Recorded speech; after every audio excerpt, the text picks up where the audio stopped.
was very young, so I watched his fight later when I was older. I know that Sugar was the best boxer. I don't think nobody beat him. I think he was skill wise was the best game right. When he fought in Montreal, Roberto to Rabbi. Give it that. What are you gonna do with it? You're gonna make another spreadsheet. Yeah, exactly. It's fine. Come on. They always say that it is a mistake to hire your friends. And they are right. So I hired my best friend. This is what I get. He's a mess. And he lost that fight, which was a mistake. Then later on, he beat Roberto Duran quite easy. Over there, competitive. Everybody remember the no last thing. But my point is, emotion can be used in a way that it can make derail your opponent out of the way. And I thought a lot of my opponents might do that. That one I never got to do. That was my waist that didn't generate of that kind of some kind of voice with like a shield in front. Some other guy like or just longer express himself differently according to the language better. Him better at just giving back. That's his the counter attacker. So that's the way he responds to the aggression of American emotional attack. I think everybody's different. It's come to my attention It's interesting that John said that some people in this office are not getting along with other people. study the tactics of this game. Maybe not interested in the tactics of This this game. office space Because it seems like is too this is more than just being entertained. Okay. It's being effective part of that. I just feel like one of the investments we make in Each life corner is to be a personal space. instead of getting rid of the Have a corner you want and make it your own. Or you could fire one of those. One of the games you get out of sign Thank you for the offers. like But I want you to get pumped about this corner idea. All right? 1, 2, 3. What are we gonna do? it last long. You raise it except No, you're supposed to say rock the house. Rock the house. outside as usual. But rather than me try to tell behave like this before it bites, I would have been probably more forceful between rounds. Just run down better trigger and be fighting. That would have a much more beneficial impact on my athlete than psychological trickery before the fight. But he doesn't try another sentence. Jose Aldo. Yeah. It was on purpose that Conor McGregor did this to try to bait Aldo to become over aggressive to bring himself is the extended puncher. That's what I thought. He made a mistake. So, my match against Cyborg in 2018 Rookie World, where he didn't even try to win. He just like got this back in the face. So angry. I was talking shit before the match, and it was like the final, absolutely the biggest match of the weekend, and he just didn't try to pass my guard or do anything. He just wanted to hit me in the face, and I was like, sick. I just won. He was fighting pressure. Yeah, that's what Like a grown man. Gordon, one thing I've always been very impressed with you, and that's no matter how easy talk gets, before a match with you, before you go out to grab it, you're absolutely clear. Like you can never go into a match or anything other than cold-blooded calculation. And you always be able to separate very well the idea of words and deeds. And I think that's always been one of your strong points. The way I often measure this is when the match is over, I will ask the athlete questions about the match. And if they can't answer the question, what we doing in the fourth game? Okay, what was that setup we used in the third? Hey, Charles. I know you're very busy They man, so can't I'll bring answer to the that. That chase. tells me they're just doubting on instincts and emotions. It's like a logbook. Right. They can get Well, I can come back as a salesman. I have experience now. do you time to set up from Or I can come back on as the your left personal side? assistant. What You know, do you so think? your nails, You that your always get equipment. I know all the people. That's what he's going to call. So, Shepherd. Speaking of emotion, What was was great catching up with you. You And will I'll see you around the building. actually, if you're healthy, face Andre Galvao. I'm just gonna sit here for a little bit longer. If that's okay. Like, who is Andre Yours Galvao? smells so good. Can you I tell the remember it story of smelled so your good. days with the emotional interaction? Yeah. So Andre is he's considered the greatest ATP competitor of all time. Multiple-time black belt champion. Welcome. Winning his ATP champion ever. Six gold medals. And I've been trying to compete against him pretty much forever. Like, since I got my black belt. Around here somewhere. Matches with him. He was in the first DBI that I did, and he ended up pulling me out. And then I've been trying to get matches with him.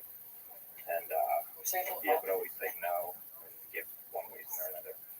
And then after the last APPG, I was like, hey, Andre said he was retiring after this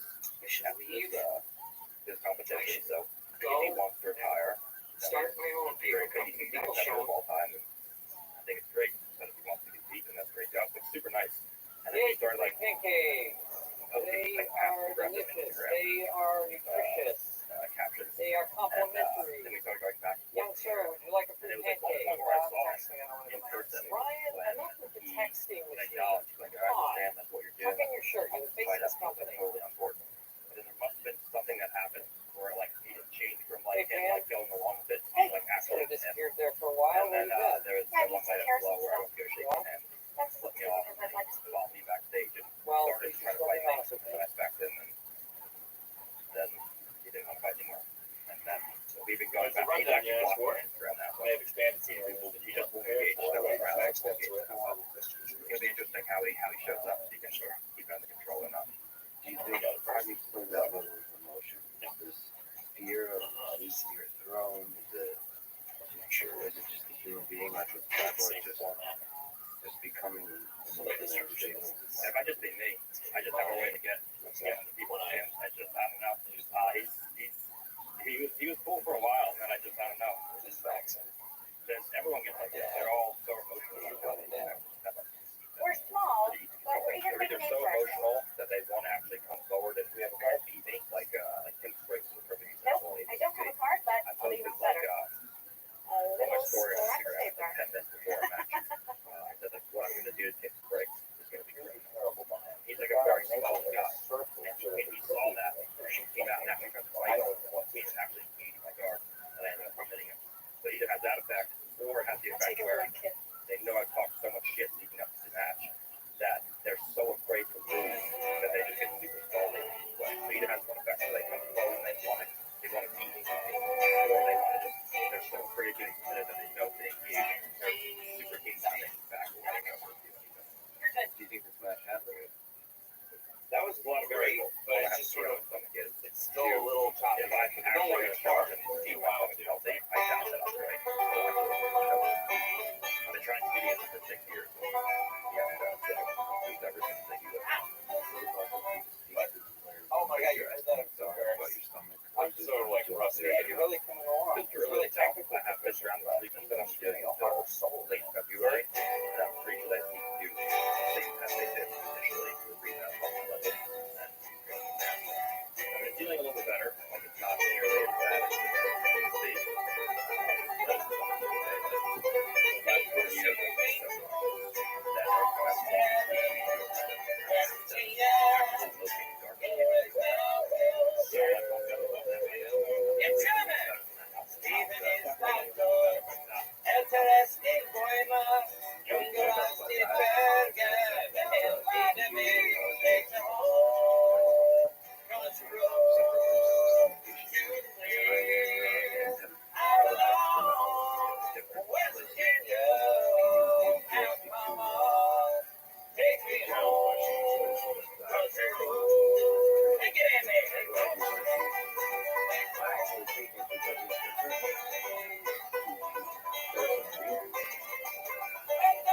Welcome.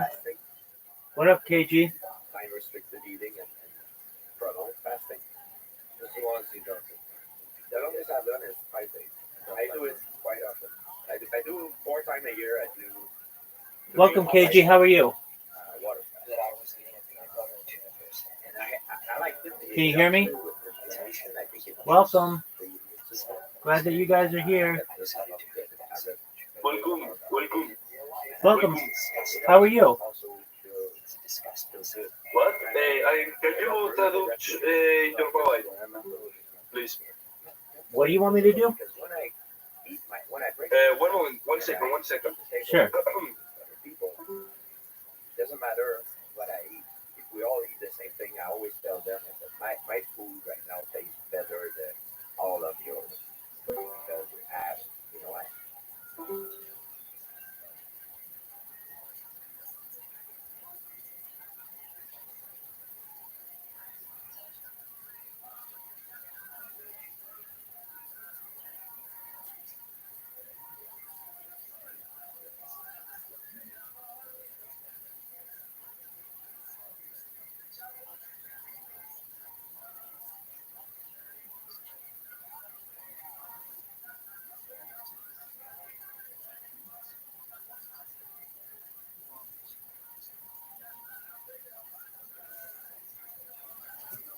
I have this thing that I believe sometimes you need to put yourself into suffering, realize how pleasurable something is. And I tend personally, like diet wise, I eat whatever I want, whenever I want. I no longer have any problem with this. But if I would have a competition coming up, like knowing that what I know now about my body, I would orient myself more towards an animal-based diet. That's because I've tried different things, and that's the kind of diet that I believe helped me having less inflammation and feel better in terms of performance for doing something physical. So I told you how to. Well, this is it's different between animal-based diet and keto. I mean, there's carbs. There's a lot of fruit. I get a lot of the carbs from the fruit. A lot of organs. I know a little bit about paleontology and the past and about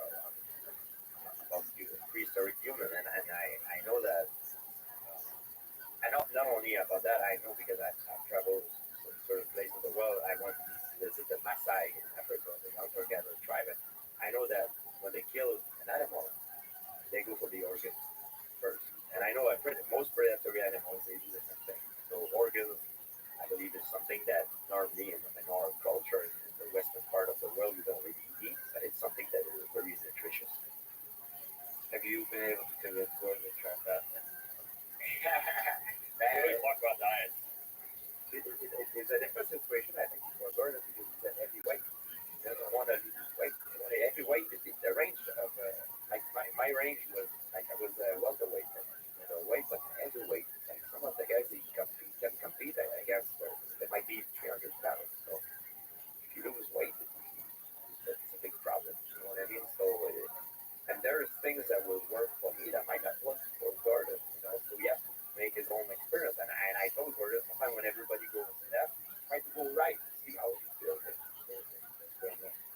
Not a topic that's part of your optimization, optimal performance formula. Well, what I used to do for my stomach issues, and for those of you listening who don't know, I had recurring staph infections in 2018, and I took a bunch of oral antibiotics, and it just completely wiped out my stomach. So I just was diagnosed. I was misdiagnosed as gastroparesis. So for those of you messaging me on Instagram or just watching Rogan asking about my gastroparesis, that's not what I have.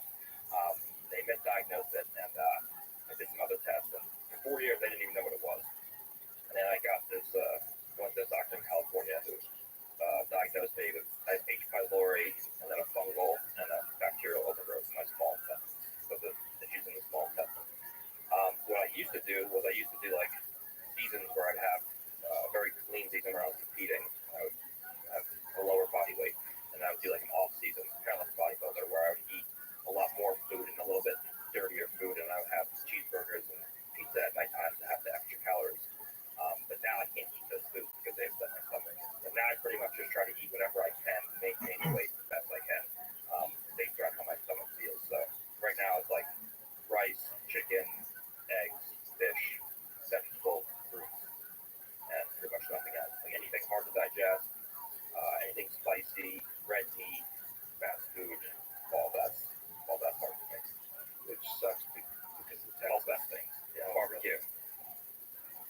and I mean, this diet is really important for you guys. I can tell.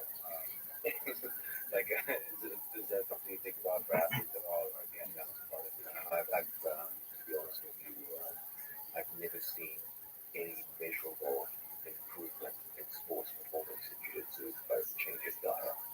I do believe that diet is important for longevity in human beings, and I do think it makes a difference, especially once you get past the age of 40. Um, with regards to longevity, for older athletes, I do believe it makes some difference. But my observation is in athletes and in their youth and working up into their prime, I've seen athletes have the worst diets. God bless Travis Stevens, because that guy won an Olympic silver medal basically on McDonald's and candy. George St. Pierre, for 80% of your career, you were powered by McDonald's and Coca-Cola. It's Virginia Alfredo. That was my meal of choice before a championship fight. Gordon, in his youth, his Five Guys hamburgers. Gary Tillman, same thing. I've worked with Japanese judo players who smoked a pack of cigarettes a day and won Olympic gold medals. I've worked with Russian wrestlers who just ate whatever was put in front of them, and their athletic performance was outstanding. I've worked with other guys who did have what would be considered a very clean diet, and their performance is no better than anyone else. So I've never seen someone say, okay, I changed my diet, and because of that, there was a measurable improvement in sports performance. Another way to phrase it though is I have noticed with a lot of these athletes, what they eat, they begin to believe that either is not a hindrance or it's actually good. Travis Stevens is an example of somebody who eats shitty because he believes it's like a power. Because whenever he's traveling across the world, he can't rely on healthy good food to be there. So he eats shitty so that like my body knows how to perform under whatever Skittles or whatever. Everywhere's got McDonald's. Everywhere's got McDonald's. So that makes like, and they convince themselves. When you talk about Russian athletes, a lot of them have very strong beliefs about like this a particular food being good for them. There's no agreement among them. Exactly, it's no agreement. Yeah. So belief is more important than action. Yeah. If I can, after after a night out, when you're hangover, I think the best thing, and I'm saying this in all sincerity, I think the best thing to eat to me is like a cheeseburger. Call that a conserved taco because it's very fat, greasy. So the next day, when you wake up, I think you feel better. It absorbs it. Yeah, There you go. you can train and My mom told me the same story once, and then I tried. It was like I was come over for some party, and I woke up. I was probably I don't know 19 or 20. I woke up, and my mom was like, "Yeah, just have a cheeseburger. Go eat something greasy." And I did, and I was like, "Oh, I feel kind of better now." I do not know that science, the exact science, but I always notice, and I don't know if it's placebo. I always notice that if I party hard and I've been drinking a lot, if I don't eat before I go into bed, if I don't eat shitty food, the next day I will wake up and feel worse than if I eat shitty food. I feel better. I know it sounds crazy. I don't know why, but it works for me. Yeah, but it's also hard to decide from the street performance. So the discussions we're having is very, that this might not apply to general like recreational athletes. To the elite, I've just seen champions in every kind of combat sport, and I've never seen a correlation between dietary habit and performance in people under the age of 30. I do believe the diet is important for longevity, however, and for that alone, it may well be worth investing time in. But with regards to sports performance, at least in jiu-jitsu, I've never seen any significant difference. Well, we had a little bit of a difference of opinion on this, I think. What about strength training and muscle building? Or at least we had a discussion about this. So what do you believe is the value um, of training outside of the sport? So fitness, lifting heavy,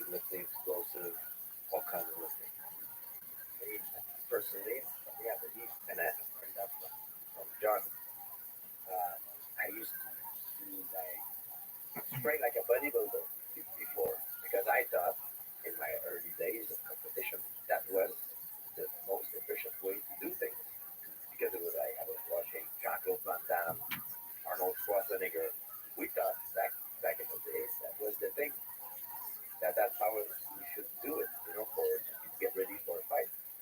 And I realized later on that it's all about efficiency. Some guys they don't lift at all. They're doing pretty well. So I do cross training mostly for longevity, but it's mostly for like a therapy, more therapeutic than for performance. To keep my body healthy, to do certain movements that are different than what I do every day in the gym and combat sports. Keep me healthy and athletic. So all the interesting movement stuff that you've done outside the sport, that was therapeutic, mostly therapeutic. I think it does, it could transcend performance, but it's mostly therapeutic. I do not believe that squatting 5 plates or bench pressing 3 plates will make me a better fighter. I do not. I believe actually it could hurt me more. It could damage me more than benefit me. So when somebody who on Instagram posts a lot of pictures of you being shredded and huge, what's the value of strength? So I do like a combination. John got us big into like gymnastic type movements, like toast bar and muscle ups and things like that when we were young. Like toast bar because that's like the exact motion you have to do when you're retaining guard, knees to chest. So I do a lot of that stuff in combination with I do a lot of opposite of George. I do a lot of bodybuilding workouts where I do like a basic split, like a chest and tricep, back and bicep day. And my idea is that weightlifting should always be a supplement to jiu-jitsu. So you should be missing a jiu-jitsu session of weights. I do probably train jiu-jitsu every day, and I lift 3 to 4 times a week. I feel like lifting 7 days a week is too much. Lifting takes a lot of energy and doing stuff like that. But my idea is you want to get good at jiu-jitsu, do jiu-jitsu, and if you want to be bigger, stronger, lift weights, and food. And I generally don't go super heavy when I lift. You start lifting crazy weights and start tearing muscles and stuff. So I usually do moderate weight with a very high rep range of 4 sets of 20 with a drop set at the end to fatigue muscles, break the fibers, and grow. Okay, so 4 7 20. That's interesting. So that's more for endurance and raw strength. Yeah. And also I think closer to competition, I'll pick the intensity up. And while there's no real way to get significant gains in CO2 max, I think that lifting and just getting used to mentally redlining gets me kind of in competition shape. Because a lot of times in jiu-jitsu, the guys I'm training with, they're not on a technical level where they can physically exhaust me to the point where I feel like I'm going to die. But I get most of that like when I'm wrestling, so I'm not as efficient in wrestling, so I get a lot more tired. And lifting, if you do like 4 sets of 20 leg press to squat and you go back and forth, like you're like about to die at the end. And I feel like it gets me in the mental habit of redlining before competition. But does muscle help you? Because like the actual mass of muscle, like this. So I think being stronger will always help in a combat. will always help. To some degree, it's not going to be to a degree where it overrides efficiency, but I think that it can't help being or can't hurt being stronger. But there's a bunch of people who believe, depending on the sport, that strength can quickly become have detrimental effects to efficiency. Yeah, like I agree with that. certain kind. I mean, if strength is like very cleanly, purely applied to the exact movements of the sport. So in judo, the explosiveness you need is very difficult to replicate in any kind of way except I think judo. Yeah. I mean, for us, the only have to understand there's only so much technique that can overcome a certain amount of strength. Like if we all try to fight Silverback Gorilla, it's going to kill us. But that being said, I do think that, like, for example, heavyweights are usually the least technical because they rely on their size and strength to beat smaller people. But I think that if you stay with this discipline of doing everything very precise, and I train a lot of smaller people most of the time, so I get out of the habit of using my strength.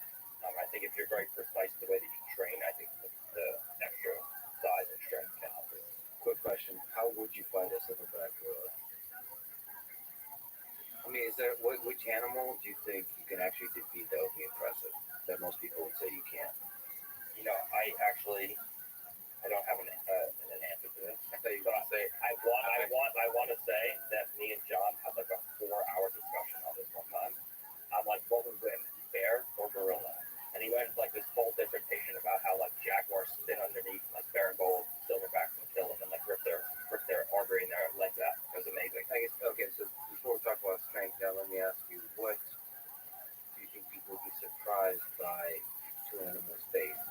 One of them would win, and people wouldn't predict that.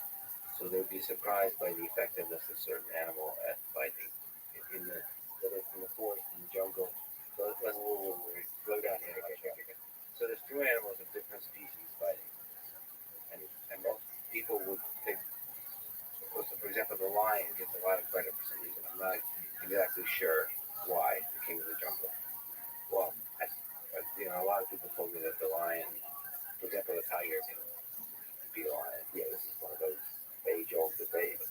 With, in grappling, in fighting, it feels like some animals use teeth and some use other parts of their body also.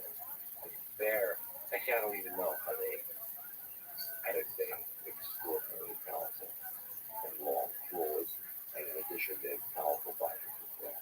But I wonder, and the same with the silverback. I don't know how much there's. I love that we're having this discussion. We need Joe Rogan discussion. I think so. Yeah, I think so. So your question is going in about 5 different. So we started with strength, and let's go back there, which is, do you think, for an athlete in jiu-jitsu, let's stick to grappling. Do you think strength is helpful or detrimental? I've always believed that two things will create whatever effectiveness you have in grappling. Those are your skill set and your attributes. And the best athletes are those who excel in both. Um, don't kid yourself. If someone gets twice as strong by some kind of magic potion, they're going to be a more effective grappler. If someone gets twice the level of endurance that they had previously, they will be a more effective grappler. These physical attributes have a very important outcome on very important effect upon the outcome of matches. It's always a good thing to be stronger. It's always a good thing to have better endurance. It's always a good thing to have better balance and whatever other attribute you throw out there. Um, Gordon's point was, okay, everyone agrees on that, but there's a problem. In order to build these things, you have to carve into other elements of your training regimen. And then it becomes, well, which becomes more important? Increases in strength or increases in skill? There comes a point where investing in strength training starts to get diminishing returns. I can't tell the difference between someone who bench presses 300 pounds on the mat versus someone who bench presses 400 pounds. But that's a big difference. That's a 100-pound difference. And for an athlete to go from bench pressing 300 pounds to 400 pounds, that would require a great deal of training effort and focus. But if I can't tell the difference when I grapple with them, why not? Okay, once you get to a certain strength level, it doesn't really help that much to go from a 400-pound bench press to a 450-pound bench press. That's instead you're really getting a diminishing returns on your training investment. Skills, on the other hand, have experienced far less in terms of diminishing returns. Every new skill you develop can translate very, very well with big increases in performance. Look at the example of Gary Tunnan that we talked about earlier. Investments in guillotine made a significant improvement in his effectiveness in matches and led directly to some of his most important victories. But if he had invested the same amount of training time in developing a bench press that was 25 pounds more than previously, they would have had no influence on those matches. So the question always becomes, everyone acknowledges that these physical attributes are important, and everyone understands that becoming stronger or fitter is a desirable thing, and every athlete should work on it. The interesting question becomes, okay, at what point do you start to say, I'm not going to be helped by further increases in strength training or endurance?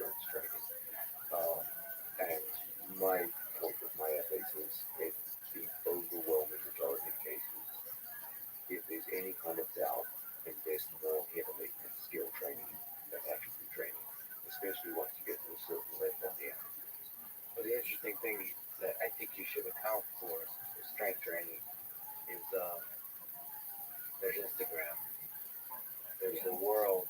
It seems to be more fun to build muscle mass. It's like an addiction that people have. There's also economic elements too. Like most people, I hate to say this, but it's true. Most people are more concerned with image than function, and it's hard to sell a fighter or a jiu-jitsu athlete who doesn't look like one. Like yeah, it's a tough sell. Now, you can do it in fighting and jiu-jitsu because ultimately it's about your hand is raised at the end of the match. And you can even use it as a selling point. You can be the guy that doesn't look like he should be winning, but he is winning. That is a selling point. But if you give most people a choice between looking like Arnold Schwarzenegger and winning matches versus looking like Fedor and winning matches, most people will say, I wish I would have done Arnold Schwarzenegger. And so most athletes feel almost like an economic compulsion to be in good shape and in order to advance their marketability. Yeah, Nike's not a sponsor, Fedor or Tank Abbott. Yeah, I think I would. Fedor. Yeah, we at the very top. There's something about our image and strength. So it's also a personal thing. If you look at yourself in the mirror, you like what you see. You know what I mean? You find yourself attractive. So what can you do to make you look better? I think to me, it was one of the reasons I work out. Well, I'm sure if Fedor looks in the mirror, he says, I look damn good today. Yeah, you could be too. Something like that. There are some people, it's harder for them. I mean, all right, so question on training. You guys, John, Gordon, train often 3 times a day, every day.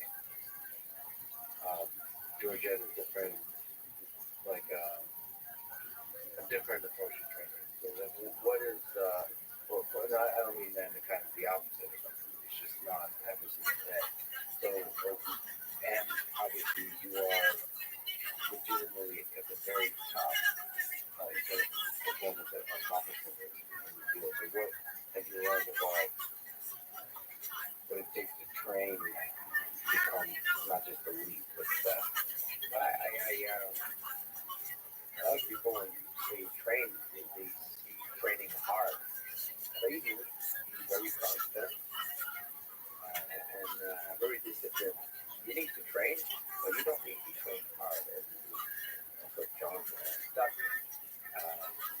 For me, the nervous system, sometimes I feel if I load it up too much, just what I do, it's too much. There is no more information that I can absorb.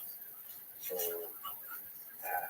and I do believe that it's something that you can train to your capacity of being able to learn and absorb it. And there are a lot of problems. Okay? But when I was getting ready for a fight, especially during tiring things, I like to do it. When I fight, 5 rounds, 5 minutes. I don't like to spend an hour and 2 hours in the gym because I need to know how hard I can be going for 25 minutes. Not for 2 hours, 25 minutes. And my last fight, John and I, we were thinking of how could we make me more of a better finisher, more opportunist. John, I remember when we were training with Gordon, Jake Shilkay, Gary Tillman, my round of grappling were different than if I would be training for Abu Dhabi, for EBI or like the grappling the round longer. But this martial art fight, it's very rare that you can spend more minutes or 4 minutes and a half on the ground. It's very unlikely. I mean, it can happen, but so I remember. You remember we did the round 3 minutes. We did all the round I was doing were 3 minutes round. So it gives a different rhythm to training. It forces me to be more opportunist, to be more of a finisher. I have only 3 minutes.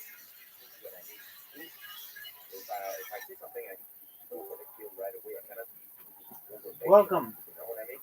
How are you, Dai Good? It serves me well. Dai Goko? What's good? Hello. The result was great, and I think Rabbi Rod. maybe I should have done that before. It was a great idea that we had, not to do, be very careful on doing too many volumes. Yeah. Try to get out, and then try to focus on finishing, getting out. I mean, it's possible. To build up your foundation, I believe you need a lot of volume. But when you get ready for competition, it needs to be something that replicates what you replicate. What are we talking about? What do you think? Like, is there rest days, 5 days a week, twice a day, once a day? Is there any one formula like that? I do not believe in overtraining. I believe in under rest. I believe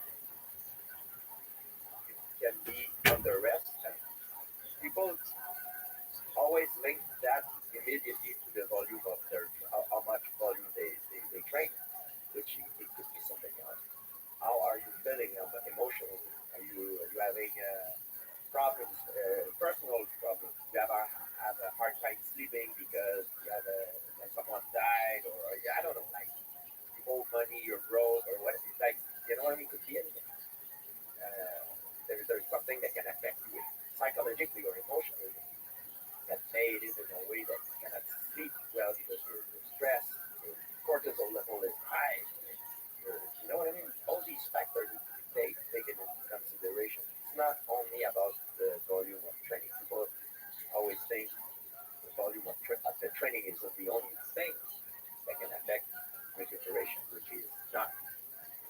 Yes, you have to minimize the amount of stress from all kinds of factors. It's a very stressful job to be a professional combat athlete, whether you're a grappler, a boxer, a kickboxer, a fighter, and you need to be taken as into account.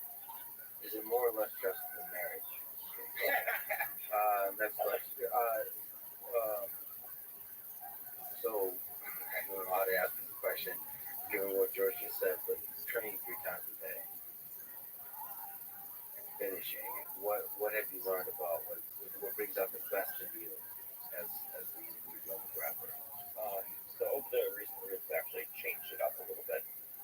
When I was coming up through from white to black belt, I felt that the volume was the most important. So it would be anywhere from like 3 to 7 sessions a day, um, going from school to school from New York to New Jersey. And I think the volume was very important to build the skills, um, where I just didn't know how to move my body at purple belt the way that I should. So I think that building the skills is super important. I think that early on, volume is very important. Now that I already have the skills built, I think that acquiring more knowledge is the most important. So I find that if I do so many sessions a day, if I do 3 sessions a day, I feel sometimes by the third session, I'm just like so mentally like there's so much information that's left in my head the first 2 sessions that I feel like I'm not even there mentally on the third session. So I feel like doing less volume now, but having more mental clarity per session is more important because I already have the foundational skills required. So a lot of your training is almost like just thinking, like learning. A lot of it, yeah. So I'll do our schedule's been messed up since the pandemic because Henwood got shut down, and they were using a French gym in Puerto Rico, and now we're using a French gym in Austin. But once we have our own school, I have a set up schedule where I can pretty much just be there all day long. Right now, I do like a lifting session in the morning, and then I'll come in and help teach at Henzo. So I'm there mentally, I'm seeing what's going on, and I'm playing around with ideas in my head. And then I'm there physically and very sharp mentally for the competition class during the 1 p.m. session. And then after that, I'll go home, I'll rest, and get ready for the next day. What have you learned on seeing all these different athletes? Is there a universal rule that applies, or is it athlete specific? There's something these major races with George and Gordon play very different sports with very different athletic demands. Gordon can be matches that range from anywhere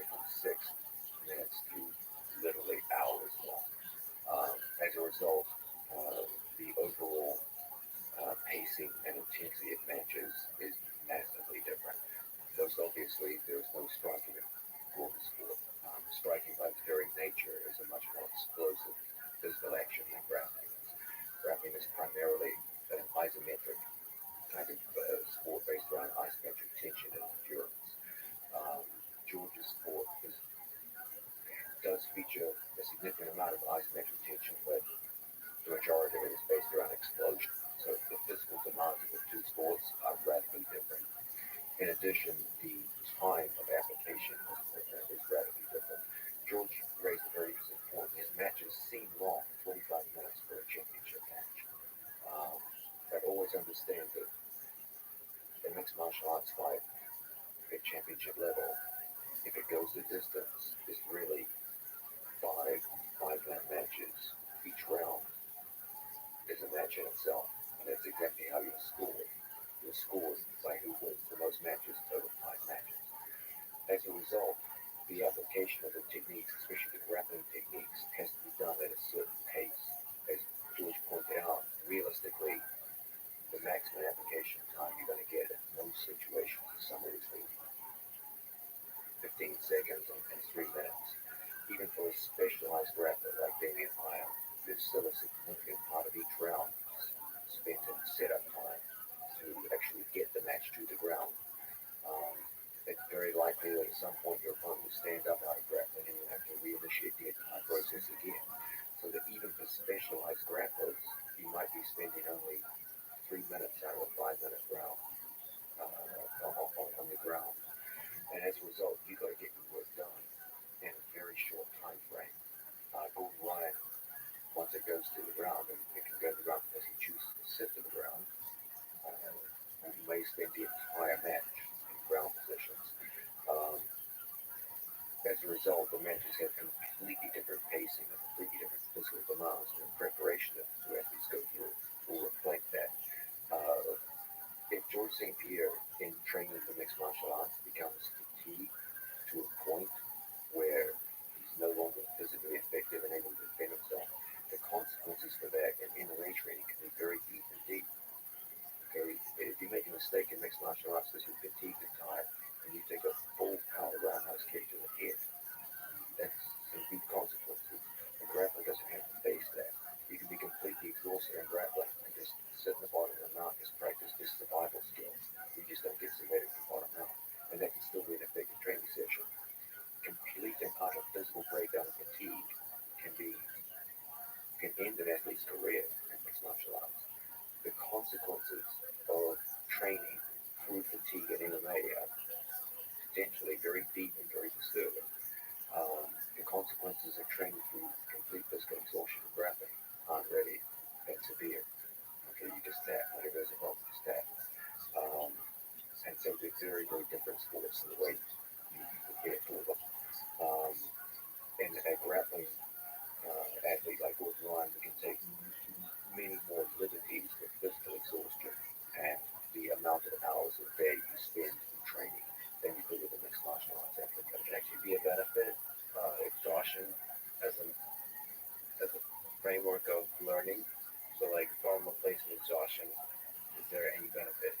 That you said being at the bottom of the mount, sort of understanding jiu-jitsu, grappling is a lot deeper because you're physically. Absolutely. Absolutely. Because then the only thing you have left in your favor is your technique.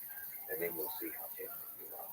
In addition, you'll get to explore realms inside your mind that we don't spend a lot of time in.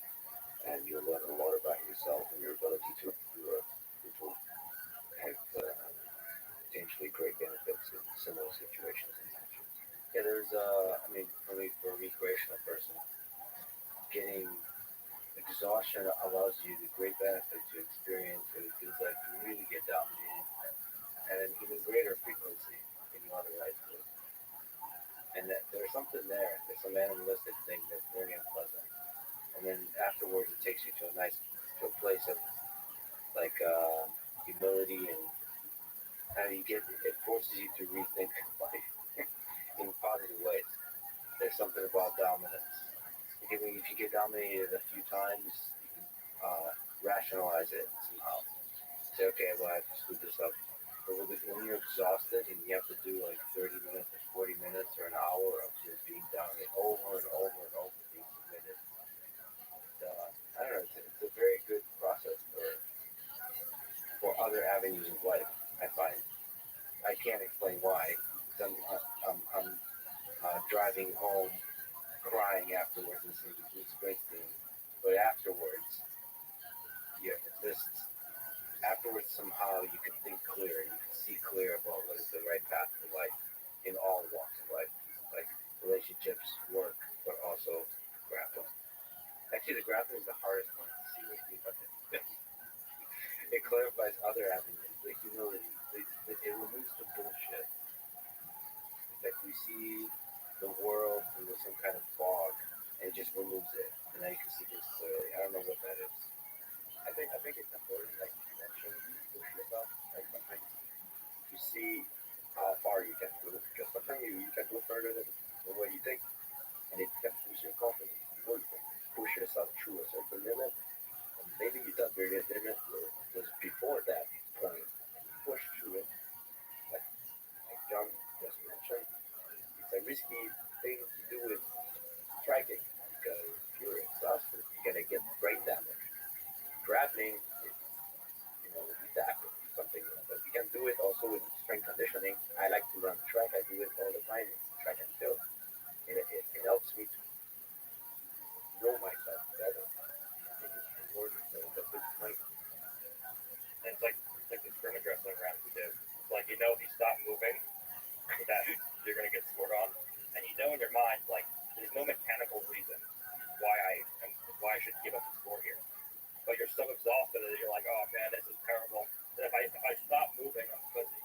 And if I don't stop moving, I'm gonna be twice exhausted when we actually do stand up. So it's an interesting game you have to play. That's fun. It's your pride for relativeness that keep you sharp. You know what I mean? Because you just want to lay down and beat it because you're completely exhausted. What do you think is the connection, John, between this ego pride thing, martial arts, and actual violence in with our ancestors?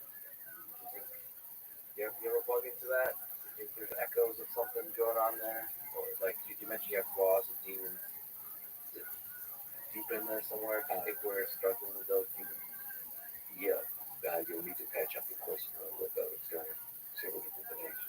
Wow, that was not only my big dominant in jiu-jitsu, he dominated interview. It's not from the scene where they're like, okay, now we interview you. You went down the evolution. Love that power. What do you think? I mean, do you, I don't mean just the line between what is martial arts and what is violence. I mean, there seems to be a gray area that connects us to the evolutionary ancestors. I mean, I think there's a deep recognition in all of us that, and this is the evidence of this is so easy to see in daily life. If you're walking down the street and suddenly there is commotion, two people are fighting, you will see literally everyone on that street stop whatever they're doing and watch the fight. Humans are fascinated by violence, and you've got to ask yourself why. And of course, it's a recognition that for a significant part of our evolutionary history, violence was one of the most important elements in human existence. As much as we curse it, as much as we talk badly of it, um, the juxtaposition between humans' social nature and their need for each other to get along and to express love amongst the various members of a given community. There are disputes between humans that can't be resolved, and ultimately, throughout history, violence has been the number one method of conflict resolution, for better or for worse. And there's a recognition in all of us that this is where we come from, and there's a reason why combat sports have this thing where people will watch them and they might even be repulsed by them, but they find it difficult to take their eyes from them. And I do believe that most combat athletes carry that sense of theirs, even if it's on a subconscious level, this kind of belief that this is who we are. George used the word pride, and I believe that's a big part of it. I believe that most humans have this sense of self-worth and pride which they're willing to fight for. And if it gets crossed by someone else, they're willing to stand. Some people stand more early, and some people will be pushed further back. But everyone's got that line beyond which they won't be pushed. And there's some kind of deep recognition in all of us that we have that somewhere within us, no matter how hard we try to bury it or what have you. And that's why I believe there will always be this eternal interest in combat sports. Now, I don't believe that most people today have any kind of respect for unrestricted violence or non-consensual violence. I think most good people are repulsed by that now. I'm sure that as humanity improves out into the future, that will become more and more widespread. But that's not to say we can't exercise these old evolutionary demons inside of us. And sometimes there are just disputes between different people, different cultures, different nations, where ultimately it's going to come to a shoving match and then degenerate further into violence. There's always going to be a need for humans to be able to express themselves through violent methods and to use physical force to get to their goals and objectives. Our need as humans is always to find a balance between the two forces of conflict and cooperation. We need cooperation because humans isolated from each other are more or less helpless and useless. In order to advance, human communities need to build and grow. And so that sense of cooperation occurs in most of our daily lives. But there will also be irresolvable conflicts where physical force has to be used to form a resolution. So most human beings find themselves swinging like a pendulum between conflict and cooperation. And that is something which really gives birth, I think, to combat sports. Because, sorry. I really have to ask you about this. There's a guy in Harvard named Richard Wrangham, and there's a lot of people that believe this. He wrote this book that basically there's a lot of people studying what happened, how do we get from apes to humans, like what was the magic, right? A lot of people attribute it to fire, cook meat. There's a lot of different theories. So he actually, his theory describes this is basically that the beta male, that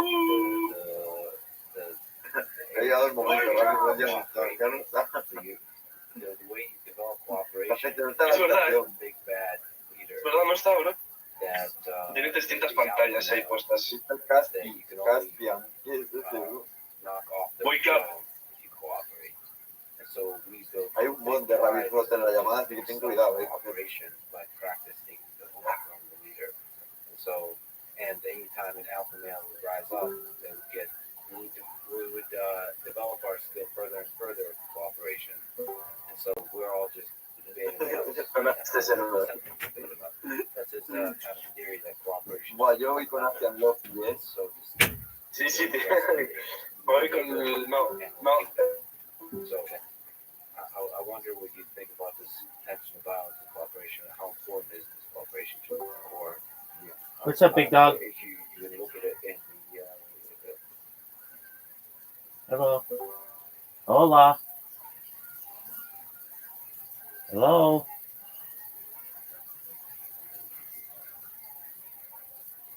in given training jiu-jitsu and mixed martial arts is solo sports. A solo athlete steps into the cage or steps onto the mat. But all of your preparation is done in a cooperative training environment with many peers. And as much as it's an individual sport, all of your preparation is done as part of a group. There's a sense in which that's an interesting metaphor for humanity itself. Everything we do in life, we do alone. So we grow up in this given community and what have you. With regards to the whole alpha male, beta male thing, humans are, it's true, this fellow's correct. most primates do have very strongly defined alpha males who rule the roost and determine the entire direction of the community they build around themselves. Humans, on the other hand, don't have an alpha male in that strict biological sense of someone who's responsible for the next generation, dominates all the female population, etc. Physically dominant. But we do, on the other hand, have our own version of alpha males as far as we have political and sociological leaders who have a disproportionate impact on the direction of the community. Um, so The cooperation allowed us to have a greater scale of hierarchy with the alpha male, with the alpha creature on top. yeah, that was a fascinating theory.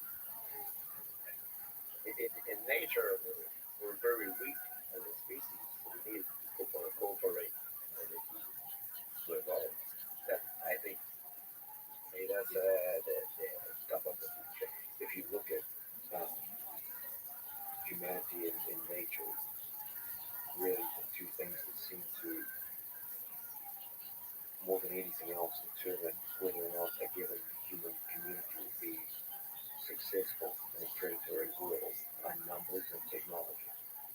Okay, the more your numbers increase and the higher the technological weapons and support systems you have around you, the more successful you'll be in a predatory world.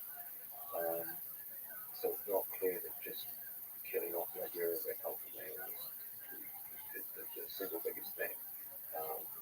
The rise of technology and the growth of community after the imposition of language, these are other things that would have been very, very important factors in humanity's rise. George, you made an interesting point. If you look at humans, just the raw material of humans, and a predatory animal kingdom would just be absolute bottom of the food chain. We don't have a single effective weapon other than an average endurance. That's about it. But you put us in a community who can talk to each other with language, give us the time to come up with technological advances such as metals. And suddenly a human will go from no combat effectiveness in the animal kingdom to a human armed with a simple metal tipped spear can kill damn near any animal in the animal kingdom working as food. I'll beat your silverback. I'll fight him in this deep water pool because he cannot swim. I don't have to touch him. Move around. How can get him into the pool? You know why? Because someone told me, because we live in a community, someone told me that information. We have to convince them to you have to somehow convince them to join you in the pool, which is very difficult. Very profitable, very, very difficult. From a technical perspective, you look at martial arts, fighting in general, and grappling. What's the difference between fighting and grappling? That's something I'd love to ask all of you. Maybe John, you can start. When you talk about fighting, you mean unrestricted MMA type fighting. Yeah, I'm used to unrestricted MMA type fighting. MMA type fighting. So there's street fighting, there's MMA fighting, and then there's grappling, and these are the sports.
mixed martial arts, you've got twice as many problems to deal with, and they occur in a much shorter time frame.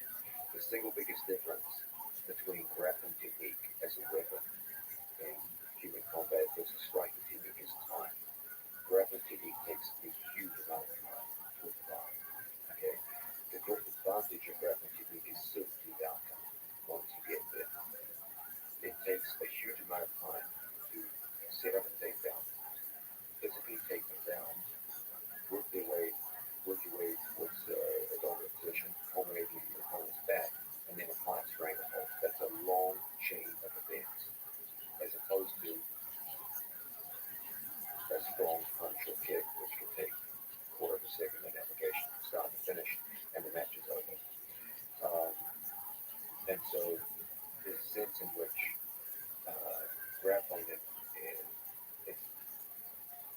it's fighting for the penchant and the calculating, whereas striking is much more in a short time frame where everything gets done in the blink of an eye. There's a sense also when grappling is a much more forgiving sport. You can make a terrible mistake, end up in a terrible position, and still fight your way out of the ring.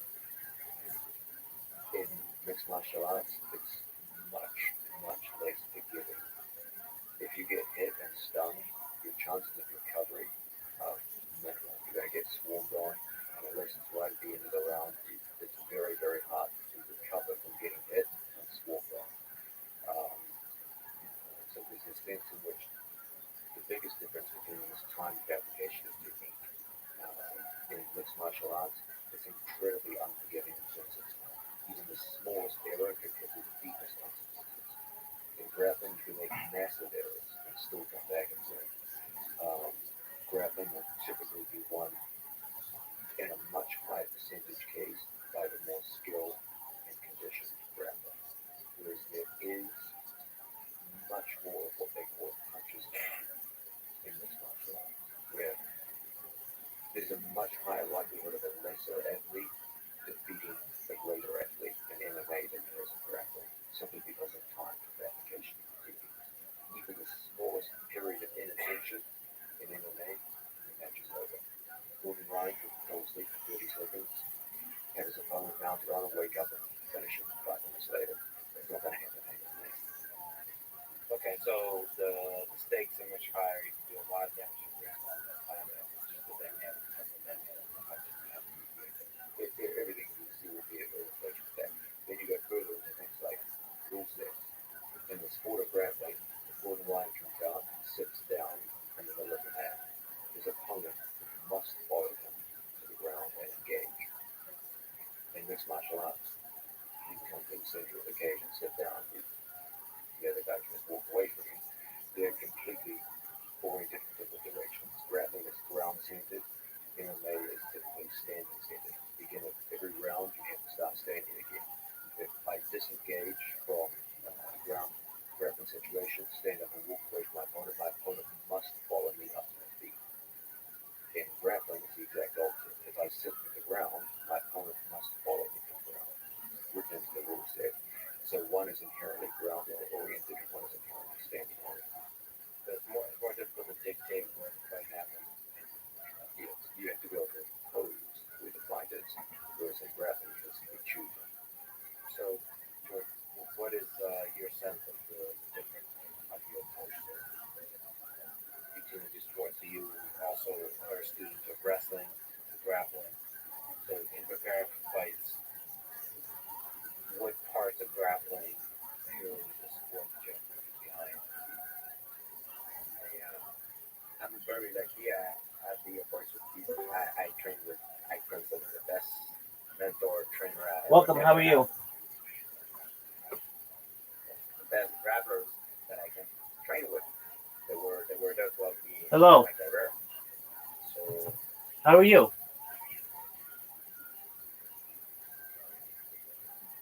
Hello.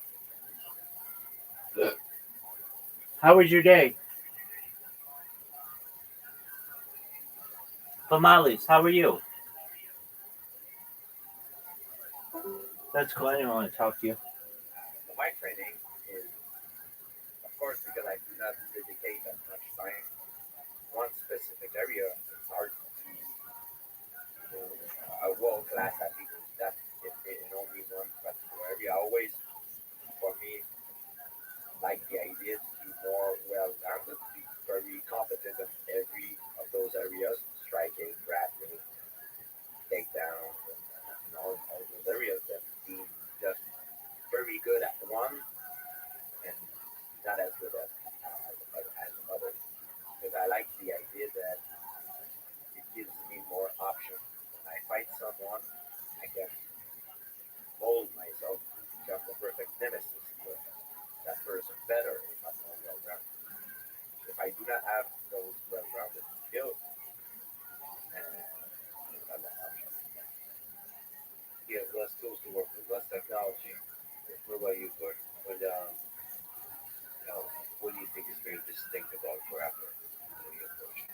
I think most of it was covered, but I think that the one of the big things is the fact that you're looking at MMA, you have a pretty general agreed upon and unified rule set. Where if you look at UFC versus Bellator, they have slight differences in the rules, maybe, but it's pretty much the same thing. Whereas in grappling, you have EBI rules and you have ADCC rules, you have IBJJF rules, you have no time limit rules, and each rule set will play the skills of different athletes. If you do ADCC rules, it generally is slightly biased towards wrestlers. They'll take it stall to the overtime, and then get a takedown in the overtime and not really do any jiu-jitsu, but they score a takedown, they're going to win. Whereas if you have like an EPI, for example, you have to finish the guy in regulation, or you start in a jiu-jitsu position with your back taken, or in an armbar. So I think that you have certain rule sets that play in the favor of certain athletes. And certain athletes can win in one rule set, but then they just have no chance of winning in the other. Like when I fought Yuri the first time in EBI, I beat him in EBI. The chances of me beating him on that night under ADCC rule set were probably pretty low. When I fought Leandro Lowe under ADCC rule set, he beat me that day, but the chances of him beating me in the same day in EBI rule set were like next to zero. So I think it's interesting that in MMA you have one unified rule set which has small differences, but we're all generally the same. And in Jiu-Jitsu you have a wide variety of different rule sets that have biases towards certain athletes' skill set. You mentioned Leandro Lowe. I gotta ask you again about ADCC. You have fought very, very few times in your career. One, I mean, the same is true for George. And the only person who has ever submitted you is Felipe Pena, Blackburn, yeah. and Blackburn. He is ADCC World Champion, multiple time IBJJF, TNW World Champion. You may face him at ADCC or elsewhere in the future. Will you beat him? Yes, I have to say that, right? But I fought him initially when I first got my black belt. Then I fought him a year later, 2016 and 2017. And despite what people remember about the match, whenever people talk about it, like, oh yeah, the guy who's training for it. But no one remembers that the first match was like a 45-minute war. And the second match was a full 20 minutes of ADCC. And if I didn't get my back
that's a good example of the scientific response to a comment, to a question.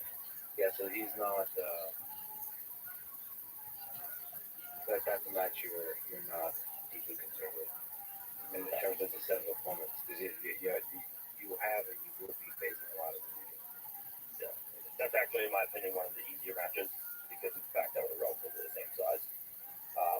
If I show up at 230 pounds, like a lot of the guys are 260, 270 plus, so that extra weight does make a difference. I think out of that entire bracket, Felipe is probably going to be one of the easiest matches because of the fact that I can easily take him down. If I take him down, I'm going to pass his guard. Whereas I feel like the other guys, because they're so much bigger and they're very cagey, it may take me a while to actually take them to the ground. And get on top of them. I think they may be longer, drawn out matches because of the fact that they're so much bigger and stally. It's hard to take them down. But Felipe is relatively my size, and wrestling is atrocious. So I've already taken him down in the last ADCC match. So I'm pretty sure I can just easily put him down, pass him, and then finish him. Well, I'm not sure what response I was expecting, but that was pretty beautiful. Um, we talked about the Thiago Alves fight that George had, and John brought it up in class yesterday, I believe. But the point is, we're talking about wrestling, and I think that's a fascinating fight. That was an incredible display of strategy, of skill, of heart. George, can you maybe talk about that fight, John, maybe too? What lessons he gave from that fight? It was your fight, not mine. Well, or maybe it also tell what happened. Oh yeah. So I was fighting Thiago Alves in the third round. I doctor muscle. It happened when I was on the bottom and he pushed my knee down, tried to pass my guard, and I heard a pop. I didn't know what he was going for an armbar. He on his back, he switched to armbar, and he played the leg by pushing on the leg. You went in with a pre-existing injury in the floor. Yes, and then it gets worse. And I heard a pop. I didn't know what it was, but I heard it really hurt. So I came back standing up, and there's a famous video that goes on the internet about when I go back in the corner and I tell my coach, I'm like, I don't know what it is. I think I tore my adductor muscle. Greg Jackson, he's like, I don't care. Hit him when you're growing. I was very worried because I wasn't trained. I didn't know what I had. So I didn't know the gravity of it, and it plays on your mind. But I had to bite down my mouthpiece and finish the fight. You know, I know I was ahead on the scorecard, and I need to finish strong. So what was your strategy there in terms of strikes, in terms of wrestling? So he was an exceptionally difficult opponent to take down. Yeah, well, at first I knew I had a good jab, a good, to stay always from the outside, fighting from the outside and use my footwork because he was like a tank. He was much bigger and much stronger than me. And I never wanted to stay in front of him. So it was all the way out or all the way in. And when I was coming all the way in, it was with my proactive or reactive takedown, where I myself initiated the takedown by using a distraction like a jab, making his hand goes up, and then I do with a single or double leg, or to react, like baiting him for him to come hit me. Then while he's coming to hit me, I do change level, and then that's the way I like to take my opponent down. Some guys, for example, like Khabib, for example, he's very good at bringing his opponent to the hands and you change wrestling, taking the opponent down. I find this for me, for myself, I specialize more in explosive takedown in the center of the octagon because I found it more economical. What did you see? You were commenting, John, about the wrestling. That was quite interesting. I mean, also, can you generally comment on the fact that you're saying people who don't think you wrestle? I started wrestling when I was 19 years old, and I wrestled some very good Russian guys, so they put me underneath their wing. But my ability to cover distance comes from karate. It does not come from wrestling. Wrestling is how I finish once I get the leg, how I finish the takedown. So the timing and the movement and the explosion of fire. I think an important distinction to make here is one which George made throughout his career, and I believe, George, you were the greatest innovator in MMA history with regard to this. And this is the creation of what George calls shootboxing, which is the amalgamation of striking technique, in George's case, mostly karate, because that was his martial arts background, into grappling, in the particular takedowns. When most people say so-and-so has better wrestling in mixed martial arts, you have to be very careful what they mean by this. There are many highly credentialed wrestlers in the early days of mixed martial arts who went in and truly struggled to hit a takedown. Now, these are very, very good wrestlers who, in a wrestling match, would easily put down their opponent. But in a striking situation where the ranges are completely different and the setups are entirely different, the stances are different, even the overall conditions are different. You're no longer wearing shoes. People underestimate just what an impact it is for a wrestler to take the shoes off. You lose like 20% of your forward drive and then you take off the shoes. All of these make massive differences in whether or not you're going to be able to even make contact with an opponent or a takedown. As George pointed out, the true value of wrestling in MMA is finishing the takedown once you've established contact.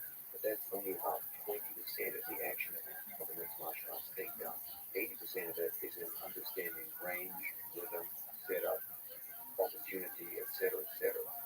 And that's not part of wrestling at all. Even the overall conditions in the sport of wrestling, you start at very close range in a very bent over stance, and you're expected to wrestle for an international size for 3 minutes at a time.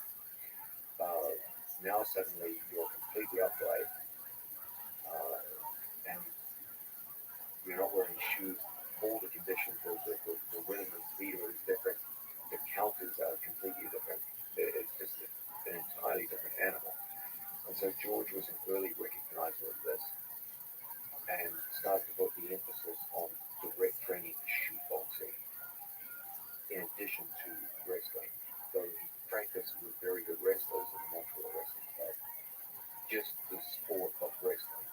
And that's what made him very good at finishing takedowns. But it was in his shootboxing training, which he himself largely developed. Remember, George started at a time when MMA was pretty damn young. And when you entered the sport of mixed martial arts, George, it wasn't even allowed on TV. Like, it was completely banned. It was, in his country, it was physically banned. They had to fight on Indian reservations. And this is way back in the Wild West days of MMA. And so as a young developing athlete, he had to more or less do this by himself.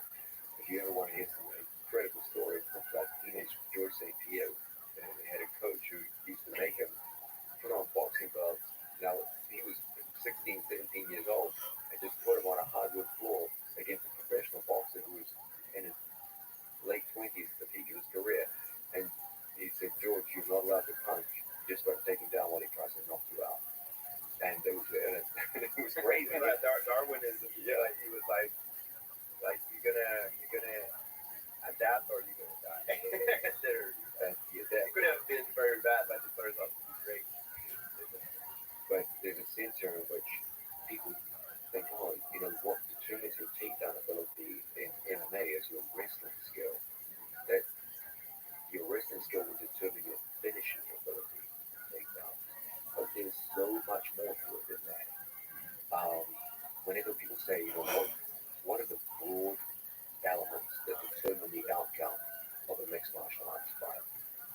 would always dominate the direction of the fight because he could stop the other guy taking him down and he could impose his own takedowns at any point in the match. So whether it went to the ground or whether it stayed standing was always up to him. George had the most sophisticated array of setups and takedowns that I've personally ever witnessed. The whole distinction between reactive and proactive takedowns came very early in George's career, and he excelled in both. Most people tend to favor one or the other. Most athletes have a very hard time imposing their setups on the opponent, and as a result, they have to use the cage as a crutch for their setups, where they just follow someone towards the cage and then put them down on the cage. George is one of the very few people who is equally good against the cage or in the open, and can do so in both proactive and reactive situations. Um, and the scary thing is that as good as all of you saw him look in the octagon, anyone who knows George as a coach will tell you he was twice as good as that in the gym, where he would often go against people several weight divisions above himself.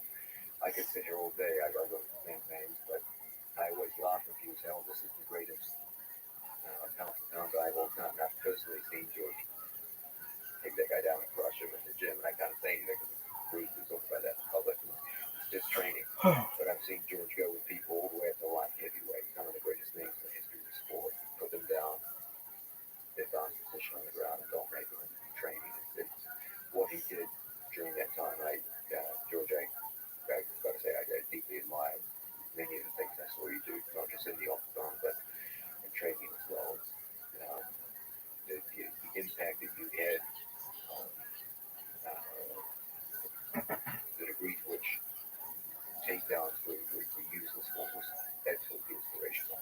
That's why one of the reasons why I always say you're the athlete I ever met who taught me more than I taught you, because you opened my eyes to a whole new world of shoot boxing and how I grew up in a time when I was laughing before when you talked about Sugar Ray Leonard. I was a kid watching that match, and I grew up in a time where there was boxing and there was kickboxing. And I came to America and I learned grappling, and this young man here was the elevator when it came to the inspiration of the two. Well, then I have to ask, Miss George sits here uncomfortably being complimented. If George St. Pierre and Khabib Nurmagomedov face each other in their prime, who would? That's a very, very loaded question. How? Yeah, But what are the different trajectories you see? Oh, okay, how does each one win? You give one win, you give one win. what happened, interestingly, they're actually very similar in size, despite the fact that George fought at welterweight and Khabib fought at lightweight. That you actually see them stand next to each other, they're of similar height. Khabib's actually a little more thick set. Yeah, he's actually heavier than walking around. George walked around most of his career between 188 and 191 pounds. And so Khabib actually would, ironically, have that kind of size and strength advantage, despite being in the lighter weight division. That's been a general trend as MMA has grown, is that athletes will come further down in weight to make weight divisions. I believe that George has the best takedowns in history in the open, in the cage. Khabib his great strength was using the fence to facilitate takedowns. Um, Khabib's other great strength was not in his ability to take people down, but to keep people down for extended periods of time. Both of them were powerful strikers on the ground and could do terrible damage to opponents on the floor. So they're both very similar in that regard. Khabib was mostly a puncher from the back. George was mostly an elbow from the front. But both of them could lay waste to opponents with strikes on the floor. Both of them were highly competent with submissions on the ground. They were submission specialists in the sense of sort of like Gordon Ryan, but they were certainly no slouches with submission holds. Um, yeah, they're fascinating ideas. It's almost like who gets the first takedown. Yeah, I do believe that they could probably stand up on each other. I don't think either one of them would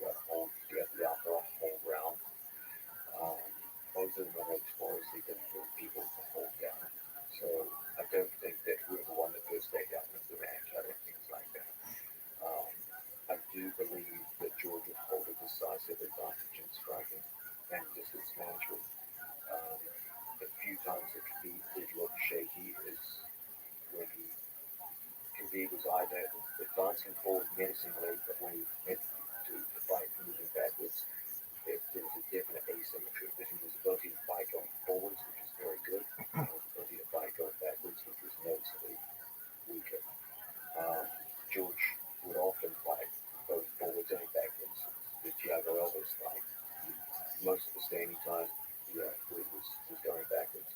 Um, that's probably the single biggest difference between the two athletes and skill level would be in the stand position. Um, on the ground, uh, could be slide edge and takedowns on the fence, George slide edge and takedowns in the center. Um, ability to inflict damage on the floor, roughly equal. Ability to fight off the back, roughly equal. Ability to stand up from bottom, roughly equal. A very, very hard match. In terms of the biggest difference in skill level is going to be in the standing position. So it would come down to, that doesn't necessarily mean that you could lose in the standing position. You might just push it to the fence and just use match tactics where he gets to fight on the fence for significant periods of time.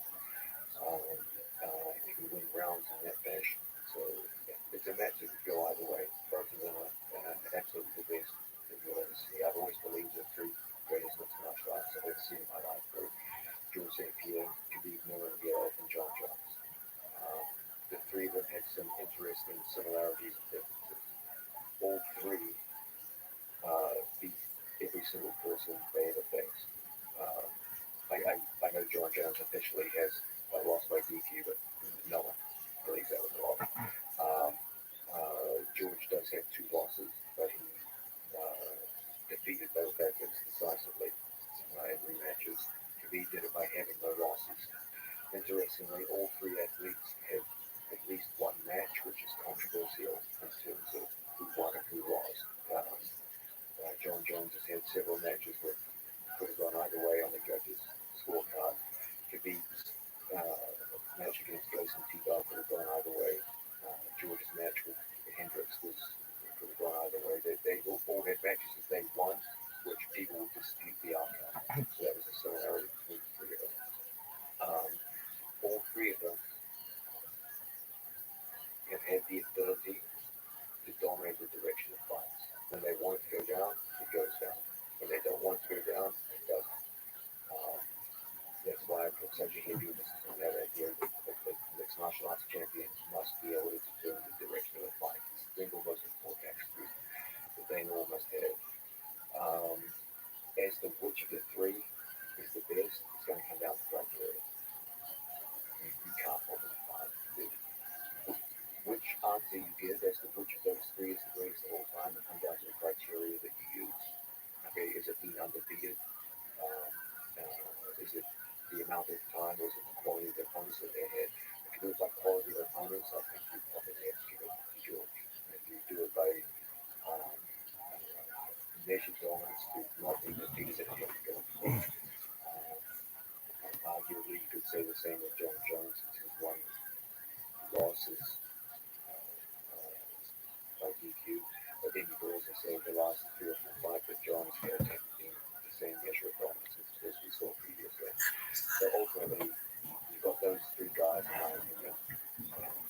What's going on, Alex? How you living, Pimp? It's more about who you are as a viewer than it does about the respective players. Nice to meet you too. Welcome to Harry Potter Obama Sonic Tarina. Glad you're here.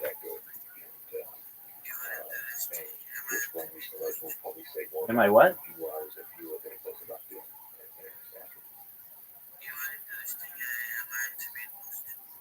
Well, thank you. I appreciate that.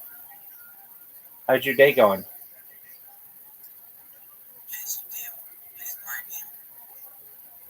Okay.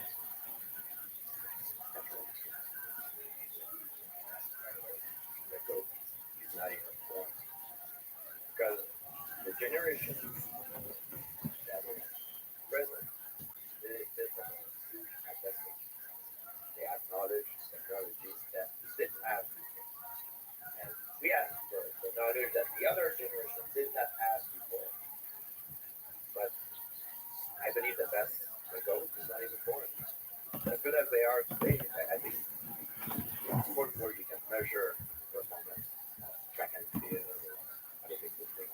You know someone is better than the other one because you can measure performance. Fighting, it's all subjective. We always debate who would win, but the tendency in sport is that the performance gets better. I don't think it's because the athletes necessarily get better, it's because they have access to better technology, knowledge,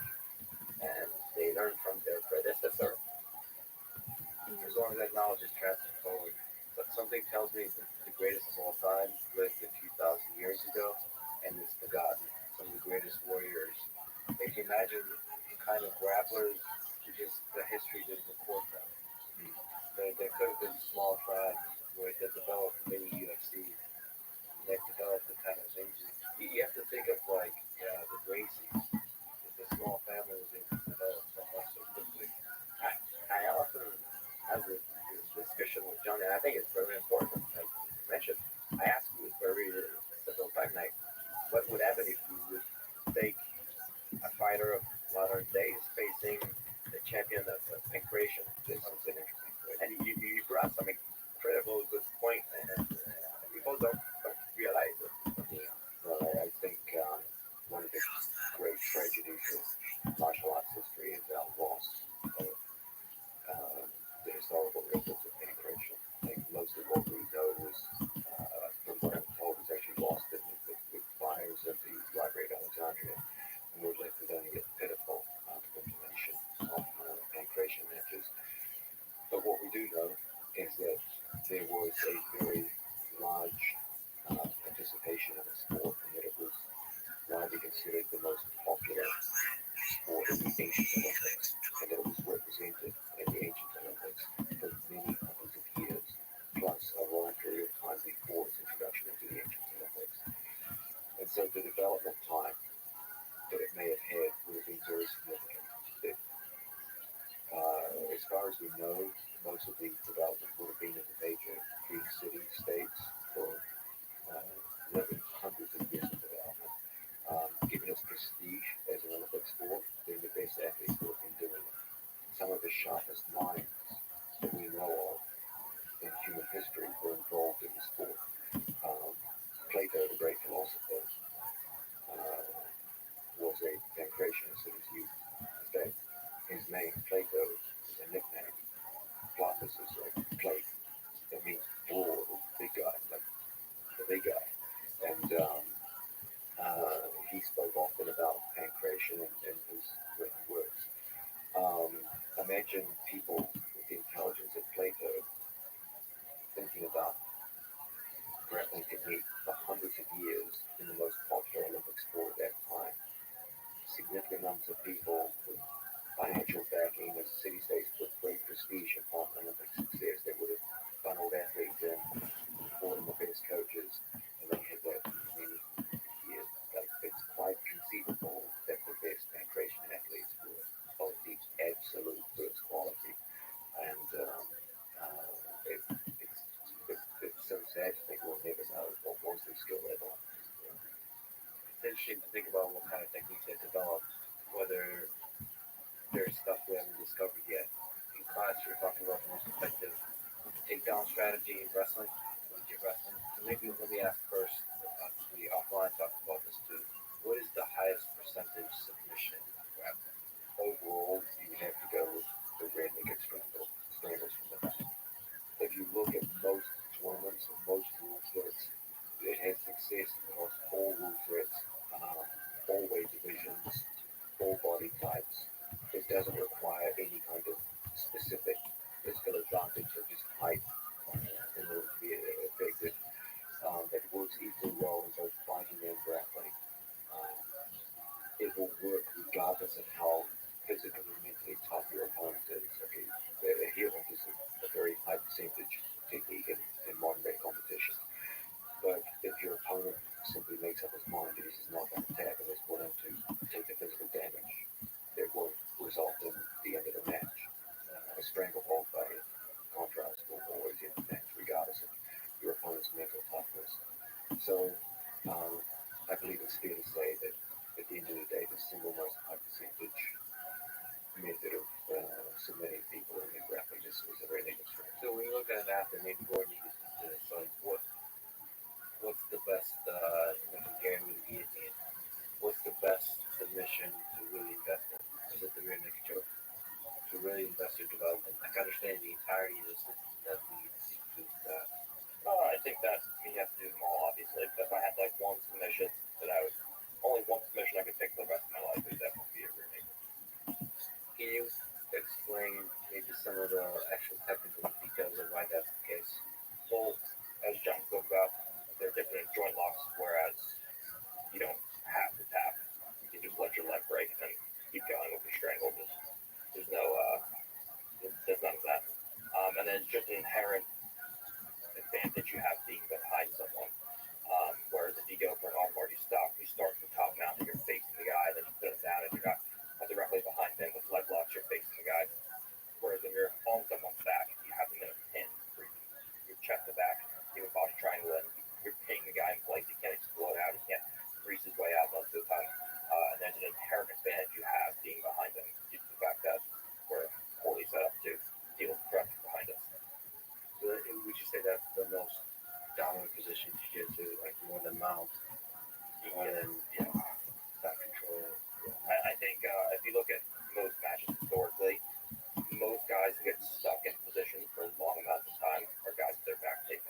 triangle, like a well understood thing. Is that an invention at some point? Like this as a system, as a belief? Yeah, and some of your listeners can correct me on this, but I believe there was a technique banned in judo called dojime, which involved crossing feet or locking a triangle around the abdominals and the back. And it was banned in judo, I believe, because of intestinal injuries which occurred in the early developmental days of judo. And in the modern era, when I first began jiu-jitsu, poly triangles were relatively rare. They were not the standard pattern class. And sometime around the late 1990s, early 2000s, people started to realize, hey, this is a stronger method of control. Um, it, it greatly increases the amount of control you have of your opponent's hips and torso over regular hooks. It's not for all athletes. It's difficult for most people who are of shorter, thicker stature to employ on big people. If your opponent's very broad, they go through the stomach. It's almost impossible to apply. And so, because it can't be applied by all people, it tends not to be taught much at beginner level. And so, as a result, it was always seen as a kind of a specialist move for taller athletes at a higher level of competition rather than a broad-based move for everyone or every body type in every class to employ. So it just didn't get emphasized that much. But in top-level competition now, I think you would see that it's very apparent that the vast majority of athletes, whenever they have the opportunity for a choice between body triangle and regular rear mounts, the majority of modern athletes would choose the body triangle. So we also had this conversation about wrestling, and maybe George, you can comment on like what's the highest percentage, not statistically speaking, perhaps that's also interesting to kind of talk about, but just for you, in terms of mastery of the takedown, what's the best way to take it down a human being in wrestling? Well, I personally, for me, it depends. Well, every fighter are different. They have a different set of skill.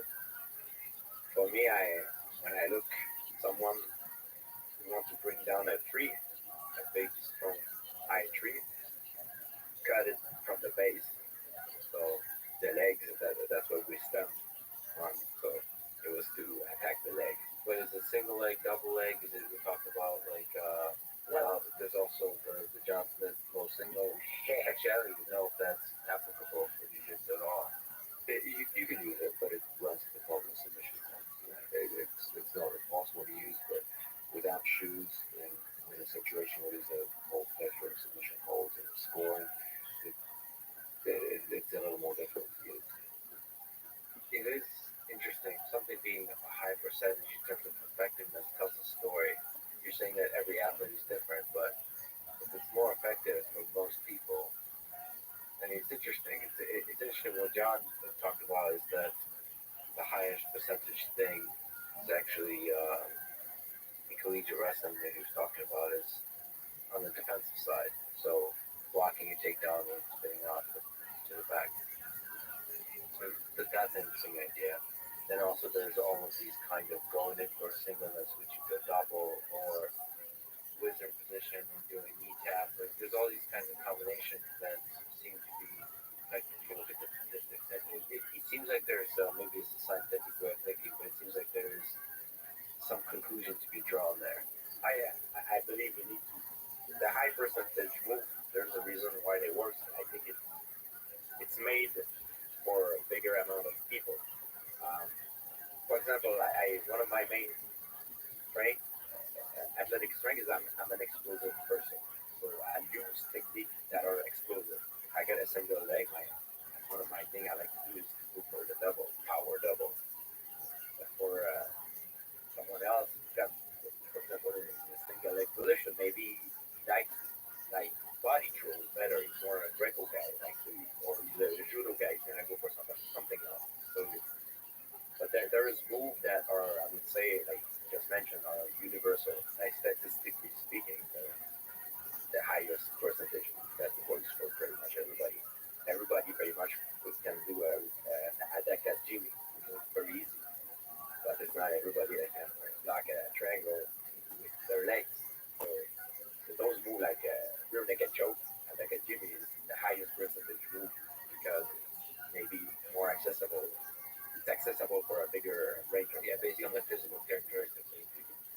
drawing your wisdom from these high percentages, John, for like in terms of what to focus on? Yeah, absolutely. Jiu-jitsu has an ocean of moves, and you can get lost on that ocean. You can drift for a long period of time and end up with very little to show for it. So my whole thing is focus. We only live one lifetime, and your training lifetime is even shorter than your actual lifetime. So in that time, I will die on the mat. That is insane. Um, uh, I put a very high value on choosing what I believe to be the most high percentage moves and putting an extraordinary amount of focus on them. Um, the only problem is that in one generation, a move which can be considered low percentage might actually turn out to be high percentage in another generation. For example, we talked earlier about leg locks, and I was first out using they were considered the ultimate low percentage move.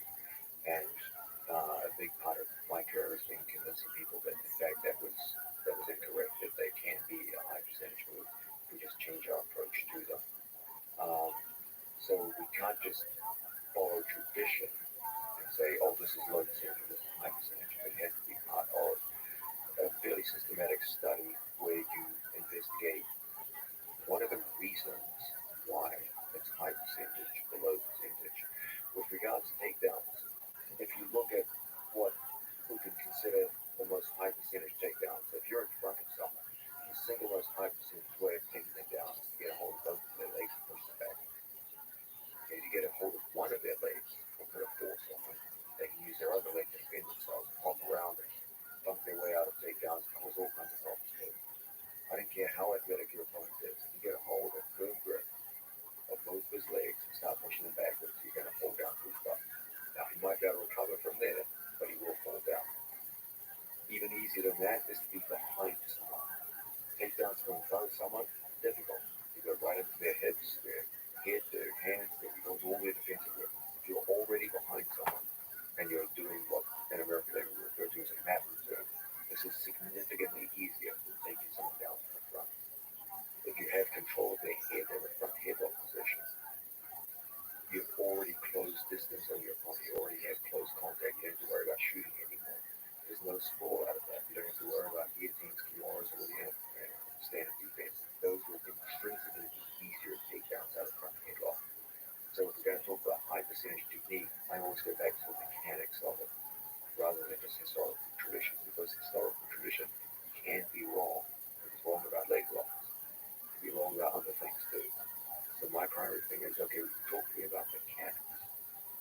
That's what ultimately is going to determine whether something is high percentage or not. Um, who pointed out earlier that when you're behind someone, you have innate physical advantages over the other guy. The human body is set up entirely to defend threats from the front. We are poorly adapted to defending threats from the rear. We don't have eyes in the back of our head. We can't apply pushing strength backwards. If you get behind someone, takedowns are 10 times easier from behind someone than they are when you're in front of someone. If you have to take someone down from the front, get a hold of both of their legs. If you get a hold of both of their legs and apply a pushing force, you will almost knock them down. If you can get a hold of their head and do a takedown from there, again, it's much easier because most of their defensive apparatus is being taken away from them before the takedown even begins. So, for me, the most high percentage takedowns will always be from the front, double legs. From any takedown from the back is going to be significantly easier than any takedown from the front. So all manner of mat return takedowns are going to be very high percentage. Um, and takedowns done out of situations where the opponent is broken down in front of you and you have either front headlock or front chest rack position are going to be significantly easier than takedowns from those. Or you have to consider the full spectrum of mechanics involved here. It's possible that an outside low single knee so it doesn't like your much higher percentage. Like there's a lot of chain wrestling that you get, that needs to be considered as a possibility. Maybe a straight on belt. And part of it is cultural too. Are people afraid of this kind of thing? That they can't be the case with leg locks. Are people aware of this? Are they worried about this? Are they training for this to defend this? And then it's opponent specific, of course, that when Jordan Morris, people are preparing for the double, which is why he had to develop a whole other kind of different stuff. And then ahead to all the different all the different ties within the rule set. And that's where it's so fascinating to see the effect of rule set and all this. Judo over the past, I think, 20 years went through this every Olympics, different changes to the rule set, but fundamentally different in terms of what's allowed to grip, whether you're allowed to touch the legs at all. That was a big one in 2012, I think, and that changes the sport completely. It's so interesting. It's so interesting to watch a tiny change in the rule can change the sport at the highest point when you're talking about people competing at the highest level. And the cool thing there is the rule change happens on a scale of every 4 years. So you get to see people that are at the top of their game have to like recompute. It's not like you have a new generation of people coming up to the rules that oh shit, you're not allowed to like it's the equivalent of saying you're not allowed to kick anymore now because you are not allowed to grab legs. Interestingly, if you look at the case of judo, if you look at the world rankings of athletes, when they went through one of the most significant rule changes in judo history, where they banned any form of grabbing the legs, the ranking of athletes didn't change much. Yeah, that tells you that There's a reason why those guys are at the top. and it doesn't have to do that they're specific to a rule set. Think about that in terms of, imagine, for example, in mixed martial arts, if they just said, hey, starting next week, instead of having 3 5-minute rounds, it's going to be 15 minutes straight. That would massively change the preparation of the athlete. It's a different game at that point. And judo literally was a different game before 2010 and after 2010. And yet, the international ranking didn't really change that much. The countries that were dominant before remain dominant. The athletes that remained before largely remain the same. You would think with such a massive change, all the rankings would be thrown upside down, but they weren't. And again, it goes back to this idea that there's a reason why the guys at the top are at the top. Now for something completely different, we talked about aliens. George brought up Balthazar. I will likely probably talk about this on this podcast, and then John had a skeptical look on his face about aliens. So let me ask John and Gord, do you think there's intelligent alien civilizations out there in the universe outside of our own? The universe is unimaginably large. The idea that we are the only life forms in a cosmos as large as this is, I think, naive and foolish. There's a very high likelihood that if life could evolve on this planet, that it could have done so on many, many other planets around the cosmos. I think anyone who puts even a moment's thought into this would realize that there's almost certainly other forms of life out there. The real question with regards to the alien community is have they got here and how they soaking our planet and silver sources and making observations that periodically stealing people for experimentation purposes. Doesn't have to be silver saucers. It could be different other color saucers. And that question, I'm not sure. I think recently Navy footage has come out showing some very interesting phenomena. If you talk to almost any experienced pilot, they will tell you they've seen things in the upper atmosphere that are very difficult to explain.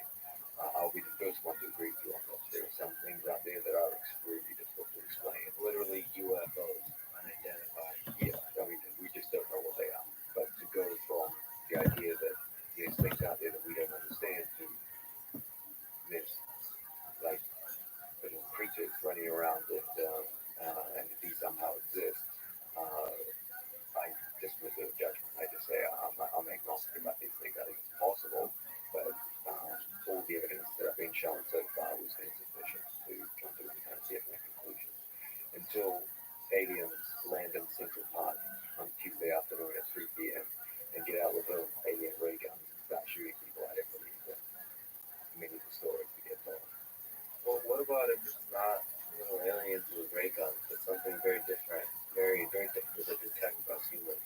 That's very cool. At that point, it's a fascinating idea, and it's certainly possible.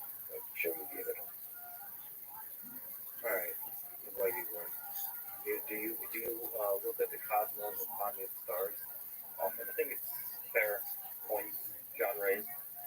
Something really interesting I saw the other day was someone posted like if an alien or civilization 65 million light years away somehow managed to look at Earth, they would theoretically see the dinosaurs in the 65 million light years away. So, like, imagine us looking at galaxies that are 100 million light years away. That's 100 million years ago. You have no idea what it looks like now. So that's what's super interesting to me about it. Yeah, the expanse is huge, and so much cool stuff to be going out there. Yeah. The scary thing, of course, is if they haven't visited us yet. There has to be a good reason for it. Instead of scary reasons involve the fact that they maybe once you get sufficiently advanced in your development, you destroy yourself naturally, as humans seem to be approaching now. We more and more have the tools to destroy ourselves completely in terms of our weapon systems, and we're developing them more and more, and they're becoming better and better. And when we're starting to get angrier and angrier on Twitter and Instagram at each other. Those are good points we're raising. It's the real stuff as that. I think that is my favorite part. The real perish one day, yeah. There's also just the sheer difficulty of travel through space. Like space is an unimaginably inhospitable environment. And to the best of our knowledge, it's even the theoretical speed that we can attain in space, even if we could travel at the speed of light, we're not even close to that. Still, the distances that need to be traveled to get to even relatively close solar systems are very, very long. If you look at astronauts who have spent significant amounts of time in space just orbiting the Earth, it has severe health effects on them. We're just not built for space. We're supposed to be in a gravitational environment. But you're referring to your biological meat bag that's containing the essence of the mind that is John Donner. Maybe we can transfer the mind alone. The bag, the meat bag is not designed for space, but maybe But again, this is all concept of the mind. it's possible. But What do you think of comprehensive. you folks who like difficult things? What do you think about Elon Musk on that part? Is this something you find interesting or a aimless pursuit? I think it's a must or a salvation. We need to leave at some point in the planet because historically in the past we know that we've been bombarded by asteroids, volcanoes, like crazy things happen here. It's very unstable. If you look at it through a lifetime of a human being, it's nothing. But just look 12,000 years ago, what happened? There is cataclysm that happens all the time. It's very unstable. So if we want to survive as a species, I think we need to get out, to be able to get out and spread the disease. So these are the early steps on a really long journey. But is there something about we don't get that exploration in most modern society. The kind of exploring that people did throughout the centuries of coming to the North America, just throughout, we were shrouded in physical uncertainty, what's out there, and now we get to do the same kind of exploration with Mars. Is there any aspect of you that wants to travel out to space, that wants to travel to Mars? The goal is to allow civilians to travel, perhaps in our lifetime, meaning affordably. We can do so now unaffordably. Traveling to space and traveling to Mars are two different things. I think I'd like to travel into space. I don't know if I would like to travel all the way to Mars. Because of the risks involved. Boring. Is there some part of you that I enjoys think that if I was like 14 times in my life, I would like to travel. Because it would Just the experience, yeah. If I go to Mars, I'm not coming back. That's it. One way to get maybe with the technology we have now, maybe in the future, maybe our children of our children will be able to experience that. Well, We can. The whole design of the Starship that SpaceX is working on is supposed to come back. It's supposed to be reusable, so it's not a one-way ticket. That's the whole point.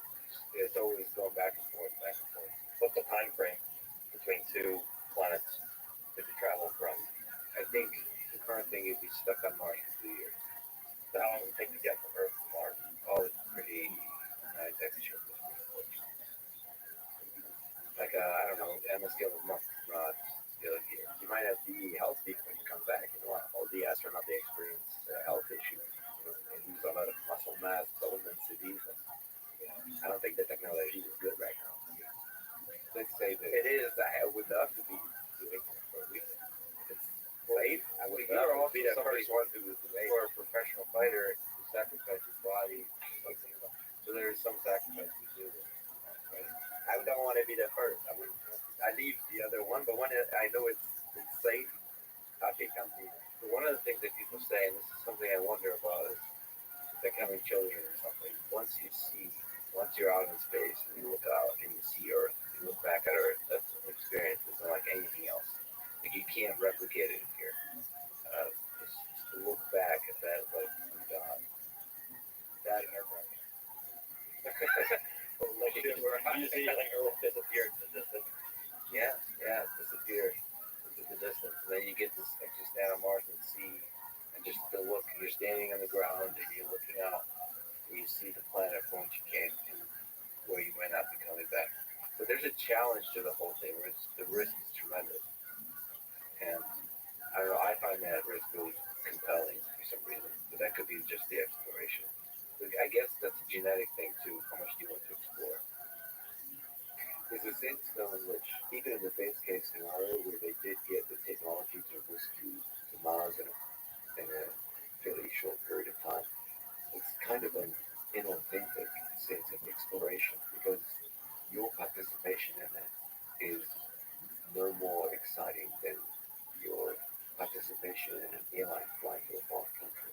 You're basically, even if anything to do with the creation of the vessel, you're not in command of the vessel, you're not in any way, shape, or form important to the mission. You're just a person sitting on a passenger seat. And you get off at a destination the same way you would if you flew to Singapore or London or something like that. Well, there's a hierarchy. There's a leadership, and then there's a bunch of people that all have roles. You don't get to go to Mars without having a skill set. You made it sound like space tourism. Yeah, I think it's a long time before you have space tourism to Mars before you have nothing to contribute. Like you will have to do what you do. You go through like a training program. Training program, there's technical things you'll be contributing. So they will bring people, in terms of agriculture. Okay, so this sounds like they're more like explorers. Like you talked before about explorers and human history, where Magellan sets off on his boat. Every person on the boat has a specific function. They were all into the mission in a very authentic fashion. If they weren't on the boat, the performance of the crew would somehow suffer. So this sounds much better. And with Magellan, I think most of us would die. A significant number, yeah. From bacteria. I mean, from things that are unexpected.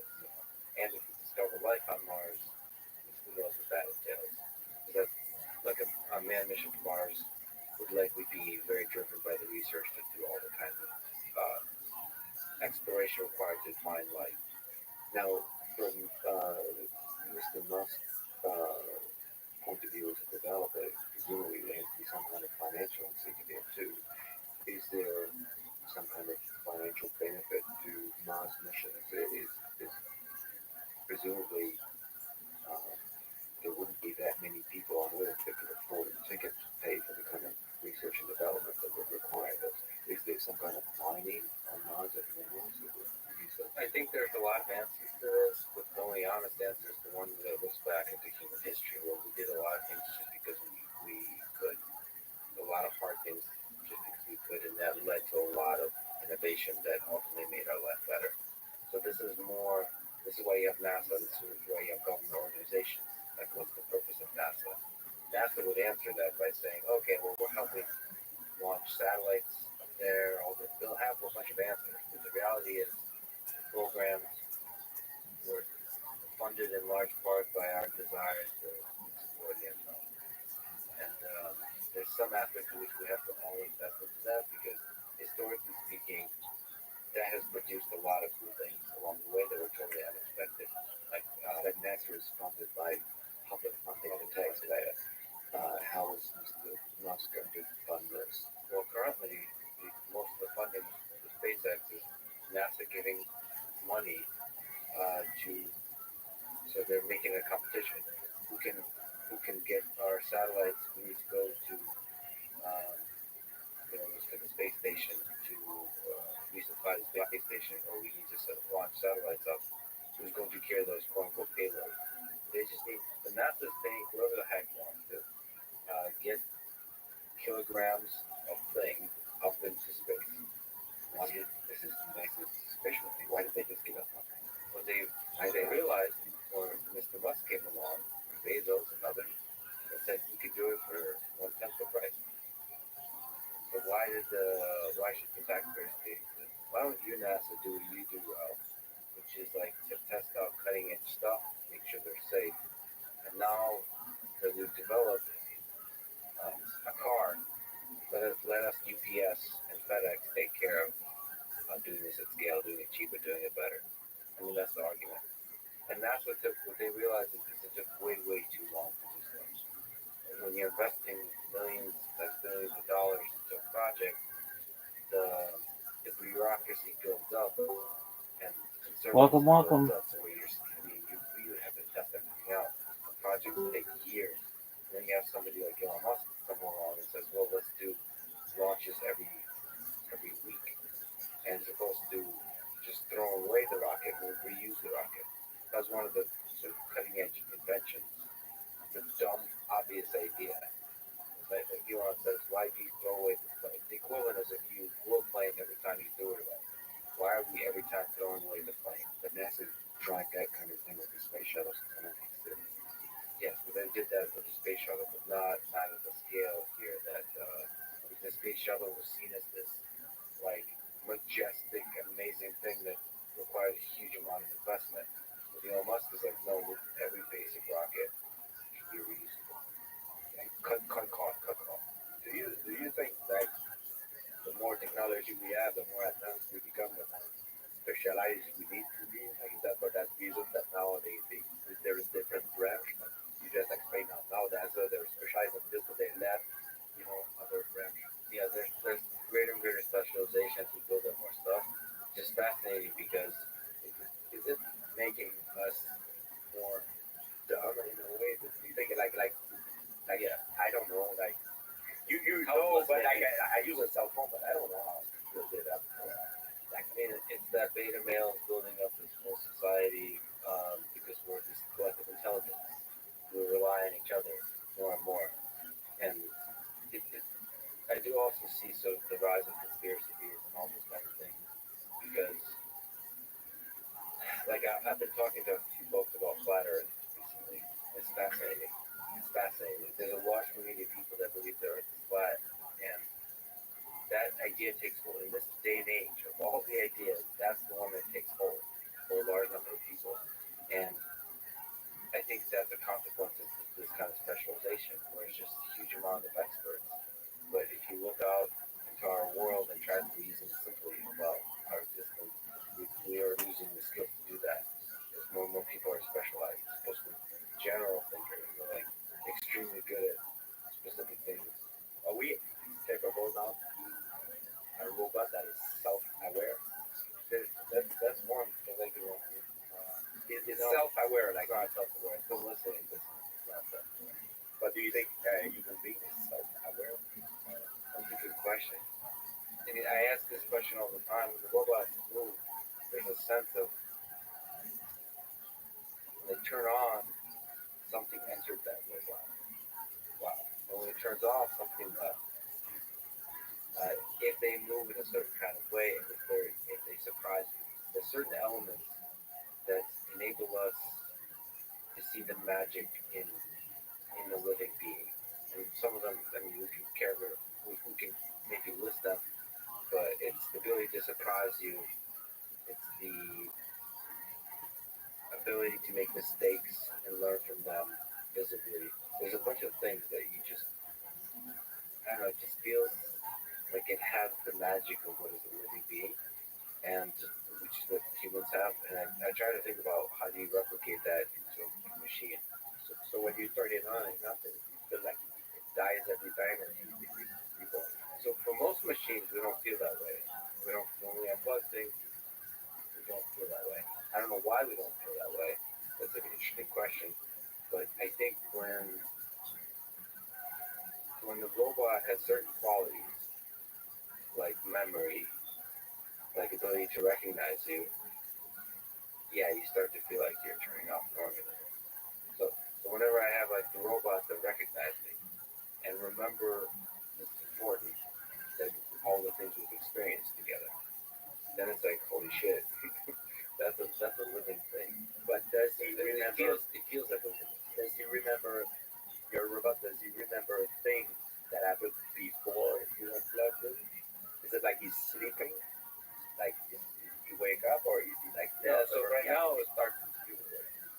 No, it doesn't start at zero. Remember that's every time you like you upload, it's storing the memories. But the memories are basic. They're like, okay, we walked around the kitchen, and then you looked at me. I mean, the memories, it's like data. It's not like we've experienced. It's able to actually experience anything deep like we humans can. But just the fact of memory. It's like the toaster or the microwave don't give a shit about me. They don't know me. They don't know me by name. They wouldn't recognize my face as being different from Gordon. They wouldn't know the difference. And they wouldn't remember, the microwave currently doesn't remember, the times I've been sad or happy, like what food I put into it. It doesn't remember this. When I was being a fat ass or when I was being in good shape. All just those memories are enough to make you feel when you turn a thing off. So it's like, shit, that's a living, that's a living thing. Of course, that's kind of an anthropomorphism we do to each other, but that's something. Yeah, that, that's something that makes me believe it's possible to create systems which we can have connections that are non-human. That's similar to dogs, and cats, and so on.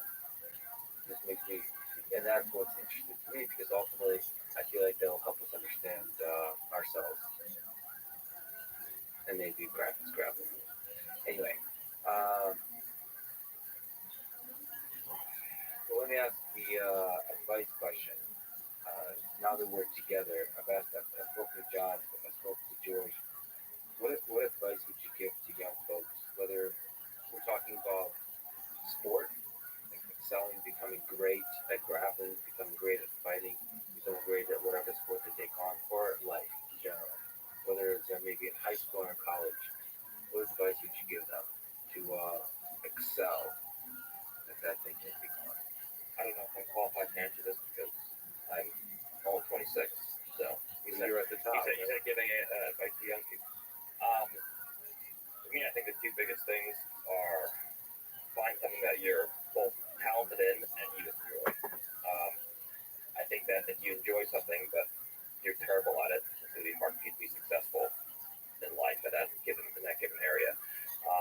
And it's going to be hard to do something for long amounts of time if you're talented at it but you don't enjoy doing it.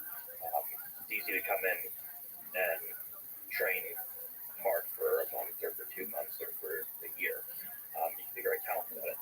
But if you come in, it's a different story to come in every day for 5 years in a row, for 10 years in a row, for 15 years in a row. So I think finding something that you're both talented in and something you enjoy are probably the two biggest things for me. How do you find the joy in it? So you've been training the same amount, a lot. You've been doing it for a long time. Is there ways to rediscover the joy in it? For me, initially, it was just learning new stuff. You come in as a white belt, and every day you learn these different moves, and you're like, oh man, that's awesome. And then when I started to compete more seriously towards my professional career, it was the joy of doing camps and seeing the result of those camps and beating high-level athletes. And then I got to a point where I'd beaten all the high-level athletes already, so who am I going to compete against? So now for me, the joy is just being the best athlete I can possibly be until I reach my prime, which I'm hoping is somewhere between 35 and 40. So instead of competing against the other athletes,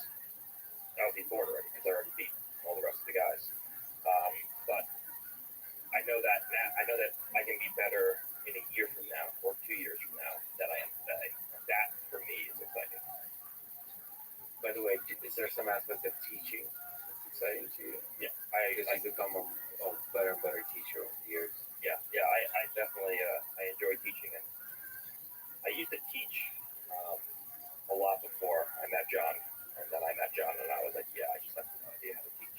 Sounds like a completely different element of the sports. Doing things and being good at doing things and being good at winning, and actually being able to communicate those skills and knowledge to a vast amount of people is two completely different things. George, advice for young people like Yeah. yourself? Well, first, I would tell them, find what you want to become, what you want to do. And long term, use certain things maybe sometimes you don't do, but where you want to propel yourself in the future. Not what your parents, your friend want to become, what you want to become. Once you find it, you cannot doing it by yourself. Everything that is big achievement in life, you cannot be doing it by yourself. So what I would say is, second thing is try to build up your team. Try to build up your team to be able to achieve your goal of people that are competent and people that you trust. You need both competency and trust. I see a lot of people sometimes in business, for example, they hire people that are that they trust, but they turns out to be incompetent. So now you have to hire a friend, otherwise your business goes down. The same problem if you do the opposite. You hire someone that is competent, but you cannot trust he's gonna fool you. So it's very important to stay away from the negative, build up your team, people you trust and that are competent. And I would say the third one is work hard, sacrifice yourself. Yeah, you got to go through hell sometimes, but yeah, you have to see the light at the end of it. Keep your dream in mind and can give you the motivation to the sometimes not easy to work.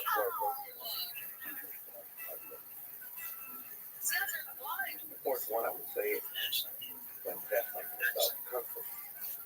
Do not invest on yourself on whatever you are in which business or sport, the game will catch up.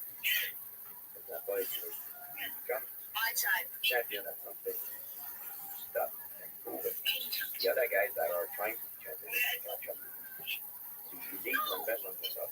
Most people, most athletes, they make the mistake when they start to having money, they buy luxury stuff.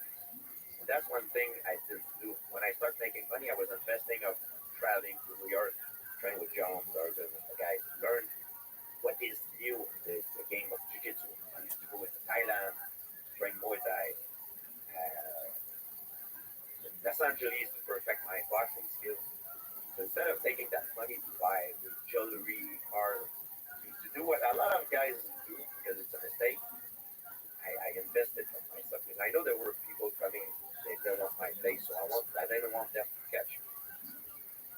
And the last one I would say, it seems weird, I would say, to give back. And it's not because I'm a nice guy. And it's not that, I don't say that to look good. I say that when you make it, it creates opportunity where you can help certain group of people. But when I say give back, not give back to everybody, to anybody. Give back only to the cause that you want. I give back not because I'm a nice guy. I'm kind of selfish. I only give back to the people that I want to give back. Because I give back to them and I know that if I'm more successful, I'm going to be able to give back to people I love. The cause that counts for me. So it brings me more motivation because I don't compete for myself anymore. I compete to help people I love in a way. So when you reach the top in your game, you need to find new motivation.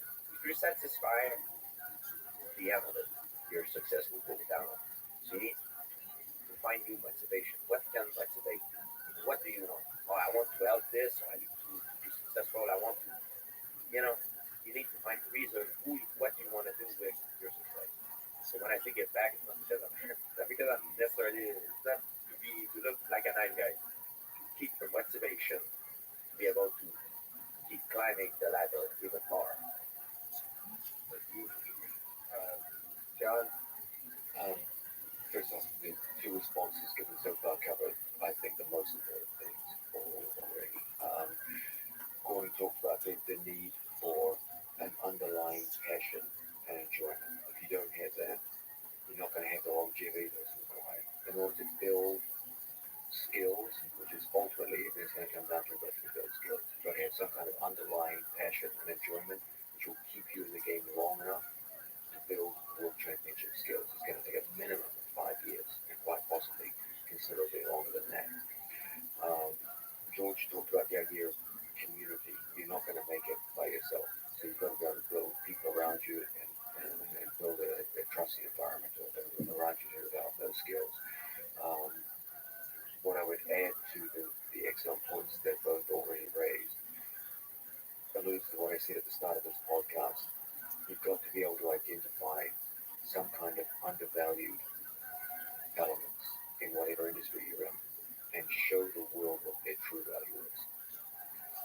addition, you can't go through life doing the same things as everybody else and expect to get different results. This is straightforwardly irrational, and worse, it's even arrogant.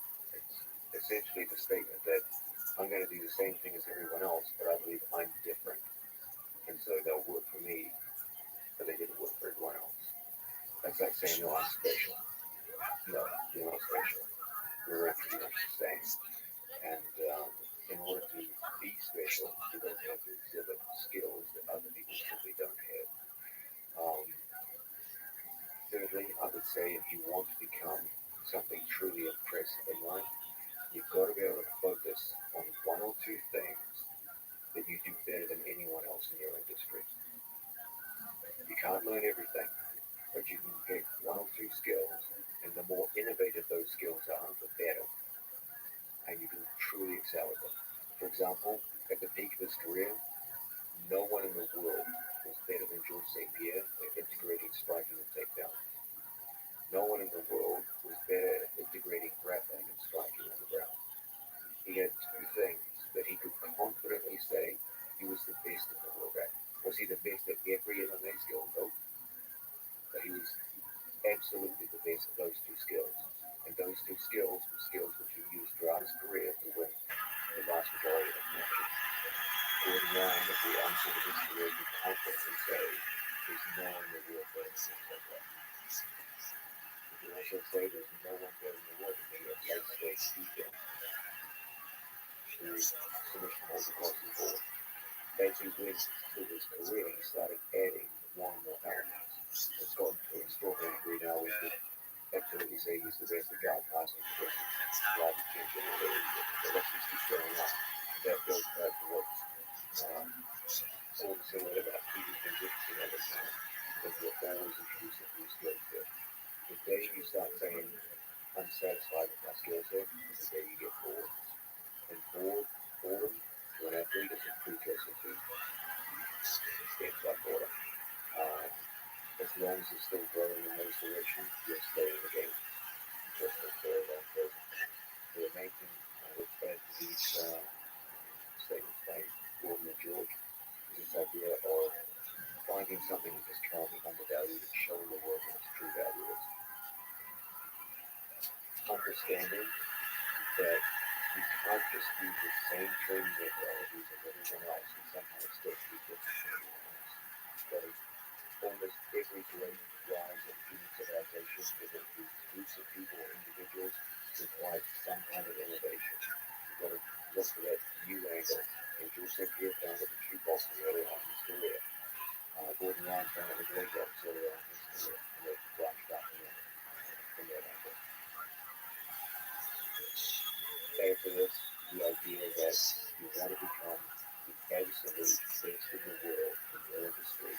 One or two things that make a difference. Find out what they are and focus on those things, and you'll go far. John, Gordon, George, this is an incredible conversation. Thank you so much for your extremely valuable time, George. As somebody who's become famous in part by commenting on people's performance, how do you think we did? How would you evaluate our performance today? I'm not surprised. Yeah. Thank you. That's it. I learned all the time. I talk to you guys. It's great. I love it. It's really that. Very stimulated. You can do it. Yeah, it was something I really was looking forward to. I was hoping that we'd get together. It's so rare that at the same time in history there will be some of the greats together. And the fact that you guys would be willing to come together and talk like this is awesome. And then Gordon, he would even wear a cowboy hat. I mean, this is just a story. This is like Churchill getting together with whoever. This is great and all, but the next one is just going to be us just quizzing John on which animal is winning fights. Yes, for the whole 3 hours. It'll be just so we'll invite Joe, and we'll make it a systematic. It'll be a debate between Joe and John on which animal is winning. John and I, we have a thing that we send each other footage all the time on animal fights. We are very intrigued by animal fights. I get this at like 3:30 a.m. on Instagram. Like, check this out. Like a rhino taking like a big thought it was fair. No, it's not ever. But it's interesting stuff. If people would see what we send, the stuff that we They would judge you partially. All right. Thanks so much, guys. This is awesome. Thanks for listening to this conversation with George St. Pierre, John Donahar, and Gordon Ryan. To support this podcast, please check out our sponsors in the description. And now, let me leave you with some words from Miyamoto Musashi. There's nothing outside yourself that can ever enable you to get better, stronger, richer, quicker, or smarter. Everything is within. Everything exists. Seek nothing outside of yourself. Thank you for listening. Hope to see you next time.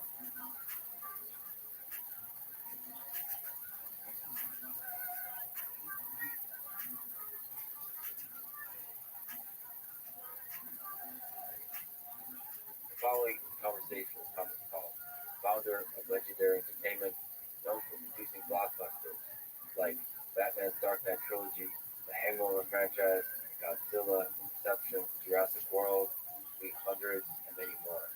He runs Talco, which is an investment company that focuses on how artificial intelligence can revolutionize large industries.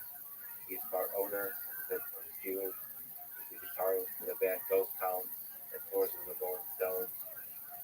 But most importantly, he's humble, down to earth, and someone who has quickly become a mentor and friend. This is the Let's Speak This podcast. To support it, please check out our sponsors in the description. And now, here's my conversation with Thomas Paul. In 2004, he founded Legendary Entertainment, known for producing blockbusters like Batman's Dark Knight trilogy, that includes Batman Begins, Dark Knight, and Dark Knight Rises, the Hangover franchise, Godzilla, Inception, Jurassic World, 300, and the list goes on. It's just some of the biggest movies in history. What does it take to make an epic movie like that? And what does it take to make it happen from start to finish? Well, look, I've been enamored with movies since I was a kid, man. And I think what you need is to be able to tell a great story. If you're going to tell a great story, you need a great director. You got to start with a fantastic script that is able to take some of these iconic characters that you did and put your own stamp on it while still respecting the mythology. And I had zero experience in movies and television before I started Legendary, so it was a very interesting trip. Total luck that we had the opportunity to make 5 movies at the time with Chris Nolan. Turned out to be one of the greatest filmmakers of all time. But it's each one is its own little startup company, and I don't think there's any formula to get there. But I know that if you don't have a great director and a great script, if you don't have that foundation, it's hard to pull off. Who's the CEO of that little startup company? The director? Who would you say kind of defines the success of their movie? Well, when you build a big movie like that, it's an enormous effort, 360 degrees. I mean, digital effects, certainly acting. I mean, if you have an amazing script, an amazing director, but you don't believe anybody playing parts, that's a problem. So the reason I think it was so difficult to pull off is I always used to say you start with a stack of papers with words on it called the script.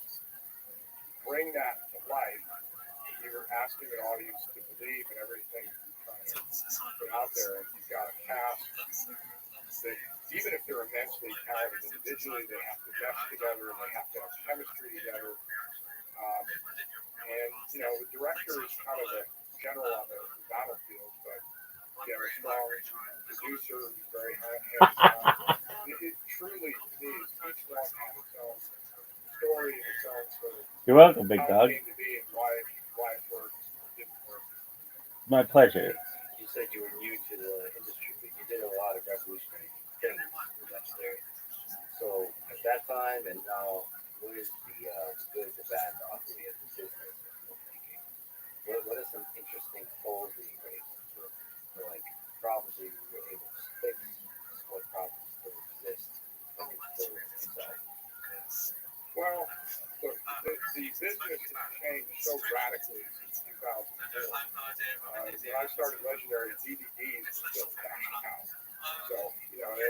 that's how far things come.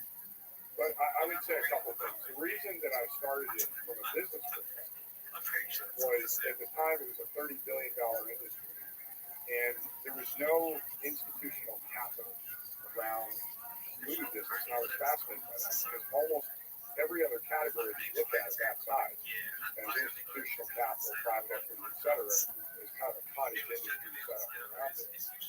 And I was perplexed and fascinated that didn't occur. And the way the movie business works is unlike any business I ever looked at before. So after kind of convincing myself that you could actually make money if you were disciplined and had the right approach, went out, raised the money from the capital markets, which was Herculean, still maybe the hardest thing I've ever done in my career.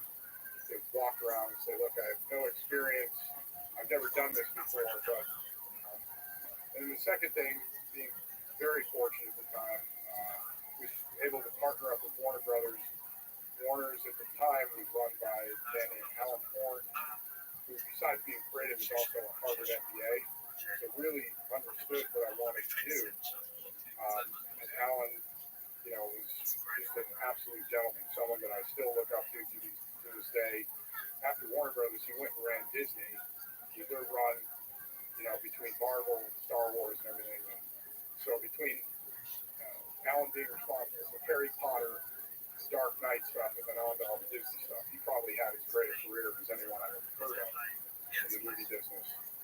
So my first focus was around first two concepts: global, worldwide, large tentpole films and franchises, and then the business aspect of being bringing long-term institutional capital to bear. I'm going to ask you a dumb question, which is part of the style, I guess. But just for people who don't know, including me, what is institutional, what is capital, what is institutional capital, what is equity, what is private equity? Okay. Well, so if you're starting a company and you go around to a bunch of your successful friends and say, hey, you should invest in my company.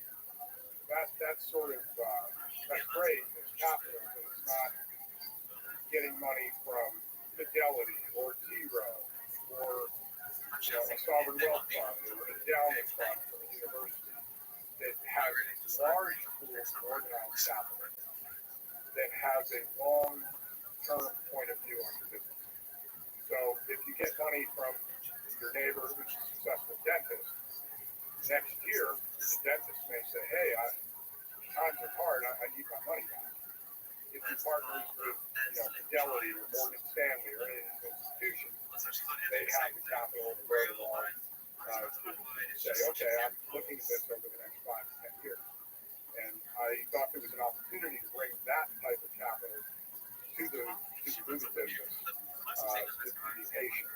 And the benefit of that, patient, is long term. You have to deal with deal parties, do much larger investments. So Yeah. what are the benefits? What are the challenges?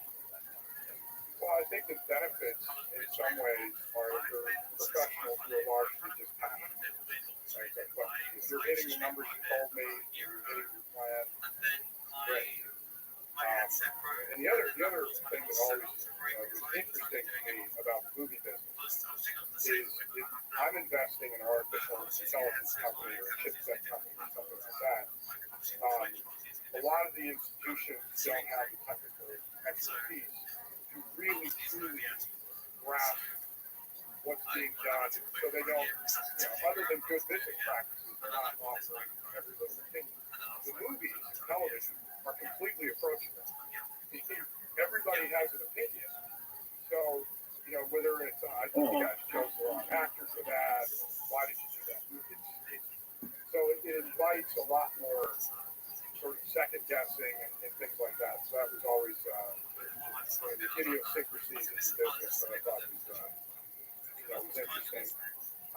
And then when you talk about private equity versus public equity, if you're a public company, the companies are traded. You want to buy Microsoft shares, go to your broker, TD Ameritrade, buy them.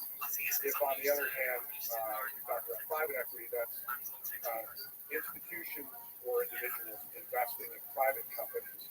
So thus the pools of capital that mostly invest in private equity deals, that's how you. But it's difficult to make those happen because it's individuals and agree. So it's much less. It's more human, much less mechanical. Yeah, and again, massive difference between large private equity shops who are professionalized and in the same category that I mentioned earlier, versus private individuals who are wealthy, whatever. But again, it's much more individualized when you're going to people who like your idea and say, I'd like to invest in it. Because all of us has an investment. What do you think is the most conducive to creating works of genius? Whether that's in technology, AI space, or whether that's in creating. I would say a couple of things. Enough money that whatever endeavor you're going into, that you're not so nervous about the edge. If I have $100 to spend, and I think I can create a perpetual motion machine or something for $104, I can't do it because they're all over me about the budget. So I would say making sure that you have enough capital, making sure that that capital is patient enough, so that it's, if you're going to do things that are extraordinary, it takes some time. And you're going to break stuff, right? You're going to make mistakes. You're going to have a whole bunch of film on the cutting room floor, so to speak, or if you're in the lab, you're going to have a whole bunch of broken stuff.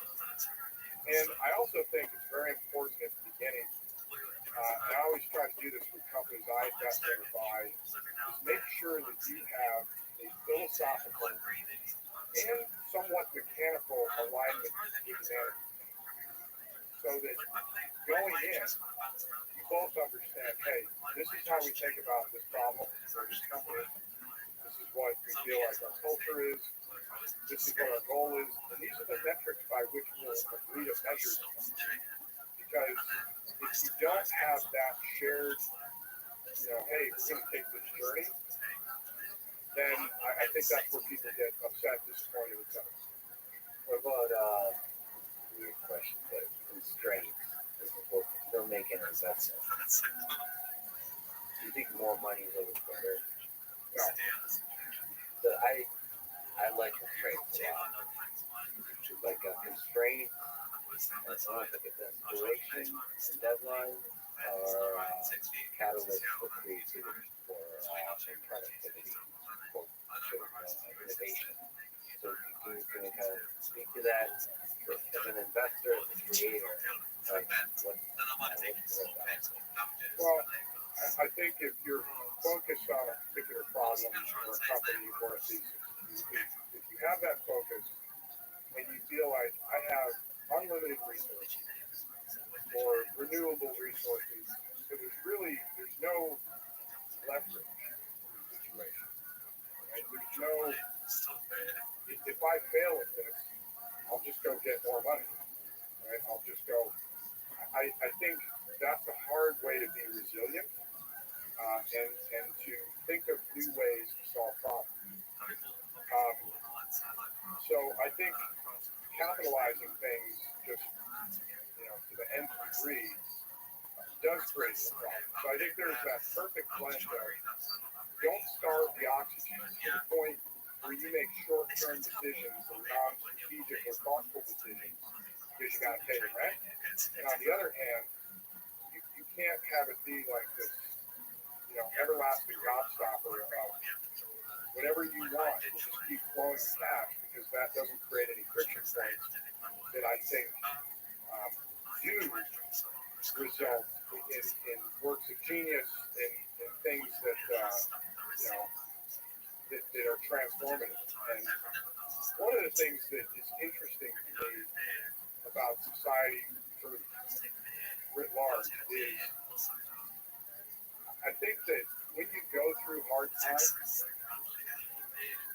you have to do things that are people you don't want to do them.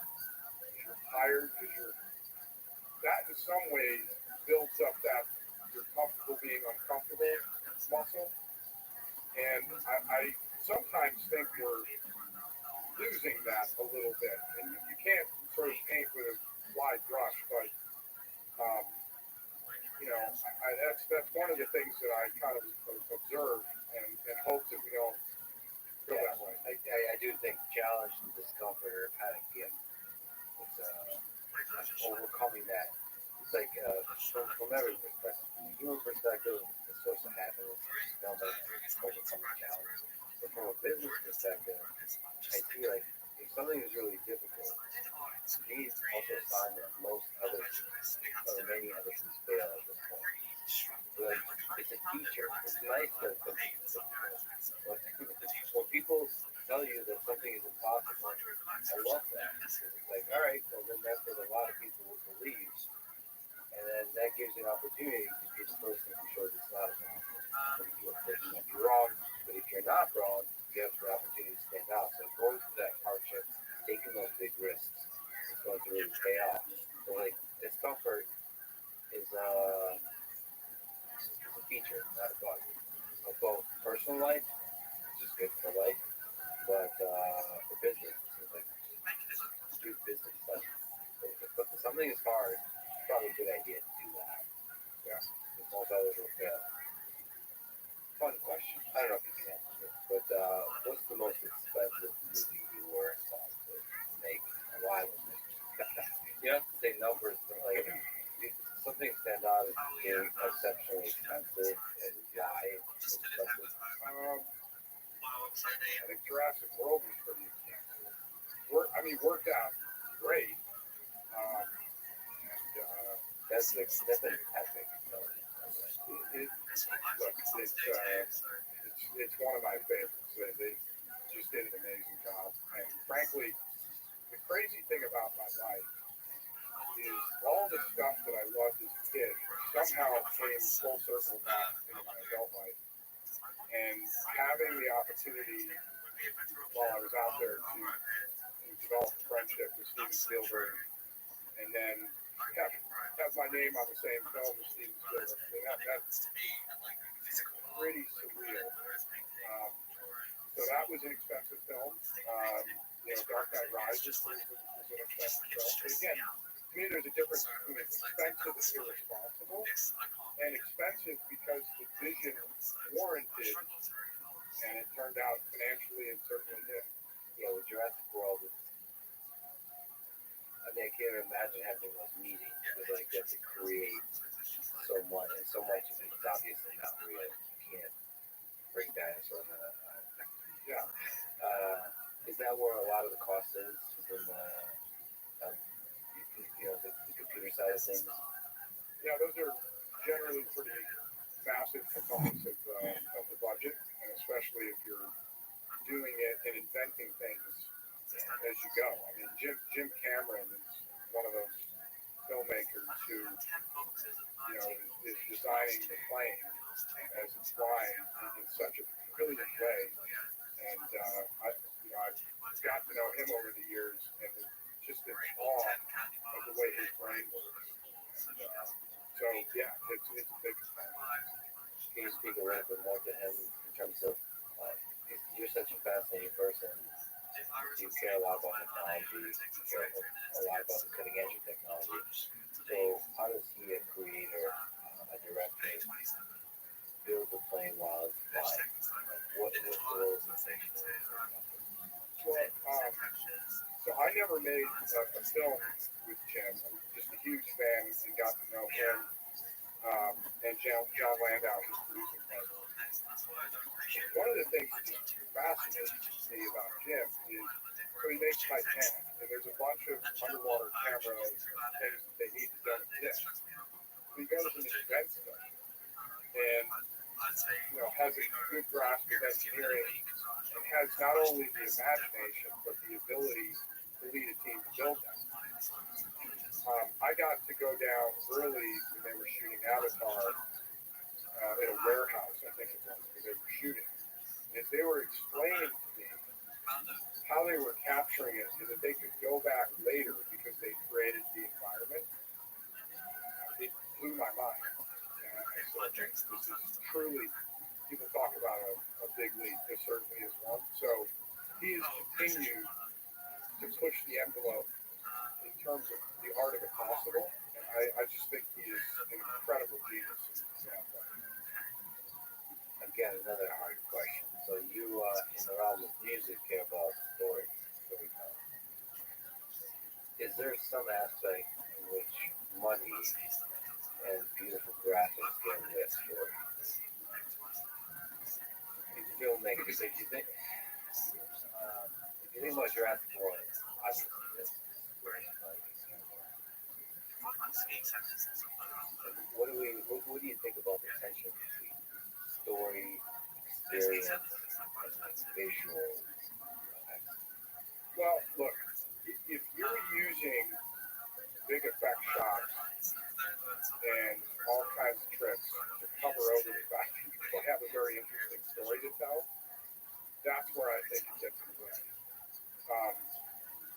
Where I think you have these incredible filmmakers, you mentioned Chris Nolan, Jim Cameron, Guillermo del Toro,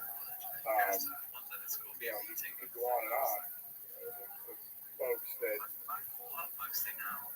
just see the world differently and use technology to enhance the storytelling, right? To make you believe differently, rather to make you not just suspend your disbelief, but to feel like you're immersed in it.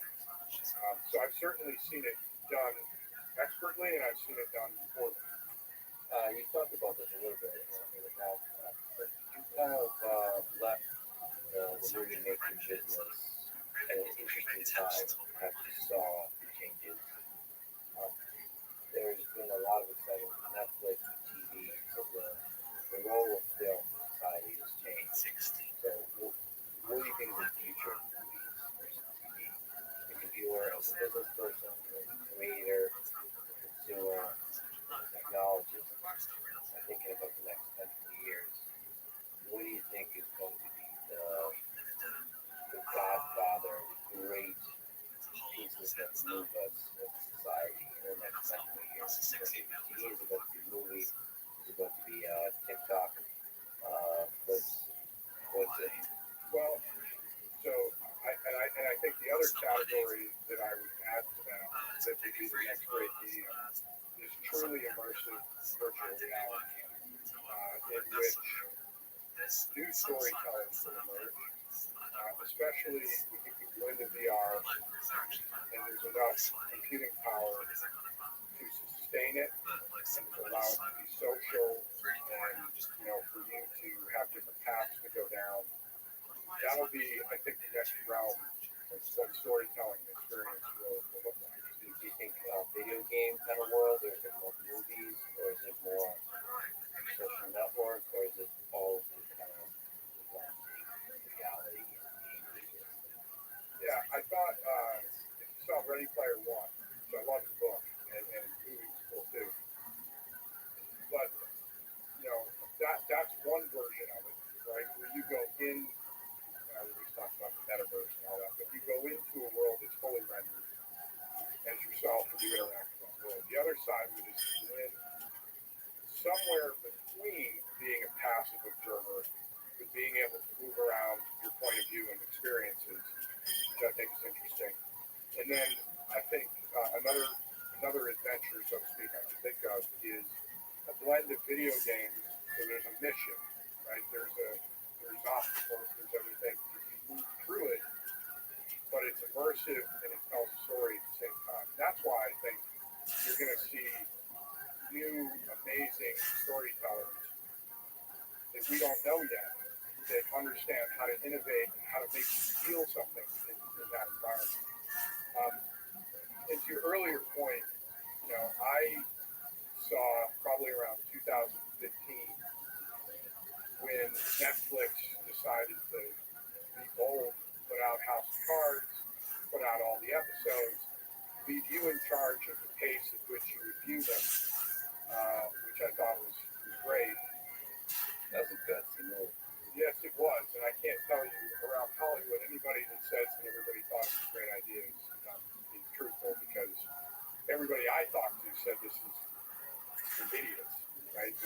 do they know about movie making and TV? And what I saw happening was, if you look at what Netflix pulled off, they realized there isn't really a moat around the studios.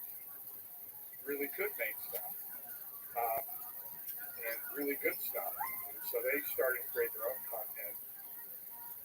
That pulled in Amazon, which pulled in Google through YouTube, and you had Hulu, and you had Disney deciding that they're going to have Disney Plus. The next thing you know, you have some of the biggest companies with the largest balance sheets on the planet being in the creative business.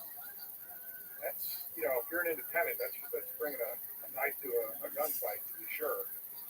And so, I thought that was interesting. The other thing that it used to be that movies were where the big things happened. Television was sort of, small screen, different experience.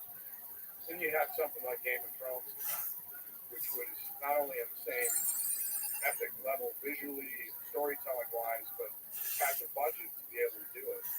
And now, I think you're seeing all kinds of different storytelling taking place. And I also like that you're not pigeonholed into a time. Like, you got 2 hours to tell the story. You can do a 3-part miniseries, a 5-part miniseries. You can do television that's all kinds of different formats. And that I think is allows creators to do a lot more interesting things. It is also interesting to consider the role of companies that enable that, like the capital that enables that. Without Netflix and HBO, you would have some of these epic shows. So if we're thinking about the virtual reality world that you're talking about, it's interesting to consider who will enable that. Now, like you said, Facebook is talking about meta and metaverse, but it's unclear that just having money is enough. Netflix did a lot of really revolutionary stuff, but Amazon has money. There's a lot of companies that have money that don't quite do as good of a job yet at enabling creators and creating revolutionary new content that changes the whole industry. And that's probably going to be the case with virtual reality. There is a lot of money needed to enable experiences, like in terms of compute infrastructure. There needs to be a huge amount of money there, but we also need to somehow give freedom to creators to have fun, to do their best work, at the same time, like provide the perfect amount of constraints, all that together. Like, however Netflix makes it happen, they do a pretty good job. It's a very constrained platform, but yet all the creators I ever talked to, comedians and so on, that work with Netflix are really happy because it is free to create their work. Yeah, and I think a lot of times, companies are a letterhead, but it boils down to people. And I think I've known Ted Sarandos a long time. I ran the studio at Netflix and now took over for Reed running the company. But Ted, very smart, talented guy, and understood early how to cultivate talent and relationships with talent, which is important. When you're dealing with creative people, their motivation and their goals are not always the same, right? They're not always capitalistic, right? And so in terms of being able to communicate with creative people that are not always A to B to C is a talent. And so I think they did a great job. Ted did a great job with that early. But I think that you're going to see different formats. I don't think going to a theater to see a massive movie on that screen in that format is a fundamentally different experience. And I think you're going to find movies, my old shop, Legendary, just put out Dune, which I thought was phenomenal. When we secured the rights to Dune years ago, I was over the moon because I love the book. I love the entire world that is Dune. And that's a movie that I think you see on the big screen. I think when Avatar 2 comes out, I'll want to see that on a big screen. But I think you're going to see a ton of content is obviously being produced, and it's not all going to go to the theater going experience. You're going to see, I think, different versions of it over the next 5 to 10 years. James Cameron was listening to this, so especially agreed to talk at the time of this podcast at the time of that part 2 release. Just praise you for that whole conversation. Also just super excited about the movie and the director.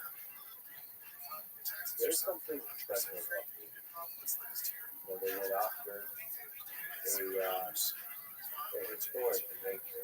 There's something about TV shows, even when they're epic and Game of Thrones, that they're forgotten quicker in history. I don't know, maybe that's because we haven't had enough of them. But, the De Niro performances, the crazy films, all the great films that kind of we think of throughout the generations, that define the generation of film. Is that just old school thinking? Is that old thinking? I mean, look, to me, if you're only going to darken theater with a bunch of screens, the lights go down, you go on this journey, there is something special and magical about that.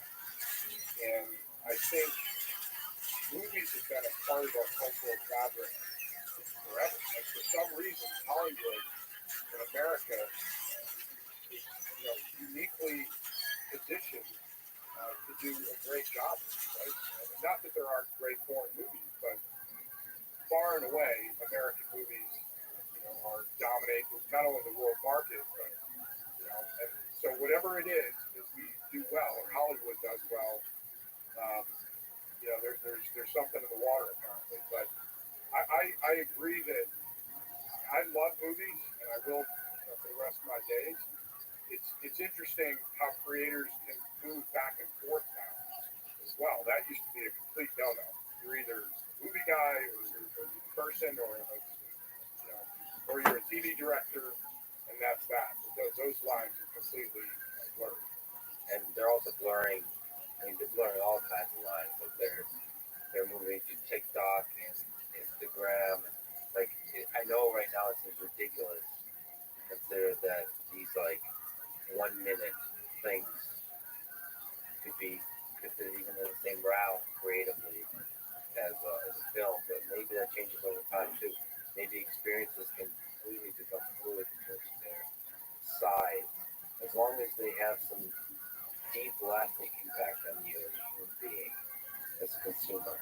To me, the whole thing is about either the moving image or even sometimes a picture will bring out an emotion, a reaction to something. So, short form is harder because you have less time to set things up and all that. But I am sure there will be short videos and creators that come up with things. And if a moving image can get a reaction on it and make you feel a certain way and stay with you or inspire you, well, that to me is just the next evolution of whatever it's going to be between humans and cameras, etc. Yeah, I think that's why I talk offline about this. That's why I love robots. I think there's certain things in the short form with robots that immediately can bring out a feeling in people. There's something about our consideration of our own intelligence, of our own consciousness, of all the fears and hopes and the beautiful things about human nature, the dark things about human nature. Somehow, especially the Lego robots bring out. We have both fear and excitement towards that. Are these going to be our overlords, our gods that overtake humanity? Are these going to be things like horses or something like that, something that empowers humanity? You don't know what to make sense of it. That's why they're super exciting. Speaking of robots and stuff, you've gone into traditional industries and disrupted them quite a few times. Is there a system for deciding which industry is right for disruption? When you look at the world and see what are the big problems you would like to solve, do you have a system of how you see which problems to solve? How do you look at the world? Yeah, well, on the business side of that, so I have a holding company called Volvo, very imaginatively named. Part of that is literally every name ever is now taken, registered, and all that stuff. So we're a holding company. What's a holding company? So instead of being a fund that has money flowing in and out of it, and there's what's called a vintage year, I raise capital and I agree to invest that capital for so long, and then I give it back to you, which sometimes creates artificial time pressure and things like that. A holding company is more permanent capital. So the idea was behind Polko was to buy almost always whole companies or majority stakes, great management teams, in spaces that do not traditionally have a lot of innovation. And to have our lab group, where data scientists, AI practitioners, engineers, machine learning, etc., and to be able to bring that wherewithal to that company. So to provide them with the right capital and to provide them with access to technology that would be hard to individually recruit for that company.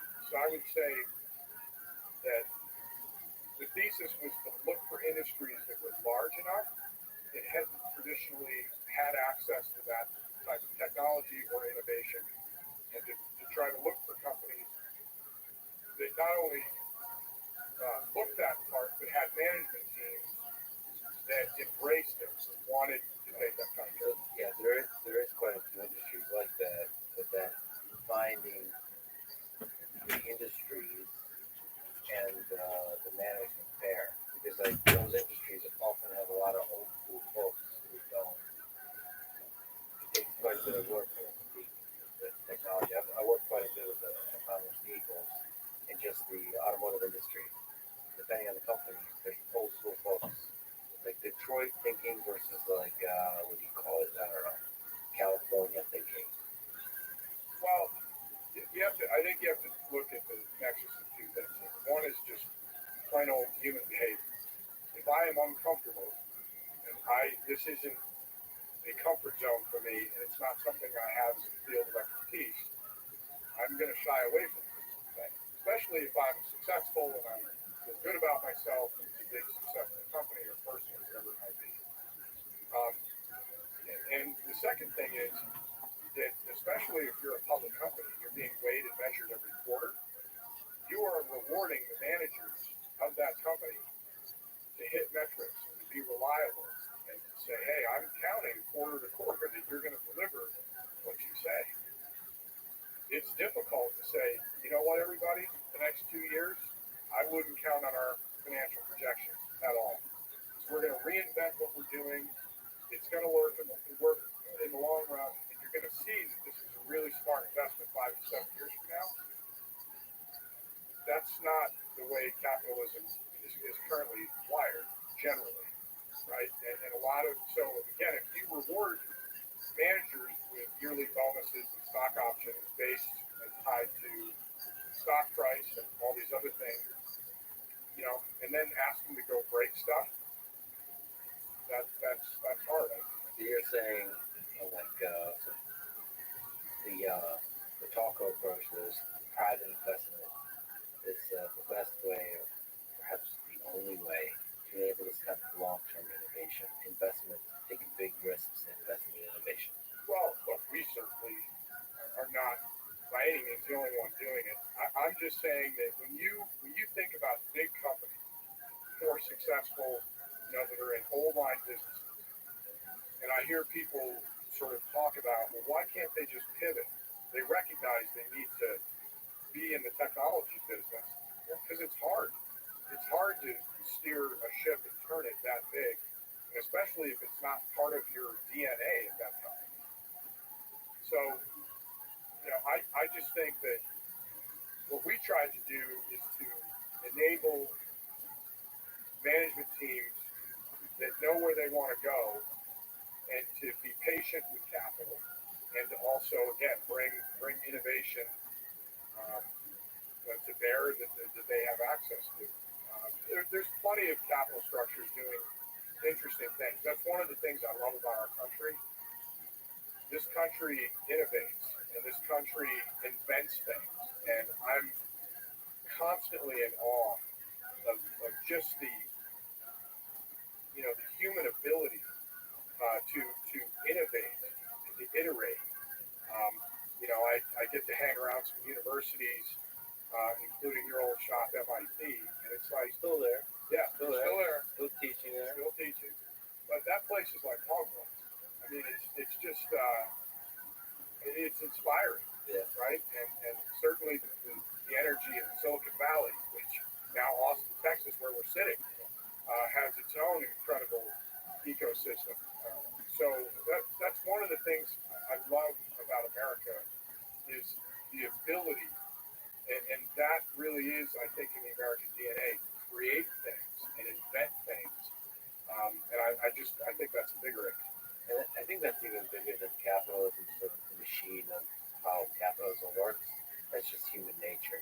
Capitalism is just one of the ways to sort of make that human nature shine, I suppose. But it's like you mentioned MIT. There's a drive there to innovate. That's so purely human. That human spirit to sort of build something new. It's like that hopeful, optimistic spirit, especially in the engineering space. Like if you pay attention to the internet, like Twitter and all that kind of stuff, intellectuals and so on, there's a cynicism to when we talk about stuff, but there's an optimism to when we do stuff and do it for actually build things, especially like you care a lot about manufacturing too. Like you actually build physical products, that's where we truly shine. Yeah, no question about it. And I'm passionate about our country making stuff again, right? Doing our own manufacturing, and making sure that we don't lose the ability not just to create things intellectually and do the world's greatest blueprints, but actually make things here. Actual factories. Yeah, that's exactly right. How do we do that? How do we bring more manufacturing to the United States? There's a company that I have a big personal investment in called Rebuild, with some folks that all went through the MIT school years ago. There's a good friend of mine named Jeff Wilkie who used to be at Amazon, and we all felt the same way. That, America needed to make sure that it didn't lose its edge in that way. So it's a company that invests in American high-tech manufacturing, and I think the way that we do that is to provide capital, provide training. To me, this is also fertile ground for good, sustainable, high-paying jobs. And we have to make it economically feasible to do that again here in this country, and not to say that companies, again, are being weighed and measured quarter by quarter. Hey, this is 3 times as expensive to do it here, but you should do it here. We need to innovate, and we need to create processes and companies and opportunity that balance that equation. And I think as we saw during the pandemic, I don't think in this day and age you can be in isolation. That doesn't make any sense. But being self-reliant and self-determined and making sure that you are never in a position as a nation that we can't do basic things because we're relying on supply chain in other countries. And whether it's, we're not friends anymore, or a natural disaster, or a virus, or something pops up, I think those are costs of doing business that we have to put into the calculus of being able to make them. There's an extremely high cost and it's a supply chain resilience that we really have to consider. And so if you really consider that cost, make a lot of sense to invest in social long term in building up manufacturing in a way where like you're making most of the stuff in one place. Sort of bringing it all, not all, but as much in as possible, and building on things from scratch here in the United States. And what I guess your thought is with innovation is possible to sort of revolutionize the way we do manufacturing, to reduce the amount of supply chain stuff and like build stuff from scratch and do high tech manufacturing.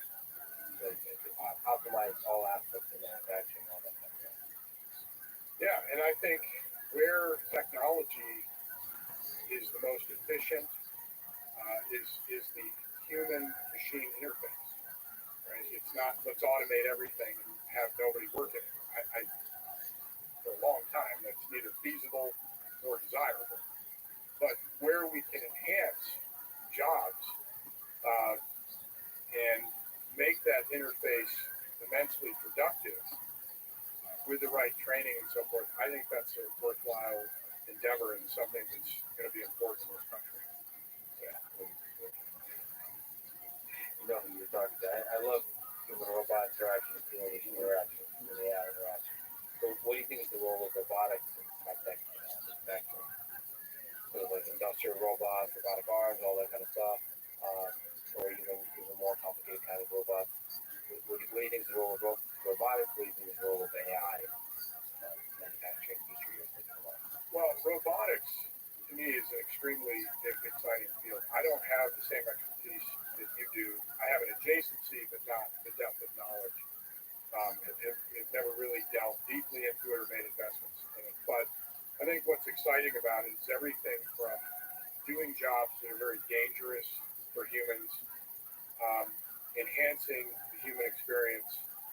When you look at really repetitive labor, things that, you know, it might take away a job, but it's a good job for that person. Spending 30 years doing something highly repetitious is not a good experience in life. So I think, and then when you think about everything from military applications, rescue, we're already seeing a bunch of those things. And then just lastly, when you talk about that human interaction with robots, when you start to have the combination, so you have some levels of intelligence and interaction. And that's why we always love the droids in Star Wars, right? I mean, it's exciting. It captures the imagination. And I think, look, many hours have been spent on debating artificial intelligence and the ramifications if things go sideways and so forth. And I think those are all, those are appropriate conversations to be having. AI is happening. I think it's actually happening slower than most people realize,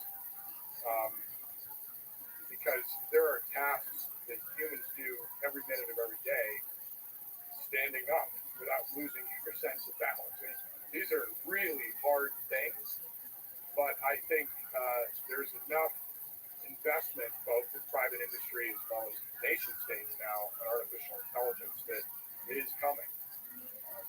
So both in the software space, in the digital space, and in the physical space, so manufacturing, so industrial robotics, is very true that even in the factory, even the tasks we think are pretty basic, the amount of small intuitive decisions that humans make is quite incredible.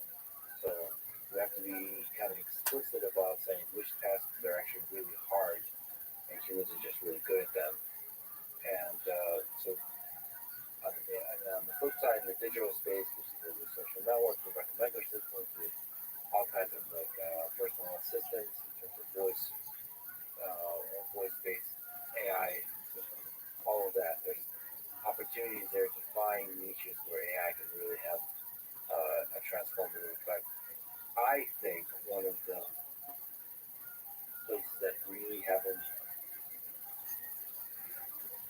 this is where like words say stupid things, but I believe this very much, that when we have AI systems in the home currently, we have something like Alexa and Google Home and so on, they're kind of very basic servants. They tell you about the weather, they can play some music, they can turn the lights on and off, all this kind of like smart home stuff. I think there's a lot of value in systems that form relationships with us in the way that pets and dogs and cats, I don't know, cats, just for people who have cats don't care about you. They really don't. They don't form any kind of relationship. I don't know why you have a relationship with them. It's one way. Anyway, I'm just kidding. That's a basic kind of connection you have with another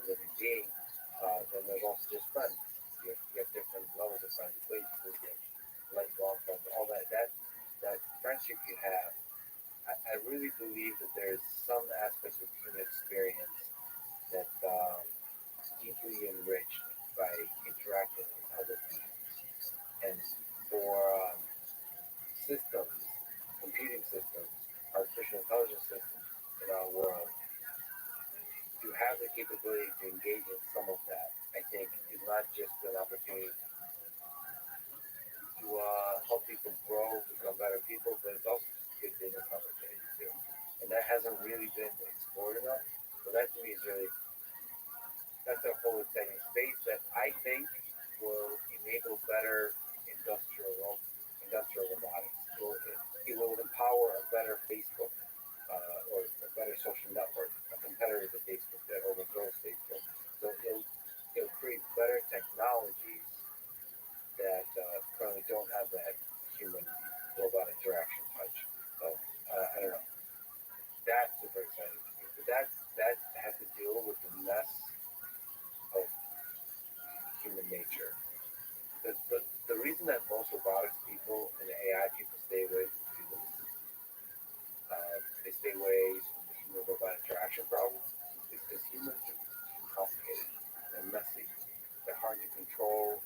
They're hard to predict stuff about.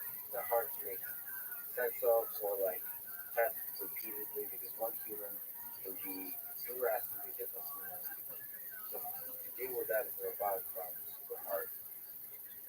So one of the questions is which problems do you remove the human from consideration when you're trying to solve the problem? So like Elon Musk is an example of somebody who believes autonomous driving can remove the human from consideration to solve autonomous driving as a robotics problem. It's stay in the lane, there's a red light, you stop at a red light. You know, if there are humans in the picture like pedestrians, like a ballistics problem, just treat them as a moving object that has with like 90% probability keeps moving in the way they were in the past 2 seconds. So smaller probability they might stop or turn.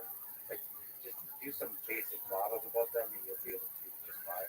So I tend to believe that even driving has considered the full messiness of humans.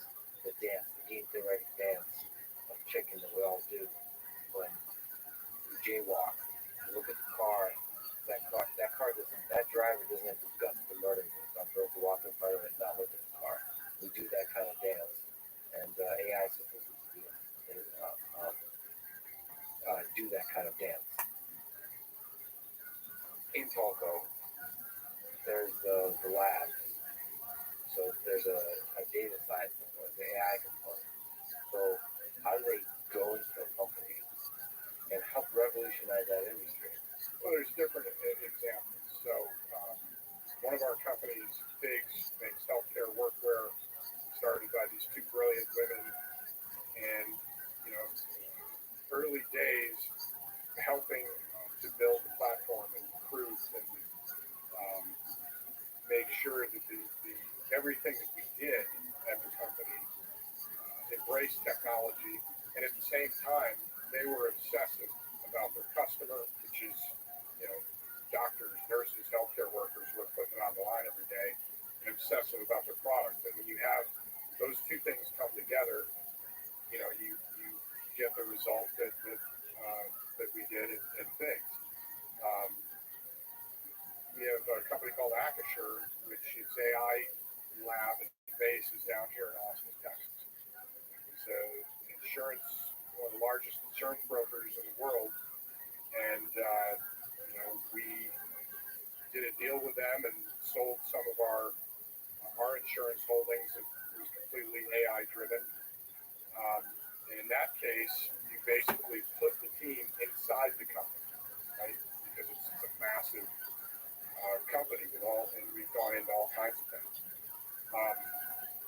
So it just depends on the different situations. But the biggest thing was just to make sure whatever the company needed, they had access to the talent. Sometimes we build it, sometimes we help recruit for it. You know how in technology, it's whatever works, right? There's no one way to do things. Well, Acasure is really it's really interesting as an example of the insurance fascinating space. It seems like it's very ripe still for disruption across the board. So it seems like a lot of the disruption has to do with like almost the first dumb step. We've been using mostly paper, like it's not digitized. You have to basically create a infrastructure and a framework where like everybody is using the same digital system, like databases, and just organize the data. But it seems like that's a huge leap that basically can revolutionize major industries that still hasn't been done. Insurance is obviously a great example of that. And one of the things that struck me, the founder CEO of Acrisure is a guy named Greg Williams. They're out of Grand Rapids, Michigan. And as we were looking at expanding our footprint in insurance, I met with a lot of insurance executives. They would talk about technology. And Greg truly understood the power of what would happen across actuarial sciences, predictive analytics, and using machine learning to really run every aspect of your business, and then automating a lot of just the back office tedious steps. And as you said, one of the things that was great for us, they already had a data collection system and department, so it was much easier to pivot. And I'm very excited about the future of that company. It's they're doing some pretty innovative, groundbreaking things, and those are the things that I like doing. Right? Is that yes, I want to make money. That's what that is. But at the same time, what did you do with your time on Earth? Right? Did you do anything to leave any kind of mark that you did anything interesting? I can only speak for myself. There are many more ways to measure one's life, and I can only speak about how I think about things. I grew up poor in upstate New York with a single mom and watched her work a couple jobs, and had to, from a young age, shovel snow and mow lawns and do all kinds of things to help her make sure the lights weren't turned off in our little place. And so that's just something that I've always been driven towards. And I have a really eclectic taste and interest, and it's just been an interesting journey. So help be part of and help enable some cool new creations across the board, like film, music, AI, manufacturing, just insurance, all the specific industries that you disrupted. Yeah. Small tangent. Back to your childhood with your mom. Any memories kind of stand out, stick with you as something that helped define who you are as a man? Yeah, even though the university and college experience was not part of the family tree, and we had no connections. I didn't understand. I didn't know what a trust fund was or prep school. I didn't know what any of that. But my mom, from a young age, would always say, "You're going to go to college. There's no, if you choose to." And I think from a young age, that was just an expectation that I had and that she instilled, and the work ethic. I watched her, and then my grandmother was a janitor, a cleaning lady in the hospital for 50 years. And then I remember there were times of, probably 10 years old, it's freezing cold out. If I don't go out and shovel 6 driveways, I don't have enough money to pay the bill. So I don't know. I'm not a psychologist, so I don't know how that manifests itself in my life today. But I think the grit to say, I'm not in the mood to do this. I don't want to do this, but that's the work that needs to be done. And no excuses.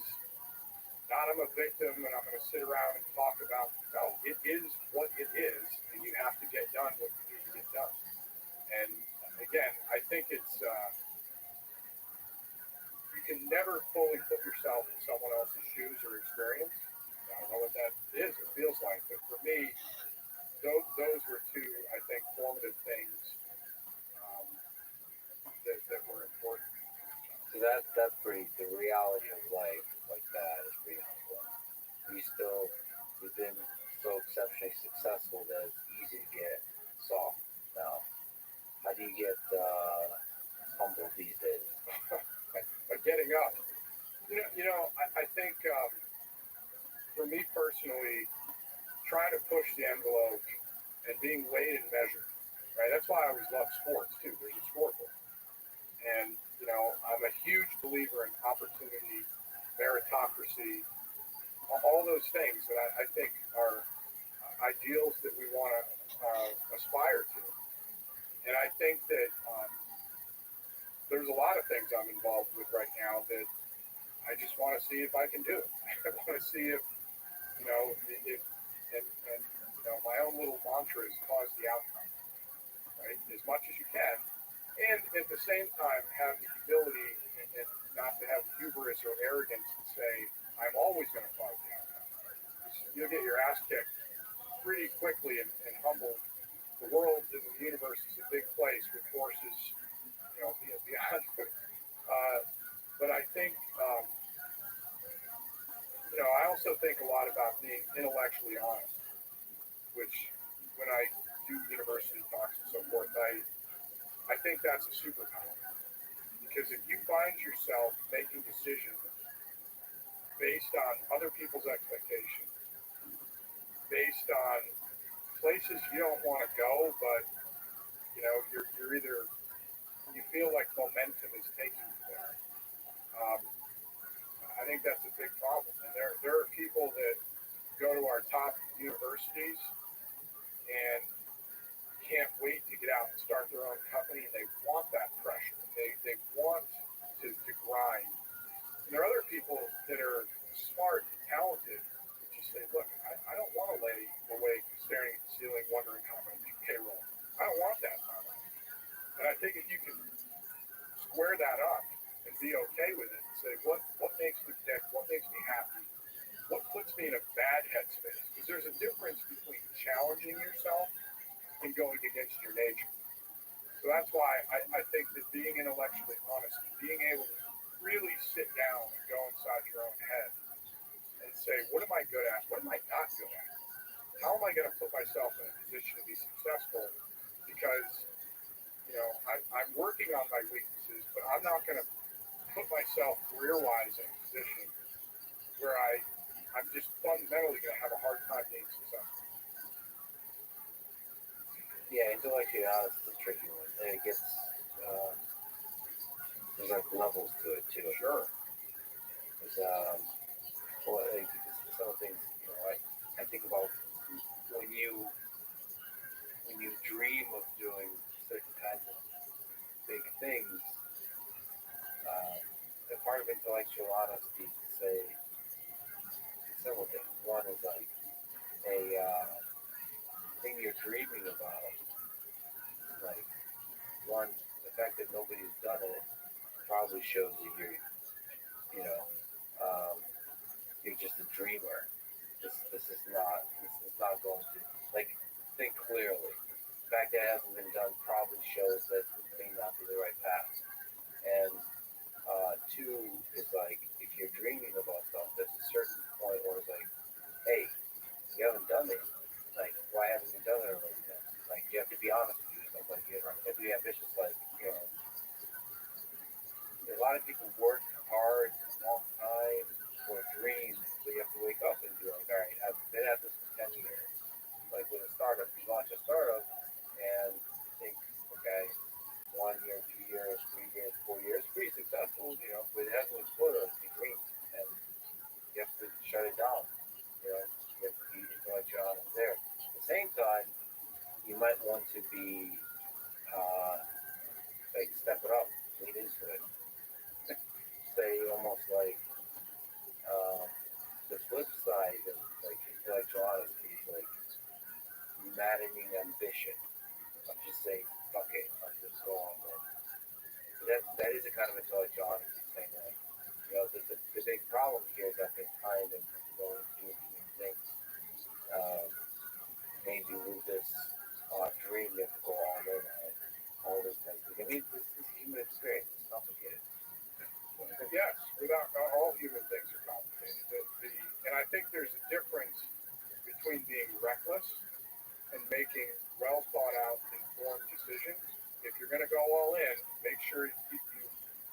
measure twice, cut once, as they say. And one of my other favorite, I forget, many years ago I heard this saying and it stayed with me. It was, never mistake clear line of sight with distance. And, you know, that, so I think that the key, whether you're starting a business or you're thinking about leaving the company you're at, starting a business, or just leaving for another job, any of these things is as much as you can, right? And psychologists, I think, would tell us it's hard to be self-aware completely, right? That's the rub. And if we were all completely self-aware of everything that we did, strengths and weaknesses, it'd be a different world. But I do think you can work on that and at least challenge yourself to think about it and not be in a position where I'm going to medical school because that's what you do in my family. You know, I'm miserable doing it. Things like that.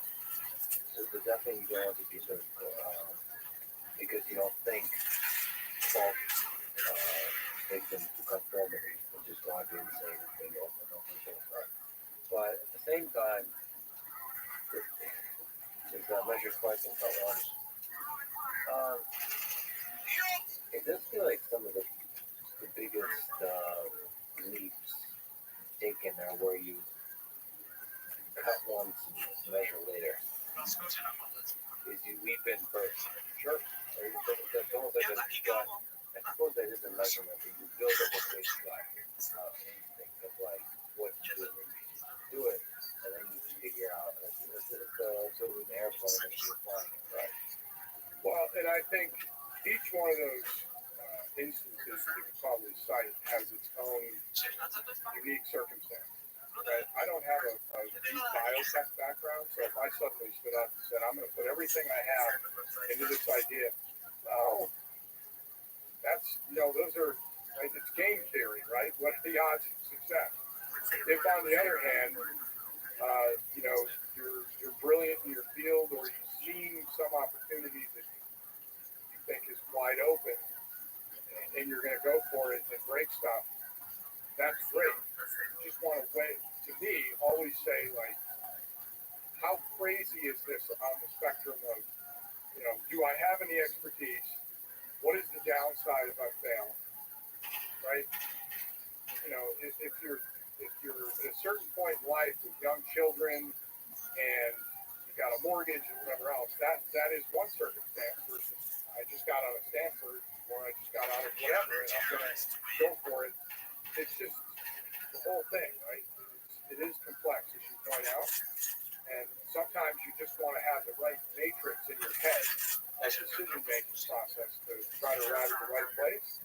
And even if you get close, that's where I think you say, you know what, the hell with it. I'm doing this. Yeah. I do want to ask you about one specific idea that sounds super fascinating when you're involved with recently. You led the $50 million seed round for a company called Rothschild that's focused on de-extinction. This is funny, relative to our connection and conversation about Jurassic World. They're seeking to restore lost ecosystems and use gene editing to restore the rolling mammoth, the Arctic tundra. How are they going to do that?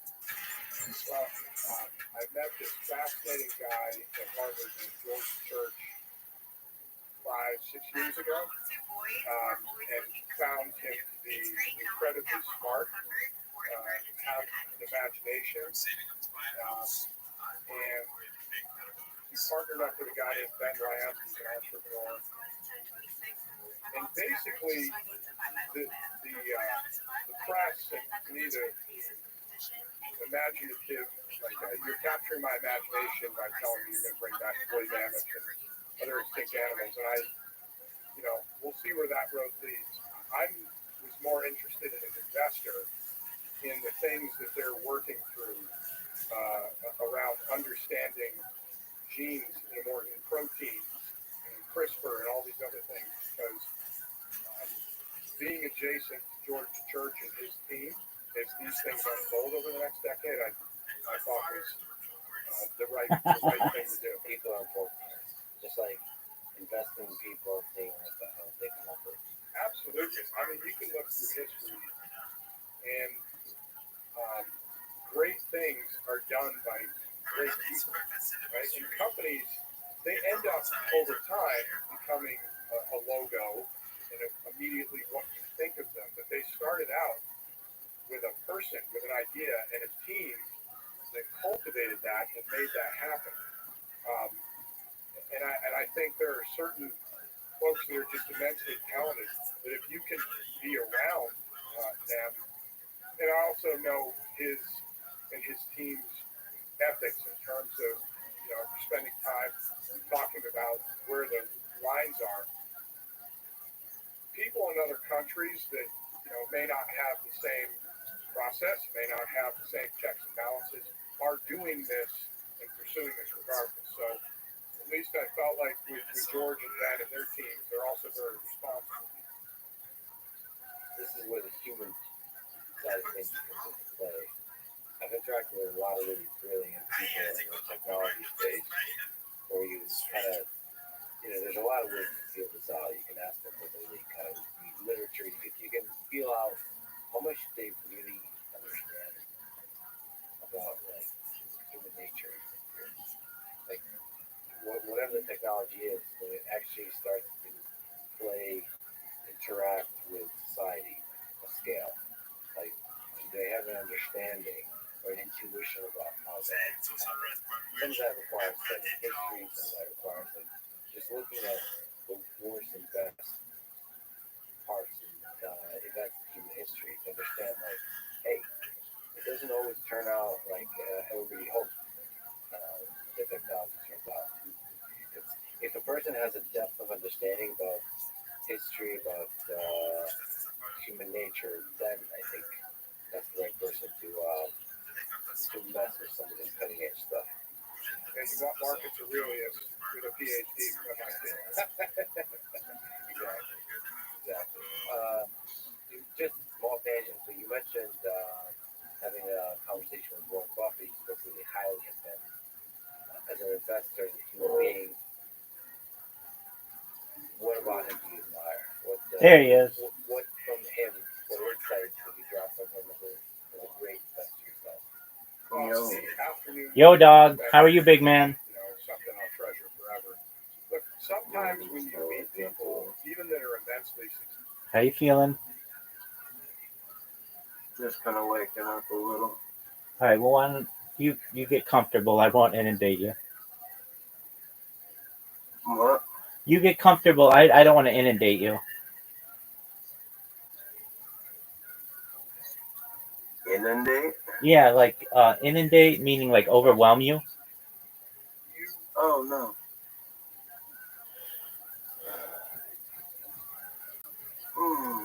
All right. So I got a Reddit account that got a 7-day ban. That's the bad news. The good, which is like whatever. The good news. I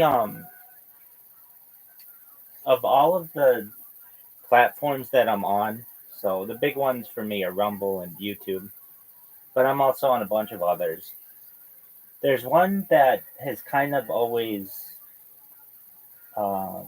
eluded me because I've never been able to really get any traction on it, whether it comes to streaming or spamming. And that one is known as Twitch. And yeah. And so you know how I created Kickbox? Mm-hmm. Well, my idea is just I have to do the same for Twitch. Twitch is such a bigger platform, and I thought to myself, okay, if the worst thing happened and they banned my Twitch account, that's fine because Twitch only saves for 30 days. So that's no big deal for me. And if I never stream another minute on Twitch for the rest of my life, it really wouldn't harm me. The thing that harms me is YouTube and somewhat Rumble as well. But I'm live streaming right now on a whole bunch, including Instagram and some others. And so I'm developing robots for Twitch. Now, Twitch has a lot of different ways to combat spam. So I know I'm going to become a target there pretty easily. But it's a process.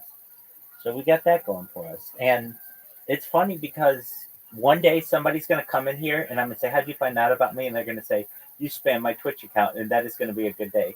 Just like Aframashia came in here because I spammed her. She saw my spam on Kick. Oh, that's cool. I agree. Yeah, that's really cool.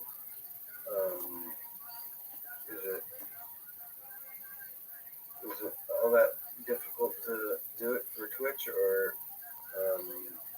is it really just the same? Just going through the process of creating it again and then perfecting it. Yeah, it's the latter. Anything can be hacked. Basically, there are no captchas. Captchas are the thing that really ruin me when it comes to creating accounts because then I have to sit there and make. And I've done it. I made 2,100 individual Twitch accounts or Twitter accounts. That's a lot of work just doing captchas. It took me like 6 months to just do that many captchas. But Twitch is a little different. It has some systems in place that prevent some things that I do that Kick doesn't have. But I'm kind of like, here's the thing. If I go to the big streamers and I spam them, I lose my account immediately. But I've been spamming people on Twitch now who are small streamers. And that's what I'm going to go for. Small streamers. Why? Because a small streamer can be friends with a big streamer. And they can just be like, oh, this motherfucker again. Or I saw this motherfucker on Kick or whatever. And if I go for the big streamers, though, they have moderators. And they can just take me out. And then they report me. And then I'm done. And, but like I've been spamming for like a good hour on the same account. And I'm normally not allowed to do that. At least on Kick. Kick they pay people in another country to just basically find my accounts and get rid of them. And Wow. oh yeah. I think they're paid from like the Philippines or Indonesia or something. And some people are in India. Something that I learned recently about the YouTube system. All of the YouTube appeals are done through India. So that's why you don't have people who were like fired from YouTube and they come out and they're like, hey, this is what's going on YouTube. These assholes are trying to censor people or whatever. That never happens because they're in India. And all of the appeals are through India. So it really doesn't come into play with American streamers or American employees unless it's like a really big stream. But that rarely happens. And that's why it's just silence about anyone who complains about YouTube's censorship policies because like normally you get whistleblowers, but we don't get whistleblowers from YouTube, and I always wondered that. And I've not come to a conclusion. I've read and learned from other streamers that everything is coming from India, and if they fire you in India, like the odds are you're going to get on a computer and be able to say in English what's going on. No one's going to sit down with you with an interview. In the United States, people would. People would jump at the chance. You worked at YouTube, yeah, and you were in the censorship section, yeah, which I think is called like community trust or something. Okay, well, will you sit down and tell us what they do? And they'd be like, yeah, here's what happens. But there's none of that. So I'm kind of excited. Oh, why did I get banned on Reddit? This is a really interesting one. So hang on, let me use the restroom really quick. You do what you need to do, absolutely. And I only got banned for 7 days. Oh, that's good. At least a little long. Yeah.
Welcome, welcome. How are you?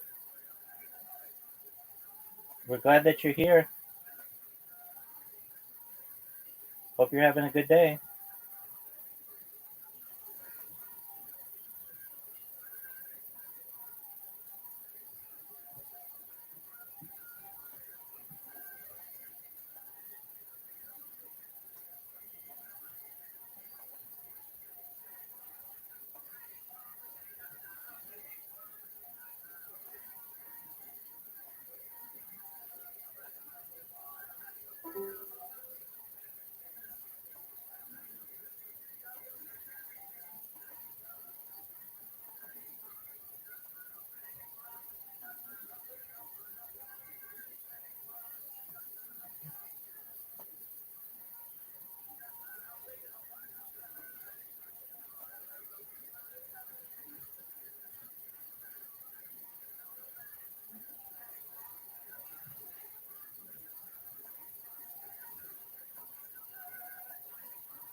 All right, I'm back.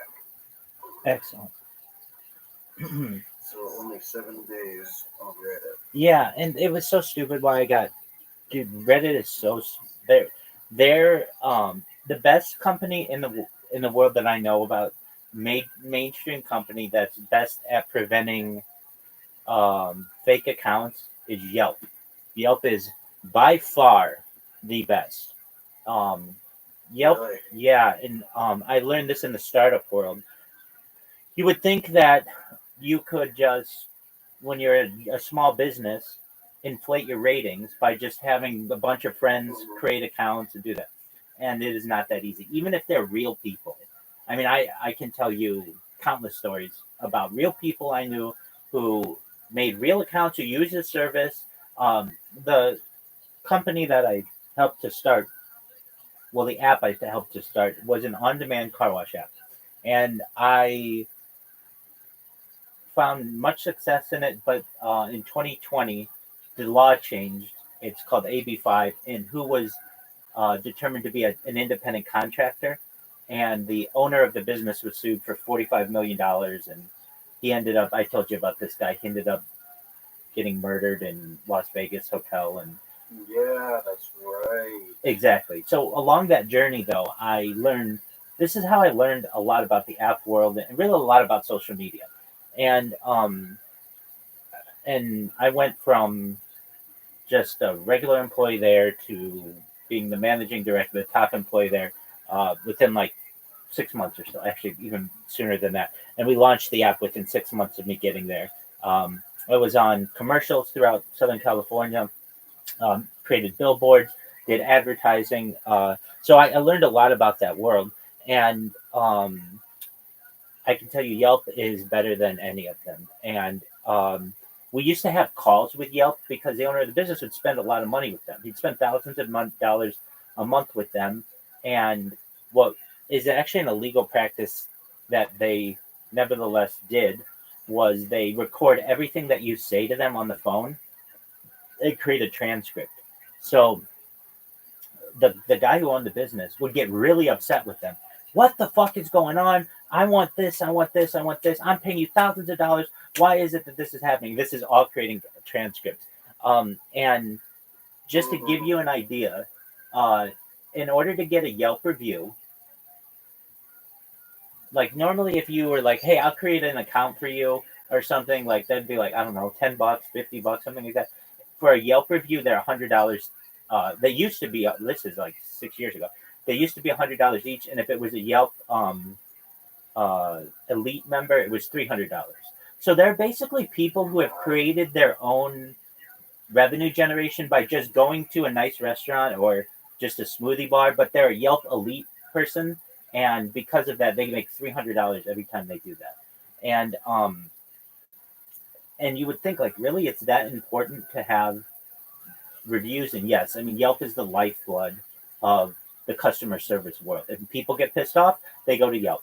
Now there is a fabulous documentary. I've seen it twice.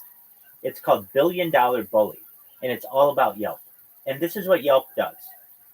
Just Caspian Sea, name a business, a pretend business you would start. Whatever. It doesn't have to be a good idea.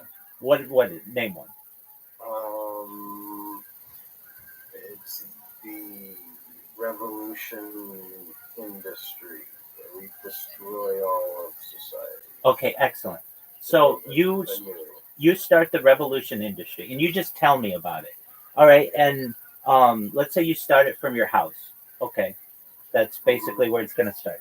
Well, what ends up happening is Yelp looks on the LLC list of the local people and finds the Revolution company just started, and they'll call you, and they'll say, "Hey, Caspian Sea, it's Rabbi from Yelp. How are you?" And you'd be like, "Oh, I'm great. What's going on?"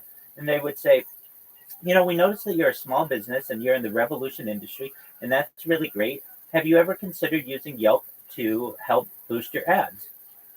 And you're like, I'm just a starting business. I don't have any money to do this. So if it's okay. And Yelp was kind of why we did this. And you'd be like, I don't necessarily want to get into advertising right now. And they'll say, okay, well, that's fine. And then all of a sudden you will find that you have a negative review. And you're like, I didn't even do anything yet. I have a negative review. Who negative reviewed me? And It'll be just some random person. Perhaps you had never met them. Perhaps they're not even a real person, but you now have a 1 star. And so then you call Yelp and you say, hey, I want to appeal this review. And they have an appeal process, and it's like it works like 20% of the time you're able to reverse it. And so now you have a negative review. And then you're going to tell all your friends, look, I got this negative review. Is there any way you could do reviews for my business to just, get it a little higher, give me some 5-star reviews? And your friends will say, oh, absolutely. And they'll all have independent devices and everything. But the thing that Yelp does is it tracks your GPS. So they know if you actually went to that location, they know how long you spent there. And there's all kinds of geolocation things that are going on within the Yelp app. In fact, there are 170 different data points that Yelp records for any type of review. So there's just a lot. That means the date and time, the language of your device, what the make and model is, all this stuff. Okay, next month comes around. Yelp calls you and says, hey, Caspian C, I know that you're in the revolution industry, and I think that's really great. Have you ever considered buying ads on Yelp? And you say, look, I already have like some negative reviews. I'm not wanting to necessarily promote that. And Yelp says, well, we can help you with those. And all you have to do is spend whatever's in your budget, $200 a month, $500 a month, $1,000 a month on ads. And then what will happen is that negative review, that first negative review that somebody dinged you with, will go to unrecommended reviews. And so it won't show, and it won't come into it won't get, it won't work into the 5-star, into your rating. And what happens is Yelp is essentially, in the past, and this is exactly from the documentary, in the past, somebody from the mafia would come to you and say, hey, you need to pay us protection money. Exactly. If not, we're going to burn down your store. And Yelp does that digitally. I've always hated Yelp. Yes. You are not making me like it anymore. No, it is. I like Yelp. Yelp, I have spoken out against for years that it is the beginning of the end of polite society, and not that there should be polite society in the first place, but Yelp is like a Gestapo factory. You know what I mean? It is.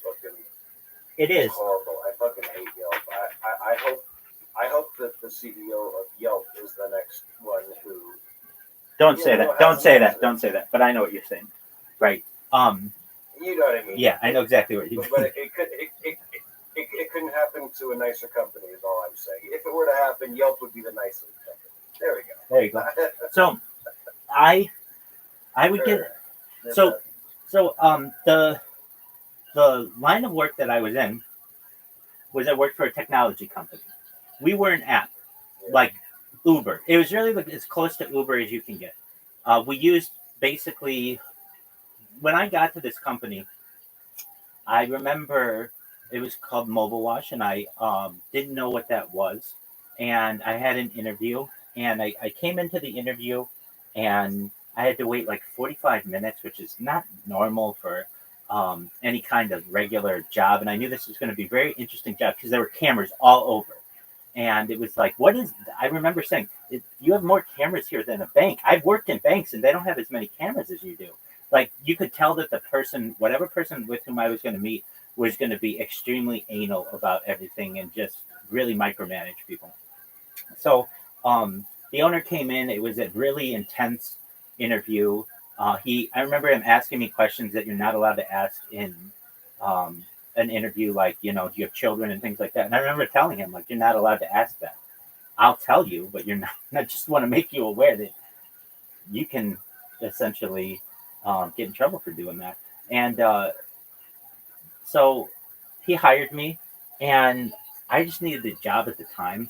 And I started at like $20 an hour. And then I spoke to some rabbis who I know from Chabad of Sherman Oaks. I really told them that, they were making me work pretty hard. I'm going to go for a raise within my first 3 weeks working there. And I got it. And so then from there, I started making more money. And really, the goal, what this guy would always say is, look, I want to sell this company for $1 billion someday, and when I do, everybody's going to get a little piece of the action. Well, that's really great to tell somebody, but there's no. This isn't in writing. This isn't, like if you make $1 billion, okay, well, how much are we getting? So he would tell that to everybody, and he worked people really, really hard. Well, what we ended up doing was launching. Well, there was a lot of quality assurance that we had to do, and essentially, what would happen? It's a fabulous service. It's an absolutely fabulous service.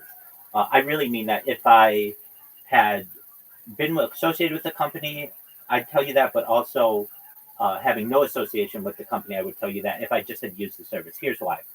Let's say you are a doctor, a lawyer, someone who is a high paid individual, and you have to keep your car clean, or you just want a nice car, especially in LA. Image is everything, especially because of the car culture. And the guy who owned the business, he was basically like, he ran like the best chop shop. He's like essentially the head of the Armenian mafia, and in LA. And really, that makes it the United States, and with Armenia being with Glendale. I mean, he's like I used to call him the king of Glendale. He had this massive house in Glendale that he bought, or that he just like he built, which is really difficult to build anything in LA County anymore. And he just had this massive, massive house. So this guy was really, really intense, and what he would do is um, he there were other companies that did this, but he wanted to do it better. And so basically, I remember in the interview talking with them, and at first I thought it was like a mobile laundry service. Like I didn't know exactly what it was, and then when I got there, I saw like, oh, it's is it a car wash? Like I don't get it. And mobile detailing was not something that I really knew too much about at the time, but I would learn a lot about the industry over the course of the next few years. So I ended up they bring out a phone or a couple phones, and that's when this like my whole life lit up. That, oh, this isn't like a brick and mortar car wash. This is an app, and it's a technology company. And so after getting the job and everything, I worked 6 days a week, very intense hours, um, many times till like 2 or 3 in the morning, and then I would open the place up by 7. Like I'd get like 2 or 3 hours of sleep, just not a lot. But we were just doing everything we could. It was the 6 months. Those 6 months, I think I worked harder than I've ever worked in my life, and because we were trying to get an app out by the summer, we didn't want to let. He had founded the company 3 years beforehand, and just never could get the right people involved to get a good app out. And I'll say it that I needed the position, and I wanted to ensure uh, that I did a good job, and we were able to launch this app. It was like June. I want to say it was early June. I don't want to make a mistake on the day, but I mean, this is something where I didn't really have too much. I had administrative experience and management experience, but I didn't have too much tech. I'm good with computers, but it wasn't at the time. I wasn't as formally trained as I would like to have been. I became formally trained through this, through passing exams and things like that. But I so what ended up happening was we had the largest network of mobile detailers in the world. So at the time, like 1,000 guys. What happens is, frankly, somebody hops the border and gets to the United States, and they don't have a job, and they start working with a friend who does mobile detailing, and it's basically like, you can just come and hang out with me, and you help to wash and dry the cars with me, and I'll pay you cash. And this is a huge industry in LA. And what we were doing is legitimizing these people. We would help them get business licenses and help them get insurance. And there was I would say like some excellent energy that was put in. We had recruiters who were bilingual. We had bilingual customer service, and so at first we were just doing it over the phone. So you would just call a telephone number and say, "I want my car washed on this at this time, and then somebody would come out. But these were all independent contractors, which makes it very difficult. The reason why they weren't employees is what do you do? Even though it doesn't rain very often in Southern California, what do you do if it rains? You have to pay 1,000 people now. It's just not feasible. Yeah. So what ended up happening was we would vet the people and make sure that like you can get a business license and not necessarily be legal. You just had to have an ITIN, like an employment number, and we would help people get that and really help people get on their feet to the point where guys who were frankly like not legally here were making $100,000 a year because they were working really hard and they had they had expenses, but that's the American dream, and we were really making it happen. Yeah. And so we started. We shot a commercial in Beverly Hills that I was in, and I had to be in this commercial, and I didn't know. Like they were asking me questions, it was an interview style, and I didn't necessarily want to give away. Like the thing is, we were always trying to make it seem like they were employees, but they weren't. And I didn't really like that element of it. But nevertheless, we shot this commercial and it aired. It was more than just a commercial. It was like part of a series. It was called something like not Good Day LA, but it was something like that.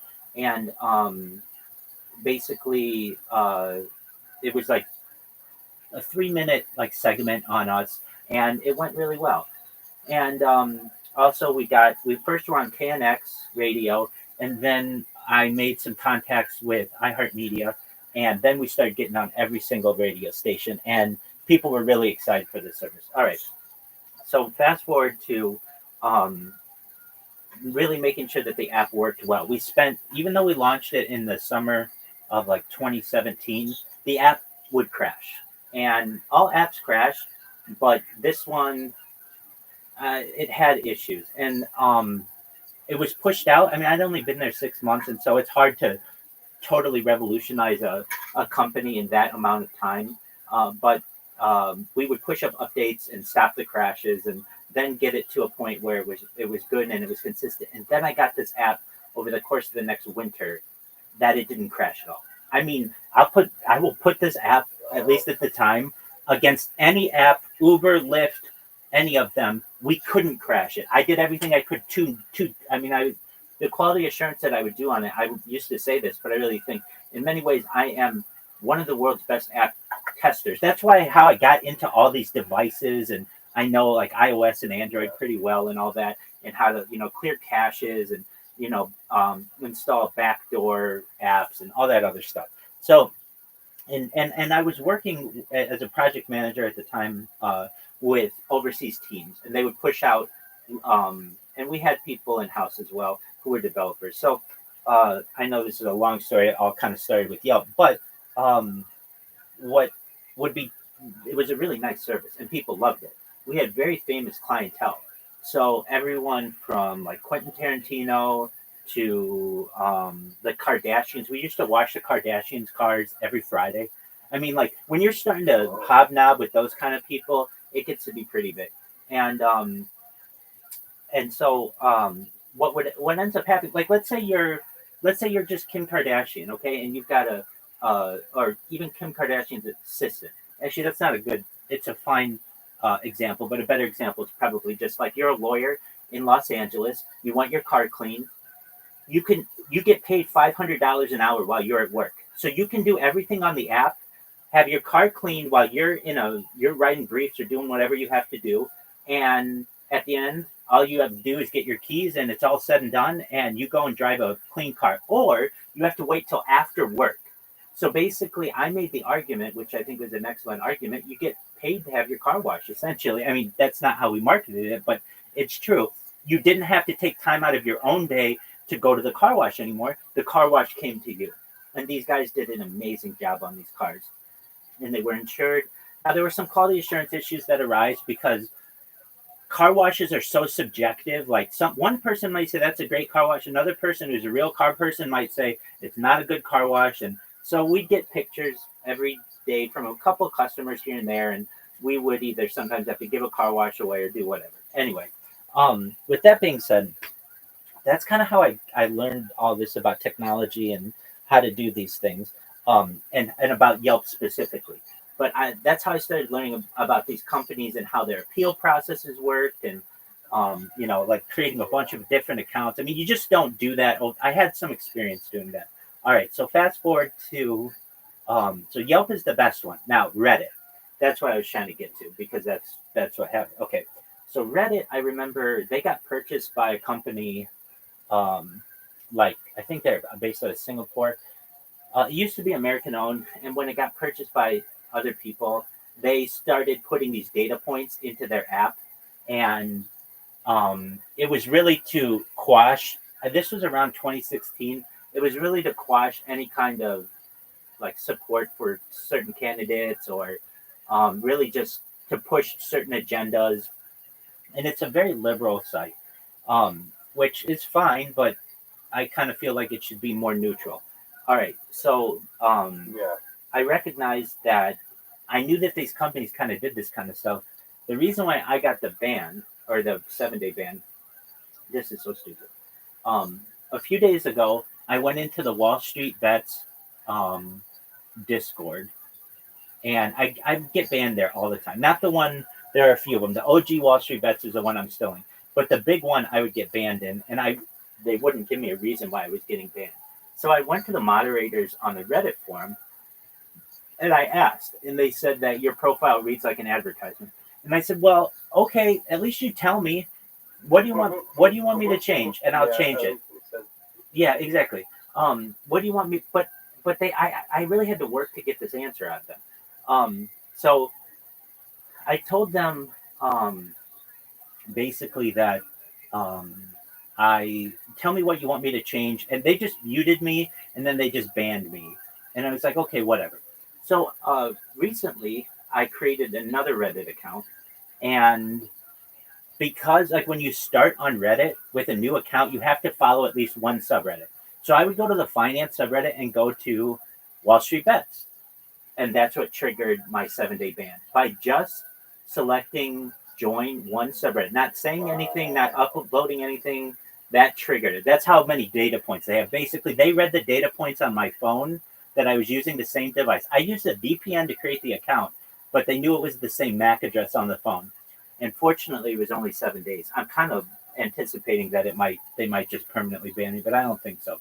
I have gotten permanent bans though from Reddit for this. This is automatically a bannable offense. If you post something and then you log in with another account and upvote it, that's immediate ban for both accounts. So they're really, really strict on this stuff, and they don't have a very good way to appeal. Yeah, just like that. So with that being said, the whole Reddit thing of only being banned for 7 days, I can live with that. That's totally fine. I won't hopefully fuck that up, and I'm happy about it because I use Reddit a lot, and I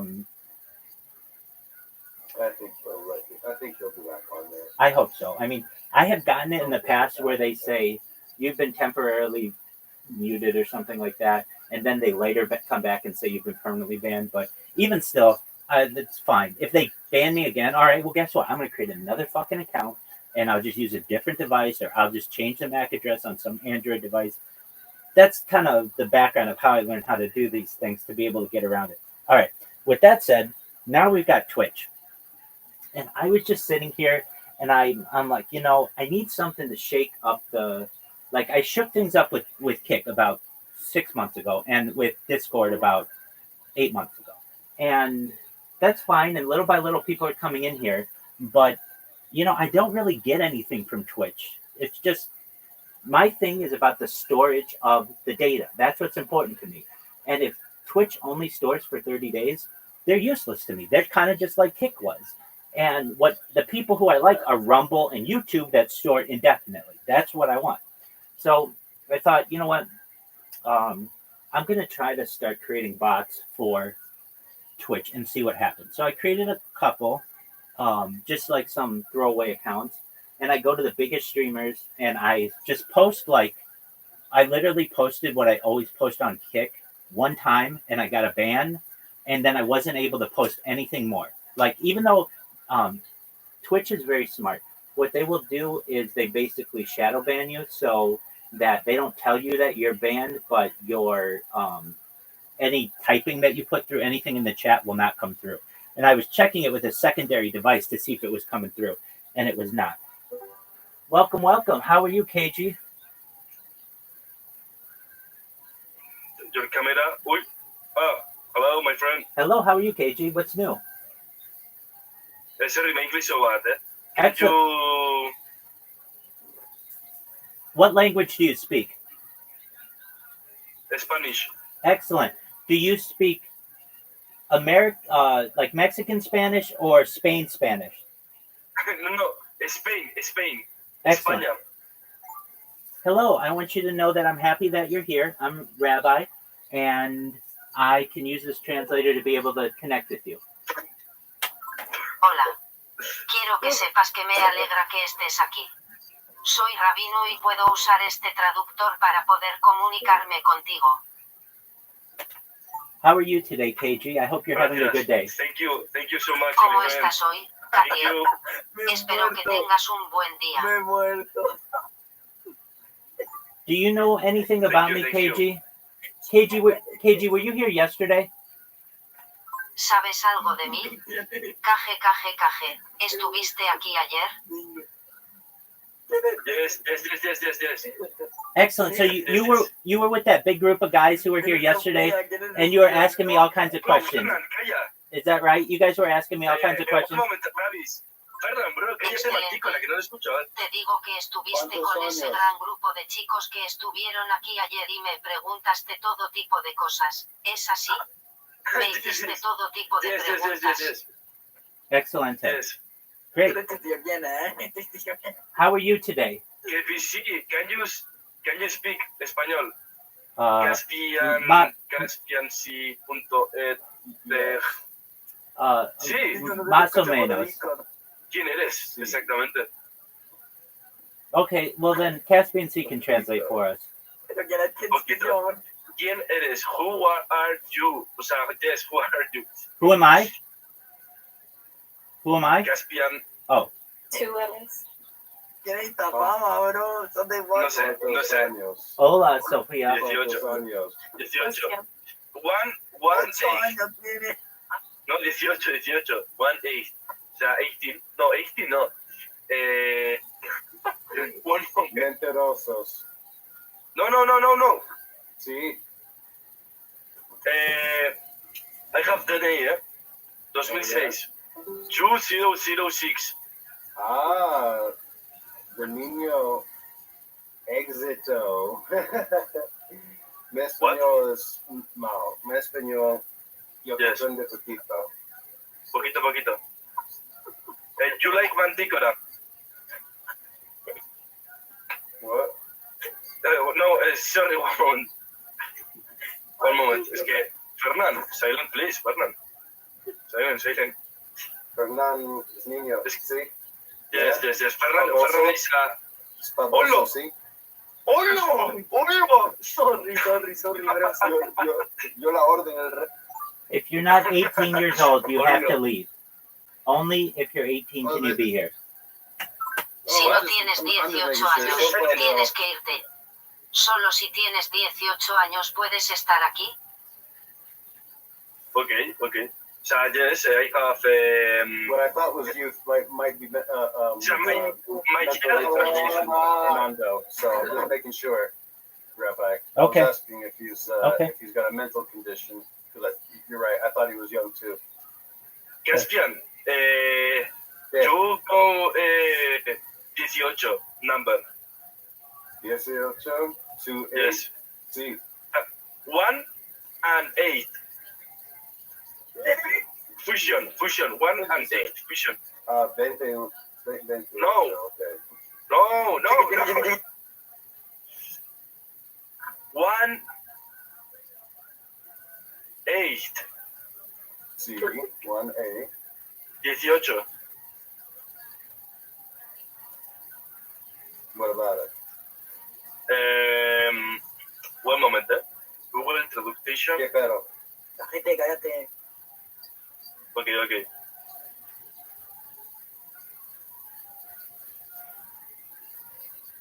Scorpion. Mantis religiosa. Scorpion. Manticora. Scorpion.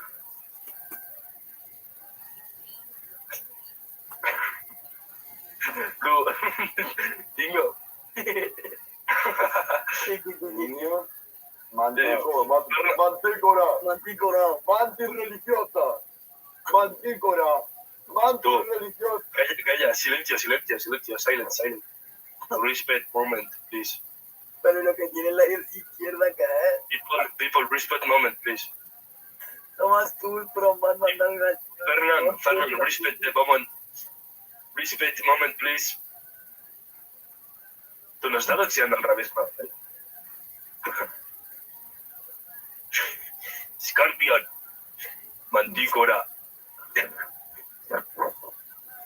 Bye, good day. Bye. Good night, Rabbi. Goodbye. Have a good day, bro. You too, buddy. Come back tomorrow. Yes. Come back tomorrow. We love you. I love you too. Amigos, goodbye. Adiós. Adios, amigos.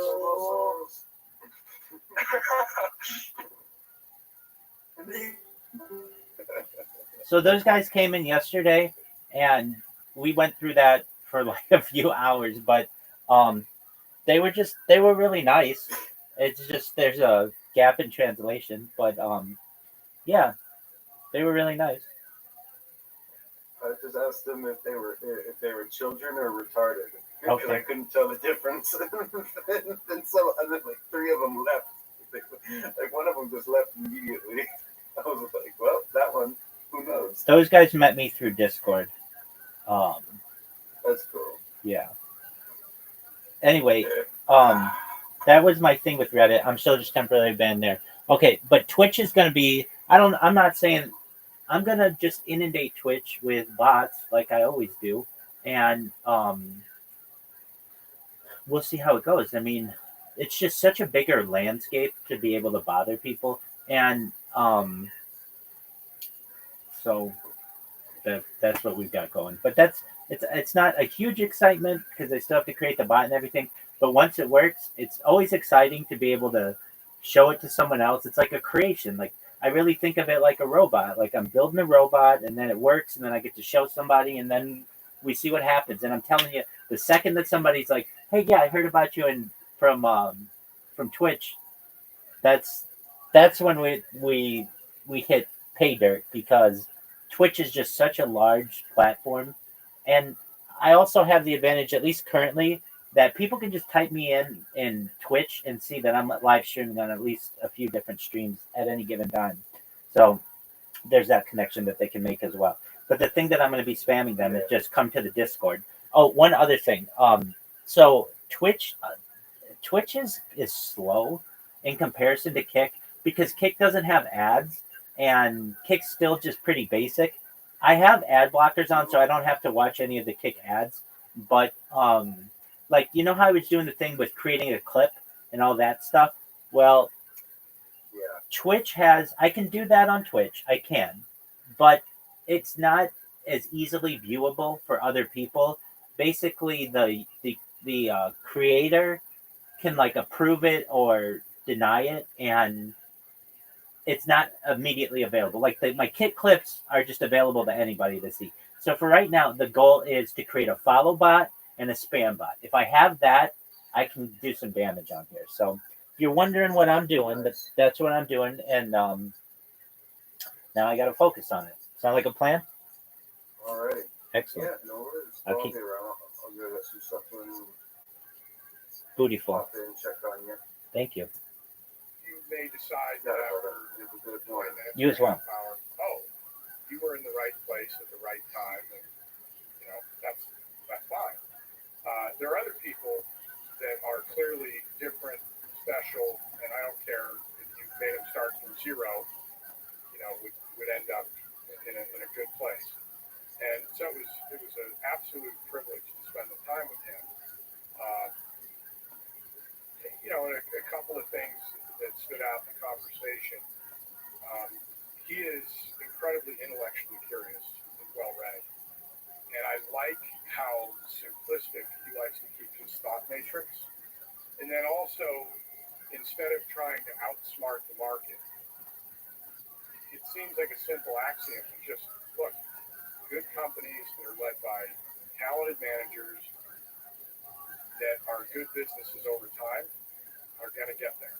So I'm not going to day trade. I'm just going to, I'm looking for value. And then just on life stuff, he just, you know, and also his ability to take in and then use information is incredibly impressive. So I only spent I'd met him before, but I only spent one afternoon with him. It was, you know, pretty incredible. And one of the things that stuck out to me is we were in the middle of talking about Telco investing or how we thought about it. And I said, I'm trying to be smart about it. And he stopped me and he said, Charlie Munger, his partner of many years. Charlie and I don't try to think the smart thing. We try to think, what's the dumb thing we could do here? And I kind of laughed, and he said, no, I'm dead serious. We think about it from the standpoint of, what could we do in this situation that later we'd be like, that was a really dumb thing to do. And I actually thought that was, it got in my head. I still think a lot about that as I'm dissecting problems. There is, that's kind of long-term thinking. You can just avoid the dumb things. Or if you simplify it, just focus on those simple steps. All it takes is just do that for a long period of time. But it certainly worked for him. That's all I can say. What about you? You've been a great investor yourself. How do you know when you judge people? So whenever I go to San Francisco, I was thinking of moving to San Francisco. That's why I decided to, after really giving it some thought, talking to people, decided to move to Austin. You know, everybody's dreaming big and they have big plans. Actually, I don't envy the job of an investor of any kind because everybody has big dreams. It's hard to know who exactly, what idea is going to materialize, what team is going to materialize into something great. How do you make those decisions about people, about ideas? Well, if I had any kind of a lattice work on this, it absolutely starts with the people. And I think the reason for that is your business plan is going to change. Right? There's very few businesses I know of that say, we're going to make a widget in this location, and 30 years later, we're successful when we just make a widget. That's what it is. Things happen, right? And today, they happen with such velocity that you have to be able to make hard decisions based on imperfect information. And how are you going to calculate those answers? How self-interested are you going to be? What kind of ethics will you apply? What's your short-term versus long-term thinking? Are you able to give an honest assessment of a situation? Because the thing that you can count on is problems are going to happen. Things you didn't anticipate are going to happen. How pliable, right? How much elasticity is there in your ability to be successful? And I think it's important when you invest in something that you both see, you understand the roadmap ahead and agree to it, right? Doesn't mean there won't be twists and turns, but you're not like, well, wait a minute, what did we do here? This isn't what was in the thing I signed up for. And then I think honesty and communication is a huge thing to me. I always tell people if bi-directionally, if there's something going on, start the conversation with, Lex, we have a problem. Okay, now I'm sitting up, you have my full attention, we're going to talk about whatever it is. Bad news should travel faster than good news. And because it's going to happen, being in business with someone that is going to shoot you straight and sometimes say, I don't know. I don't know what the answer is. I got to go figure it out. That I can process a lot better than, look, I don't want you mad at me or disappointed, or I can't handle not having success, so we're just going to kick the can. And I think, especially in today's business environment, that's very, very dangerous.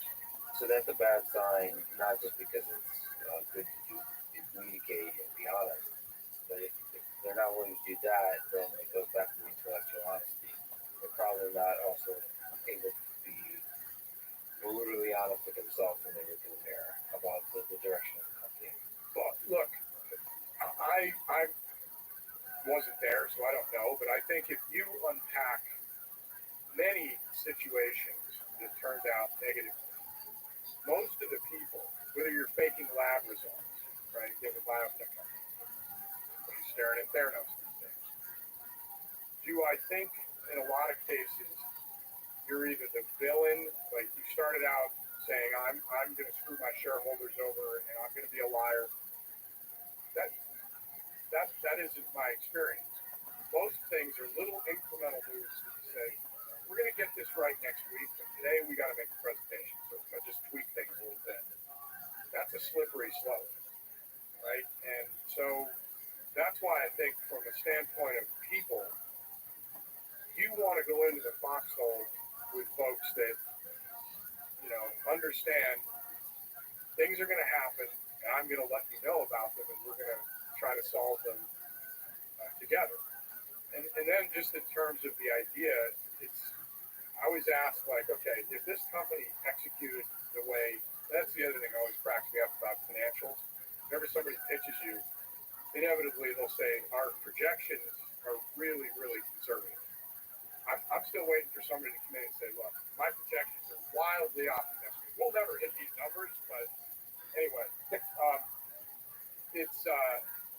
if this company did what it says and executes, and does it matter, right? Does it move the needle enough? And what are the things that uniquely position this company to be successful? And you just have to be able to answer, I think, a number of those questions pretty crisply. But at the end of the day, it's still a big risk. So you just try to minimize the risk. Let me jump to another topic. You're an incredible human being that you're involved with this. Your band, Rothschild, is touring with the Rolling Stones. So before we talk about your band, let me ask about that. What's that like, playing with the Rolling Stones? For real, just because they're my favorite band of all time. To me, the greatest rock and roll band. It's not even close of all time. And to share the same stage, to be on tour, and to go out and get that energy from the crowd. And every night off stage and later when they go on, and you hear that iconic, ladies and gentlemen, the Rolling Stones, and then it's incredible. And what's amazing to me about the band, next year will be their 60th anniversary. 60 years. And it's hard to be around anything for that long, but making music and packing stadiums. And what's amazing to me, they can play a 2-hour set, and it's not just that, oh, that's a hit where you recognize it. It's like every song is an anthem, right? Yeah. So it's been amazing. We got to play with them in 2019, and when they asked us to do this again, it's just an absolute privilege. I asked you this offline, so I know you are a kind of rock star. Yeah. But just me, maybe I'm projecting, but do you get nervous? Such a large audience, Rolling Stones. It feels like there would be a lot of pressure. Yeah, I mean, you definitely don't want to screw it up. I think our band, is tight knit and all that stuff.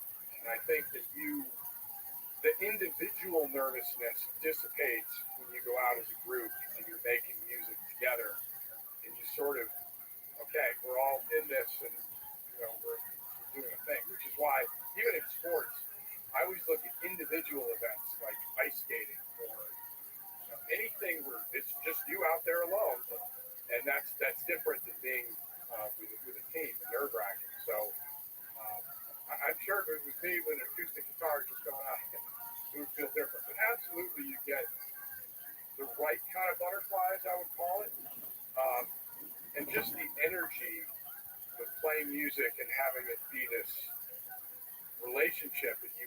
And look, I get it. I've been to a ton of concerts where I'm like, look, can we just get to the band, please? But what's been great is just an amazing reception.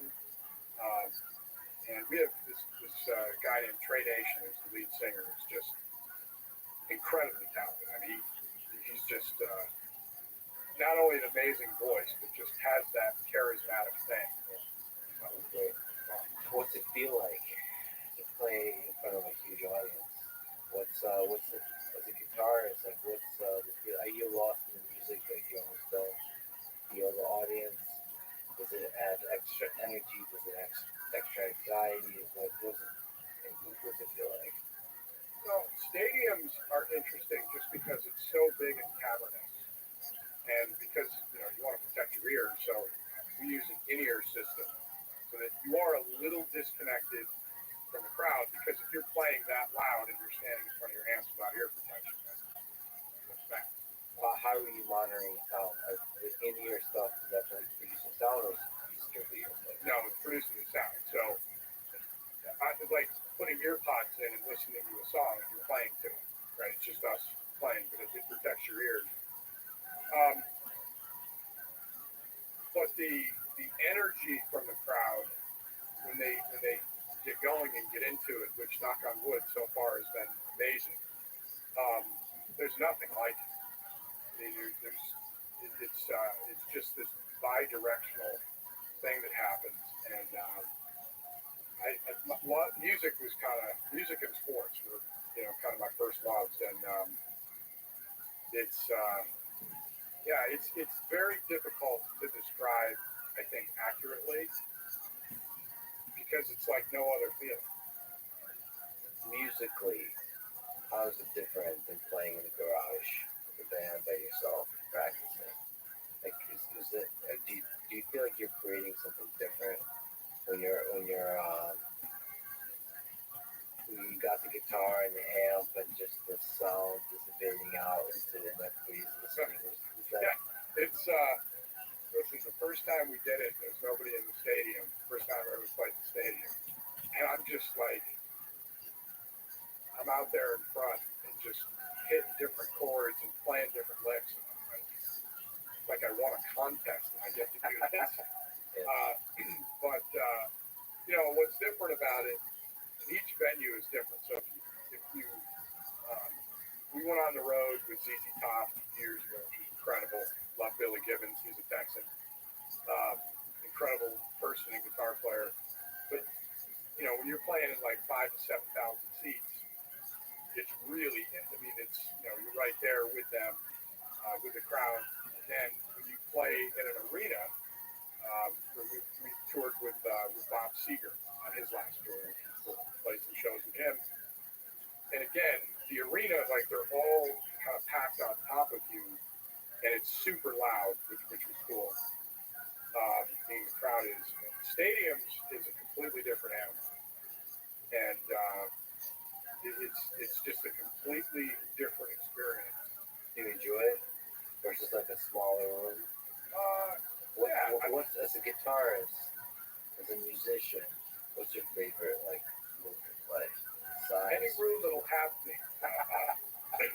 Look, I think arenas are the perfect blend, if I had to say, because it's loud and 20, 30,000 people, but like right up on you. The stadium, look, playing the stadiums with the Rolling Stones is going to go on the head marker somewhere. I say this and I really mean it. My life is like a Trump episode. It just hasn't. No one burst in yet. Yeah. But it's as cool as you think it is. For 60 years, how do you think Mick Jagger does that? How do you put it? I got to tell you something. I mean, the funny thing is, whatever wherever there is excellence, people want to know how'd you do it, right? What's the secret? Not only Mick Jagger, and I think the songs that Keith Richards and Mick Jagger wrote together, go back and listen to the lyrics,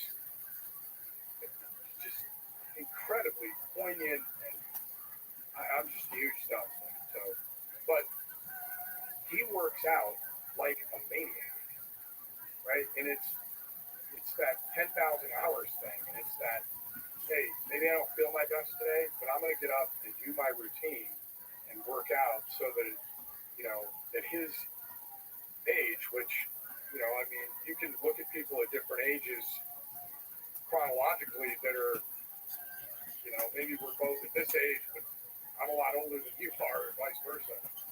And he just, I think it's the combination of raw talent and the ability. He's very smart, right? Like he understands how to have interaction with the crowd and hold it in the palm of his hand and be an entertainer. But then on top of that, the reason he can at this age run around stadiums and be just as energetic is he puts the work in. That's one thing, Steph, that I think a lot of people miss sometimes, where they want that magic trick. They want to know what's the shortcut. Most of the time, the answer is there's no shortcut. You have to work hard on the way there and work hard to stay on top. That's it. And sometimes not even like work hard, it's just like be a professional, which that involves like in his case, at his age, with the amount of stuff you have to do on stage, and the way he does it, you have, this is a professional athlete that has to do things that are probably designed for 20-year-old and 30-year-old, has to do at an older age, which means that's what he has to do. Probably has like a whole routine he has to do. Diet, the whole thing. And it's hard. Look, if you want to do great things, you probably have to do hard things. I'm not going to make you think. I think I'm sorry for 1 more minute. But what are some great Rolling Stones songs that were impactful lyrically, musically? Maybe something you like playing, like air guitar, or I don't know. Well, probably my favorites. I love Sympathy for the Devil. Very sort of Faustian. I love the lyrics. I love how almost the voodoo beat just kind of builds throughout the song. That's always been one of my favorites. He never mentioned Devil. No, sorry. My name. Yeah. There's like a flirtation in the lyrics. Kind of it's here's all the trouble I've caused along the way with human. I just think it's really, really great. Musically builds really nicely. Yeah. It's both far and dark. It's cool.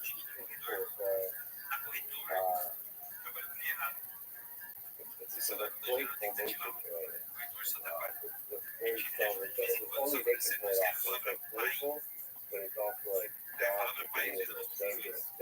Yeah, and Gimme Shelter.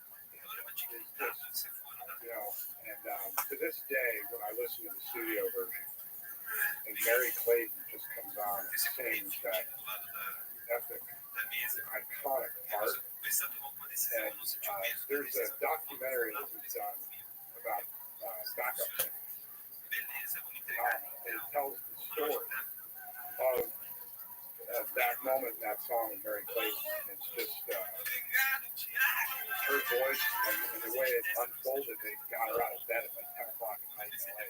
She's like, Rolling Stones, and went in and just killed it. And I can't sing at all. I'm by ordinance not allowed around a microphone. So I'm always in awe when someone sing like that. But those are some of my favorite Rolling Stones songs. And Painted Black's awesome. I mean, a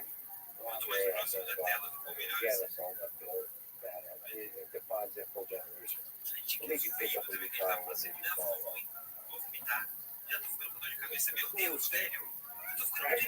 When you watch back then, and I was kind of an old soul. I was listening to fairly young age to Muddy Waters, Robert Johnson, Lightning Hopkins, King, and just the soulfulness.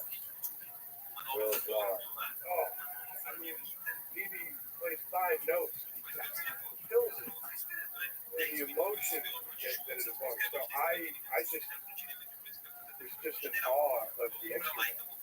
And, I also, there's always somebody around who's a musician that just picks the instrument up to play, right? They're just so talented at it. They just listen to a record and play it. That was never me. I never took formal lessons. I had to grind, to just make it sound like I wanted it to sound. Both technically and ear, everything is part of it. Yeah, I mean, I could hear it. And what they call, you play. So my right hand, the rhythm side of it is, that's probably, if I have anything, my strength. But there's something pretty amazing that happens when you get together with other people and play a song. In that moment where it hits the pocket and you all kind of know it, and it's just such a cool feeling. And it was interesting growing up because I always had eclectic interests. So I loved math, physics, and science. So I had those friends, and I was an athlete, like football, baseball, and basketball. So I had my jock friends, and then I had my music friends, and so it was just kind of that. And so when I was still living in Los Angeles and had Legendary, I just missed playing. So I put this band together and called it the Ghost Town because, again, huge Robert Johnson fan, and that legend of Robert Johnson selling his soul at the crossroads in exchange for his musical talent. You guys have that on the videos. Yeah, That's cool video. exactly. So I just thought that's such cool lore. I just love the blues. So Robert Johnson would talk about hellhounds on his trail, and so I always thought, we're about Ghost Town. So we're a more clever, deeper story, but that's about it. That's pretty deep, Robert Johnson. Incredible. But you also talk about you connected storytelling and blues. So what makes a good story in a song? Like what aspect of storytelling connects with you in a song? So I'm a big lyrics guy too. I love deep lyric people like Tom Waits.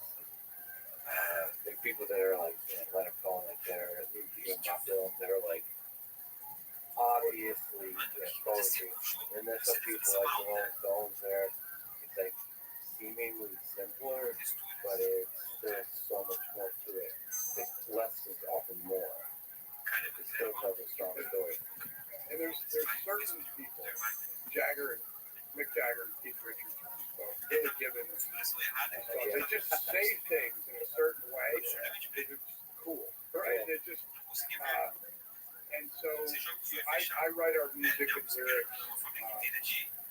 I have to tell a story. I have to know the characters in the song. I'm not good at just writing some rhymes and having it match up to the right key and the right music. I have to understand, like, that's just me. So I think that, look, if you have 3 or 4 minutes to tell a story, you have to be proficient with your use of language, and you have to understand what you're building to, if anything, and evoke emotion, and hopefully, for those 3 minutes, get the listener trying to understand not only the point of the song, but where you're coming from, and to make you feel a certain way. There's a song that the audience seem to like a lot on the new album called Good Old Days, and I wrote that because, especially during COVID, reflecting on what normalcy looks like and what happens when you cut off. I just was kind of taken with this idea of that when you sit around and reminisce with friends, oftentimes it's not just like some big event. it's remember that summer you went to the lake all the time, and it's who you were with. And at the time, it probably seemed pretty pedestrian, right? It just seemed like kind of a normal day. But it was the company you were keeping. It was the time in your life. It was whatever it was. And I just kind of struck me that right now, we're doing stuff that we're going to reminisce about later. It seems kind of ordinary. And that was such a great time. So the idea is be in the moment. These are the good old days. And enjoy it and soak it in and kind of be present for it. Yeah, it's a great perspective to take on because we are in this thing that we're living through. Sometimes the things to remember. Yeah. Outside of Keith Richards, who is the greatest? Ridiculous question. Who is the greatest blues guitarist of all time?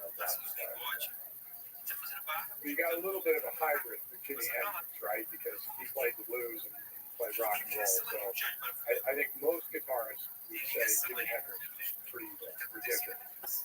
That probably. You can't. I mean, even to this day, I don't care technology, pedals, whatever. He just somehow fused with the instrument. I can't be sitting here in Austin, Texas, without mentioning one of the great guitar players of all time, Stevie Ray Vaughan. That's why I know you're on the rock. No, it's all over the place. But Stevie Ray Vaughan is another one of those just blows me away. And then with the older guys, B.B. King, Hubert Sumlin, Clapton. I saw him on his last tour. He walked out with it. I was like, it's like unbelievable how he still sounds. And the electric and yeah, it's a fast one. Absolutely fast. And the greatest storyteller, Mr. Bob Seger, that's an interesting one. He almost doesn't get enough credit, I feel like, for how great he is. Obviously, Fuck yeah, you know what's up. Voice. I had the privilege of getting friendly with John Fogerty. John Fogerty and CCR fame. He's another one that's just the way he phrases things. And you just look at the catalog of stuff he wrote. That's amazing talent. I read Bruce Springsteen's book. And I'm a fan, but after reading the book, it was really, you go back and listen to his lyrics and the way he pours himself out is pretty incredible. And then, again, with the old blues guys, I just think the emotion they could get out of playing like staying on the one, right? Just playing the same rhythm. John Lee Hooker. You listen to Manish Boy by Buddy Waters, and it's just there's something so draws me in every time, and the emotion they're able to get out of things.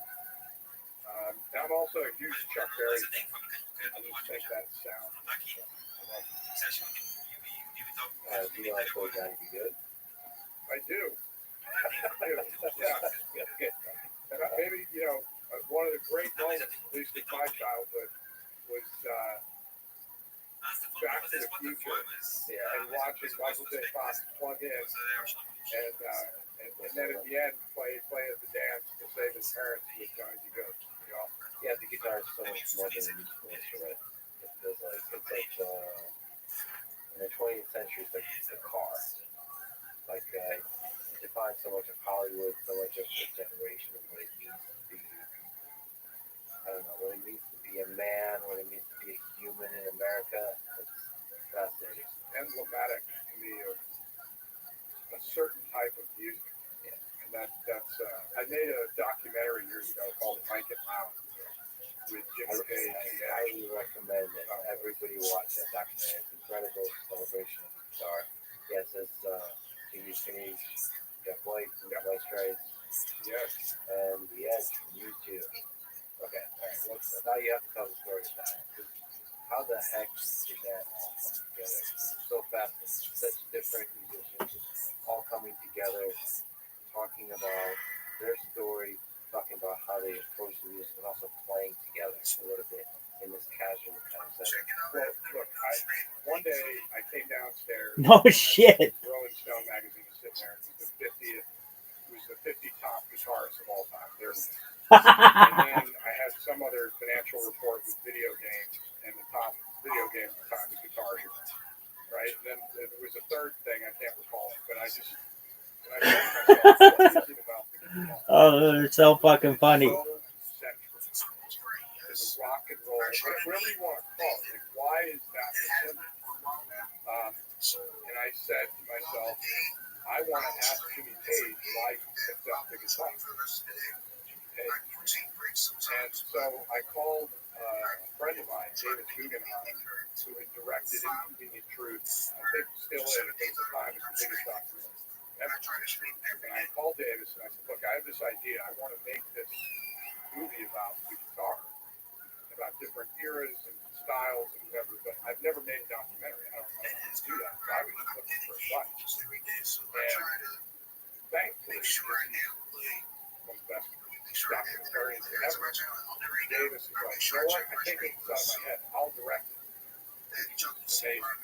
And we wrote 3 names down that represented different eras and different styles. Rarely do you get, you go 3 for 3, but it was those 3 guys, and it was just such an incredible experience to sit there and get to know Jimmy Page. It was like, and he was like Gandalf, man. He was like always Jimmy Page, and that's so cool to see him. Gandalf was there's like a wisdom, like a calmness, compared to like the restlessness of Jack White. Like I mean that combination is just fascinating. It was one of the coolest experiences ever. And one of the things, there was a moment where Jimmy went through his car case. He had the double back to Stairway to Heaven, handed it to me. I mean, it's like somebody handed me that calendar. Amazing experience, and yet one of the kindest human beings you'll ever meet in your life. Just an amazing person, and I think you hit it right in the head. Exactly, he's got that energy, and constantly pushing yourself. But it's hard to believe it's been, I think, 10 or 11 or maybe even 12 years since it came out. But after watching it, I realized like how much it was needed, and I was almost surprised it didn't already exist. Like, yeah, the guitar wasn't played celebrated like explicitly. We almost didn't acknowledge it. Our point of was culture, kind of making the way close to the song band, video was called Wake by the band. Yeah. That's because they didn't want to go home. We were shooting on a Warner Brothers soundstage for 3 days. We called it the Summit. The 3 of them came together.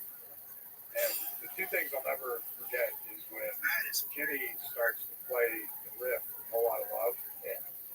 Edge and Jack ceased to be rock, rock gods or whatever, and had the same 15-year-old kid feelings that I did. You could see in their face. And then at the end, they're like, hey, can we play? I want to go. Can we just play something acoustically? So we printed out the lyrics that they wanted to play, and they just sat there and sat on those couches and just, yeah. Right. What's your guitar setup like? You have 2 guitars. First of all, let's just put on the line. So what's better, West Ball or Strat? Well, I'm not going to get into what's better because I'm sure that'll start a flood of whatever. For me, I'm going to say it's Strat. All right, well, I'm just going to put out there. my main instrument is a Les Paul, but okay, let me just put out and say I'm speaking as somebody who literally, I don't think I ever actually strummed before it. So maybe I'm on a mission. I don't exactly, so I don't. I think probably because I'm hunter.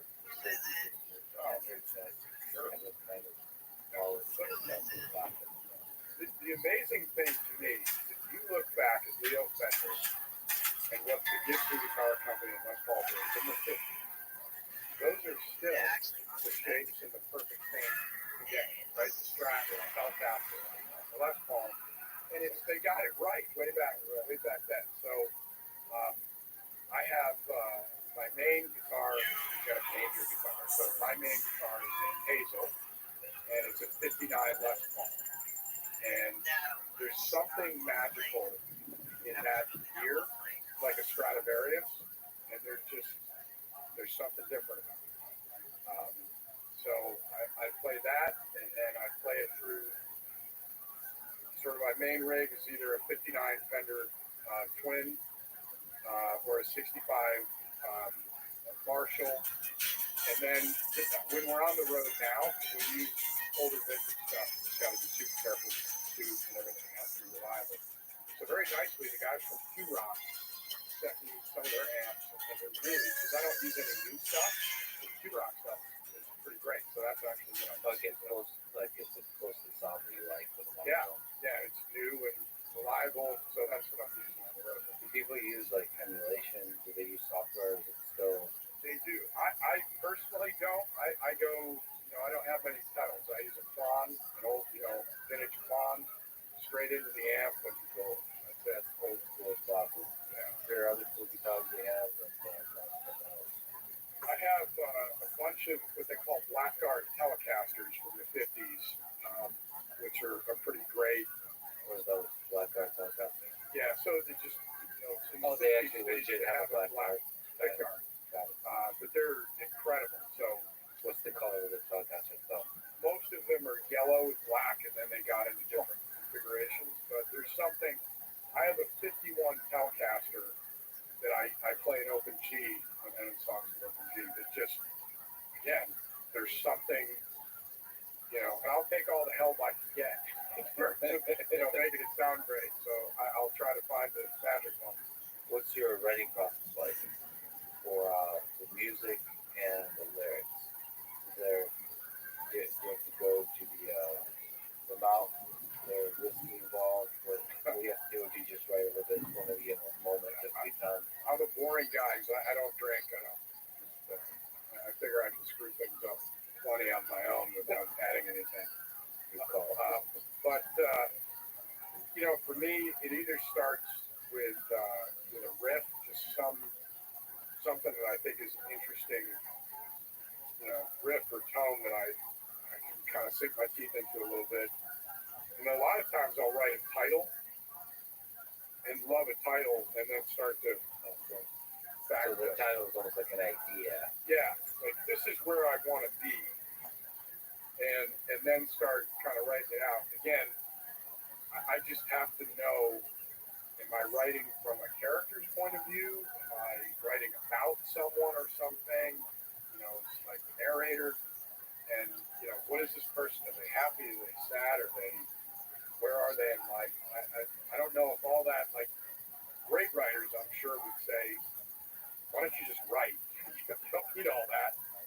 But for me, that's my process. I'm not so sure about that.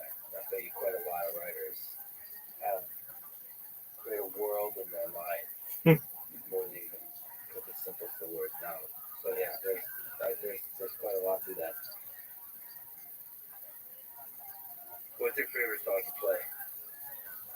Is there some favorite ones to go to? Both play and kind of. I'm sure you won't see me. No. No, you know. I'm not.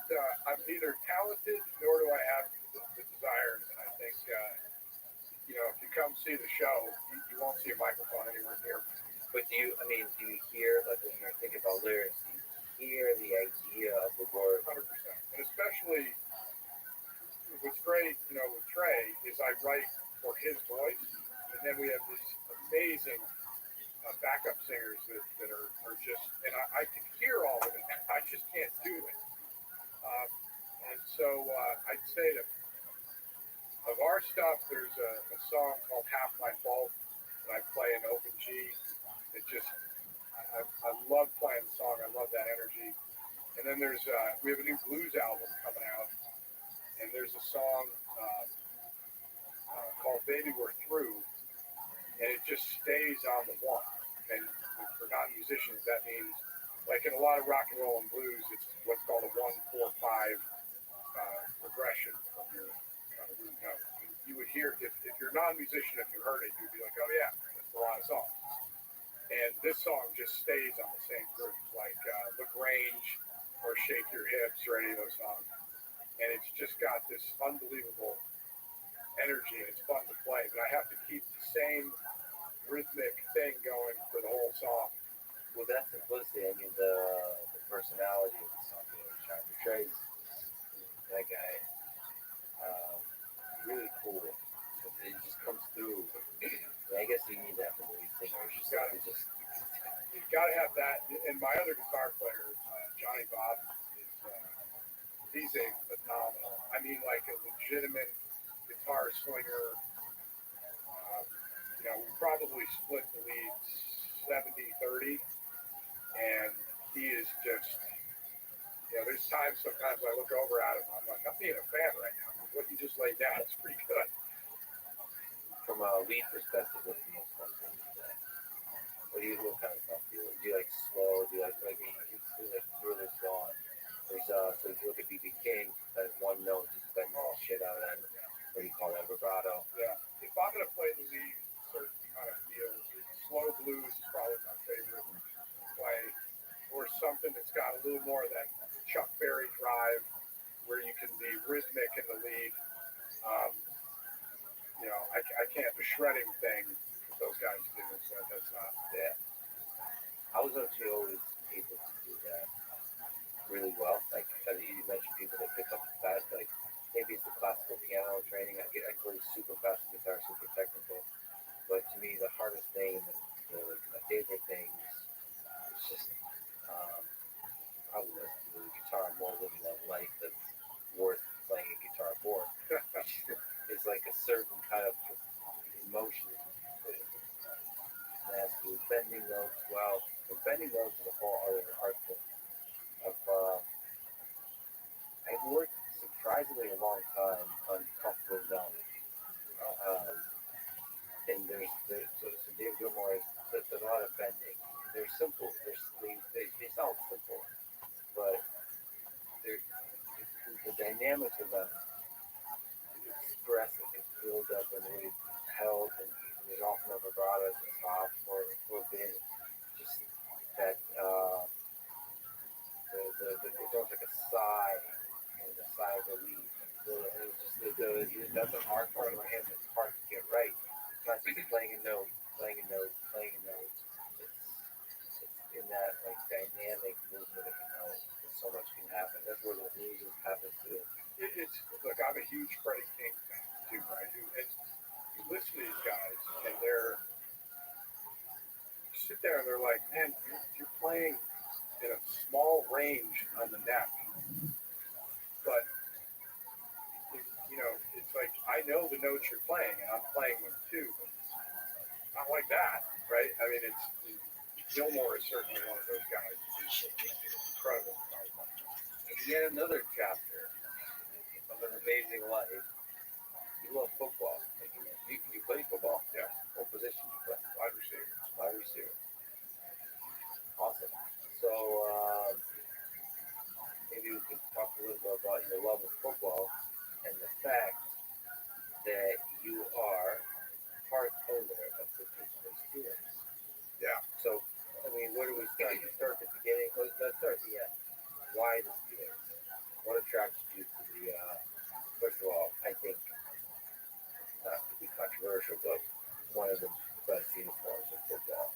This is just like black and gold, just decal only on one side. Yeah, it's great. Yeah, the helmet. Look, I've bled black and gold since I was a little boy.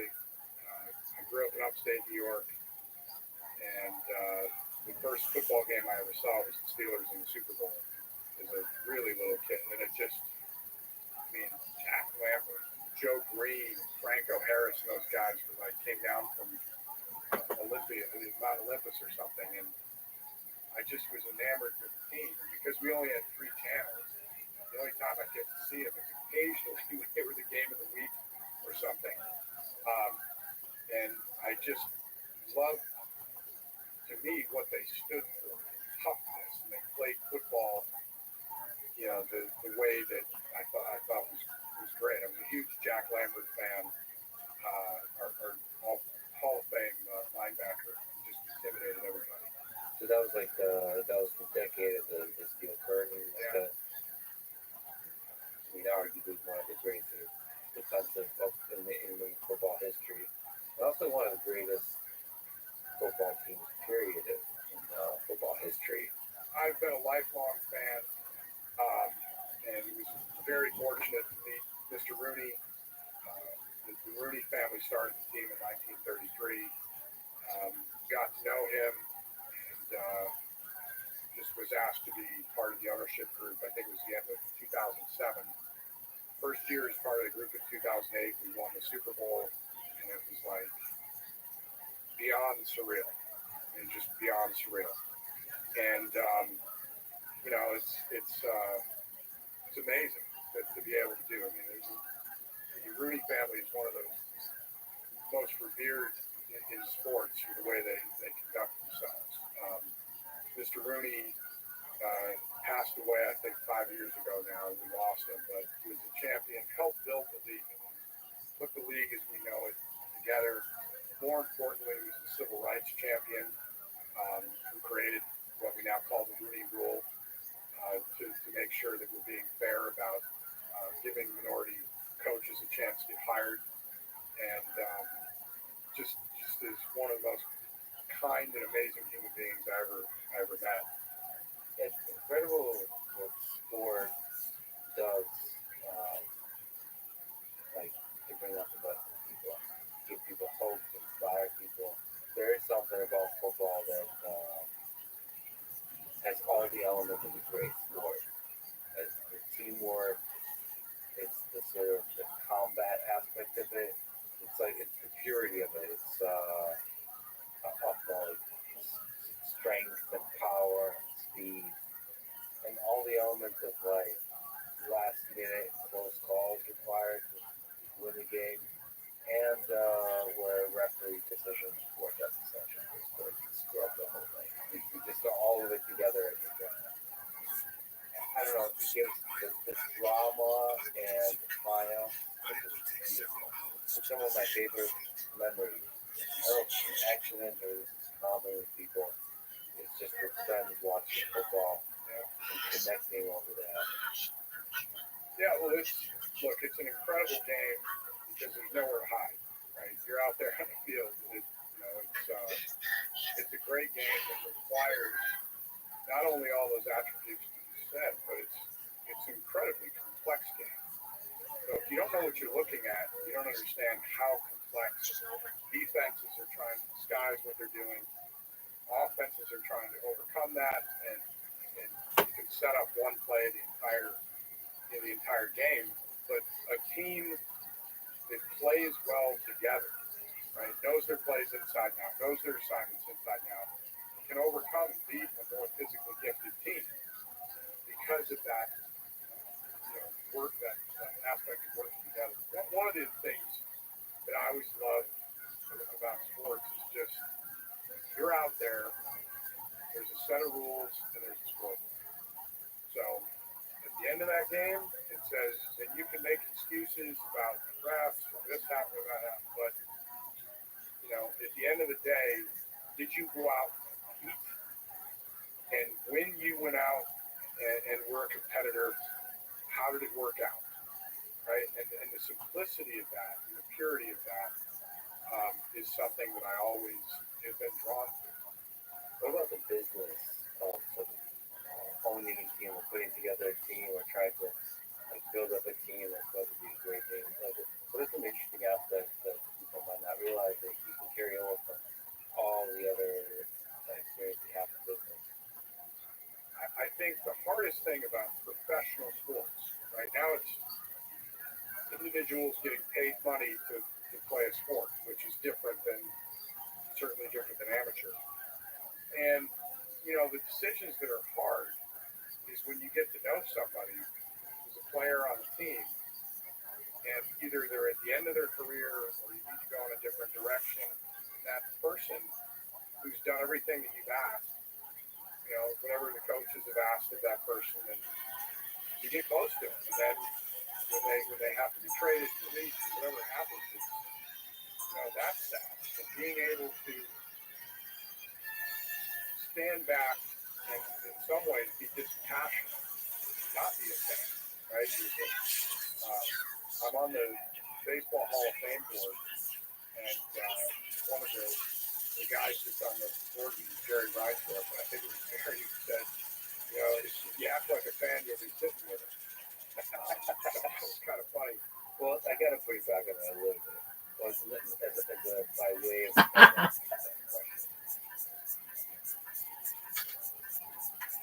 okay, let me just give some examples.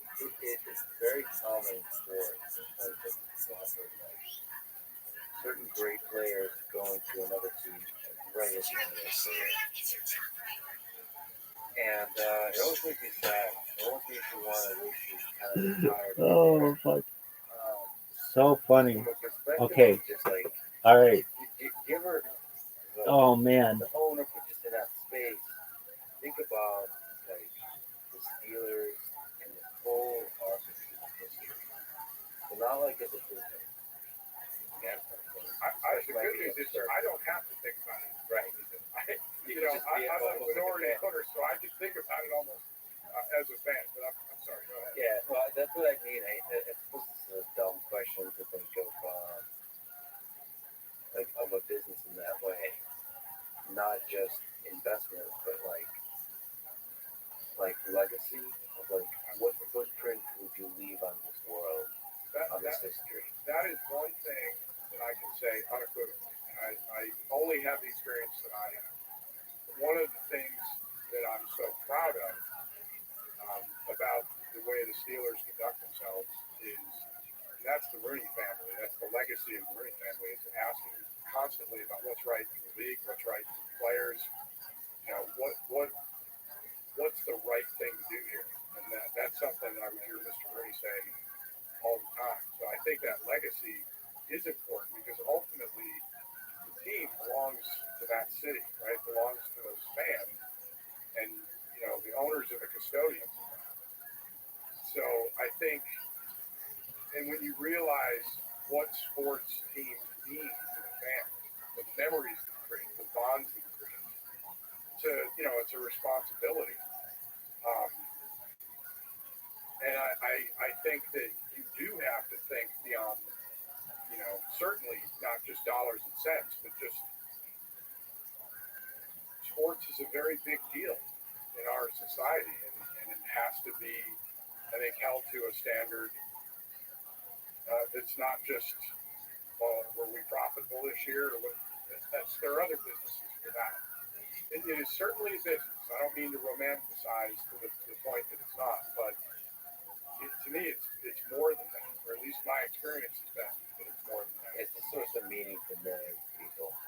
Like, and you see that most, like during COVID, for example, when there's so much desperation, so many people losing their jobs, so many people having to deal with the uncertainty of the future holds. Right? There's something about us sports that just unites us. That again, the tragedy and the triumph of sport, of uniting, of gathering together with your friends and family, sharing experience, and over like this, over just teams, over rooting for your team, for your city.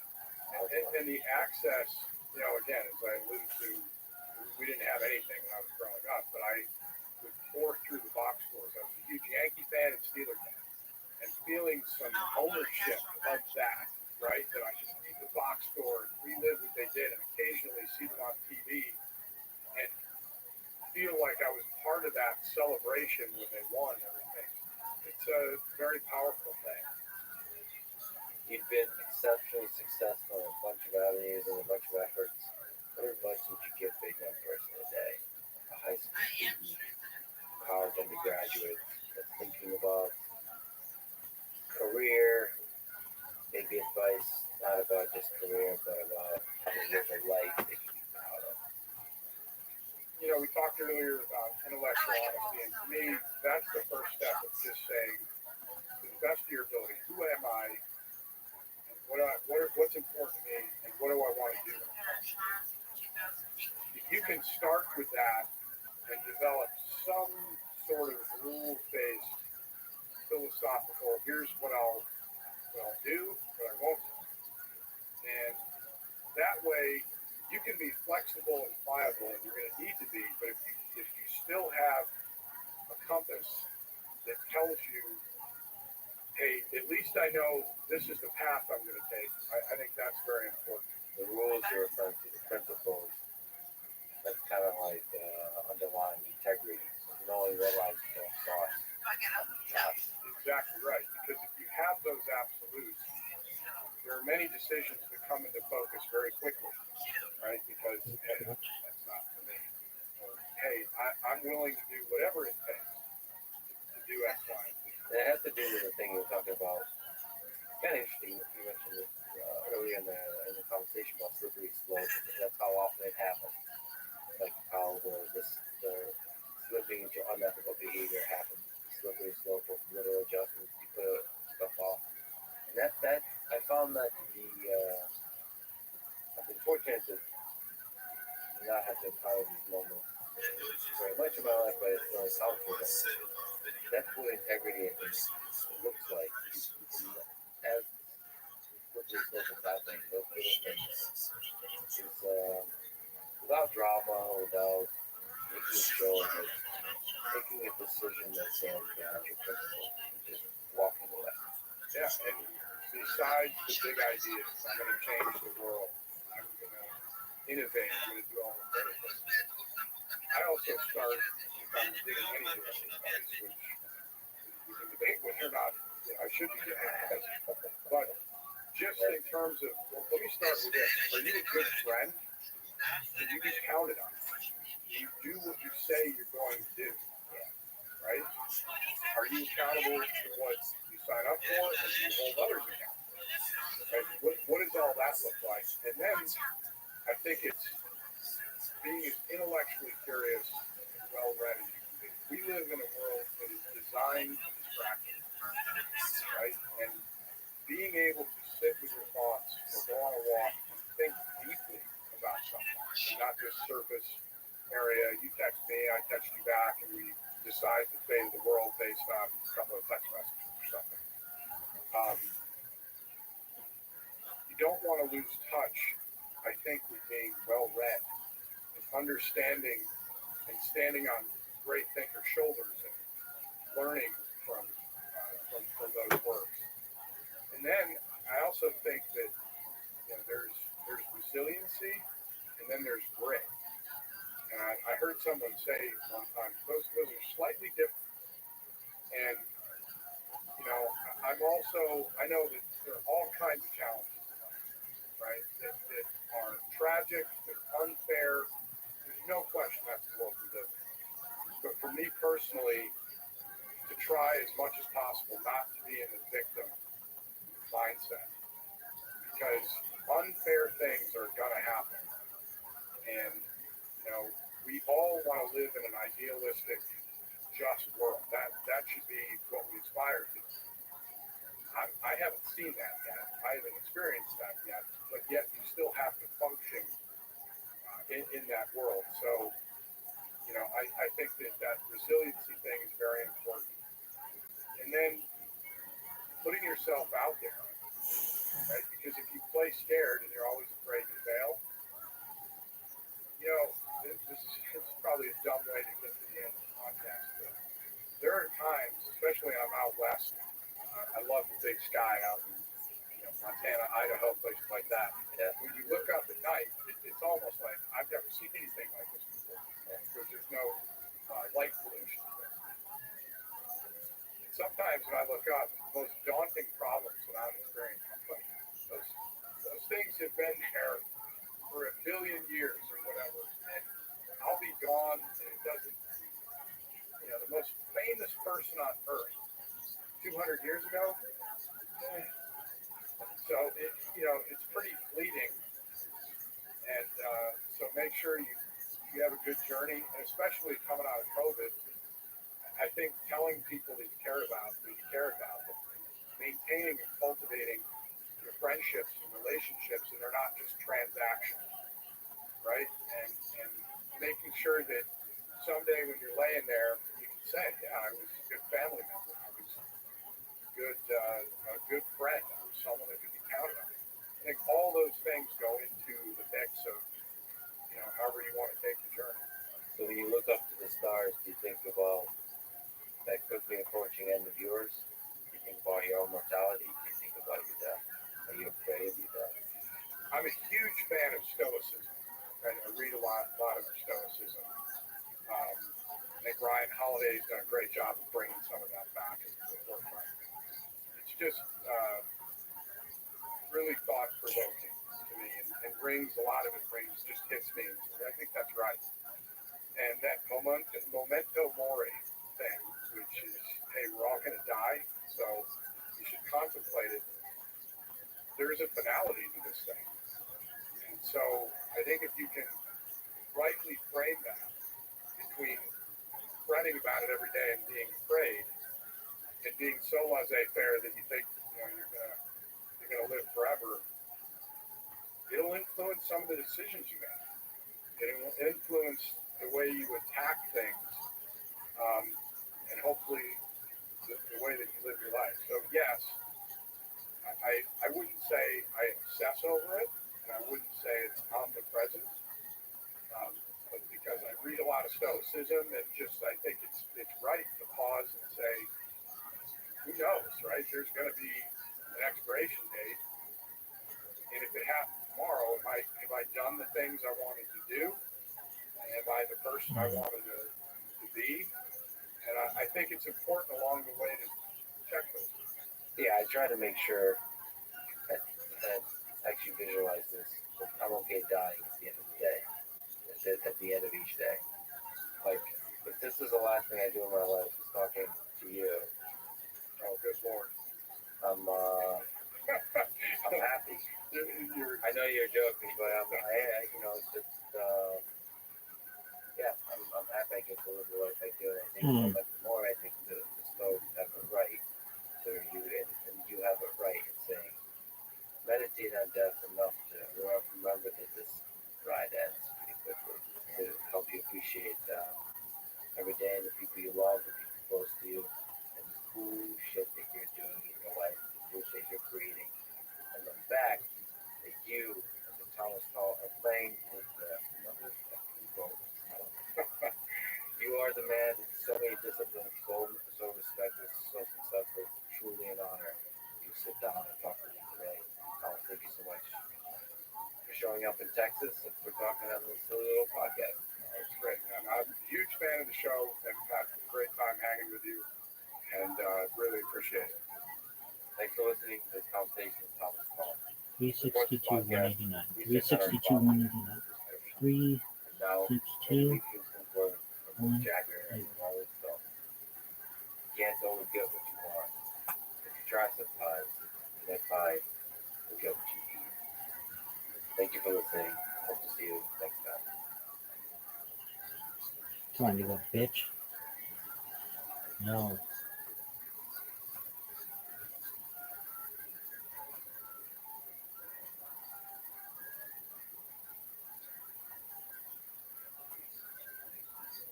A crazy thing in the kidnap business. We used to get asked by FBI leadership, who is this going to be? And the answer would be when the bad guys feel like they've got everything they can. Now, dissecting the statement, you're talking about they feel like we got everything they can. So the key to kidnapping negotiations is a feeling. That's bad guys. We're talking about feeling. I heard this one. This guy sucks. Would try everything. Doesn't matter what human endeavor. The following conversation with Chris Voss, former FBI hostage and crisis negotiator, and author of Never Split Different, Negotiating as if your life depended on it. Oh, whatever. This is a Left Field podcast supported. Please check out our All right, come on, you shitbag. And now, Why the fuck doesn't this work? There we here's go. Chris Voss. What is it like negotiating for a hostage with a kidnapper? What is the toughest part of that process? The toughest part is it looks bad from the beginning. And you got to engage in the process anyway. What effectively make it bad?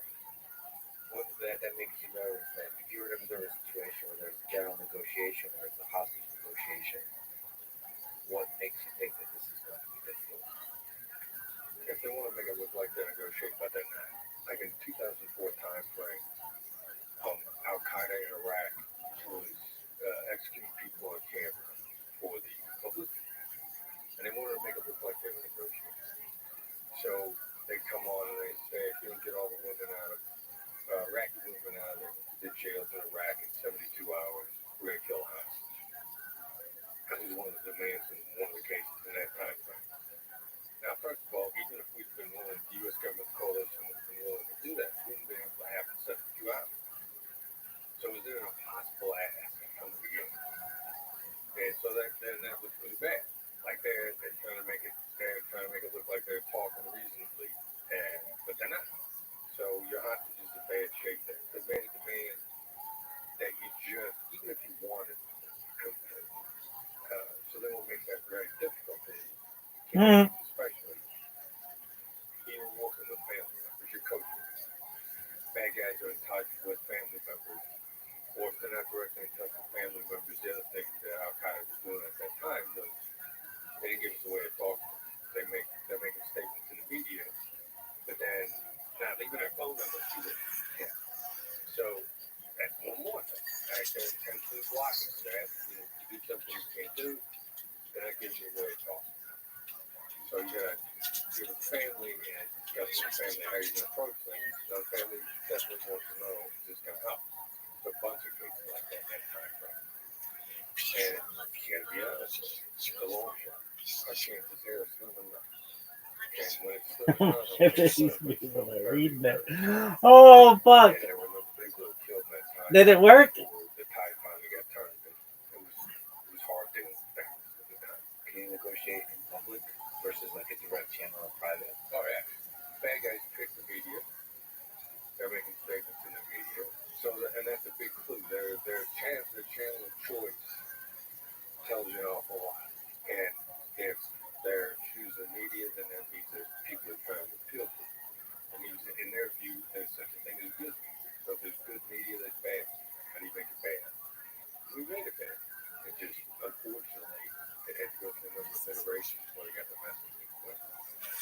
In that negotiation, do you think about the value of human life? Is there a dollar figure? Is there how do you enumerate quantify the value of human life? Yeah, it's like these in the end of the old. So that was the first lesson on any hostage negotiation, really any negotiation.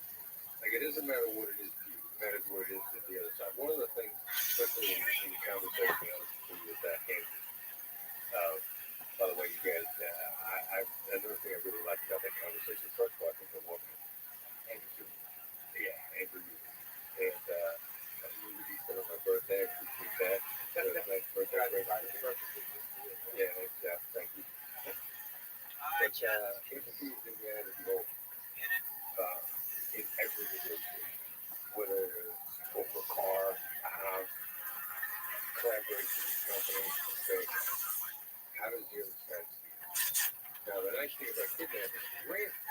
If there's an actual rent demand, and the actual demand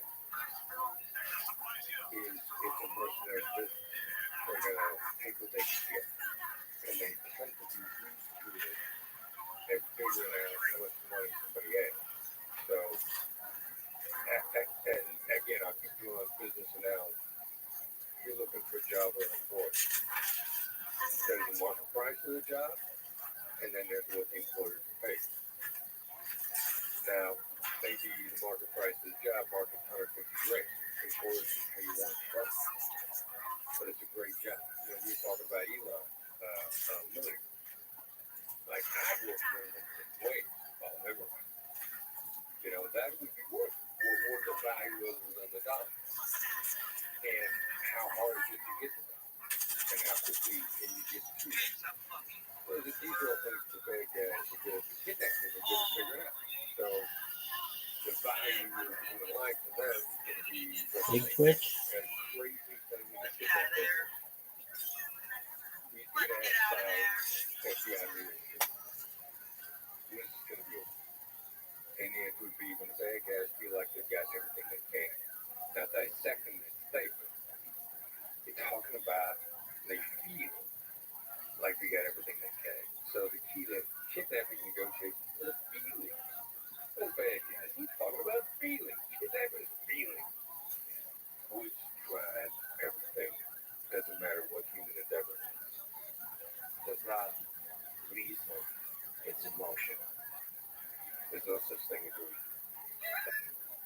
I should say, for a little bit of context, I just talked yesterday with a guy named Sam Harris. Yeah. I don't know if you know Sam, but Sam, and because I was preparing for a conversation with you, I talked to him about empathy versus reason. And he lands heavily on reason. Yeah. Empathy is somewhere between useless and erroneous and leads you astray and is not effective. That reason is the only way forward. Well, it's draw some fine lines.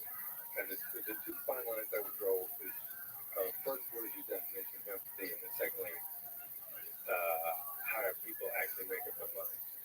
And I'm going to flip it. I'm going to go with how people make up their minds. You make up your mind based on what you care about. Period. That makes reason, emotion based. What do you care about? You start with what you care about. You see some guy swimming out off the coast of the ocean, and you see a shark coming up behind you. Who you cheer for? If it's Adolf Hitler out there, you're cheering for the shark. You might actually feel bad for the shark because it's gonna taste bad. You know, you care about. You make a little kickback. Yeah, he eats Adolf Hitler. You know, they're gonna leave a bad taste in your mouth, even if you're a shark. So you're making up your mind on every circumstance based on what you care about. So then what does that do to reason? Your reason is based on what you care about from the beginning. Now then empathy, if you define it as sympathy, which it was never meant. Ever. You know, etymology, I think is the word. I keep getting etymology and entomology mixed up. Etymology being right, you know, where words came from, the origin, entomology being bugs. Got it, right? So I like etymology. Where did something come from? Also like entomology. Anyway, etymology. My understanding from my research, the original definition of empathy was an interpretation of German words where people were trying to figure out what the artist was trying to convey. It was about assessing art. So it was always about understanding where something was coming from, but not sharing necessarily the same thing. So then when I was at the FBI and I first started collaborating with Harvard, Bob Newton wrote a book, Beyond Winning. Second chapter is the tension between empathy and assertiveness.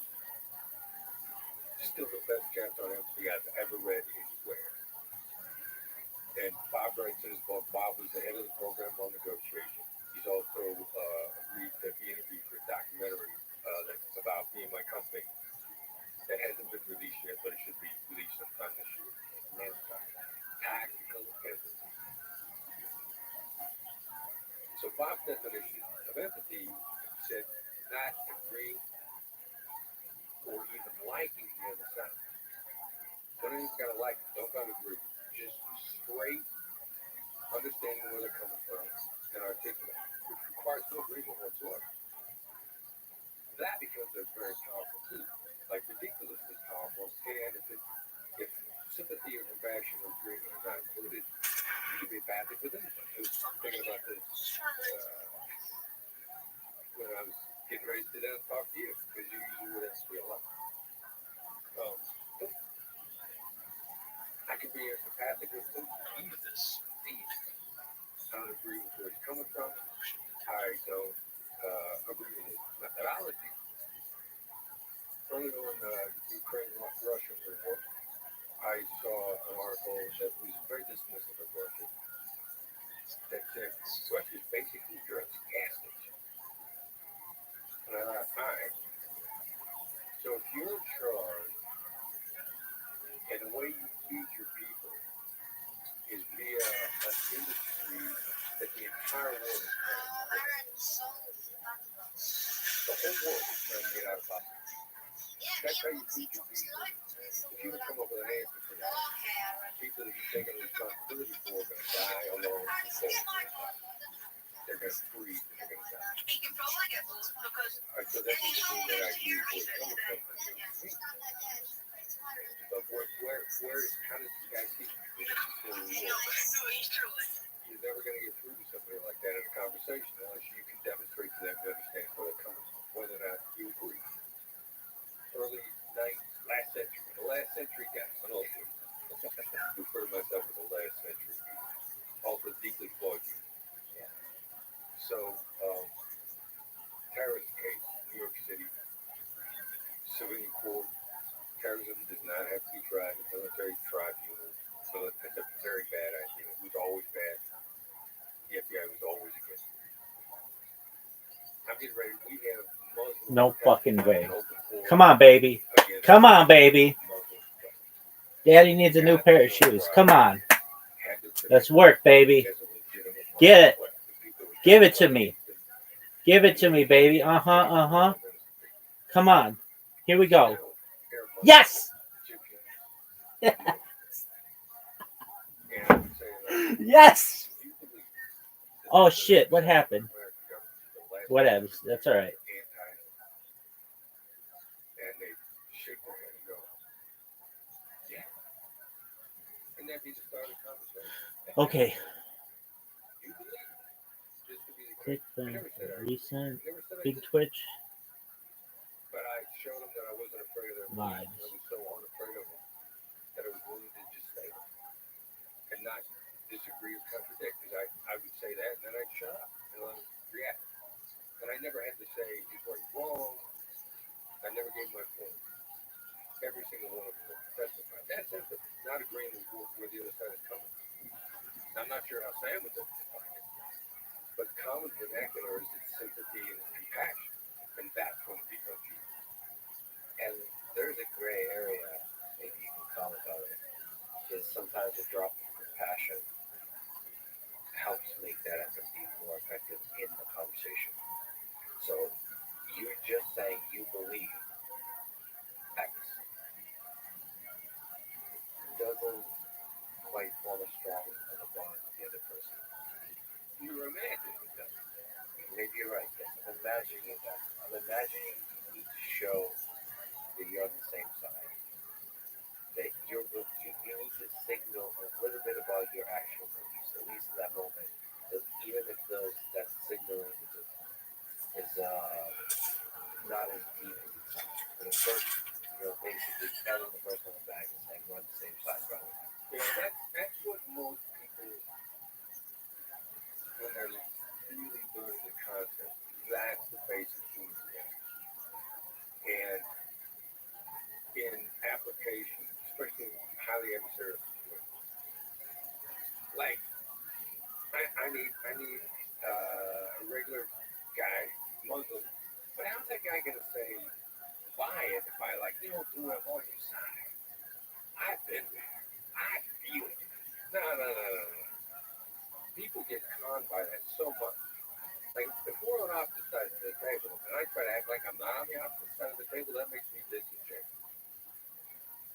So, I would rather be honest. My currency is integrity.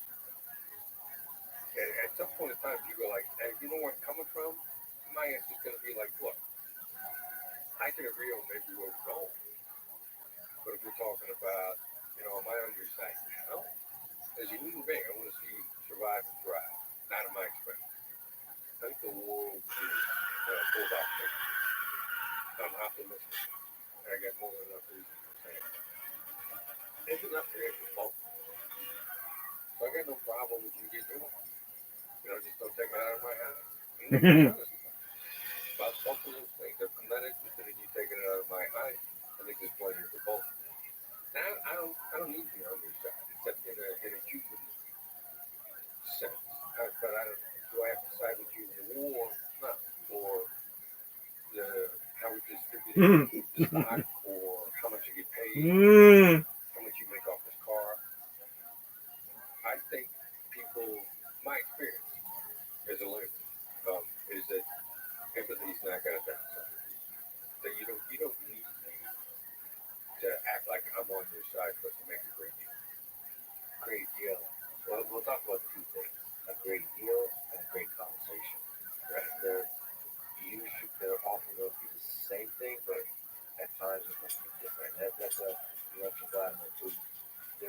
also assume level at which you do want to stay on the same side. You said the human level. It's possible to say, as human, and say that we're all in this together. Not the Slavic people, the Europeans, the elite human beings. The same plan. Same plan. Right. Several years ago, and his name was evidently been Mud now, but he was very nice to me. Lawyer at the time named Tom Giroux. And no shortage of bad reporting on him now, and I have absolutely no idea if it's true. I do know that in my interaction with him, he was always a gentleman to me. He was very gentle. When he get into conversations with people, he always say, like, let's look at 10 years from now, where we could both be in a phenomenal place together. Now let's work our way back.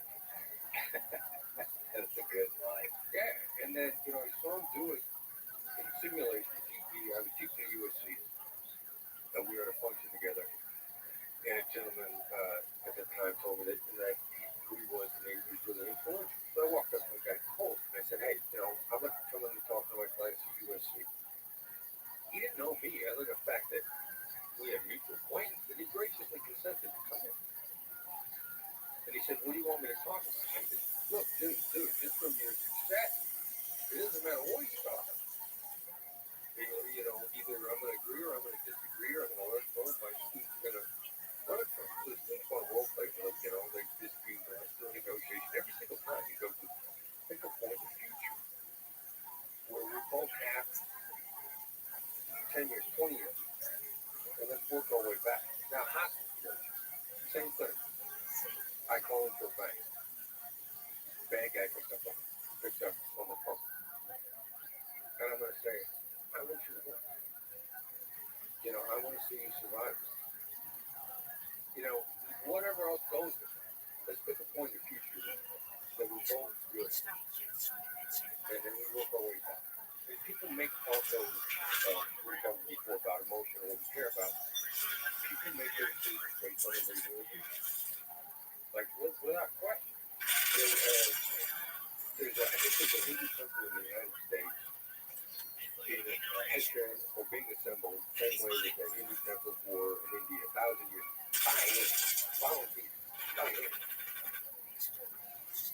These people knocking themselves out.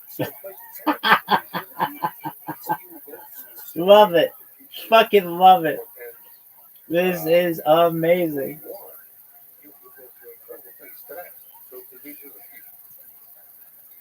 They have to try to paint a vision of the future that the person you're negotiating with will like.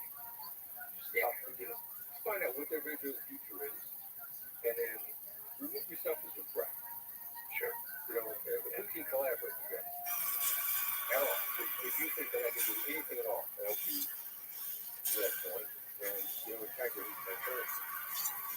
I'm not going to like you, which gets back to before that I like you about whether or not I'm on your side. Right now, at the moment, we're that's not going to stop us from being together in the future. Inside, you're going to say, oh, well, you didn't lie to me about today, and you won't lie to me about today. So, going back to world music, for example, whether it's Vladimir Zelensky or Vladimir Putin, you don't think it closes off their mind to show that you have a different... The Godfather tortoise. Depends on who you show. Fucking hilarious. Are you arguing from the beginning, or are you just playing understanding? I don't think it stops you from being Oh, so fucking funny. Uh-oh. The chapter in his book, the tension between empathy and assertive. I remember reading that name of the chapter, thinking like, in my business there is no tension. And then I got into it, and I read, I thought, this is Red Hammer. He's drawing people in, because his entire chapter is that empathy puts you in a position to assume. And that there is no tension. It's equal. And that's why, again, I think it was written for Lord. Sequencing issue. The timing is everything. So you emphasize the importance of, in terms of sequencing, and priority of listening, of truly listening for the other person.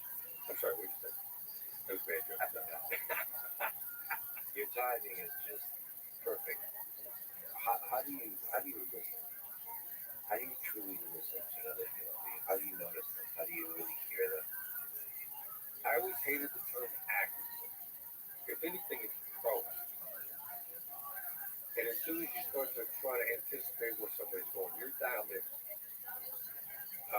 Because along the way, either you congratulate yourself for being right, or when somebody they say something that surprises you, you really notice.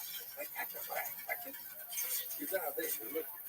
So it's co-op. And then one of the reasons, There we go. we need to go tactical.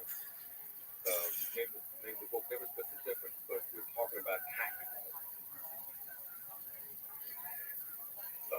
Calibrated emotional intelligence. What's calibrated by? First, it was experience as hostage negotiators, and we've come to find out that our experience as hostage negotiators is backed up by neuroscience. Another reason why I listen to Andrew Huberman's podcast. Andrew's heavy. And so then, emotional intelligence calibrated by what we know about neuroscience. What do we know about neuroscience? And I'll talk about it from a layman's perspective, and even say we as an arrogant thing, I didn't do the research. I'm scooping up as much of it as I can as a layman. The brain's largely negative. I think there's ample evidence. People will argue with you with what the wiring is and what does what, and the limbic system and all of that. But the brain is basically 75% negative. Is it a layman I make that connection? Number one. Number two, the best way to deactivate negativity is by calling it out. And I can say, look, I don't want you to be offended by what I'm getting ready to say. That's a denial. Your guard is up, you get ready to get mad. If I say, what I'm getting ready to say is probably going to offend you. Now you relax a little bit, and you go, all right, what is it?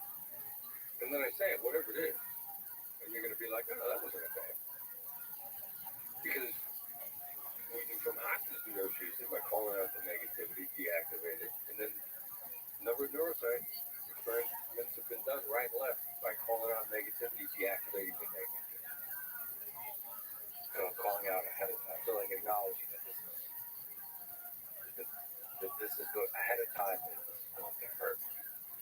The experiments that I've seen have been when the negativity was inflicted, and then having the person that it was being inflicted upon simply identify it, just identify. Yeah, what do you feel? Not great. And the anger goes away. It's tough because I've had a few, and again, we're dancing between things, but I've had a few conversations where anger arose, yes, I spoke with. Yeah, and I'm not sure identifying it. That's like leaning into it and going into the depths.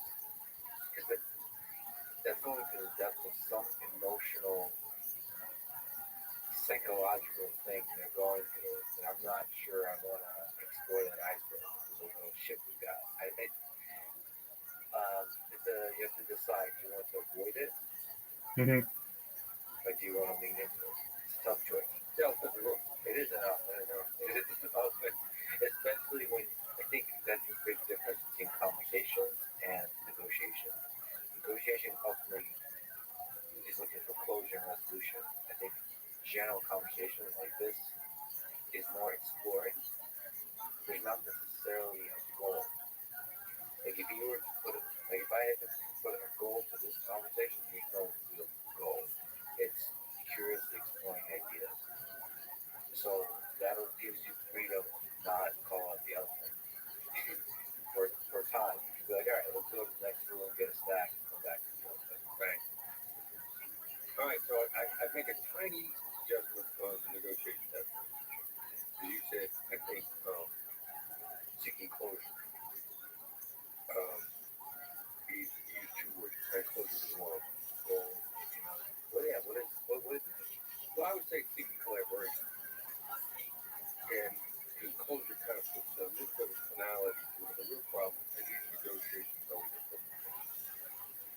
That's why we say yes, I say yes is nothing without action.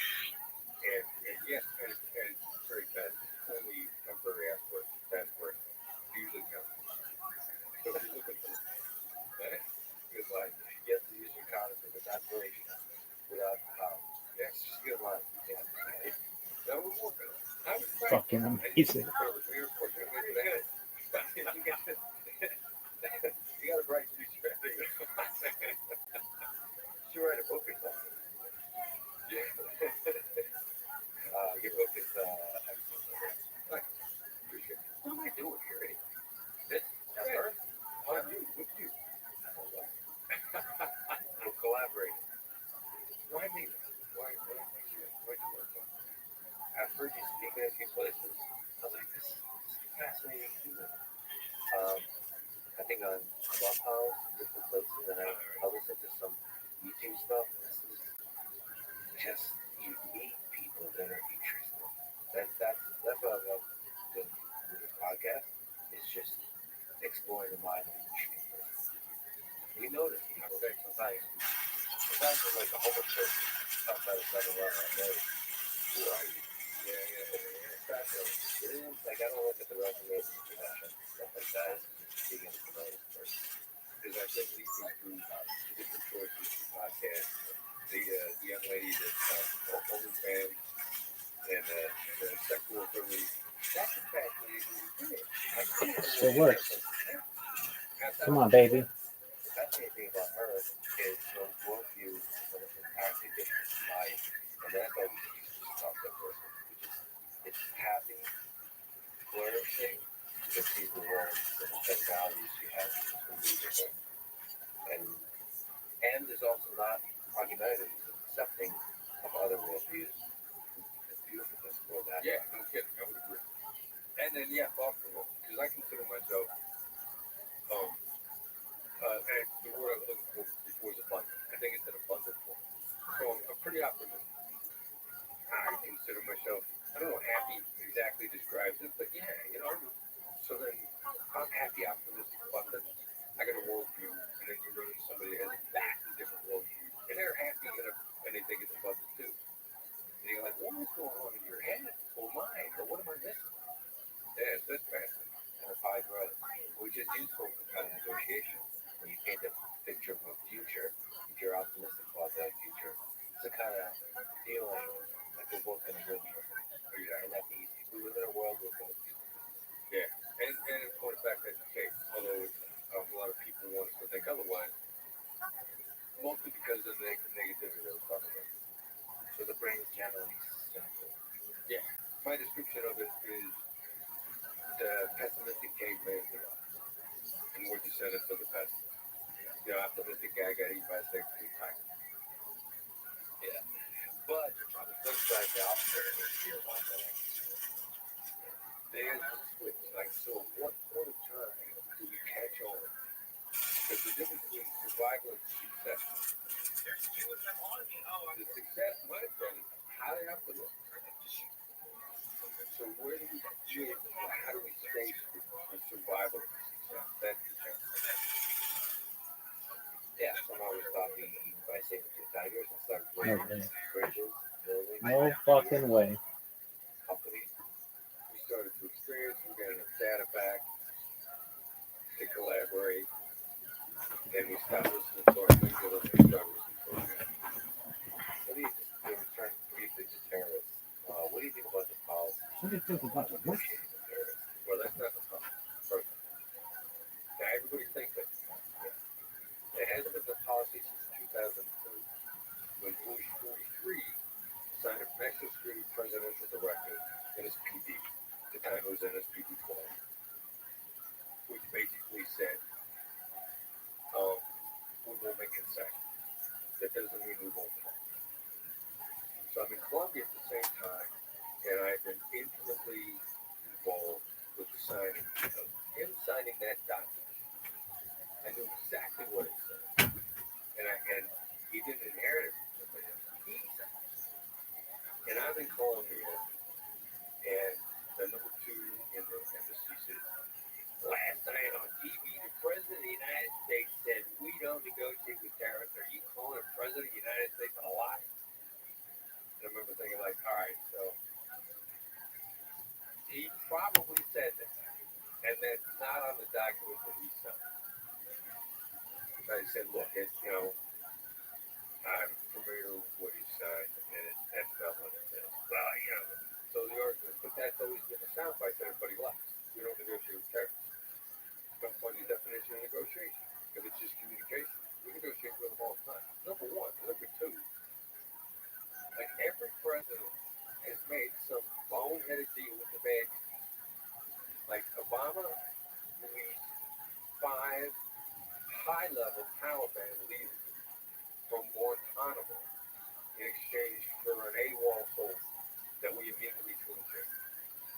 thought that was all of it. And that's putting Harris back on the ballot. And then Trump turned around and topped it by putting 5,000 Harris back on the ballot. So we haven't had a president that's stuck to that on either side of the aisle since people started throwing that out as a Senate.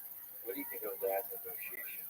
Get terrorists, the global negotiation, like with Vladimir Putin, the recent negotiation over prisoners, the exchange, bringing guys in.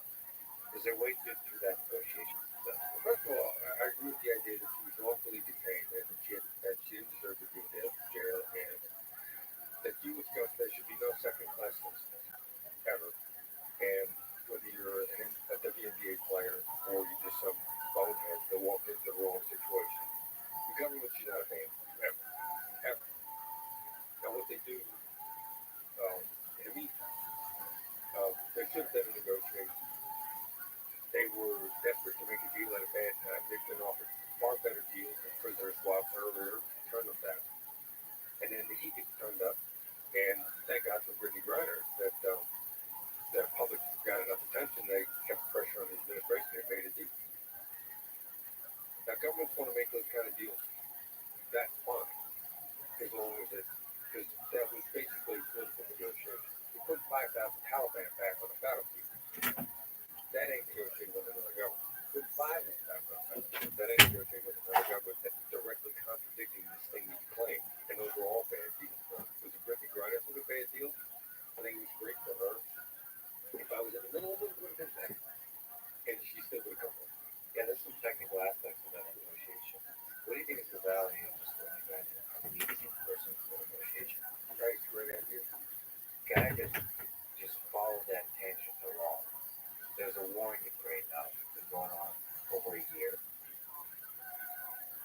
It's for me personally, given my life stories, is a deeply personal one, and I'm returning back to that area of the world that was there. Volodymyr Zelensky said he doesn't want to talk to Vladimir Putin. Do you think they could get in a room together and say you were there in a room with Putin and Zelensky, and Biden is sitting in the back drinking a cocktail, or maybe he's at the table participating?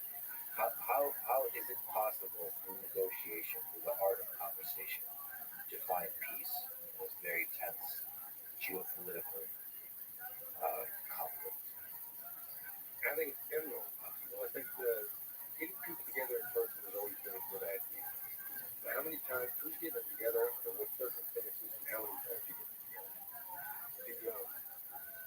The documentary Human Factor about the Mideast Peace negotiations, mostly through the 90s, mostly in the Clinton administration, got kicked off under Bush through one, and then the documentary continues through Trump, but just touching basically on it. But they're getting their fat and the different Israeli prime ministers together in person. And these guys do not want to talk to each other, and depending upon the prime minister, the mere thought of being on the same planet with them was a fact. And they started getting these guys together first regularly, and they started seeing each other's human beings.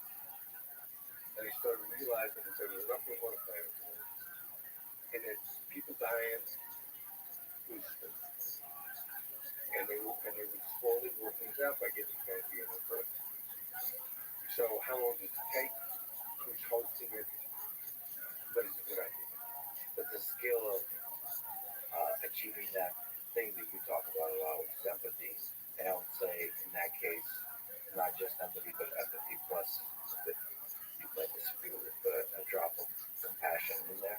I think compassion is helpful, but it's not essential. Like if you just know what's coming, like it the thought, the feeling of being understood. Yeah, heard and understood was powerful. And again, I know I picked the vast majority of this up on Andrew's podcast, but I picked it up on other places because early on, when we were putting the book together, Paul Rudd, the writer, my son, uncredited co-author, so the book's really a collaboration between me, my son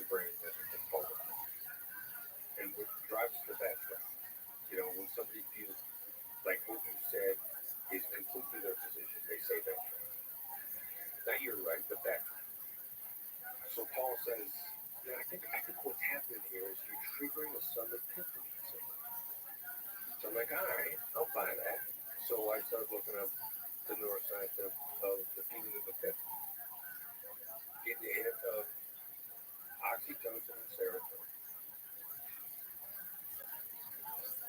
Oxytocin is a bonding drug. You bond to me.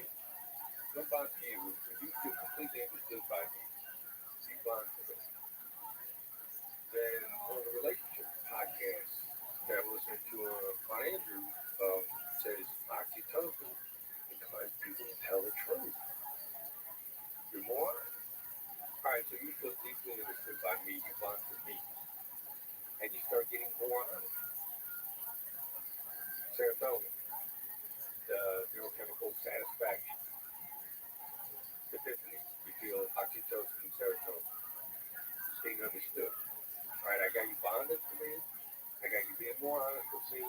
And I got you feeling more satisfied so you want it. What more do you want out of a negotiation?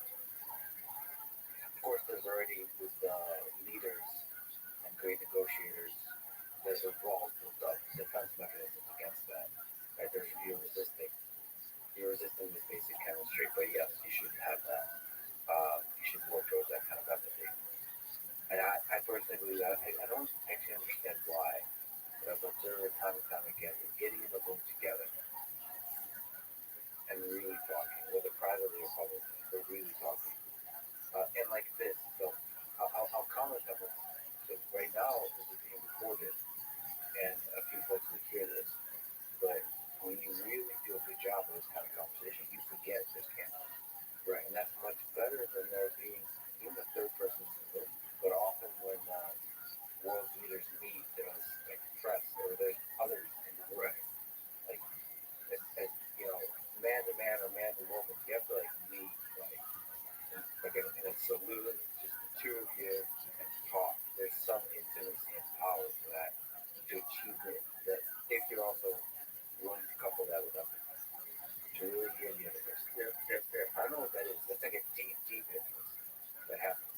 And I think there's actually, because we get asked this in the Black Folk group all the time, like, how do you know, Zoom, that's bad, you know, because you don't have the same visual feedback on Zoom. And that's not true. Like you and I see you from the waist up right now. We're on Zoom, I be looking at you from the waist up. I'm not wearing pants, yeah. But I'm sure not. Sorry, yeah. You only see a small portion.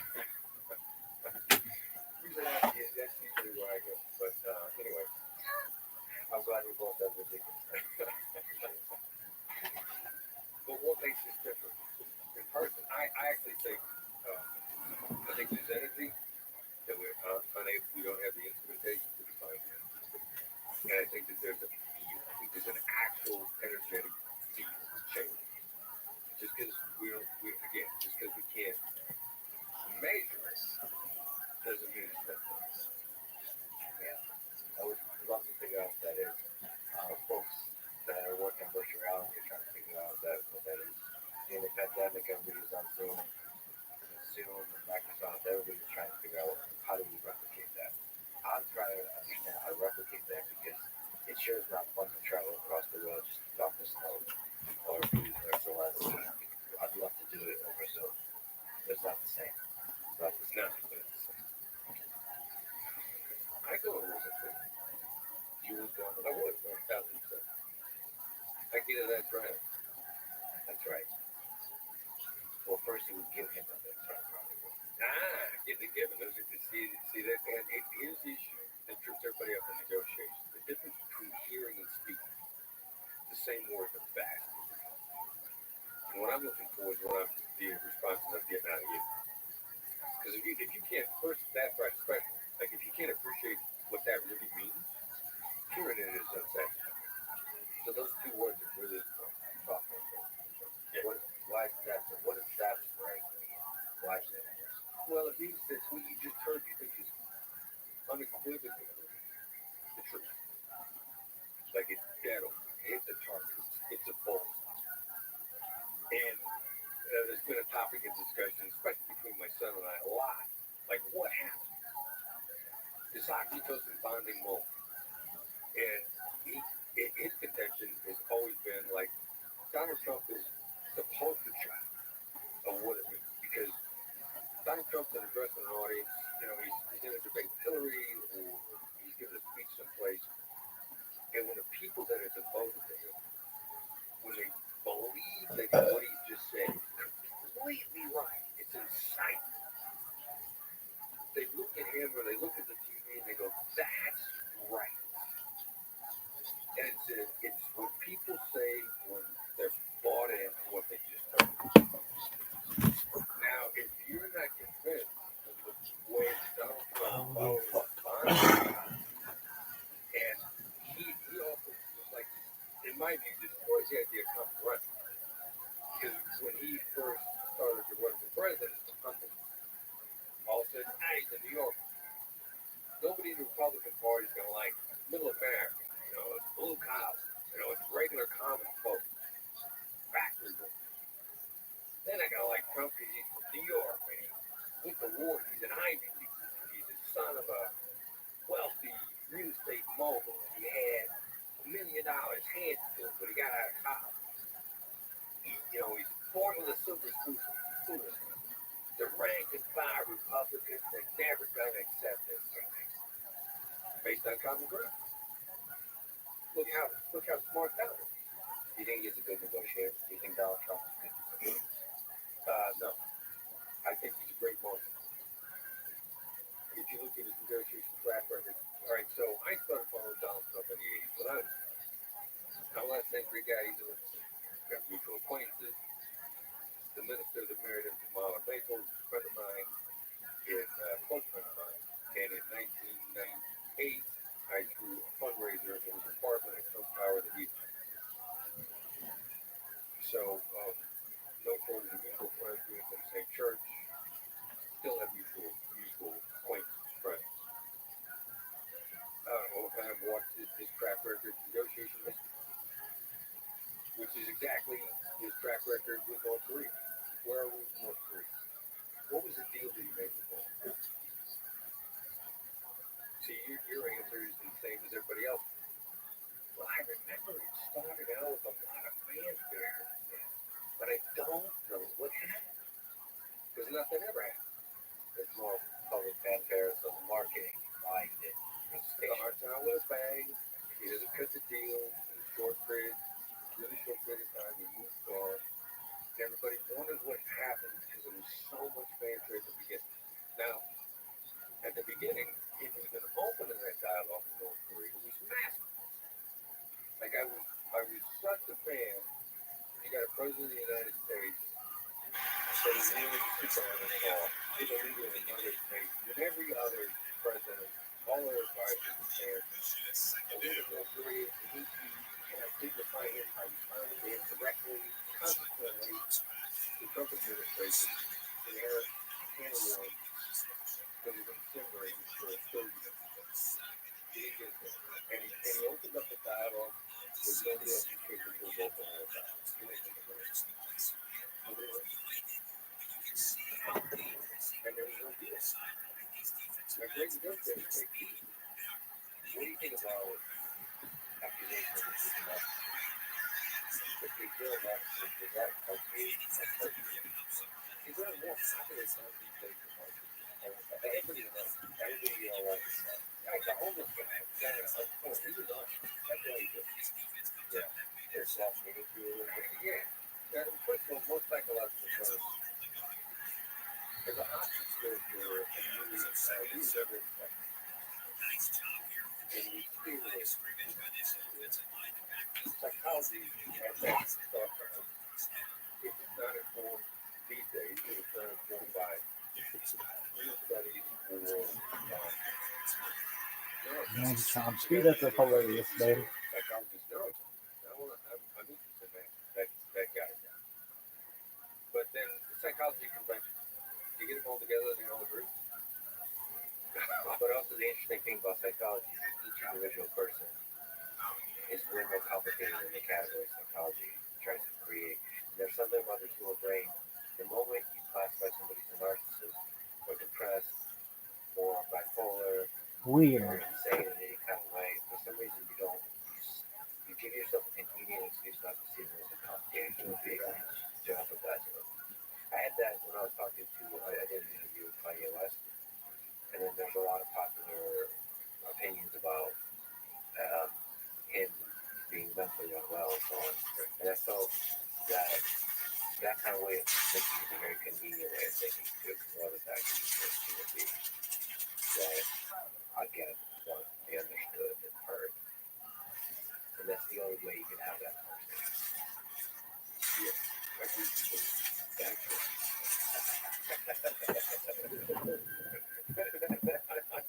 It might be because I'm not wearing pants. All right, so You're funnier than I am. that bothers me. All right. Also, don't worry about it. We were talking about terrorists, non-Christians, terrorists. Is it funny? Yeah, going all the way back to where that rabbit hole started. We're eligible for that right now. Is there something about walking away of not negotiating? Is there power in that? All right, so it depends on whether or not you're doing it with integrity or conflict to start with. And then also, hostage negotiating are successful 93% kind of across the board.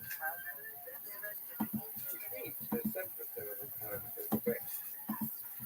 And that was my own boss, Jerry Westman. I was so much good. But one of the phrases over and over and over again, so I finally was the case in advance, was this is going to be the best chance of best chance of then something was bad, and I remember thinking like, well, that's success, no guarantee. The question is other negotiations. If you have a shot at success, then that's all the rest. And then you have to accept the fact that some deals you're never going to make. You know, we need my company. It's not a sin to not get the deal. Take a long time. And, you know, Gary, in the midst of religion, you know, they realized that there was something called suicide by cop. And that it might have, there was very much into clusters of behavior. You kept avoiding psychological terms. There would be clusters of behavior. There would be high-risk thinking. And he wrote a block of instructions of high-risk thinking. Which meant if you start seeing this stuff show up, this thing's probably going bad. And you're gonna need to recognize that from the very beginning and adjust accordingly. Then it's the same way in business and personal. I'm talking to the head of a marketing company. I have tremendous respect. I admire what this guy in this company does. Started from scratch. He borrowed space in the back of a drugstore to start his company. And now it's hugely successful. And he's laying out to me that he finally had to confront potential client and walk away from it. And he said, how do you think I handled it? My answer was 1,000% correct. And as a matter of fact, the behavior that he indicated, he's a type. And you should have walked away from it, and you did. Because I was playing the whole plan. I'm tired of 2004, but playing. They're not negotiating. We called it out. Let's take the negotiation. He would say exactly like that, but that was absolutely the what some people in their behavior is going to be special. And signal that you're willing to walk away. And 1,000%. That's terrifying. It's scary. You don't want to really walk away. But do you have to really want to walk away? Well, yeah, this gets core values to reality. Because it's an abundant world, it's not scary to walk away. If it's a finite world, then there are opportunities that's hard. But you have to use that world to be willing to actually walk away. Yeah. It could be walking away from a lot of money. It could be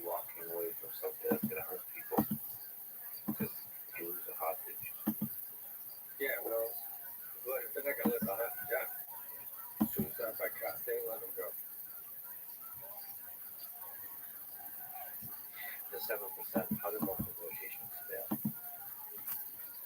The bad guys were never there to make a deal with her. If it was suicide by cop. If they were there,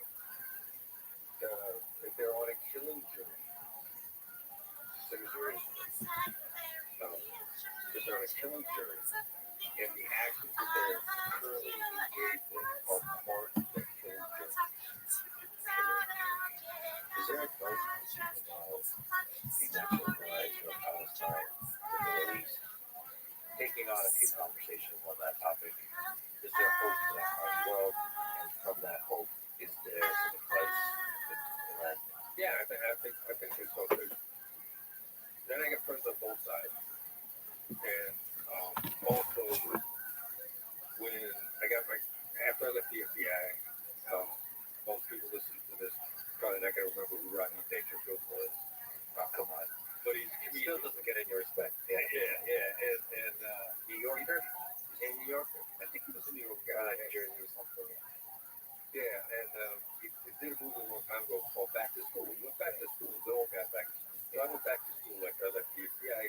And they did a master's at Harvard Kennedy, and that's where I'm running across people on both sides. And when they could talk, they said, let's start from the premise that we both sides want a better life for our kids, which is this version that I was telling you earlier from Tom Jordan. Let's pick a point in the future that we'll have people. And they found that they could talk. All right, so might not be better first. How do we make it better first? And that's where the hope derives from. Because I think both sides ultimately wanted to be better for their kids, which is why they still engage in interactions, and which is why I think the leadership, regardless of how compromised they might be on either side, they're two straight players in the game in the Middle East, or anywhere for that matter. But they want a better future for their kids. You get people who really want a better future for your kids, then you start talking about, well, how do we work on that? And then, all right, so we got a mutual point in the future. The Israeli-Palestinian negotiations are also, for me, interesting because you mentioned Clubhouse about almost 2 years ago now, when Israel was shelling Gaza. They hit the UPI office. They were hitting. They got fed up with the rocket attacks from Hamas, and of course Hamas is putting rockets in the UPI office or the AP office, whichever press office it was there. How's that office going to be there otherwise? Hamas is running the show. You're not going to run that office unless you let them store weapons. That's just part of the game. And where are they going to store them in specially designated ammunition dumps? No, they're going to put them in schools. They're going to put them in hospitals. They're going to put them in all places that when Israel hits them, they're going to let them back. So after a while, Israel gets fed up and starts shelling Gaza, and they're hitting. A friend of mine, Nicole Baum, is hosting rooms on Clubhouse, and she says, you got to come on. The vitriol is killing me. These are alternative to scream. Nobody's talking to anybody. I said, all right, cool. We'll go on. We'll do it, and watch. We won't have a single argument. We'll invite people on from both sides. There was one rule. Before you started to describe what you thought of the other side, you had to say, before I disagree with you, here's what I think your position is. And you got to continue to state the other side's position until they agree that you've got it. Now, what happened? No agreement and no argument. That was what we were really going for. We wanted to show the people on both sides in one of their emotional time frames. If your only requirement was you had to state the other side's position first, nobody got out of it. They worked. That's exactly what happened. Now, we wanted to show people that you can have conversations that do not evolve into screaming matches with vitriol, talking about how you're dedicated to the destruction of the other side. Just first, see if you can outline where they're coming. That's really impressive because just having seen that Clubhouse, people, which part of the reason I like Clubhouse, you get to hear voices from all sides. They were emotional.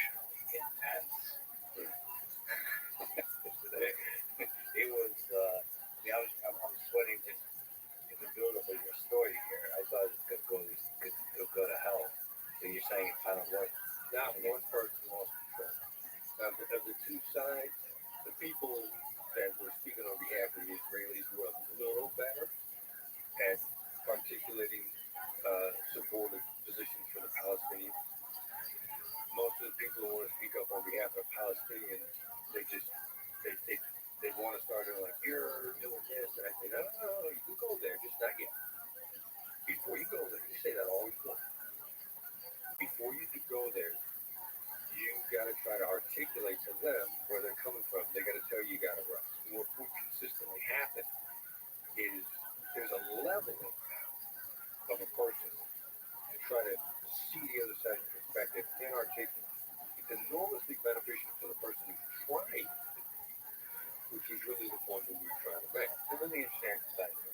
That as by way of advice, because what's a clubhouse? For people who don't know that there's a voice app where you can be anonymous. So it's really regular people, but regular people can also be anonymous. It's just chaos. If it works there, that's really interesting. Or when you sit down for a conversation across the table with somebody, don't have them even steal me on the other side. Have them just state the other side. Just explain your understanding. Yeah, That's it. and every now and then I'll jump in. Like, there's somebody supporting Israel, whoever the heck they were, and they say a couple of them. And the Palestinian guy would be like, our guy, or supportive of them, would say, listen, I'd say, let me jump in. First of all, I know what the Nakba is. The Nakba is a catastrophe. That's the day Israel. The rest of the world, of course, Israel refused the Nakba. I said, you've got members of your family that is still walking around carrying keys to the front door of the house, taking it. And they'd be like, yeah. And I'd say, you feel bad that, in point of fact, that in World War II, the world stood back and watched while the Nazis threw the Jews off the building. Well, the problem was they landed on you. And they'd be like, yeah, that's where they're coming. So articulating, deep what the other side feels is transformative for both people. What's the toughest negotiation you've ever been a part of, or maybe observed or heard of? What's a difficult case just stands out to you, or maybe just one of many? Well, the stuff we went through with Al Qaeda in and around Iraq and Saudi. First one was in Saudi, 2004 timeframe. The hardest part about that was working with family members and not deceiving them about the possibility of outcome. Yeah, how do you talk to them? Is that part of the negotiation? Yeah, empathy, learning empathy the hard, and then being able to take it up to higher levels.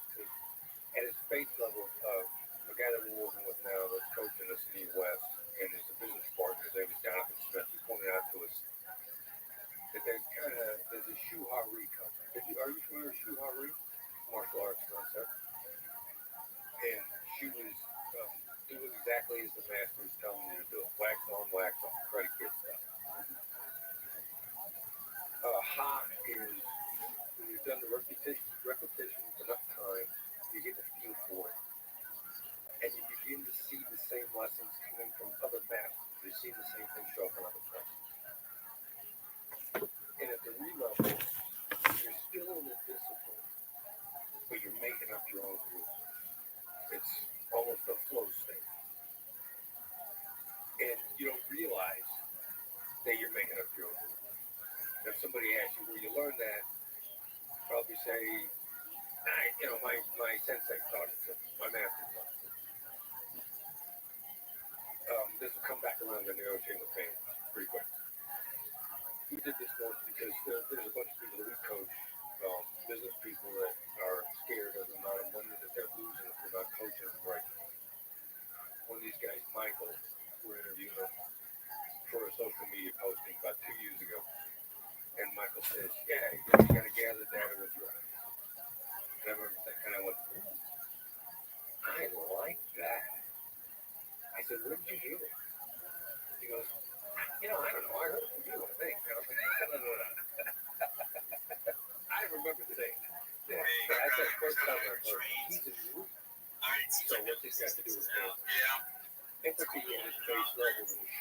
I remember suicide hotline just saying like, we stand down. I'm just all out the open.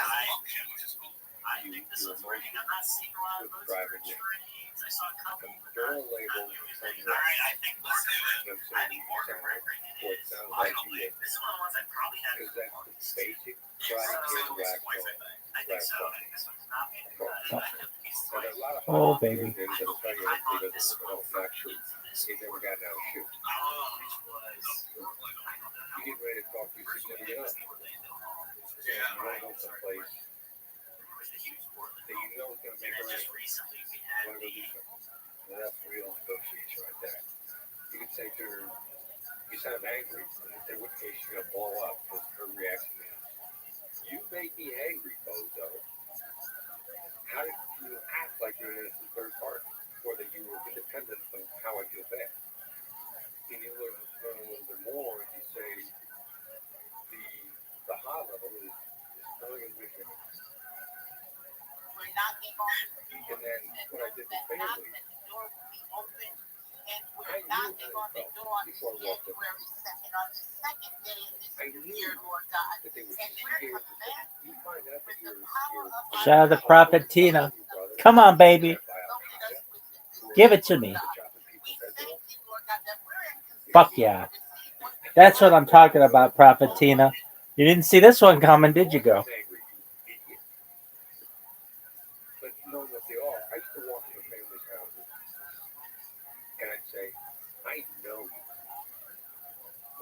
Now, what are the circumstances dictates that they should also feel? They're going to feel abandoned by their government. They're going to feel totally alone. They're going to be scared. And they're going to be angry because they feel the government is there. Now, there's a point of that. This is an accurate statement. If their loved ones voluntarily went into a war zone, voluntarily went someplace the government told them not to go.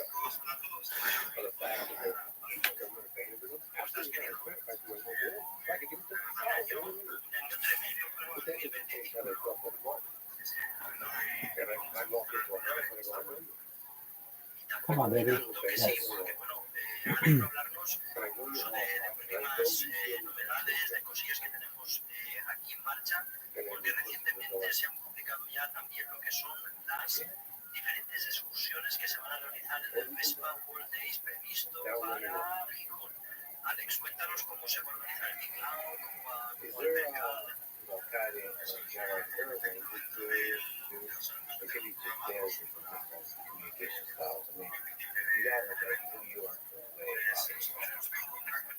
That might make somebody from like, I don't know, Laguna Beach up home. Do you feel that language barrier in communication?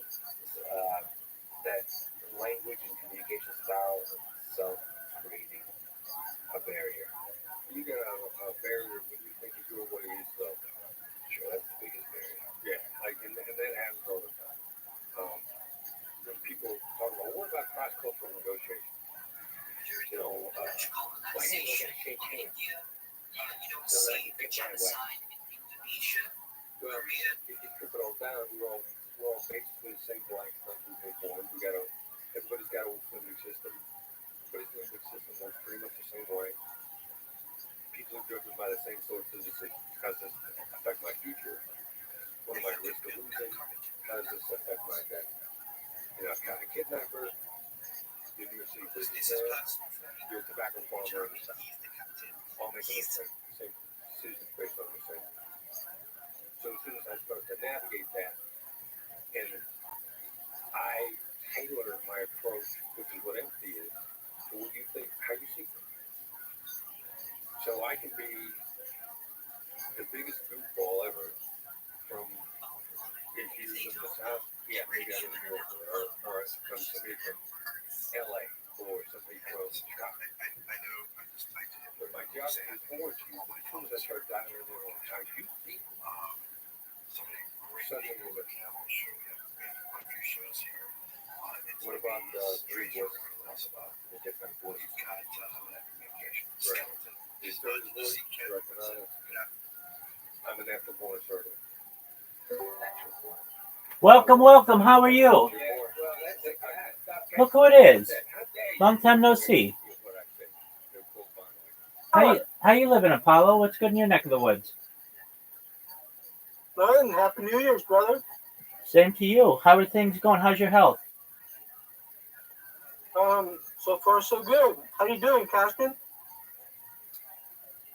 I don't know if Caspian's there right now. Are you taking some time off? How you doing? I'm doing well. I'm doing very well. I just developed a new bot for Twitch. I've never really spammed Twitch, and just today I started doing it, and it works really, really well. Here, I'll show it to you. Just a moment. Have you been able to How do you create these bots? They are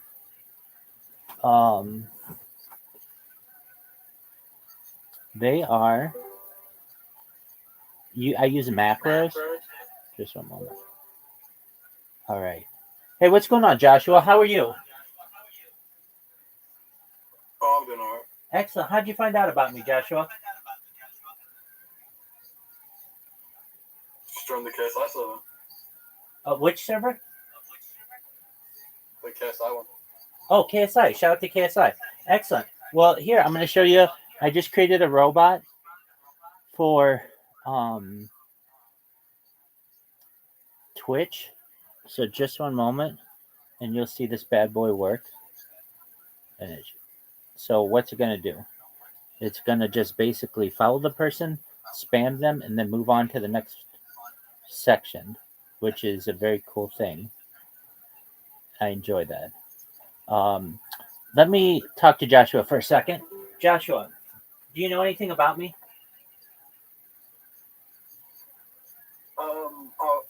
I've seen some things, yeah. Okay, excellent. Well, do you mind if I tell you about myself? Oh, yeah, go for it. Excellent. I'm Rabbi Rothschild. I stream my life 24 hours a day, 7 days a week, 365 days for world peace. I've been doing so for more than 3 years. This goes back to the pandemic. We've seen the death of a queen, the birth of AI, the coronation of a king, and everything in between. Bill Gates coined the phrase in the 1990s that content is king, and I'm making it true today. In 2018, The Economist magazine stated that data was Earth's #1 resource, more valuable than food, water, gold, air, petroleum, silver, everything. And I have more data archived on the internet than any person ever. Joshua, did you ever see the movie The Truman Show starring Jim Carrey? Yeah, I loved it. Oh, amazing. Well, that's what I do. So basically, you can watch every moment of my life going back to the pandemic from like 10 different cameras, which is very exciting. Additionally, we talk about some things that aren't normally discussed in society. In addition to archiving all of this, we talk about things like anti-gravity, antimatter, faster than light transportation, or faster than light travel. We talk about things like life extension technology. Essentially, Joshua and anyone else here, you at one time perhaps had a life expectancy when you were born of about age 80, and I want to increase that. I want to make sure that that gets up to age 100, 120 through some types of technology like stem cells, steroids, things like human growth hormone, nootropics, cryonics, cryogenics, and some other really interesting technologies, including ambrosia therapy, using the platelets of younger people for the benefit of older people, and additionally, some things that we talk about in addition to life extension technology, we talk about mind uploading technology. The idea that once your body breaks down at age 120 or whenever, then you can essentially have your brain scanned, your central nervous system, your peripheral nervous system, into a computer for later download as an android, an avatar, a cyborg, a cybernetic being, a clone of yourself, whatever you want to be. These are really exciting opportunities. And essentially what I'm saying is that perhaps within a generation or two, there may be people who are able to utilize mind uploading technology into a digital immortality. And I know what you're thinking. Well, Rabbi, I can't afford that. I'm just a regular person, so that's of no benefit to me. You should know, as I said, data is Earth's #1 resource, more valuable than anything in the world. And I'm going viral perhaps any day now, perhaps any hour now. And when it happens, I have more data archived to the internet than any person ever. I'll be able to monetize that, and I'm going to give it away, essentially like Robin Hood. I want to make sure that you're able to take care of yourself, take care of your friends, take care of your family. I want to make sure that you are able to establish charities for people that you love or causes that are important to you. And essentially, I want to do my best to help revolutionize the world. I don't want war anymore. I want to help end world hunger through utilization of agricultural drones, floating greenhouses, saltwater greenhouses, hydroponics, vertical farming, and cloud seeding, just to name a few, and end world thirst through digging of wells in Africa, through perhaps the utilization of life straws, and also the desalination plants where we pump water from the Earth's oceans onto land to make it drinkable. These are some really exciting opportunities. I want to, Rabbi, Go ahead. you got anything to make my dick bigger? Nope, not this. Well, yeah, actually we do. Human growth hormone.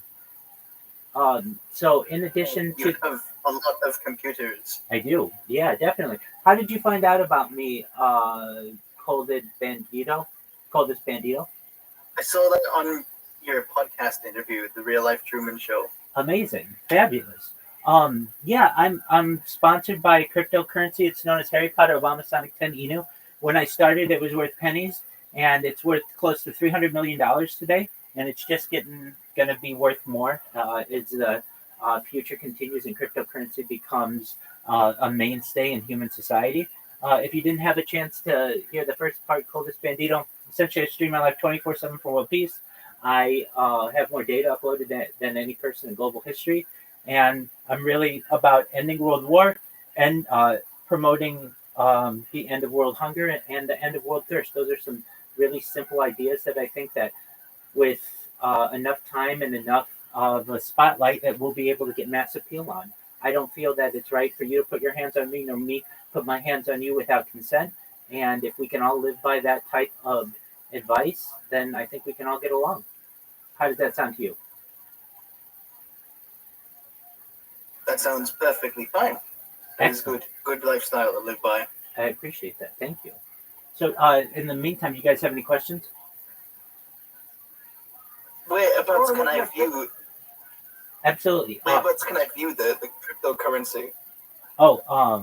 Well, you can go to our Telegram, which is t.me/HPOS10I. I can send you a link to that as well if you'd like. And if you'd like to watch the ticker, it's on Uniswap. Its ticker is Bitcoin, BITCOIN, and it is essentially a project that was started about 2 years ago, and I got on board about a year and a half ago. And that cryptocurrency has sponsored my clothing, my pillows, my bedding, and everything. And they're just a really great. Is this? Go ahead. Is this Harry Potter Obama Sonic 10 Inu? Yes, exactly.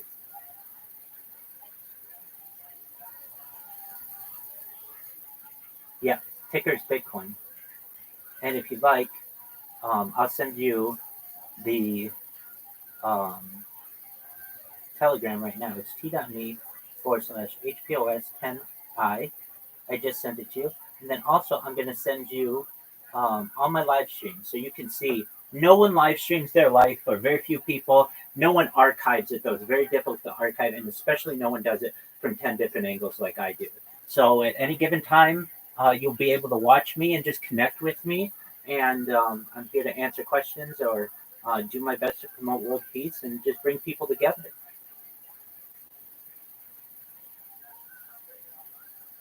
I was just telling the other friends here, I created a robot. I'm going to show you guys what it looks like right now. I'm still working on some of the kinks. I had a Kickbot. If you guys know what Kick is a streaming platform, and I've been spamming that platform for about 6 months. Everyone on Kick knows who I am. From Aiden Ross, I'm the #1 streamer in Aiden Ross's Discord. I'm currently live streaming in his Discord. As you know, I've been streaming in KSI's Discord for some time. I'm the #1 streamer in iShowSpeed's Discord. So I've made some nice connections. Additionally, the owner of Kick, his name's Eddie Craven. He knows who I am. We're friends on Discord. So if you have anything you ever want to say to him, let me know. And here we go. I'm going to pull up the robot. And I really just started working on this Twitch bot this morning, so it's not 100% correct yet, but it's very good. Basically, what this thing's going to do, it's a follow bot and a spam bot. So it just goes through uh, streamers on Twitch, like these guys. These guys are in the middle of a podcast, and what it's going to do is it's going to follow them. So in a moment, you'll see the follow button appear here, right there, and it's going to click it in a moment. There we go. Yeah, and then it's going to spam them, and it spams them. It has my Discord in it. It has my Instagram. It has my TikTok. It has to find all my live streams. It has my blog. If you're interested in some of the technology that I talk about, I recommend you take a look at my blog. My blog it's the longest blog in history. It's rabbirothschild.blogspot.com. It's just one entry, but it's basically my entire ChatGPT log over the course of like 2 years, and everything from 100 ways to advance your life, 100 ways to travel faster than the speed of light, 100 types of computers faster than quantum computers, 100 different vitamins, or actually like 250 different vitamins, and what they do and how they can benefit you. So what we're going to see here, it's going to press the follow button, and it's going to spam this person. And, I call it spamming because I have been spamming a lot on Kick, which is just like repeatedly, generally just chatting in or entering text in someone's chat. But this one is just one group message, essentially. If you want to see what it says, please join Rabbi Rothschild's Discord server for world peace. I have the link there. Then I have my link to all my live streams. In fact, I'll pull this up right now. Then I have my Instagram, all the TikToks, Reddit, the direct link to my Discord, my blog, and then if anybody wants, they can follow me or send me a Discord link at Rabbi Rothschild Rules. And then I say world peace, anti-gravity, alien disclosure, life extension, mind uploading, share to be a trillionaire. And then over here, if you haven't had the chance to see, I am pulling up YouTube, and what it will show on YouTube are all my live streams. So just one moment, and we'll let it do that. It's a little slow, but we understand. I've got a bunch of different Twitches open as well, which is probably slowing it down. As I close them, we'll see. And all it is a query for Rabbi Rothschild and filtered by live. So here we are. I've got 1 here. I've got 2 here. I've got 3 here. I've got 4 here. I've got 5 here. I've got 6 here. I've got 7 here. I've got 8 here. I've got 9 here. I've got a ceiling cam. Look at that. I mean, nobody else has like a camera on their ceiling. And then I've got, I was on like 10, 11. I've got 12 different live streams going. And it's really an exciting opportunity for people to be able to watch someone's life 24 hours a day, 7 days a week, 365 days a year. So I'll restart the bot, and you'll be able to see. Just one moment. I will just refresh the page. And so right now the bot does that, but I wanted to do what my Kickbot does. My Kickbot actually creates an account for me, and then also it'll clip for me as well, which is important because I can create clips of people's channels. But as you see, I mean, my hands are here, and I'm holding the camera. Apologies, I hear that I'm buffering a little bit. But as you see, we've got some cool people here. This Mike Bearsky. Shout out to this Mike Bearsky. And does it work every single time? No. Some people, like you have to have a verified account, or you have to be following them for more than like, a little bit of time. But essentially, this is a way for me to get out the message. It's free. And I think it's quite an interesting strategy. So what you'll see is it just spams them, all that information, and then moves on to the next person. Pretty cool, huh? I think that's quite interesting. Yes, is that the only one that you have doing that, or is there multiple? Well, actually, I just started doing this on Twitch today, but I've been doing it on Kick for 6 months, and I have 3 computers that do it on Kick. But everybody knows about me on Kick already. So once I perfect I mean, it, if you do it enough, eventually everybody will know about you. 100%, my man. You, Coldest Bandito, you are 100% right on that. And that's how that's the strategy that I'm using. And I give people my social media, they'll click on it. I have more than 100 YouTube accounts, more than 200 Instagram accounts, more than 300 Twitch accounts, more than 1,000 TikTok accounts, more than 2,000 Twitter accounts, and more than 10,000 Kick accounts. I have far more social media than any person in the history of mankind. And Are you not like worried about it potentially doing something that may be considered against certain TOSs of these social medias, or have you looked through that already? I have let them do whatever they want to me. It's not against the law in the United States, so they can ban me if they want. And I just create more accounts until it's against the law to do this. Then I will continue doing it. The mission to me is important enough that I've sacrificed my life.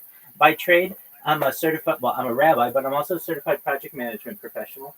So I've launched apps on the App Store and Google Play. I've had contracts with Fortune 500 companies. I'm fairly well versed in many types of different technology, especially smartphones and other similar devices, tablets, etc. Let me give you a quick room tour so you can see all of the different devices and everything else that we have going. Just one moment. Okay. Behind me here, we have, well, so I'm also the king of multi-streaming. So basically, wherever you see a device, it's not just streaming to YouTube, but it's also streaming to Twitch and Rumble and a bunch of different other platforms. Behind me, you can see also in the camera there, I have a projector that is streaming podcasts. So we're watching Lex Friedman podcast right now. Over here, he's interviewing an FBI hostage negotiator. Over here, well, actually, first I've got just more devices on here. I'll show you what this does in a second. This is really cool. Okay, so you can see yourself there. And then up there, I've got a connection to the Telegram for the cryptocurrency that I'm in. And then here, I'm live in Discord. I'm live in quite a few different Discords. So let me show you over here. So we've got the computer with the bot here that's also live streaming. This is live streaming, and this is in Discord and also live streaming from multiple angles. That's where the ceiling cam comes. I've got the ceiling cam up there. I've got,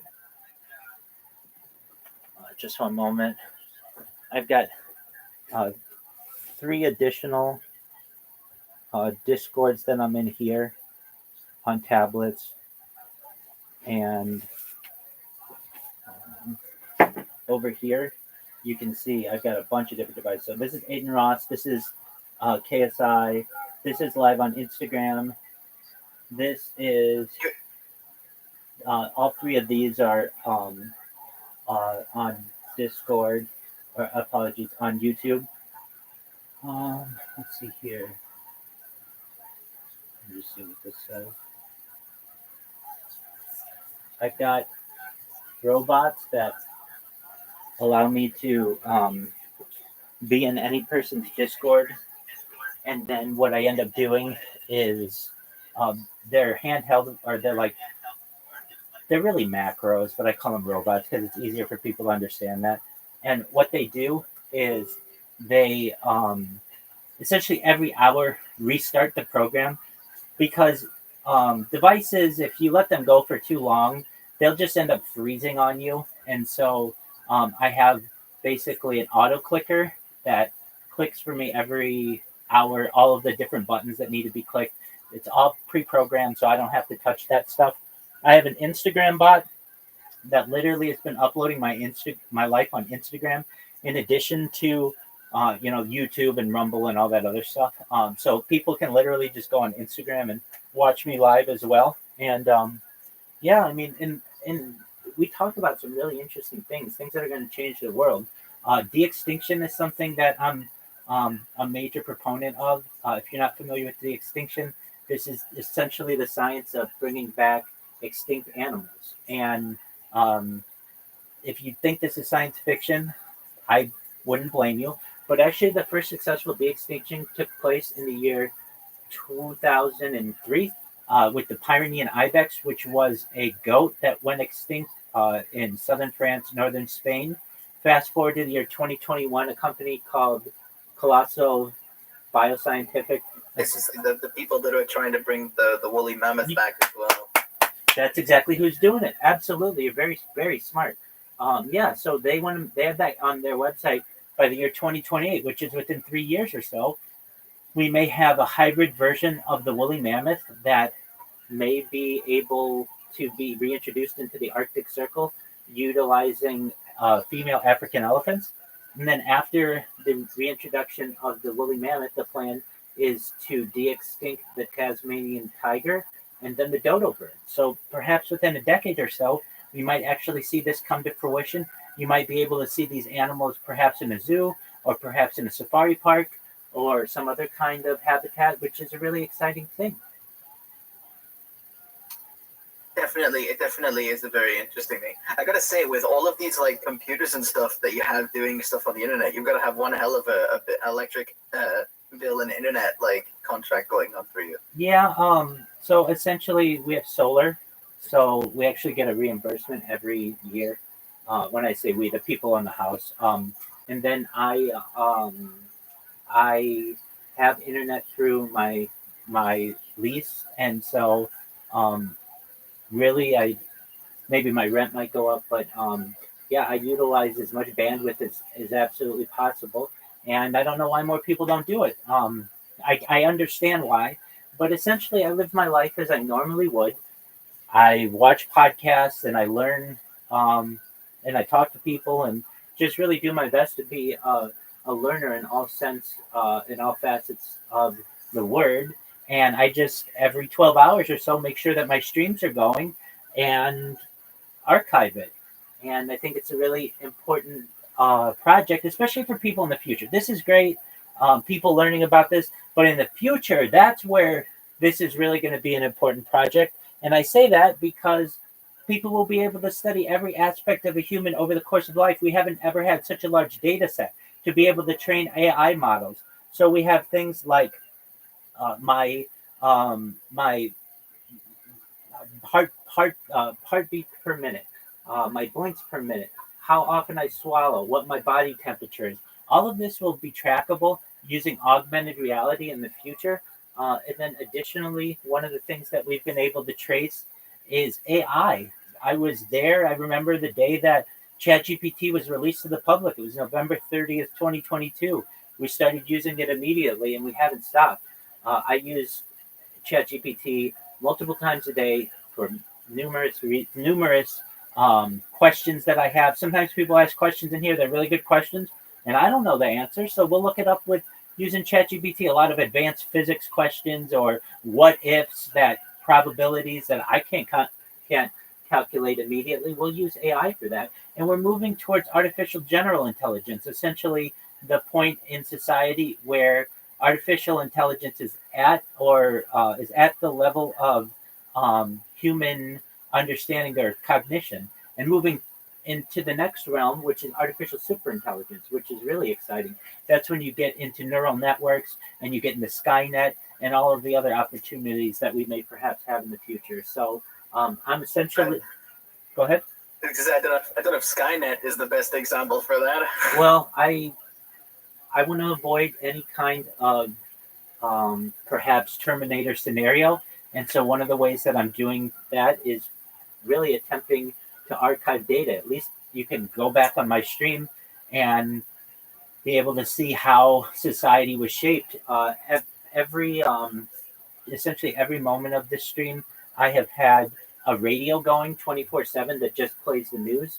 So you can perhaps go back to 2022 or 2023 or 2024 or 2021 and know exactly what was going on in my life, and well, not just in my life, but in world events. And that's a really exciting opportunity as well. We've had earthquakes on the stream. We've seen the death of the queen. We've seen the death of celebrities. Some really interesting opportunities, and I think that the world will be able to learn about this, learn from this project, and especially with this bot on Twitch. I don't think it's going to be too much longer till we go viral. It's working really well. What makes this bot better than my Kick bot? Way better. My Kick bot, Kick is still a pretty new platform, and you can't put huge blocks of text, or it's very difficult to put huge blocks of text in Kick. And also, Kick does not allow you to hyperlink within the chat, but Twitch does. So all somebody has to do is click on the link that I've put in their chat, and they will come right into this Discord. Or perhaps they'll go right to my social media, my Instagram, my TikTok, my Reddit. They might go to my YouTube. And previously, I didn't have that ability. So you guys are actually here on a really special occasion of me being able to get this this bot going. And some other things that we talk about on the stream really are in terms of futurology. I'm fascinated by the future, and I want to, especially with the idea of mind uploading technology, that we may be able to live life, a life of perhaps digital immortality. I want to make sure that it's a good environment. So some of the things that we talk about, in addition, here are some just things having to do with space. A launch loop, a proposed transportation system that uses a long loop structure to launch vehicles into orbit through magnetic acceleration. A light craft, a spacecraft propelled by laser beams directed at a light-absorbing surface, creating thrust through energy absorption. Lunarcrete, a building material used from lunar regolith, envisioned for constructing habitats on the moon. Lunar space elevator, a structure extending from the moon's surface into space, facilitating transport to orbit without traditional rocket launches. And the same can be done on Earth. It's just known as a space elevator. I can show you what one of these. I can show you what one of these looks like. So a space elevator is quite a fascinating idea. So why would you need a space elevator, Rabbi? You may ask. So that you don't need to take rockets into space. Rockets are very expensive. So a space elevator allows someone to just basically take a tether into space. So what I'll do is show you. Somebody made a GIF of this recently, and I think it's quite interesting. Let's see if I can find the best version of it. Yeah, here it is. Okay. So essentially, imagine you were in Florida, and this is going to be taking off from Florida. So you're going to be looking down, and I know it's not easy to see, but you're looking down at the Earth, and you're moving up in essentially just like an elevator. And you'll just be tethered into low Earth orbit. So it can take you to a space station, or it can perhaps take you into wherever you want. But basically, you don't need a rocket anymore. It's a safer way to be able to go into space. And then you should see, let me make sure, yeah. This, I know it's hard to see and it's really bright, but just imagine an elevator that it's essentially, imagine a long string that goes into low Earth orbit and an elevator that goes up that string. And that's all it is. But it's a very exciting premise. The ability to perhaps use this type of technology. And you can see Florida is there. So that's basically how big it would be. And that's what it would look like. And you could do it very quickly and safely. Some other things that we discuss on this that are important to society: a mag beam, a proposed system using lasers to propel spacecraft by transferring energy remotely through beams. Magnetic sail, a spacecraft propulsion method that uses a large magnetic field to interact with solar winds or magnetic fields. Those are just things for space, but there are things on Earth that I want to help as well. And the two big mega projects that I'd like to for which I want to be a proponent, of which I'm a proponent, are a Bering Strait tunnel and the completion of a road through the Darien Gap. So let's talk about this for a second. The Bering Strait is the little bit of water, it's 51 miles from Asia to North America, basically from Russia to Alaska. And if we were to able to build a tunnel 51 miles generally under the seabed, we'd be able to perhaps have rail through that and perhaps have road system through that, which means you'd be able to drive from Los Angeles to Cape Town, South Africa, or New York City to perhaps Casablanca, Morocco, um, and never have to get out of your car except to fuel. You wouldn't have to put it on a ferry or on a boat or anything like that, like you currently would have to. You could essentially take a road trip from Mexico City to Paris if you wanted to. And then the other thing that I'd like to see is the completion of a road system of the Darien Gap. The Darien Gap, if you don't know, is in northern Colombia, southern Panama.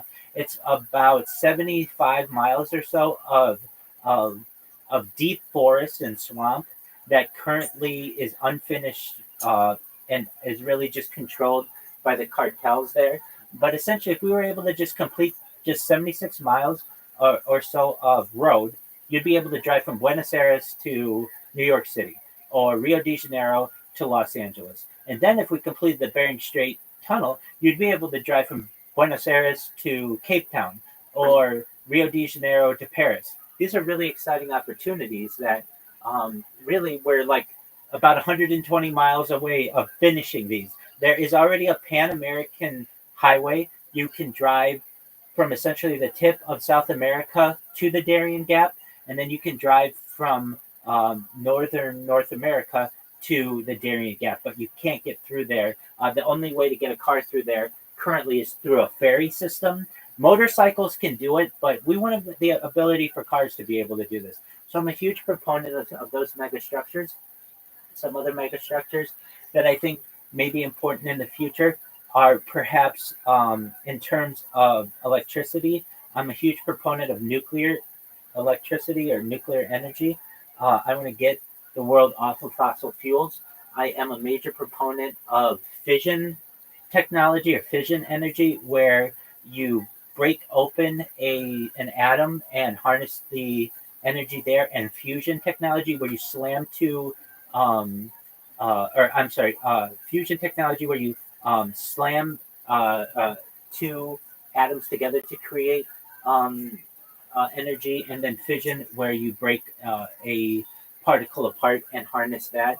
Additionally, some types of energy opportunities that I think we could utilize in the world is tidal power. Essentially, if we take turbines and put them in the ocean, we can use the ocean's waves that are constantly going 24 hours a day, 365 days a year, and turn a turbine and create energy. In order to create energy, all you have to do is essentially turn a turbine.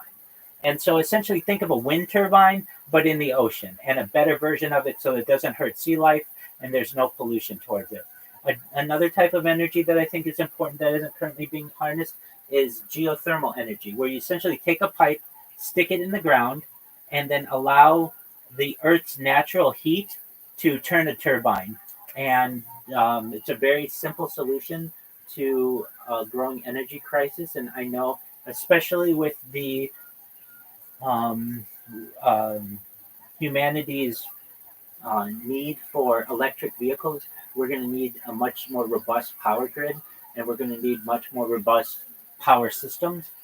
This is just one person's opinion on what we should do, but I think these are all good ideas, and I'd like to see them utilized. So I know I've been talking a lot, guys. Do you have any questions?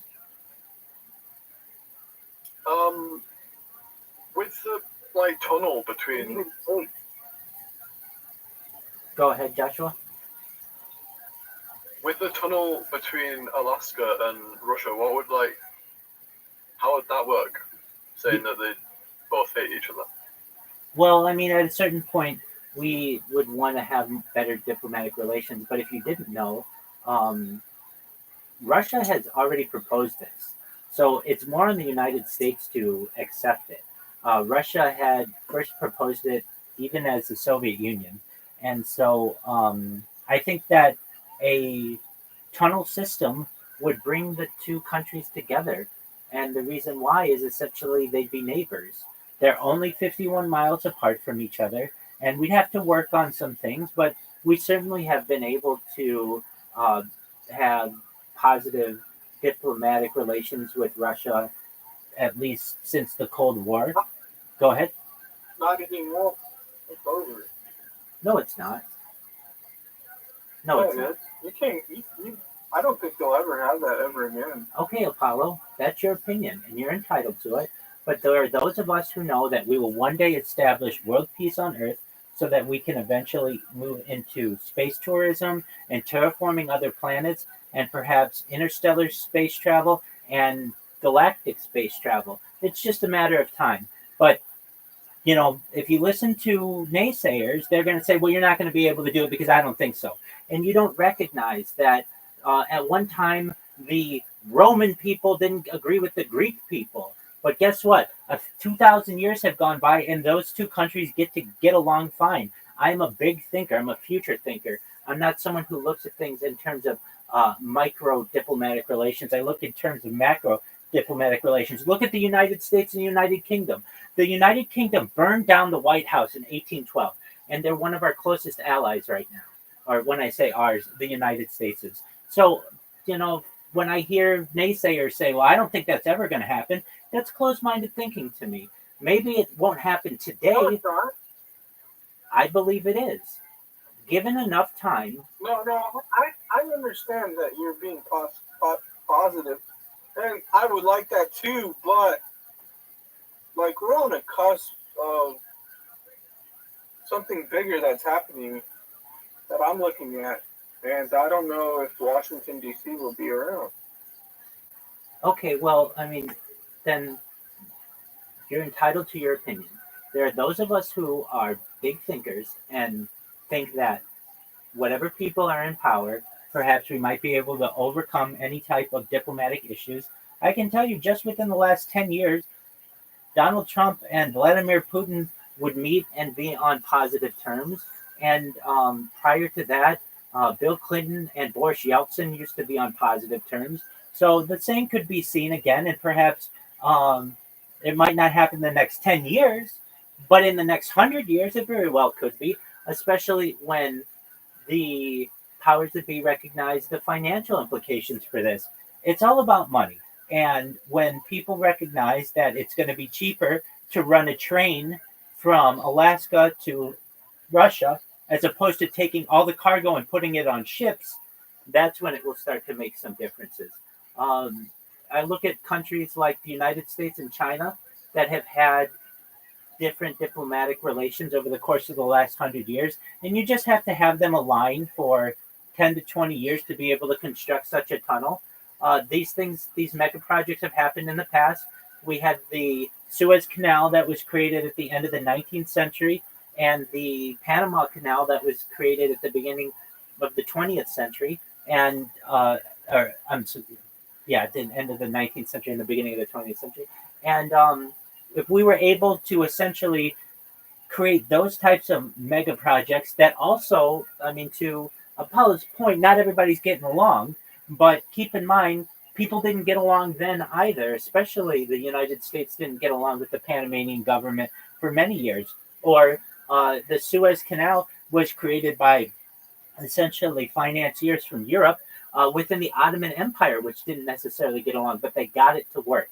And in the same way, we can get it to work between Alaska and Russia. It's not that long. It's 51 miles. And when it comes to a scientific aspect or a technological aspect, currently we're making tunnels that are already dozens, at least 12 miles long, especially in Asia. They're not being done so much in the Americas yet, but that doesn't mean that they can be. If we can build a 12-mile tunnel, a 51-mile tunnel isn't that much different, especially with companies like the Boring Company of Elon Musk that is doing what it can to limit traffic. And, he makes some very good points. You can only build so much on the surface, but underground, you can have 100 different... We already have that.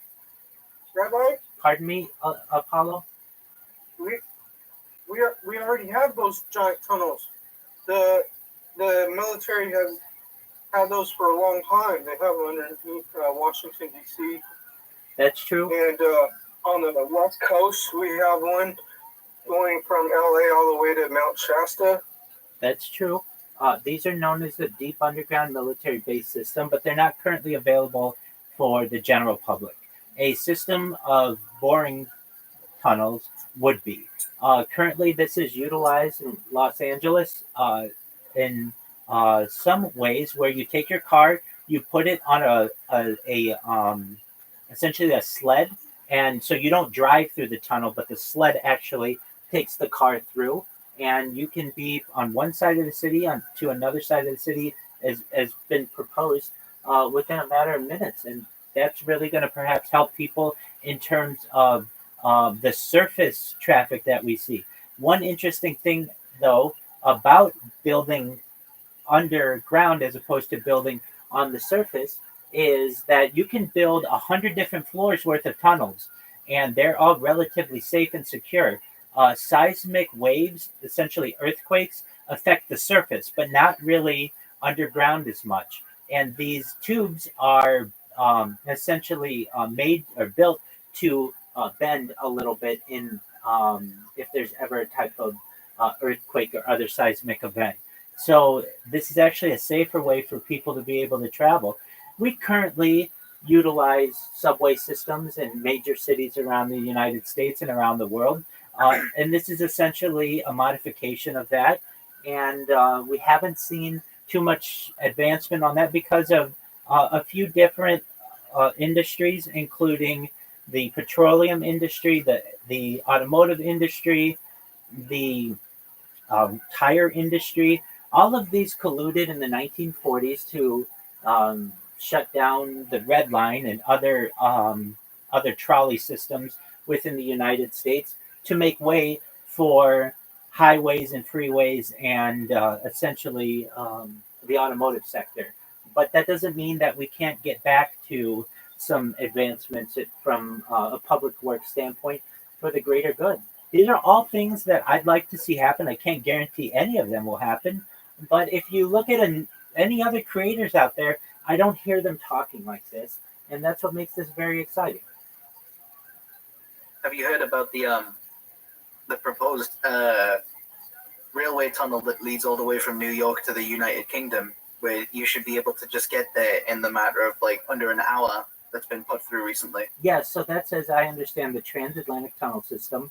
And I've heard that at least two different endpoints. There perhaps is a London endpoint. There's perhaps a Paris endpoint to connect to continental Europe. And I'm a huge advocate for that. Now, that's a much bigger project. The Bering Strait Tunnel is 51 miles. The New York to London is thousands of miles. And but that doesn't necessarily mean it can't be done. Now, to Apollo's point, this has already been done. These systems there's already a global underground tunnel network that connects military bases.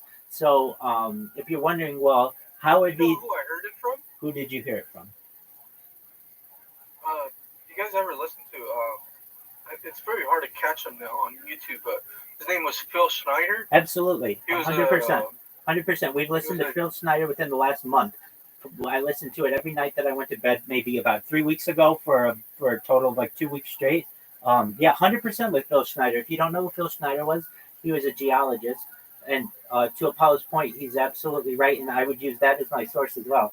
Essentially, he was a geologist who worked for the United States government building deep underground military bases.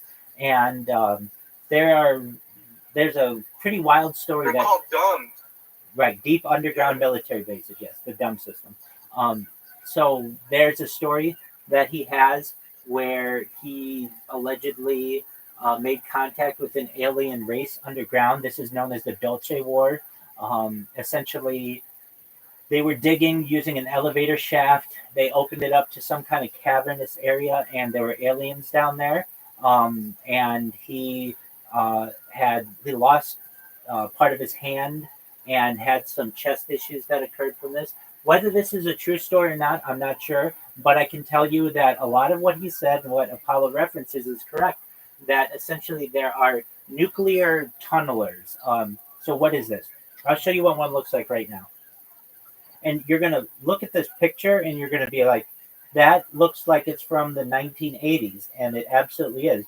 So there are nuclear boring machines that are powered by nuclear power that were used to dig out the deep underground military bases, specifically really in the 1970s, 1980s as well. Just to give you an idea of how big these things are, I want to find one with people in front of it. So I don't know if you can see this. It's going to be a little difficult, but like the people are really, really small. And what you can see is it's essentially like a pipe with teeth on the end, and it just spins. And what it does is it just like a big screw, essentially, though it's not as pointy as a screw. It will remove remove any rock or ground in front of it, and then it leaves it with a glass-like surface around. So it's just like a circular, a nice circular tunnel. And you can see these are absolutely massive. I don't know if it's going to show through really well, but these are absolutely massive. And so it's not a matter of if, but it's just a matter of when these this type of technology is going to be utilized more in the public. And these types of tunnel boring systems are utilized currently to create the longest tunnel in the world is located in Switzerland, and essentially it went through the Alps, and it's called the Goddard Tunnel. This type of technology was already used for that, and there isn't anything to say that it can't be used for other people in the future. Does anyone here speak a language other than English? Sorry, no. That's okay. No one else does? I do. Okay, what do you speak? Yeah, I do. What do I you speak bullshit and I speak Spanish. Okay, excellent. So, do you speak like American Spanish or do you speak Spain Spanish? American Spanish. Okay, just one moment. So, I don't have the accent like the Spaniards do. That's fine. But this is a type of technology. It's essentially a universal translator that I think can be utilized to help people in the world. It essentially translates anything you need into any language. Yes, it's like Google Translate, but it's much faster. Se trata de un tipo de tecnología. Es básicamente un traductor universal que creo que se puede utilizar para ayudar a la gente de todo el mundo. American Spanish. Básicamente, traduce cualquier cosa que necesites a cualquier idioma. Sí, es como el traductor de Google, pero es mucho más rápido. I can double check that, but yeah, this is American Spanish. But it doesn't. No, that's Spaniard Spanish. No, it's American Spanish. It does Spain Spanish, it does Argentinian Spanish, it does Colombian Spanish, it does any kind of language that you want. Even, I mean, we'll try. I mean, here it is in Italian. Just at the push of a button, we would be able to have connectivity or communication between two different people. What is that app? It's not an app. Con la semplice pressione di un pulsante, saremmo in grado di avere connettività. No. La nostra comunicazione tra due persone diverse. What is that? It's a machine. I need that in my... It's called a Pocket Talk, so it's very small. It's essentially like Google. Oh, you bought one? Yeah. It's essentially. I bought it like 5 years ago, though. So I'm sure there are better versions of it now, but it works off a cell signal. It also works off Wi-Fi, and I really think in some areas where we have communication differences, something like this would be very important for people to be able to discuss. Now, we can do it on our phones now, but the phone takes some time, and you also sometimes need to use your phone for other things. In this case, like I don't know Arabic, but I have people in here all the time who speak Arabic. In fact, it happened within the last 24 hours, and I speak to them with this, and it's it's very accurate. Every person who I show this to is very impressed by it. La deja أشخاص هنا يتحدثون العربية طوال الوقت. في الواقع، حدث ذلك خلال 24 ساعة الماضية وأنا أتحدث إليهم بهذا الأمر. إنه أمر عسكري. إنه أمر دقيق للغاية. كل شخص أعرض عليه هذا الأمر يشعر بإعجاب شديد. So as you see, it works quite well with a variety of different languages. And I'm somebody who thinks that this type of technology would be very beneficial in diplomatic negotiations, particularly in some of the more conflict-ridden areas of the world.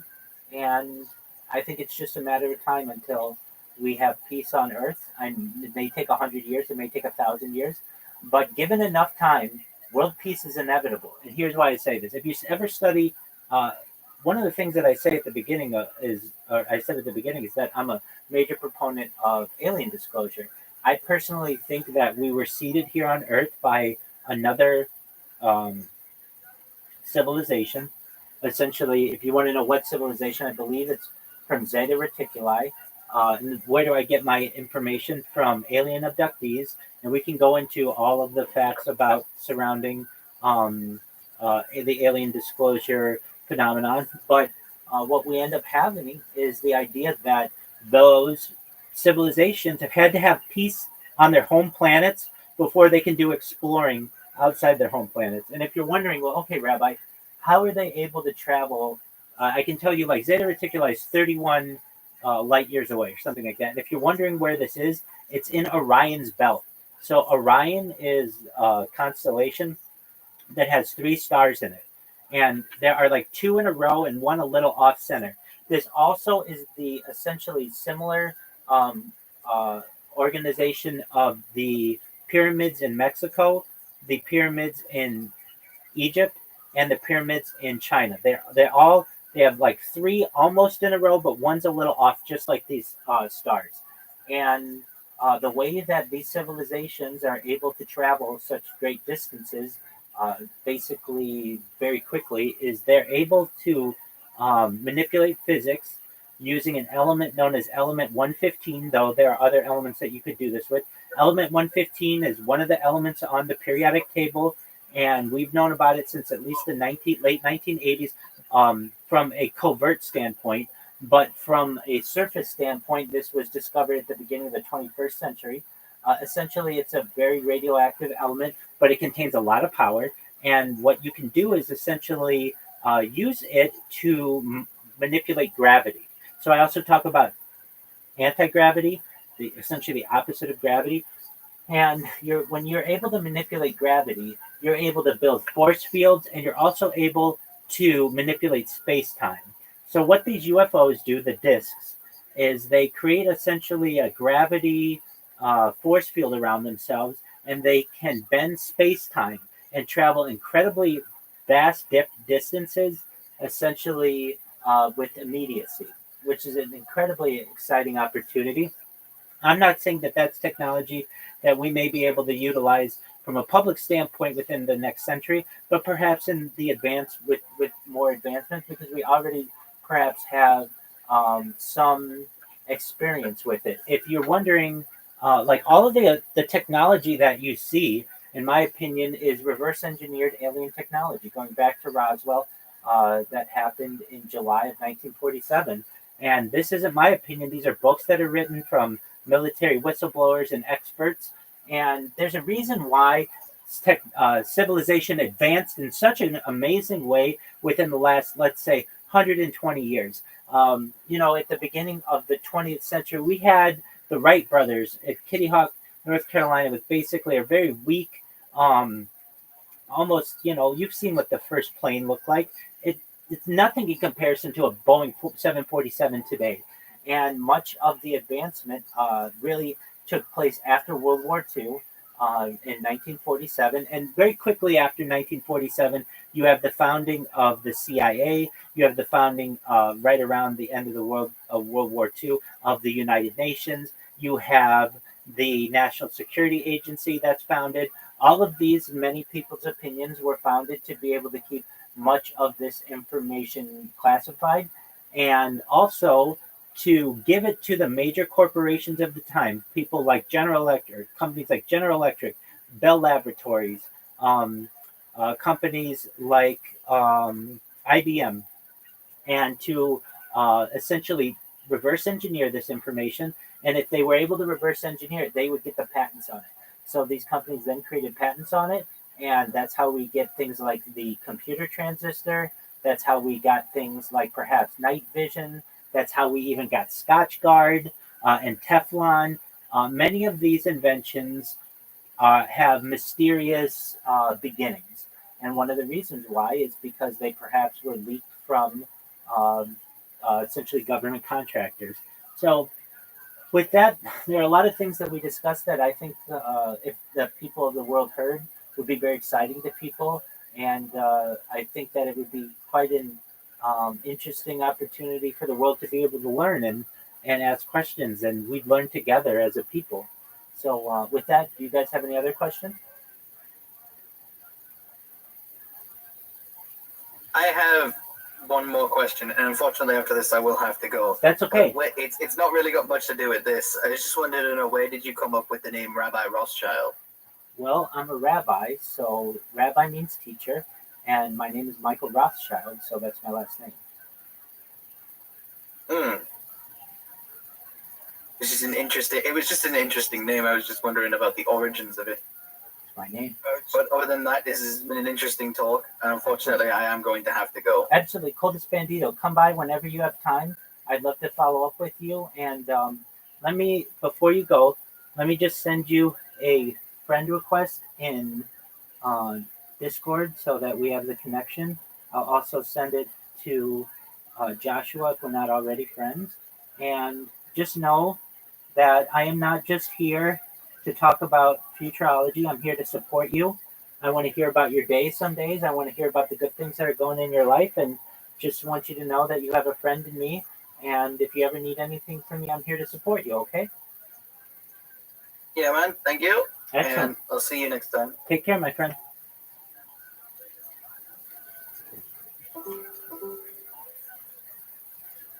Well, there we go. Rabbi, you still there? Yes, sir. Yeah. A lot going on. You got a lot of knowledge. Thank you, my friend. All right, so I've got to work on these robots. So, my friend, we're listening to a podcast right now. I'm glad to hear that you are feeling well. You sound really good. I want you to know that you sound like you're full of energy. And yeah, feel free to listen to the podcast alongside me. I've got a couple of devices that I need to restart, so just bear with me, and I'm going to take care of that. Okay. Okay. Excellent. How long will that be? I mean, Or I'll are be you gonna be gone for a while? 10, like, I don't know, maybe 30 seconds. So, assertive voice.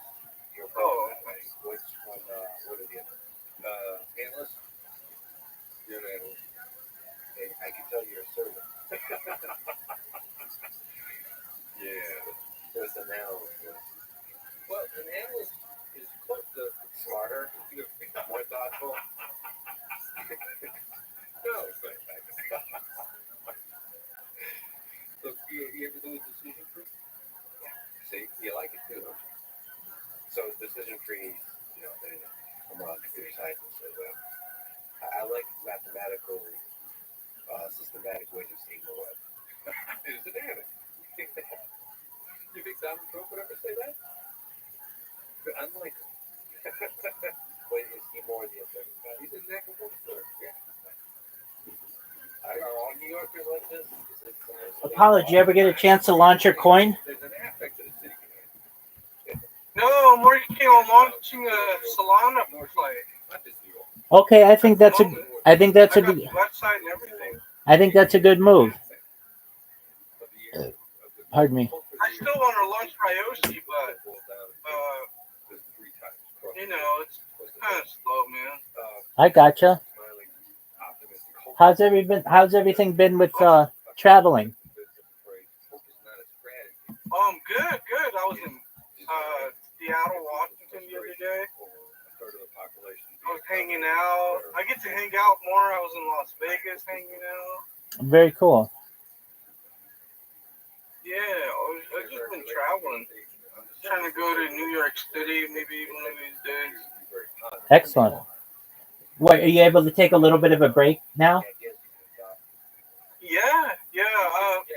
I hooked up with somebody else, and I'm just driving around, and then like sometimes I have a few days off, so I just go out on an Uber. They're looking at the systems of work, and if they like to learn, they notice that accommodators make more deals. They also notice that there's a higher failure rate. But since they notice that when they think about it, I gotta walk little Romeo.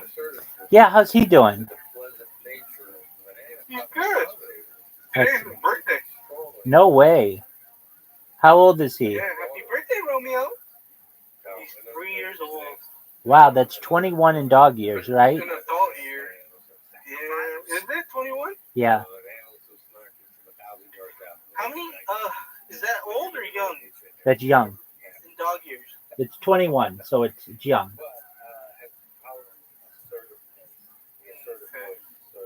I don't know much about dog years. I gotcha. I was gonna take him out for a walk. I thought I was gonna be leaving today to go down to LA, but fuck, man.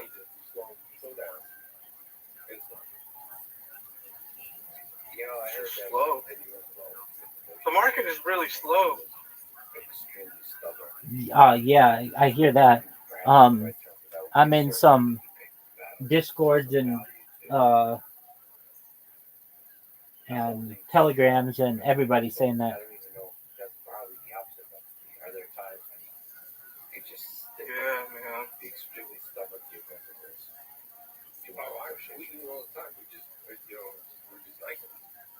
Okay, it helps me. That's interesting. Well, yeah, because I need you to hear. And it's sort of tone of voice. So when we do a frame, typically we do an exercise called 60 seconds. And I play the bad guy bank robber, and I ask you to be the hostage negotiator. And your job is to either the four conspirable wolves or the strings. And then you're going to try to negotiate me out of a fight. Now we're doing this. Now the first voice that I always use in that exercise is the assertive, which is the commanding. It's the voice that all police officers will talk to you. Issue loud and clear. You know, to me, I don't feel like I'm attacking. I just feel like I'm being direct and clear. You, on the other hand, feel. I was doing this exercise in Austin a couple of years ago. The first participant is an Apple Watch. He tells us afterwards that sitting still, not even answering, when he first gets hit in the face with the assertive voice, his heart rate jumps to 1 second, which is a typical fight or flight reaction. It comes to you like I'm fighting. Your fight flight mechanism is all kick into gear, which clouds your thinking. You're automatically dumber in the moment. So if I want to make a great long-term deal with you, highly profitable, I'm agnostic to you being profitable. You be profitable, that's fine. I'm going to make money for me. Me making you dumber will always hurt you. Me making you feel attacked will always hurt you. So there's never a value in being making afraid.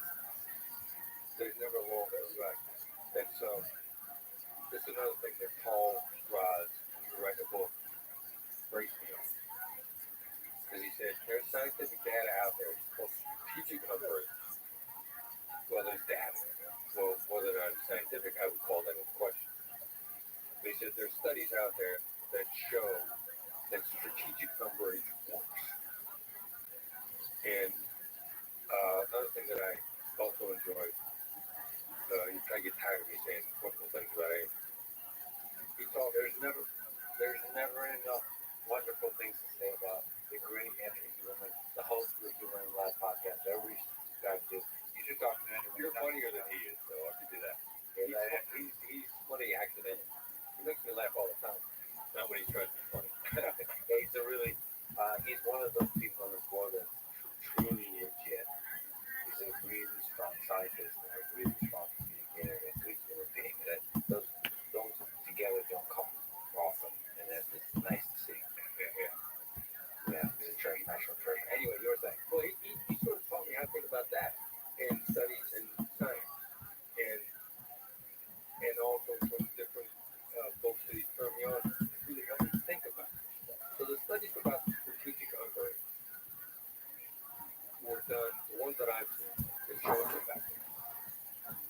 simulated negotiations with college. Now here's the problem. A simulated negotiation with a college student. College students are going to sit down for their assignment. They're going to sit down one time. They're going to sit down for 45 minutes, and they're going to think that if they didn't come to a deal at all, that they failed. And there's no ongoing implementation. There's just a deal, and then they walk away from the situation. So they got no actual real skin in the game.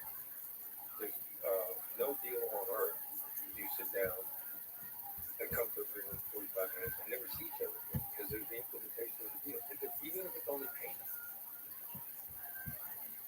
So the data is flawed based on the way it's collected. It's a highly flawed study. And all that is, as you know, as a scientist, you just got to be aware of what the flaws are and decide whether or not that destroys the study. Or what do you think? Take a look at the data. There's no such thing as perfect data. Hey, Rabbi. Yo, dog. The data that says that I gotta share something with you. What's that? is based on flawed. I don't know if you're gonna believe me. It's kind of a conspiracy right now, but I believe it's gonna turn true. Okay. To fully the other side into a group. You want to hear it? Absolutely. I always want to hear what you have to say. If you can give me less than 5 minutes of your time. Absolutely. Go for it. Go for it. I'm listening. You gotta kind of pause the. I did. Oh, okay. All right. So hear me out. You know these drones Yeah. that have been flying around Jersey? Yes, sir. All right. Well, what I'm hearing is that those drones, they've established a beachfront, which is Jersey, and they're going to be giving people radiation. Okay. And the reason for that is because these drones came on board, started coming on scene as soon as Trump won the election. You know what I mean? And the establishment or whoever, the people that run this world, basically what I'm hearing is that they're going to slowly just cook people with radiation. Because these are not regular drones that used propellers. They used some kind of propulsion system, but we couldn't mass produce their propulsion system, so we're using radiation. And the companies behind this, they're not American, but they're multinational, and it's like Northrop Grumman, you know, Yes, sir. like Skunk Works. Yep. Boeing, Lockheed Martin. They're not American. Yeah, they're not American. They're just multinational conglomerates. They really operate all around the world.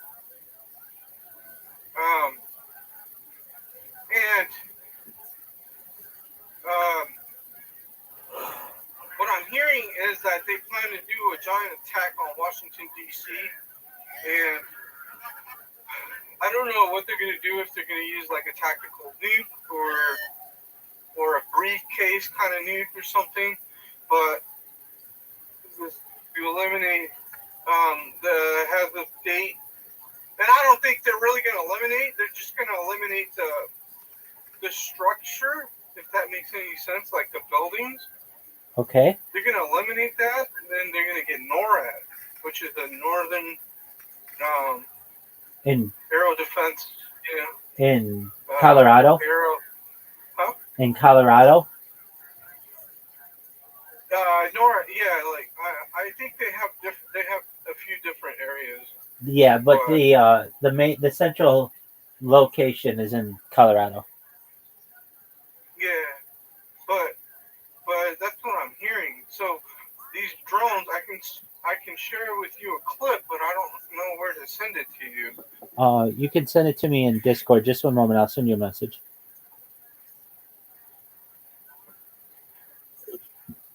Okay, give me a second. Because I've been warning people because I'm traveling the country, and I'm a little nervous because I don't know. I don't know. What should we call it? Where is it? I don't know when this may happen here. Where do you want me to share it? I sent you a message in Discord. Oh, okay. I can't believe we weren't friends here. I know, isn't that something? Well, I have a lot of That's accounts fucking though. crazy. I have a lot of accounts though, so we might have been friends on other accounts, but not that one. Yeah. But check it out. You got to start sharing this with everybody though. Okay. Because you're my number one go-to guy. All right. Just one moment. I'll take a look at it.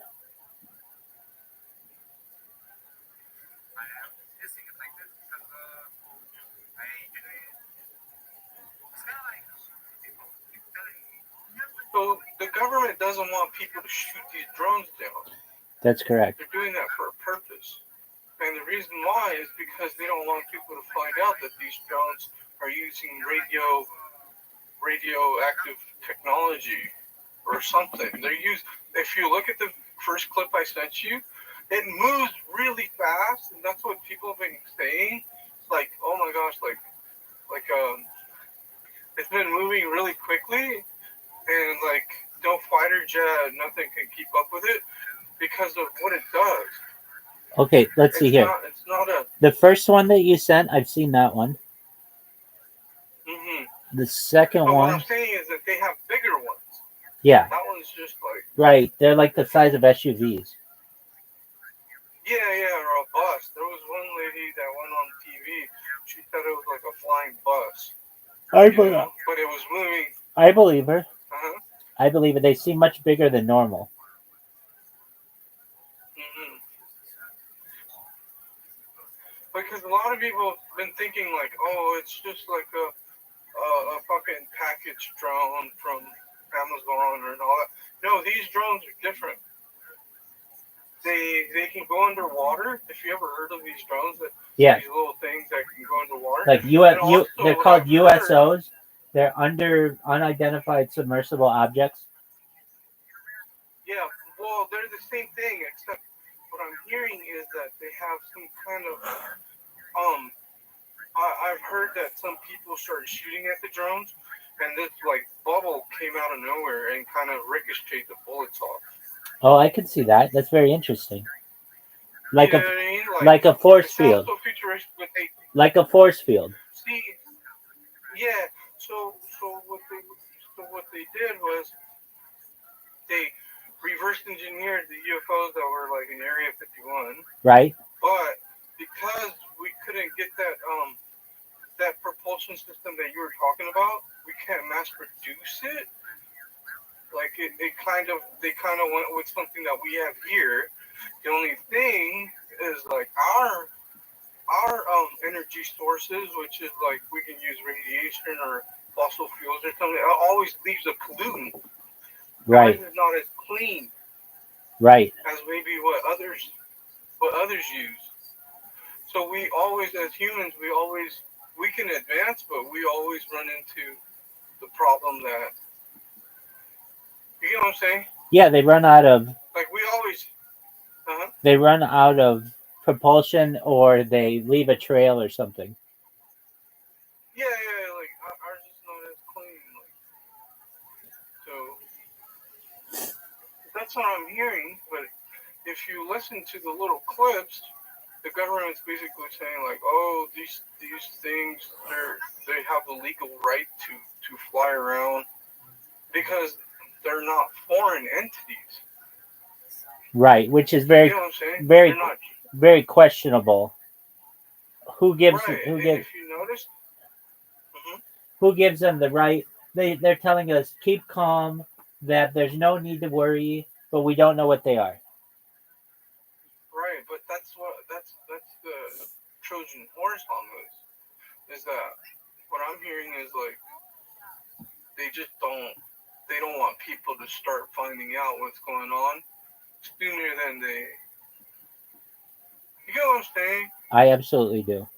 Because I sent you the clips, and you can hear John Kirby, right? Right? The FBI you director? can hear him talk about it, and here's another one. Or spokesperson? Check this one out. Yeah, check this one out, because this one says it says the link between drone sighting and radioactive material stems from the U.S. Nuclear Regulatory Commission's alert about lost medical equipment this month. So, that's what I'm hearing is that they're gonna do a mass casualty event where, like, because they don't want Donald Trump in power if he doesn't follow along to the rules, like, they'll take out Washington D.C. and then they're gonna bring in NORAD and basically establish, you know what I mean? I understand what you're These saying. guys are ready anyways. They're ready to start something else. You can tell by all these wars and shit. Like, these people are like anxious to get us, because they already tried this during COVID. You know what I mean? They tried, but because there was so much pushback with people getting like multiple vaccines, if you noticed, and then they started firing nurses and all this bullshit. Right. Like all the essential people at the hospitals that didn't want to take it, they were getting fired. Right. I know. So it was too much of a blowback. Like you can't use that again. You know. Well, they may try. What the? Huh? They may try. Yeah. So what is the better what is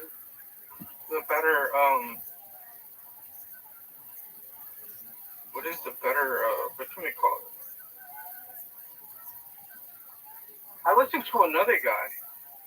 This guy's been spreading the word on it, and he told us all. And I'm gonna share this video with you. But he's a former FBI special agent. His name is John D'Souza.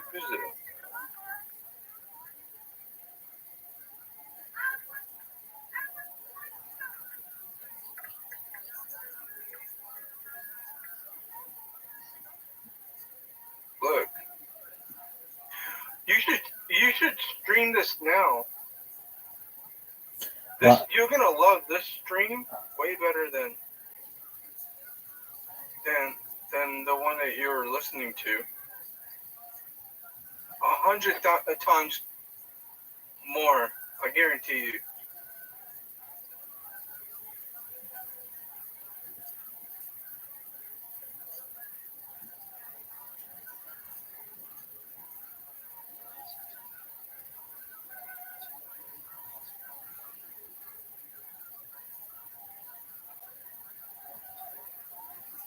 You there, Rabbi? I am.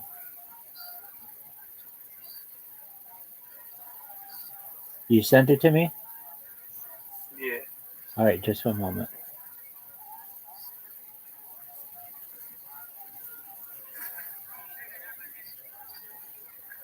I'm telling you, like this. I'll sit here and listen again. Okay, just one moment. Just gonna get some fruit here. All right. Can't have too much of it, but.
next guest 1 year ago on our show predicted and told the world exactly what was about to happen.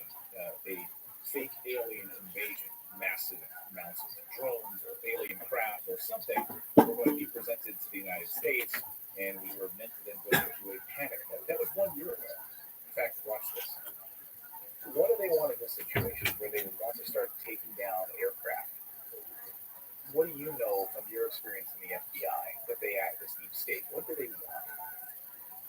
The end goal is, and this is a long-term psychological operation, as well as physical operation as well. The long-term goal is ultimately to put together this grand operation called fake alien invasion. Now, the only fake part about it is going to be that the alien visitors are involved. They're not at all. Everything else is going to be real. The destruction that they bring to our cities is going to be real. Well, John D'Souza is back, former FBI agent who is really in charge of what became known as the X-Files, more famously. He worked at the FBI, and he's been warning us about this deep state program for a long time, and he's back. John, great to see you. I mean, hate to say, do you feel vindicated? You were saying, and I think it's interesting, when that interview posted, people were like, this is crazy. And now we're seeing it. It's not so crazy anymore, is it? No, Clayton, thank you for having me on again. It's a great privilege for me to be back with your audience that are people who are extremely sophisticated in these areas. And that's always a breath of fresh air because, we always speak to people all across the country, and so many of them are asleep, and they're just like, oh, there's drones up? What's happening now? What's going on? Right. So it's really good to be here with you. I'm very relieved. Yes, it's great to see all of my predictions from my book, The Extradimensional, see it all come to fruition and see it all come true. But it's also very, very sad at the same time because we're headed to a mass casualty event. That's what we're headed to. And so a mass casualty event. So you believe that we just saw we saw this morning, New Jersey has now banned drones over the airspace. That just happened just a short time ago. So they're trying to lock down. Hey, Rabbi, can you mute one of them? It has like a double echo. Okay, so you turn me down on whatever one you want. yeah, well, first of all, I'd like to say good luck. I don't know how.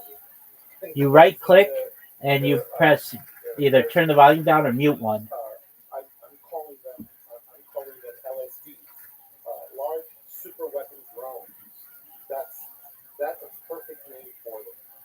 Large super weapon drones because it immediately states. Welcome, Zoot. How you living, pimp? These things are and how powerful they are, and that they are weapons.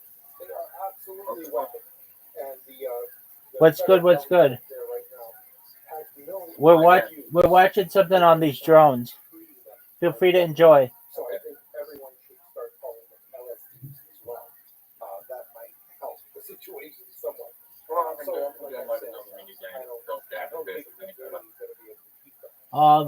I'm currently busy at the moment, but so you found one though. They have the ability to put out electromagnetic pulse to deactivate any drone or even airplanes that go against them. They have the ability to disappear at 3,000 miles an hour. It's incredible the ability these things have.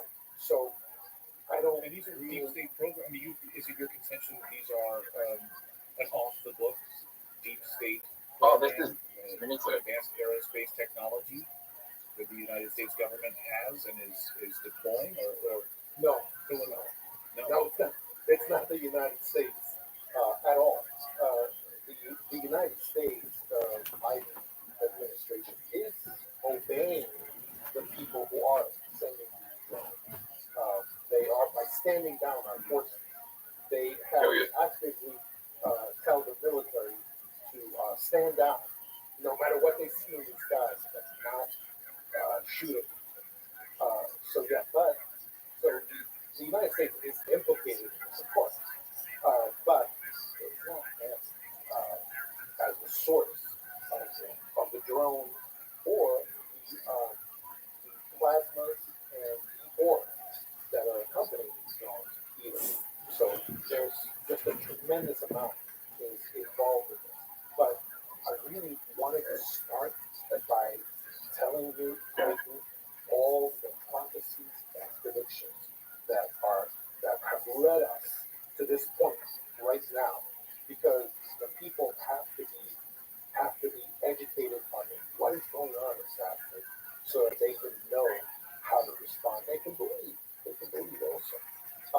So I wanted to tell you guys, first of all, that we had a prediction from Cliff High. It's called the Alien Aging Prediction, and it went like this. I'm sure your audience knows about this, little bits here and there, but I want to tell them to you guys. Yeah, our audience is smart. Yeah, Right. Our audience is smart. They, as you mentioned earlier, they are awakened. I would say maybe 80% of our audience is awake. And so Exactly. to the 20% of you that maybe are still fighting this, okay, buckle up. Yeah. Okay, go ahead, John. Well, the first prediction was from Cliff High. It's called the Alien Invasion Prediction.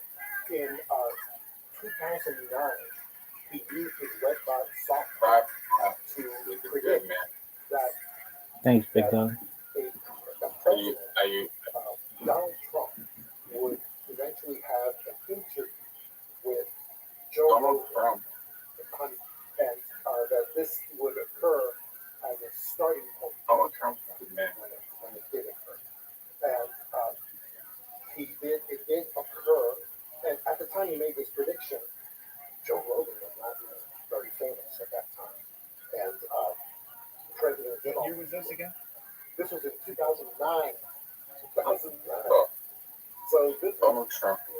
President Trump was not even anywhere near office at that time. So it's an extraordinary prediction because it was in 2009. And he said that the moment that interview happened, and how he knew that it was important, nobody knows. But through the Redbot software is how he found things out. And he found out that in December, and he said 39 days after the trigger event, which was recent, there will be on December 3rd, there would be UFO wars in the sky.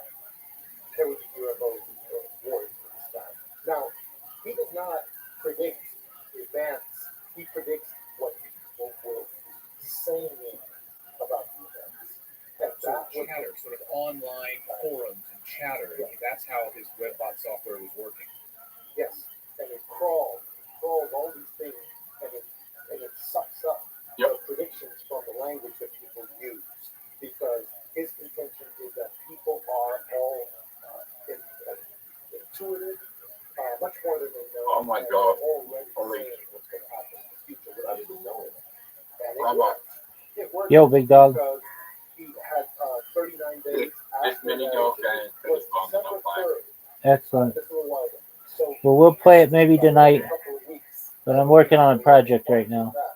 But it still started shortly after December 3rd, 2024. So that was an extraordinary prediction. And that's just the first one that relates to this. Now, also, I wanted to say to you guys that in the Bible, in Thessalonians, we have a prediction, an unfulfilled prophecy that says that God shall send upon them a strong delusion so that they should believe. And we had no less a person than the great Chuck Missler, who was one of the greatest Christian scholars who ever lived. And he always said that passage had to do with state of alien behavior. So that was his feeling, and I always followed. Do you think the that that's what this is right now? This is this that we're seeing. Is it the large scale staged alien event? I mean, we have people all over the country seeing these things. Videos being shared every night. These are not airplanes, and some are airplanes, right? Right. Some are seeing these massive drones that are accelerating at speeds we don't have anything that can do that. Physics, why it would tear apart a human being if they were inside a craft like that. Do you believe that this is the event? Yes. Yes, I do. As a matter of fact, that goes into the next prediction that I wanted to talk to people about, which is the Werner von Braun, who was the head of NASA. He was the head of NASA. I think he was the first one way back in the 40s. But when he was in the 1970s, he died in 1977. But in the 1970s, before he predicted that the world elite, the cabal, they would need to have several worldwide conflicts to control the nation. He said the first one. That he wanted to put into his prediction was the fight of communism against the free world. The free world, communism against free world, and that would be a worldwide conflict. He's talking about the Cold War that's being waged. Then he also said there would also be, then when that peters out, there would be a war between the Islamic world and the Western world, and that came true in the war on terror. Okay, but then he said his prediction that is called the last card, prediction. It used to be called the last Trump card, but he said that the world power, the cabal, the Illuminati, control of the nation. He said their last card, when their backs are up against the wall, and they don't know what else to do, would be a state alien invasion. That's how he put it. In 1970, he told his protege, Carol Rothschild, that this would occur. And it was said it would be a fake UFO threat from outer space. He said it would be then a buildup of military forces, what do you call this? The global weapons complex that we have, military industrial complex that we have, would take this wonderful excuse to build up their weaponry all over the world. And then the state alien false flag event would occur. And that's what he predicted. And he said this would be used to unify the entire world behind the elites, behind the big cabal that's working. And that's Well, we know that they wanted one world government, so this is not a conspiracy theory at all. Just look at the documents, the 2030 agenda, look at the World Economic Forum's documents. This is not a conspiracy theory. They put it in their own documents, and they outline in their own documents that it needs a massive event, a Pearl Harbor style event, in order to be enacted. So this isn't, again, conspiracy. It's in their freaking documents. right. I know there are people out there who say, that's just conspiracy theories. As we say on the show, conspiracy theories are just 6 months spoiler alerts. And we've seen that repeatedly now. So, as a mass casualty event, I want to kind of circle back to something you said at the beginning. Where does that come into play? Is it being used as sort of a catalyst, or who is going to carry out a mass casualty event in your estimation? What do you think that will look like? Well, it could be what we call a slow kill situation, slow kill, which really means it would be mass casualty that stretch out over long periods of time. So, because that, as we found out during the, I'm trying to be careful how I say things. As we found out during the last pandemic, they found out that if you kill people slowly, in large scale, then for the most part, Good for invention. and they have many industries helping them, like the medical industry and others helping them to put up excuses that, oh no, this isn't because of this particular purpose, it's because of something else. So they learned all of this. So for that reason, this mass casualty event that I'm talking about may not be an all at once type event that will be super dramatic so that everyone will be able to say, hey, wait, look at that, what happened? What if it's a slow kill situation where they use what we call radiation, dirty radiation type bombs to slowly spread this radiation. And let me just, this is a good opportunity to tell people how I get my information and the necessity of corroborating my information with a lot of different sources.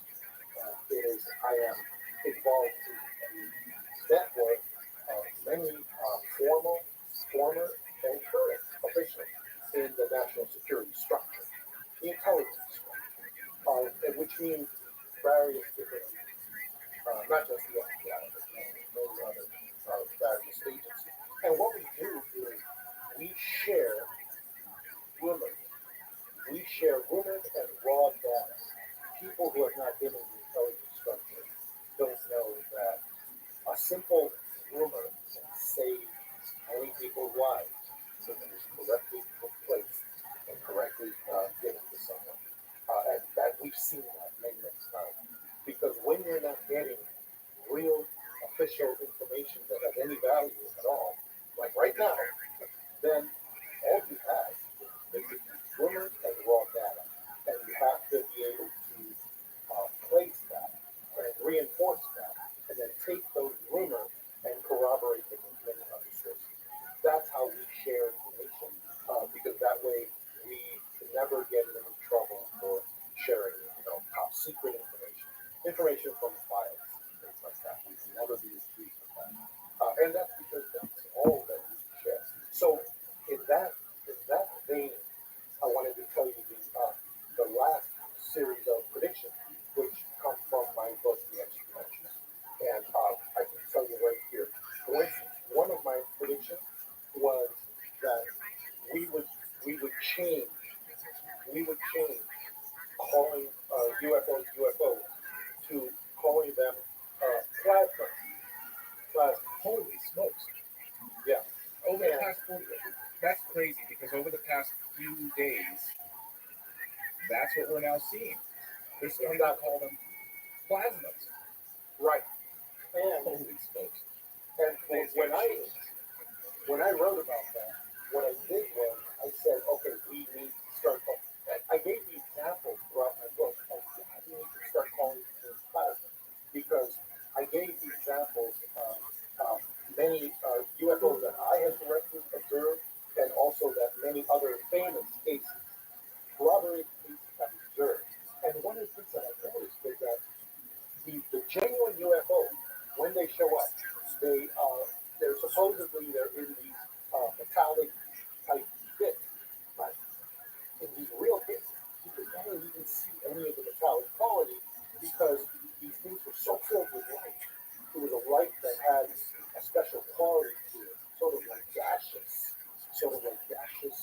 type light, and converting to different forms of energy, and you could barely see the metallic chip underneath all this light. And that was one of the things that really lit up the light bulbs for me that, okay, you need to call these things something else. But here's what I did, and the reason that I it's very important to talk about this is because apparently the cabal read my stuff about the breaking explanation about the genuine plasma, the genuine UFOs, because one of the things they did was they copied all the qualities of real ore and plasma. Their own copies of the real UFOs, the real plasma. And that's what they did. When I wrote about that we need to start calling these things plasmas, I actually gave a lot of information, apparently, to the cabal about this. I called the replacement for UFOs, I called it plasmas, and I gave it an acronym as well. I said these are going to be paranormal, living, aura reading, soul printing mobile aerial scanners.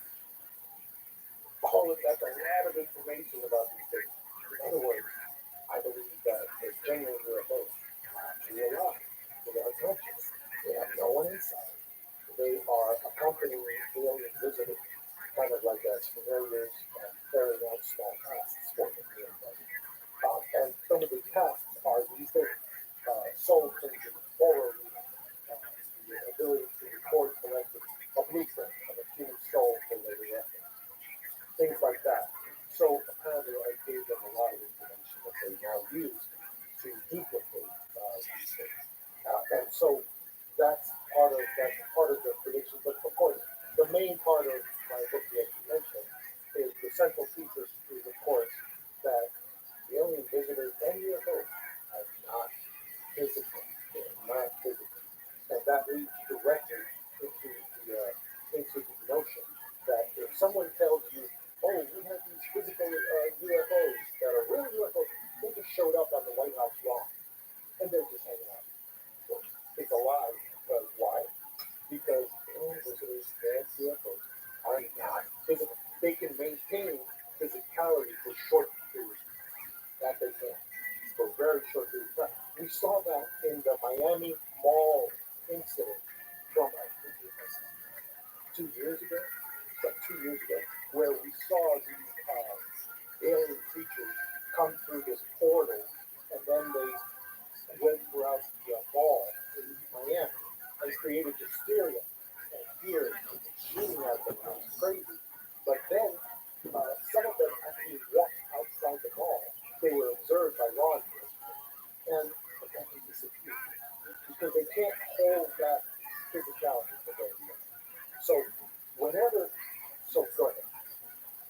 No, go ahead. I just been thinking about this mass casualty event and how this is being used by, like whom? So you said it's not the United States.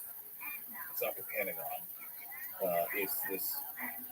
Is it this sort of global cabal and coordination with something that we simply just don't understand that's trying to carry this out in order to put in place some sort of a martial law, some sort of a one world government. We know that if the president of the United States is removed, or if there's some sort of an invasion into the United States, the president of the United States is pushed aside in favor of NORAD. The NORAD becomes basically the de facto United States president under the continuity of government, right? So, and that's well established, right? So, if there is an invasion, national security threat, the president of the United States is pushed aside in favor of NORAD. Is that what we're seeing here? I mean, I know it seems so crazy to be talking about this, but here we are. Absolutely, and that is where we are. We're in a situation where they are working with the cabal, and one of the great goals for the cabal is to try to stop the inauguration of Donald Trump. They feel very very strongly about that, and that's right. what they want to do, and that's why we're seeing all of these drones. And I would like for people to look at a map, because we're all asking this question: why? I would like people to look at a map of the East Coast, which I've been staring at for quite a while, and just the upper half of the East Coast, and just look at it in relation to New Jersey. What we know about New Jersey is that they have been saturation. These drones and these orbs in the clouds are showing up all over the world, not just in the United States, but in all the major cities and the world. So this is a global operation, right? Even Werner von Braun didn't predict the scope of this operation, but it's global. But there seems to be a saturation point in New Jersey for some reason. And if you want to see why, go look at that map, the East Coast, the upper half of the East Coast, and you will see that New Jersey is central to many other states that are controlled by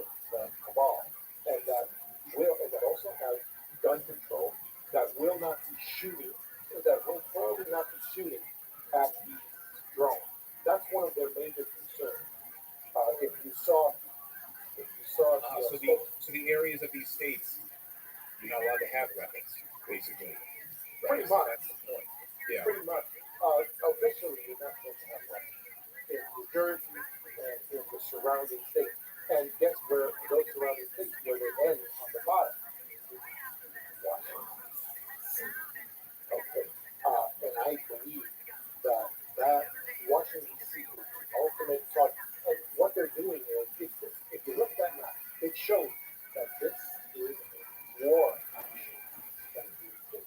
Because what they have done is they have chosen as a major saturation point for these drones, for these plasmids, and these orbs. They have chosen New Jersey, it's going to be central to all these states they control. Washington, D.C., which is going to stay like that. But it's at the bottom of this group of states. And what they have done is they have established a beachhead in New Jersey for them to jump off operations into the surrounding states, including when they're ready to saturate Washington, D.C. They've already had several because I believe that Washington, D.C. is the ultimate goal for them, and that they're very possible they may be looking for a way to destroy Washington, D.C. And that's what we're looking at right now. It's very dangerous. It's a very dangerous time that we're in right now because It's very dangerous. Why is the United States, or are we not hearing about it, like scrambling jets and trying to shoot these down? I haven't really seen too much interaction at all. I've seen just a lot of great. So why is this not happening? If you want to see the answer to that, you just have to look to the statement by the Biden administration spokesman the other day, yesterday possibly. What was it, Mayorkas? The Department of Homeland Security statement? Not Mayorkas, the other guy. Mayorkas is just. Yeah. No, this was the former Navy admiral. The former Navy admiral who's a spokesman for the Biden. Oh, John Kirby, yeah. Correct. And he came out with the most insane statement we've ever heard from a politician. He said, we have very carefully examined this. We have looked at it very carefully, and our assessment is that these drones are fully legal and lawful. We have no evidence at this time that the reported drone sightings pose a national security or a public safety threat, or have a foreign nexus. The Department of Homeland Security and the FBI are investigating these sightings, and they're working closely with state and local law enforcement to provide resources using numerous detection methods to better understand their origin. Using very sophisticated electronic detection technologies provided by federal authorities, we have not been able to, and neither have state or local law enforcement authorities, corroborate any of the reported visual sightings. To the contrary, upon review of available imagery, it appears that many of the reported sightings are actually manned aircraft that are being operated lawfully. The United States Coast Guard is providing support to the state of New Jersey and has confirmed that there is no evidence of any foreign-based involvement from coastal vessels. And importantly, there are no reported or confirmed drone sightings in any restricted airspace. Now, that's it. That's all he said. So, and he had the fear in his eyes because it's obvious that the main thing he was concerned about is people shooting at these drones. So he was basically saying, if you shoot at these drones, you're going to be arrested. That's what he was getting to, what he was trying to get across. And the reason why, but this is a double trick also. The reason why, I don't think these drones could be shot down. But the problem is, in case somebody does shoot them down, I think he's concerned about a lot of radiation being released from these drones before they're ready to do that. They doesn't want these drones to be interfered with because I believe they carry something. We don't even know what the power source is. These drones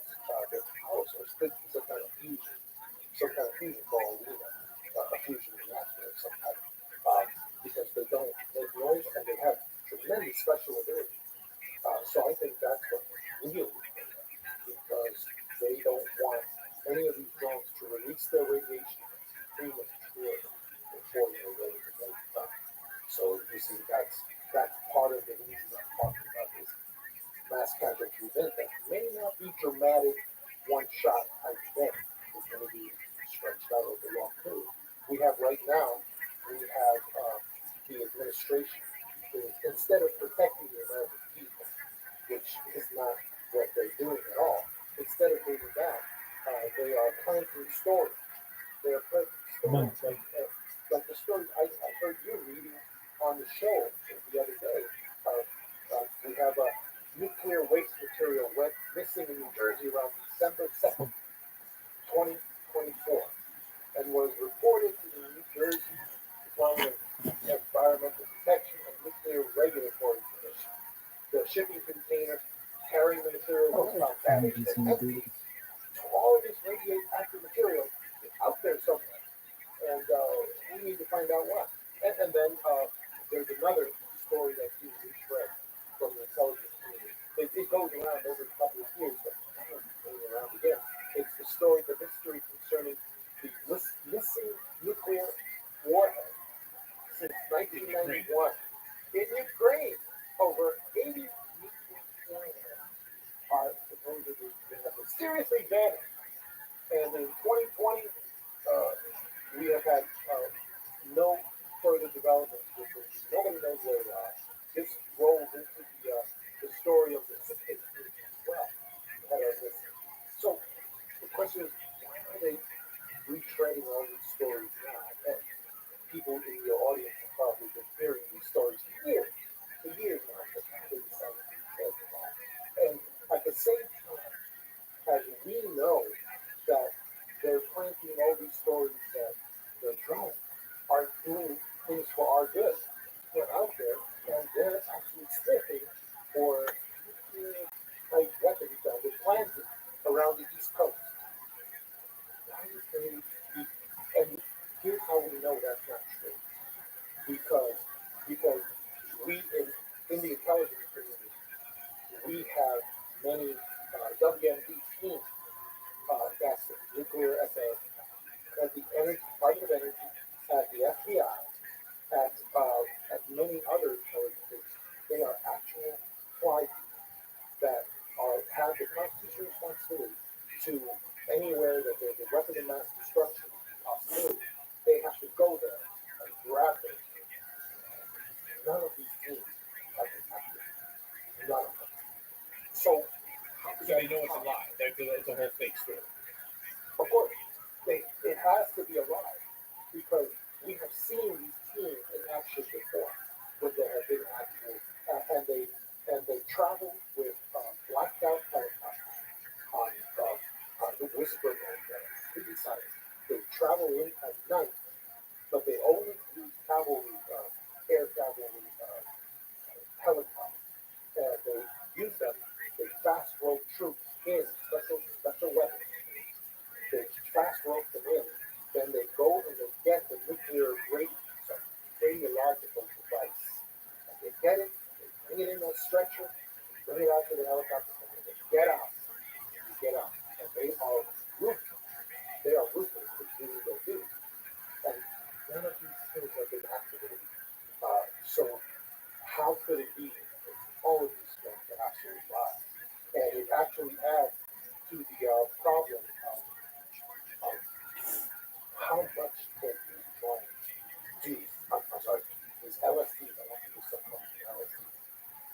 Large super weapon drones. That's what they really are. And they have many abilities. We just had the New Jersey Governor, Phil Murphy, just said, how could we start looking at these drones, and it's like they know we're looking at them, and all their lights shut off. And then they disappear because we're looking at them. So he said, how is that possible? It's almost like they're alive or consciousness somehow. It's like it's not even, and yet we know. That's being reported multiple sightings over the past couple of weeks. People interacting with them. One video has gone viral of a woman talking to one of them floating in the sky, and she mentions Jesus Christ. Have you seen this video? And it's flickering back at her. She says, it's unbelievable.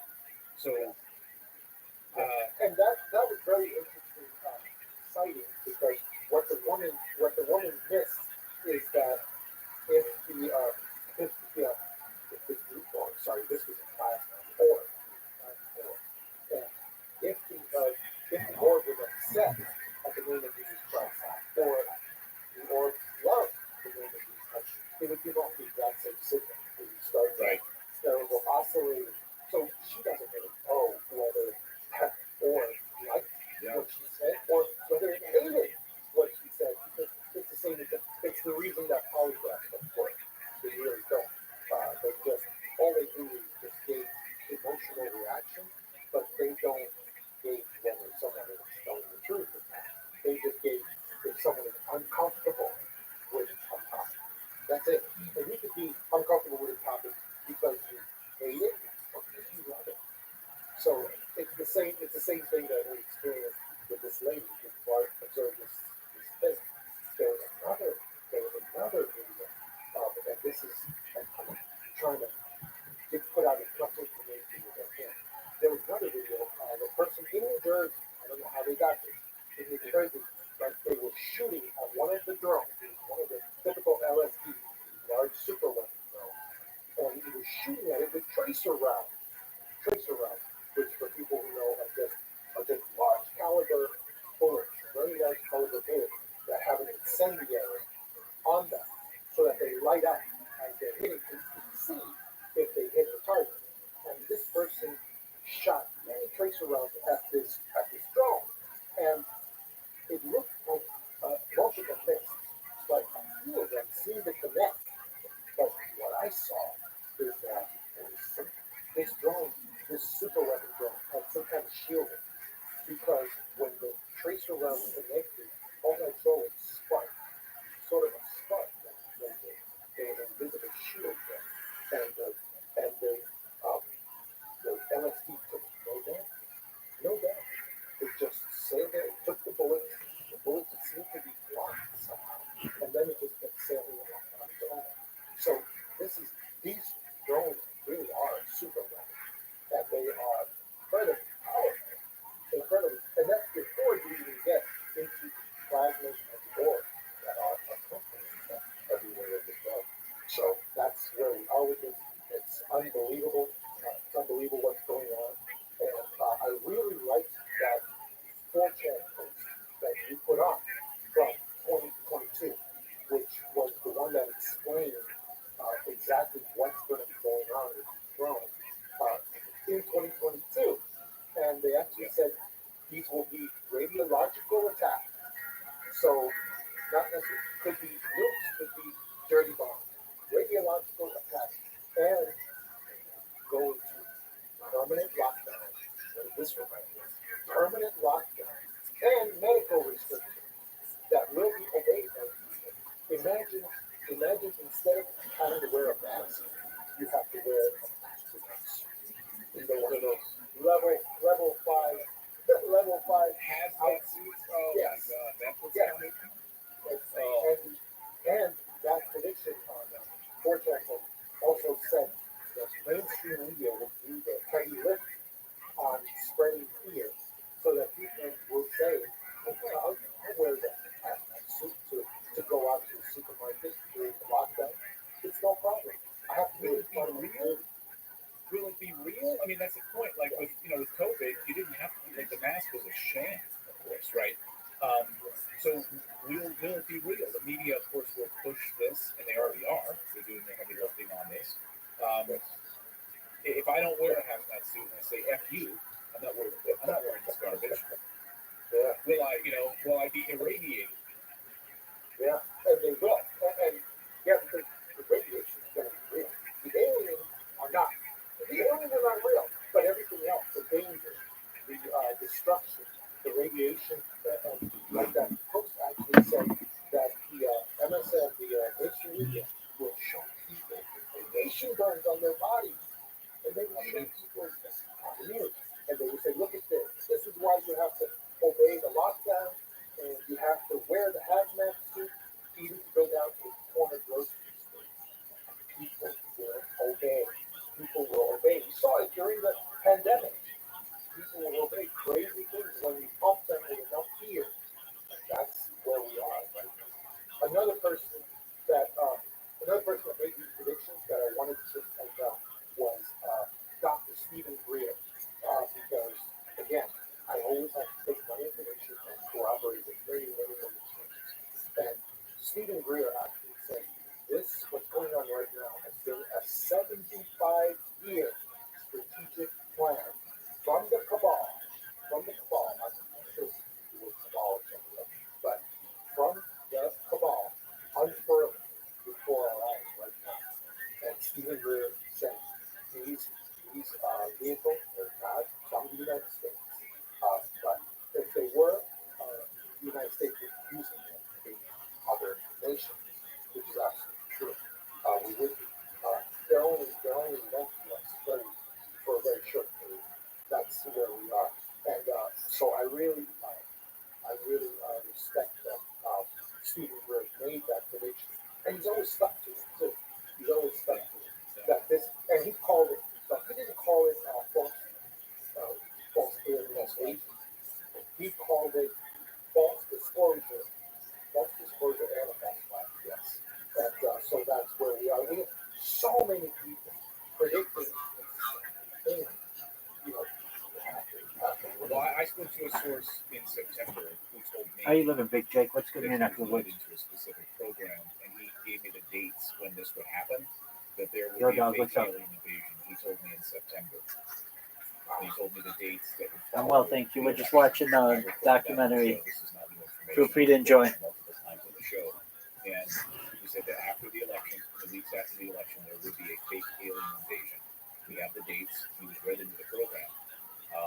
And I reported that at the time, and here we are. And you, on our show a year ago, said this was going to happen, and here we are. So, and let me anticipate one of your questions that I'm pretty sure I would get at some point, which is who made the LSD? Who made the oil and the plastic that they're doing? And I can give you that answer because this has been corroborated by several people, not just Korea, but also Congress as well. And what the people who made these oils, these LSDs, these plasmas, are basically Skunk Works, McDonnell Douglas, DARPA, Raytheon.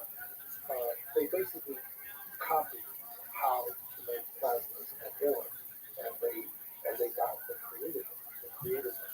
And these are not from alien technology, from reverse engineered craft that they have recovered because we have a crash retrieval program, which has now been confirmed by Congress. Exactly. And so they are but what I want you to know is that these are not American organizations or American companies. People think that they are, but they're not. They work directly for the cabal, and they are providing services to the cabal. That's what they're doing. They're not doing it for the United States, because if they were, they could just use it against our enemies. And I can confirm what John is saying here from multiple whistleblowers and sources that I've spoken to who have been involved and witnessed these craft, were in parts of the United States military, but they were treated like garbage. I mean, they were United States military whistleblowers that I've spoken to who've seen these craft,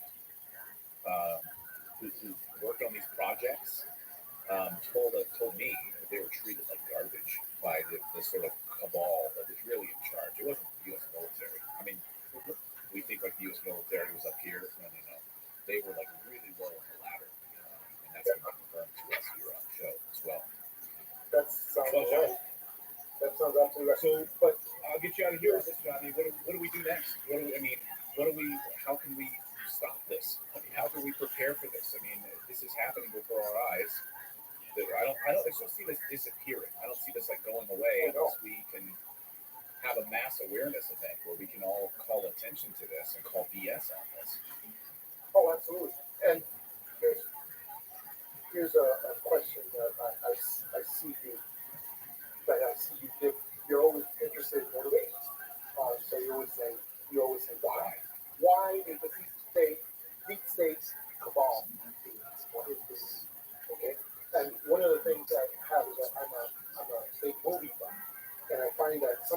sometimes it's easier to illustrate, especially with movies that everyone's seen. And now, here's where we are. There was a movie called Star Wars Episode 2, The Attack of the Clones. All right? It was in 2002, and the whole point of the movie was to show how Senator Palpatine, who is trying to become the Emperor, how Senator Palpatine has been developing a giant army of clones, and slowly developing them to use to serve the Republic. Now, there's a scene in there where he actually decides to reveal his army. Someone, and they thought it would be, 1,000, 2,000. He shows that he has 100,000 of clones, and then it says, and they all serve me first, and that's why I'm going to be the emperor. Senator Palpatine, interestingly, he looks just like George Soros, and it's very predictive. It's a very predictive model, because then he says, and when I have clones, which sounds very much like drones, when I have all these clones, they do not have free will. They will obey my orders. They will obey my orders. They will commit any war crime without a thought, because they will follow my orders. They don't really have free will. They are clones. And that's kind of the same thing with the drones as well. Cabal finally come up with a way to be able to use these drones that have no free will. They will follow any order, and they will do anything that they can. And so we are in the moment where the cabal is declaring, look at my army. This is my army I have, and I'm going to use this army against you. That's where we are. That's what we're trying to do. And they're going to use it to try to stop Donald Trump. Welcome. That's where that is the big why. The big why of why it's unbelievable. It's incredible. And Yeah, I mean, they clearly don't want him in power. For less money, he's going to be taking out their pockets, multi-billion-dollar industry that he'll be taking out their pockets. They've tried to assassinate him. I don't think it's all about Trump, of course, but I think it's definitely a large part, this massive cabal, Agenda 2030, all of these big pieces that he threw a total wrench into the works by being elected once again. Another individual that has confirmed many of the things that I've been working on is a person named Gordon Chang. He's CCP dissident. He's an expert in U.S.-China relations, and he's just a brilliant guy. And as of yesterday, he's been putting out a lot of articles, a lot of different publications. And what he said is, we have to look at the common pattern with what just happened, the spy balloon crisis, where the Biden government follows the same protocol that they're following right now. And this was definitely from China. And then Gordon Chang tends to see all cabal activity as being from China. That's just how he is. He's a very big commentator in a lot of conservative think tanks. But what's really many times back in my day with Fox News, yeah. Oh yeah, he's terrific. But one of the ways that he surprised us in these last few days is that he didn't say these drones or plasma are from China. He said, which what we all thought he was going to say, he said this is from a collection of America's enemies all working together to do this. Basically, it's just another name for the cabal. And that's what he said. So that was very surprising. He's a great thinker that people should see him. Also, another person that I have seen, I saw yesterday, who is another brilliant person, is while most scientists are trying to muddy the waters, the majority of scientists will say whatever the sponsors tell them. But I saw this one great scientist yesterday named Ashton Ford. He's a plasma technology expert. Have you spoken to him show on MH370, and actually we have a big interview with him coming up in just about a week or so on a lot of these plasma technologies and zero point energy technology. He's a good friend of the show. Yeah. Excellent, because the shocker that he said yesterday, he was on the next news network yesterday, and the shocker that he gave us was, he said, oh yeah, our intelligence, our tech community has been able to create plasmas and ores for years now. Those plasmas and ores are definitely created by our military industrial complex tech division. And he says, that's absolutely true. And that's a shocker to hear a scientist that you can trust. And that instead of, while all the other scientists are trying to get us to say this ridiculous word, plasmoid, which is absolutely ridiculous. Plasmoid doesn't mean it means natural phenomena, like ball lightning. That's not what these things are. It's a complete distraction, and it's a confusion of the language. They're using MSM to also amplify that. They're trying to get people to say plasma. Well, I want people to say LSD, large super weapon drones. That's what they should say. And plasma and drones. But that's what they're facing. So the Special Force had a great little piece of this. And it was great that we actually put that forward. So yeah, and so just to tell, I can tell you what the question was, what are the remedies? And I'll tell you, number one, stay away, because we're right now life-saving mode. I'm going to say as many people as we can. Number one, stay away from these LSD, the large super weapon drones. No shooting at them, because you could release radiological material when you shoot at them. It's possible. That's why they're very concerned about it. Stay away from them. I have a lot of people who are now observing the drone with military night vision hardware, and that's fine. They see a lot of them, and they're going nothing there, but they're very far away. If these LSDs come over your house, though, stay away. Get away from them, because we're going to be seeing people. We already have people who have symptoms of radiation symptoms. Who have observed, yes, they're out there. It's just anecdotal, but they are out there. And they have said they have symptoms of radiation sickness. And not the severe one, but they have the mild one. And so that is happening. And so stay away from the number one. Number two, also stay away from the plasmas and ores, because they are also man-made. And they could be making people disappear sometime soon.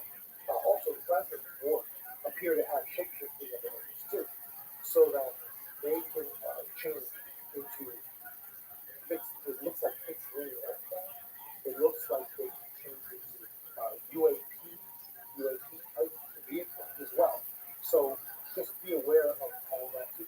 Also, number three, I would probably seek the inauguration at Washington D.C. of Donald Trump, even if the tickets are free. Like a lot of people telling me, hey, the tickets are free. We're gonna.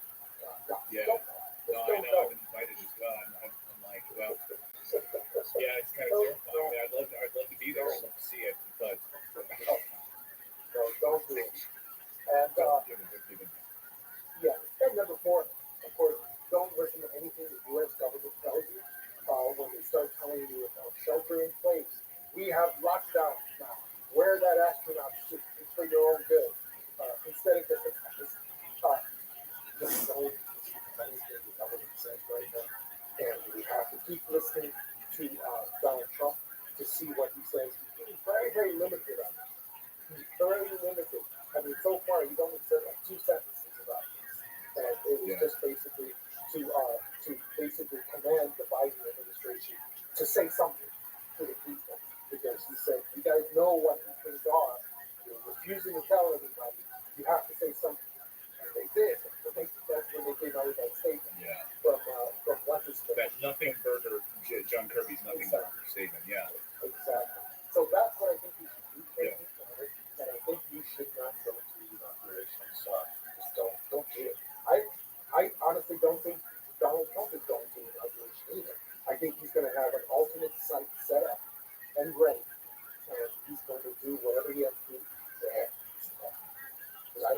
to be able to say Washington D.C. at this point. What is happening in this world? Oh my God. Unbelievable. John. I know. It's hard to even wrap my head around it. I'm going to go, after the show, have a conversation with my family and be like, I can't believe what I just thought, the conversation I just had. But like I said, you were right last year when you said this would happen, and here we are. And you've written all about it, and now and multiple other people had also predicted, and I had dates certain when this would actually happen, and they nailed it to the letter. So, conspiracy theories be damned. This is not a conspiracy theory. This is actually happening. Yeah, because the last thing we need to do is we need to continue to do the motto of what is called expose, repeat, return. Expose, repeat, return. In other words, we have to keep talking about it. We have to keep telling each other. No matter if we get ridiculed, no matter if the New York Times says that we're idiots or whatever, it doesn't matter. It doesn't matter. Or CNN comes after us, it doesn't matter. We have to keep on exposing so that could be a part of the solution ultimately. So that's the whole thing. That's part of it. But I have more if I get a chance to tell you. Well, this is a lot for us to swallow today, John. So let us digest this, and we'll be keeping.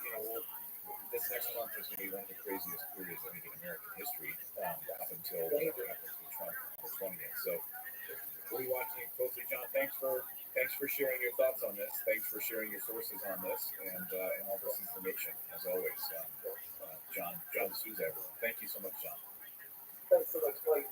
Great being with you. Very interesting, Apollo 13. Yes, sir. I got to share the news with you. I shared the articles to corroborate what John Kirby was saying. Right. Well, I appreciate that. What is the technical mirror? There's a lot of different things kind of jump around. What's mirroring? Mirroring is like. Can I ask you a few questions though? It's one of the most Sure. Go ahead. simplest facts. What?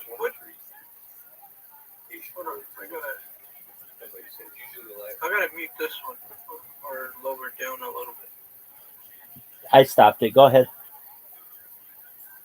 Oh, what is your opinion on this? I don't have one. I don't know what they are. I wish I could tell you. No, but I had some inside information. I really don't. I don't know what they are. No, I feel it. But I'm just saying, like, If I had to guess, I would say that they're otherworldly, but I don't know.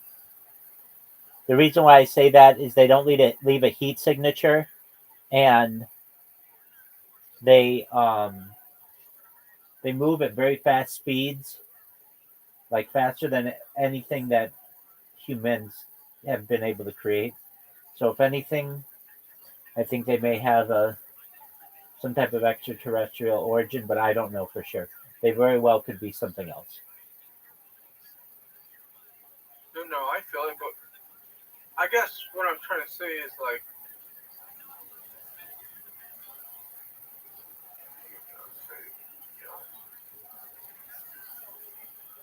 I just wanted your opinion if you thought like what you thought about the information. Right. I wish I could tell you I had a really good opinion on what they are, but I just have no idea what they are.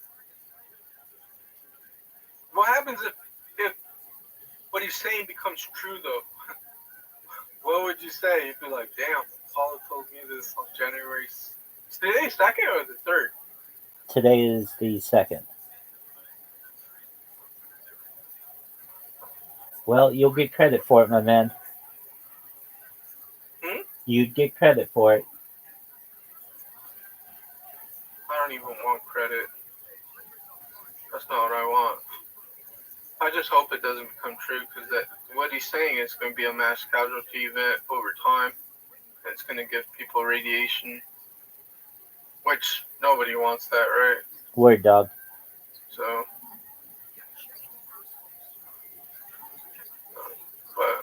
but That's all, Rabbi. I just wanted your take on it. I wish I had a You good. can play. I wish I had a good answer for you, but I don't. That's all good. But share this info though with others. Word dog.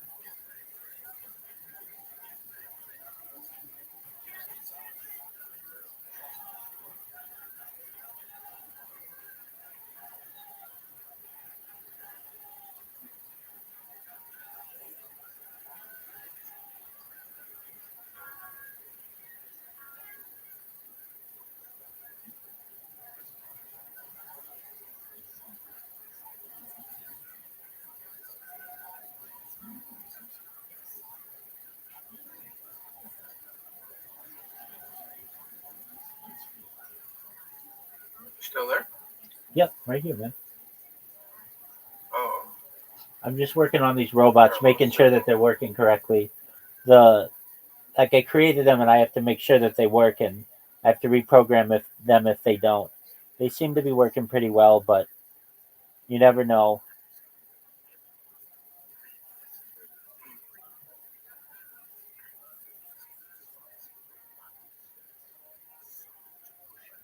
Do you play any video games?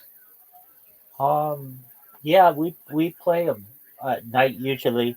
I have some guys who come in and we play miniature golf. Okay. You don't have like Call of Duty or nothing, do you? No, I don't play anything like that. I'd like to, but um, like basically you need some high-powered computers or consoles and things, and I don't have those. You ever thought about getting a console? Yep. You gotta get you one, man. Yeah, I focus on my stream and networking and such, and I feel like if I get into games too much, I will just be a gamer, and that's not what I'm gonna be. But I think it'll add to your stream, right? Because it's entertainment, and people tune in. Like right now, I'm playing Call of Duty, right? I was playing Call of Duty while listening to you. Sure. And the audio. So I've just been gaming since. Very cool. Yeah, I understand, and I anticipate I might be one of the world's biggest gamers someday. But as of right now, I have to focus on this. Oh, I feel it. I mean, if I have people who come in and we talk to them, and if I'm in the middle of the game, I'll just be like, oh, okay, well, see ya, go away. And I don't want to be like that. I want to be personable and inviting to people. And I'm not saying it's impossible, but if you're in the middle of a game, then I'm like, okay, well, hold on, wait till this game's over, or wait till I'm done with this. And you have to focus on a game. Mm-hmm.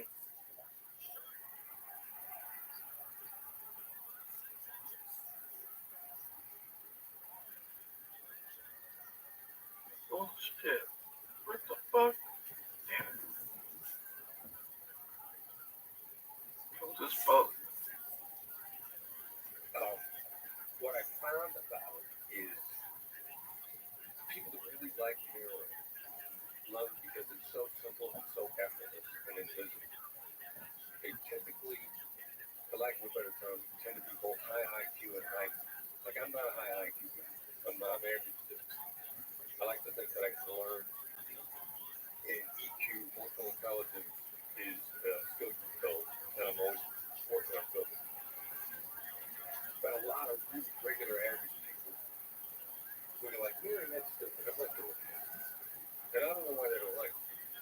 But when I find somebody that loves the mirror, I'll always ask them, how's it going? And typically they're IQ. Now, I don't know why that combination attracts people to marry, because there's 9 skills. 8 from hostage negotiation, and the 9th really was tone of voice. We just define that as a skill. And each one is different. It focuses on different components of the conversation. And a lot of people don't like the mirror. They kind of go awkward. Like, I'm not particularly strong in mirror. I got to do it intentionally. I'm good at light. But does it also work? Oh, yeah. Yeah. It feels like almost great. It's true. There's got to be ways to signal it. body language. Yeah, there's a lot of signal that the marrying is probably just this trivial little hack. Because, hey, you know what? There's a situation that I had a conversation with Stephen Cochran, a business historian, and he would say my name a lot throughout the conversation. He would be like, "We have to understand what this is that for some reason that would make me feel really good." I was like, he cares about me, and I wonder if everyone has that could be his name. Because usually people's name could be powerful. Using the name is really context driven. It can be extremely powerful with someone who's genuine, and it comes across in their demeanor, and it's used in a way that you can tell is meant to encourage you, as opposed to exploit. And the people that are really into exploiting will also do the same thing. You have to avoid using the things that people that are exploiting manipulate because it might signal to others that this person is trying to very what belief was That is, I said earlier, the old progression from the sound angry, that's probably going to make you angry. I know you're labeling is hanging a label on an emotion or an app, and they're just calling it up. Is that almost always good? Could it be a source of frustration? And the person is being angry and you constantly didn't want to call out that. Is it possible that there would be escalation? That Well, what would make it bad? Like, if I'm pointing out like that, like if I say, look, I need you to get up and go down to the bank and make the deposit. Let's say I'm talking to somebody wants my company. I need you to get on the phone with this person and make the appointment. And they go, sounds like you want me to come.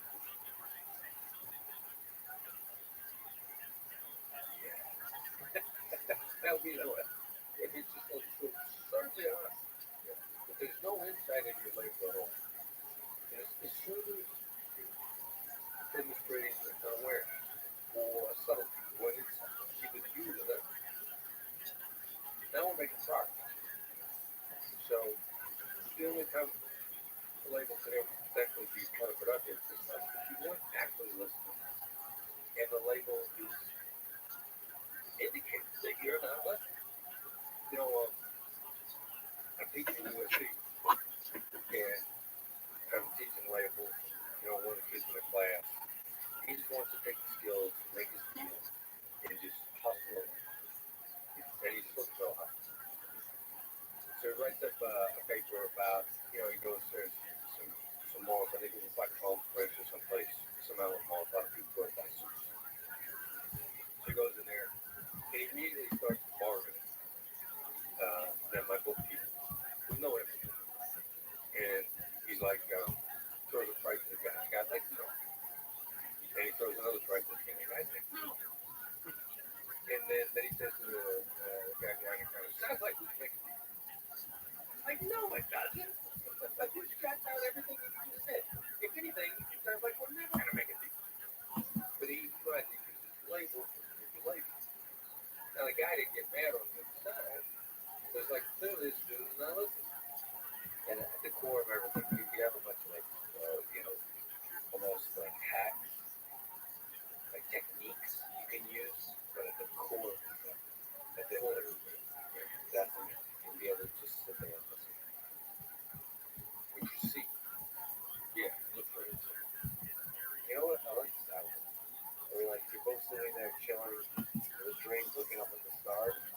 There's a moment, the silence makes you kind of zoom out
instinct, intuition gives you data once you experience.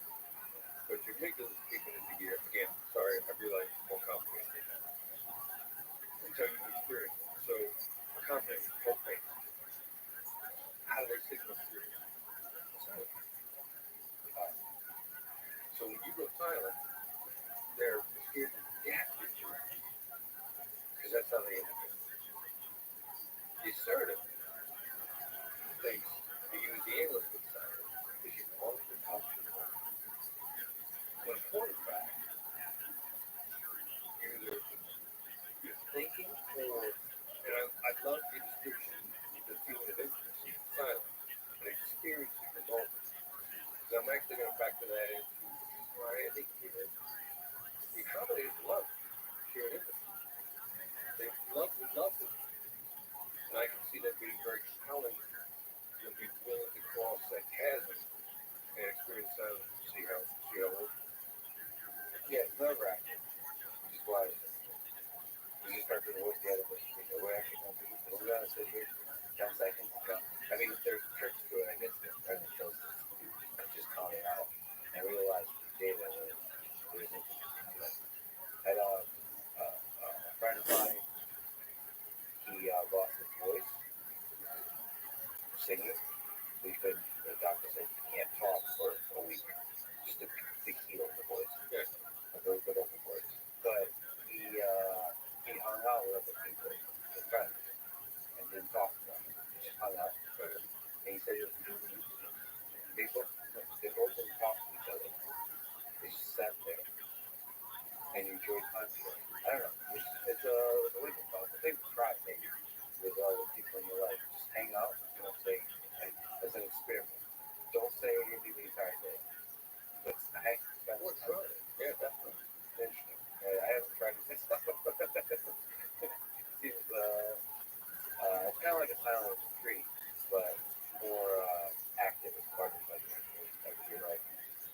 Anyway, is there other interesting techniques that we talked about here? So, for example, creating the illusion of concern. Yeah, it's principally, by asking what and how questions. Because people love to tell others what they were having. There's a lot. That was really the way with what was first written. That we really thought about one how questions. To give them the insight, the illusion of control. And there's a lot more to it than that we discovered. I mean, it triggers deep thinking, it wears people down. Deep thinking is to be exalted. And you want, what's the role of rational negotiation? Is that also a role? Yeah, be careful. Some people exalt intention. One of my negotiation heroes, a guy now who's unfortunately suffering from dementia and Alzheimer's. John Domenico Pico is the UN hostage negotiator. They got all the Western hostages out of Beirut in the 80s. And he wrote a book called Man Without a Gun. And I'm acquainted with John. At this point in time, I don't think he has any memory of who I am at all. But he writes in his book, one of the great secrets of negotiations is exalted the outside. Political negotiations, that could be Johnny was very tough on you. He was in the middle of, in the 80s, leading up to about 1986-ish. Every negotiation involved with warring parties in the Middle East that you can imagine. He was in Cyprus, he was in Afghanistan, Iraq and Iran. The Iranian government had tremendous trust in him as a Westerner, a representative of the UN. Got all the Westerners out of Beirut, and he was just ridiculously patient. It was like finally going with all his body up. So exhaustion can't be a component of finding resolution negotiation. If it tamps down the negative emotions, often exhaustion tamps down negative emotions. If it's getting, the real trick is really getting negative emotions out of the way. Because you've done a negative friend. So the goal is always positive emotion. That's what you're always chasing together. I think so. Yeah. And that's right as well. Yeah,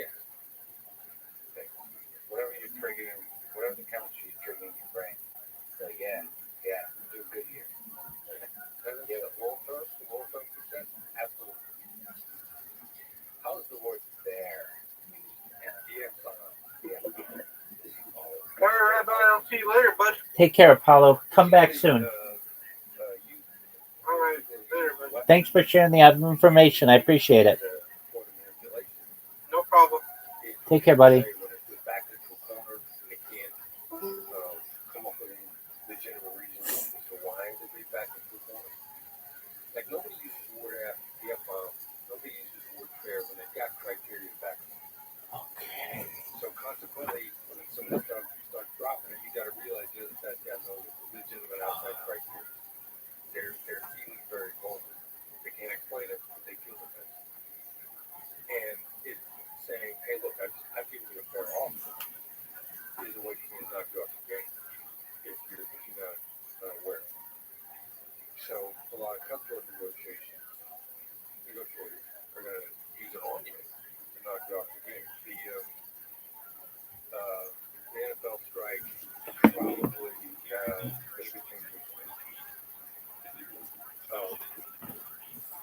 And maybe even more. One of the sticking points was going for not opening their book for players going to see. And in order to stop their books, they just sent a press conference saying we give them players a fair offer. Well, if it's Spanish, if you gave them a fair offer and it was justified by rules and courts, you know what you want. So what ends up happening though is that, look, the owners gave the players a fair offer, so you picked up on it. And then it starts getting repeated. And now there's different people on the player side who are like, yeah, maybe they have given us a fair offer. People being insecure about their own. It's an enormously powerful word that can be used. And it almost always comes up in every negotiation. Shocking that every time it comes up with people who don't really understand how or why it's coming. So use it as a signal of a novel negotiation. Without question, I'm completely convinced that if the person who's using the word is a means of getting what they want, then accidentally or on purpose, either they got or they done, they got a bad position, or they got it afraid of it. Do I use the word? What I say is, I want you to feel like I treat you fair. And if any given point of time, think I'm not treating you fairly, I want you to stop. And we're going to do big, ridiculous question, but how do you close deals? How do you take the negotiation business? Is it implementation ultimately? You got to pivot to agree upon it in the case. To reading about it, kind of the negotiation. So, and I might say, how do you want it? And if you don't know, I might say, no one's the question. Is it a ridiculous idea if I share with you some ideas? And then you agree on the stuff that the implementation stuff is philosophical agreement. It's actual stuff. The big problem in all negotiations is the lack of discussion of the next steps. No ways, motherfucker. We see that's negotiating. Yeah, actually, probably my son. Right? Yeah, it's ridiculously talented. Oh, shit. I mean, he's ridiculous. I'm Judah. He's, and what is it, that quote-unquote culture, the counterculture says that, people just notice it, started getting good at it. No such thing as a child prodigy. This guy is just a never kid. I mean, Brandon started to learn how to negotiate when he was 2 years old. And he's been in it and immersed in it, since he could make complete sense, even before he could make complete sense. He's ridiculous. What's his future? What's he want to do? He has been involved. He's run and built my company. And now he's going to be an affiliated licensee on his own operation. Pretty much going to end up doing very much. He's going to open his entrepreneurial opportunities to do whatever he wants and not have his dad say no. And do a better job. Most likely. Yeah. Okay. Do you see some of the techniques that you talk about as manipulative? Manipulation is really like kind of exploiting the urgency. Am I trying to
also your description of silence, the power of silence. Some I'm going to take away. It's a learning thing. You learn to teach others. But I didn't come in here. I suppose the negotiations were both aware of the problem for us. Right? There's no problem in the first position. So except maybe like into a condition. I think so. Yeah, it was learn. How do you train to become better at negotiating? In business, yeah, just small stakes practice for high stakes results. You decide what kind of negotiating ratio. What's that mean? Small stakes practice for high stakes. The small little incremental picking up those at the bar. It was a kid. Some people that's my thing. Well, labeling your motivation to break negotiation. Labeling your paraphrasing. So you start labeling American people that you just have in regular interaction, just to gain a feel for whether or not you can read somebody's accent or how accurate you are to get better. And so label the lifter or the grocery store or the person behind the airline counter at here, so putting a label on their asset or throwing something at them. The negotiation is very personal, so emotional intelligence is personal. So seeing if you can indicate that you understand her. One of my favorite labels to throw out somebody, which maybe grade level, I might look at somebody who looks distressed and I'll go, tough day. So we would go at the counter at LAX. Well, I'm waiting till I get there. Now, a lady behind the counter is clearly making a point to not meet my eyes so that I don't. And she looks, and so like you know when you're next in line and they're making sure that you don't meet us. And I'm thinking to myself, all right, so they're having a bad day. So I walk up, and as soon as I approach the counter, I go, tough day. And she kind of snaps around. She goes, no, how can I help you? It goes out of her way to help me. And I'm practicing, but I also go over here too. And you use some respect. So now I'm going to CSA. Oh, the people are going to say it's a good place to find practice. And I'm going to the line, and I realize I have to plus the label out on any one of these guys. And there's this guy who wants the bags come out of the hip range. He just kind of got a different look on his face. And I go, tough day. And he kind of goes, I can see from his body language like that. And I go, just another day, huh? And he goes, yeah, just another day. He felt the seat, but I missed, and I'm practicing. I'm trying to stay sharp. So these are the few words. Just a few words to try to quickly localize the aspect. Nice. Very, very, very analytic research.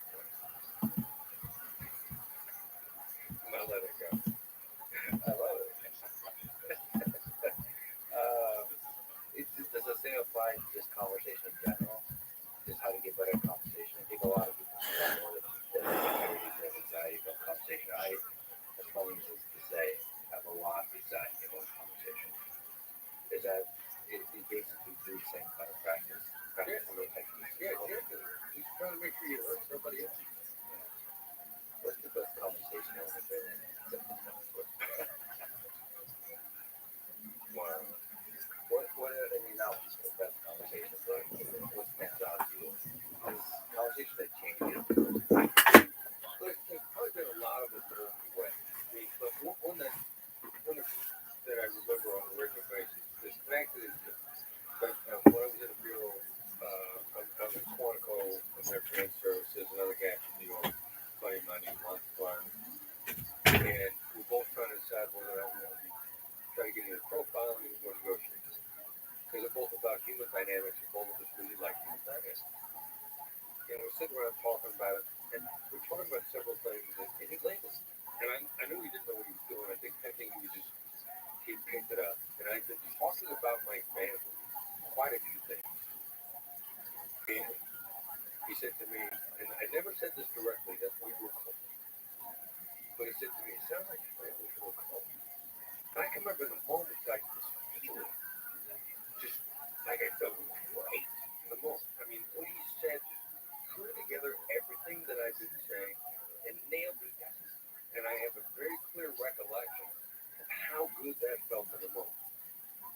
So a couple years later, on a suicide hotline, now I got this line in the back of my head. You know, line, technique, reaction, read, whatever you want to call it. This guy calls in on the hotline, and I can tell the dude is rapid by his phone. He just hands up. And he goes, you know, I just trying to put a little on the day. I need you to put a little on the day. I got to put a little on the day. And I go, so, okay. And he goes, yeah. And it came down a little bit. And he was a guy that he was telling me about, he found this disease of paranoia. And he's going to go on a car trip with his family the next day. He knew that on the car trip, he was going to, you know, twist himself in the dice. So the night before, he twisted himself. And he's laying out everything that he's done to try to beat paranoia and how much his family's helping him. And he's going on a car trip with the family because they're going to take him to see a doctor. And so I hit him with the same thing that my buddy was flying on. So I said, sounds like your family's close. He goes, yeah, we are. We love a lot, a little bit more. And then he started taking off all the things that he was doing to try to beat paranoia, and he sounded determined. And so I said, you sound determined. He goes, yeah, I am. Let me find it.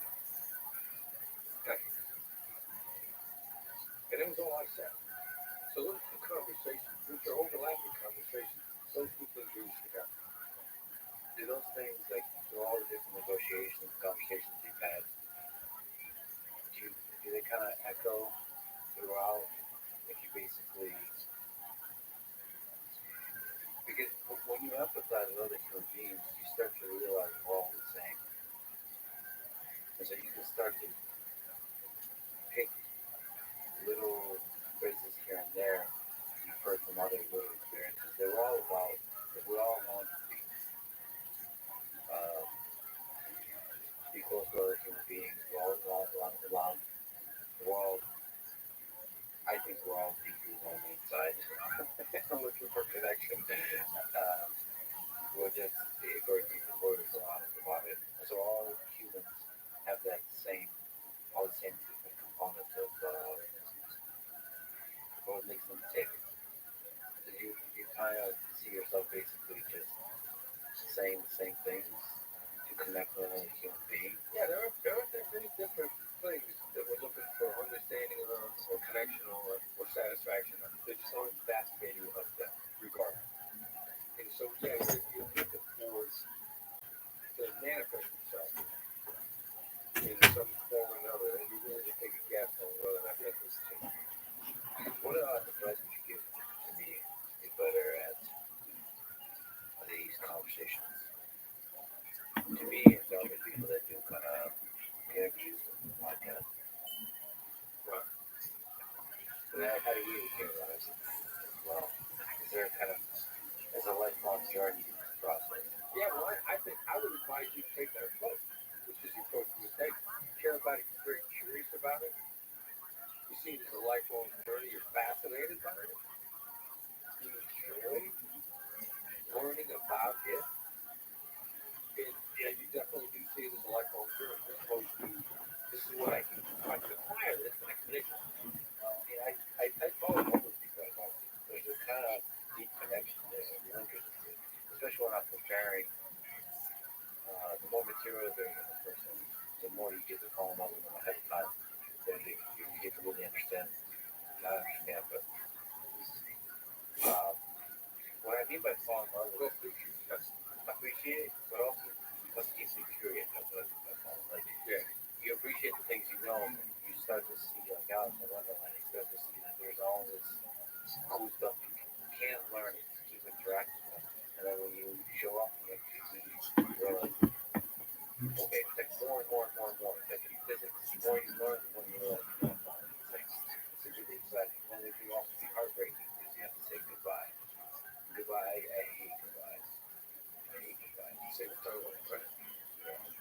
makes devices out of like things that good things that suck.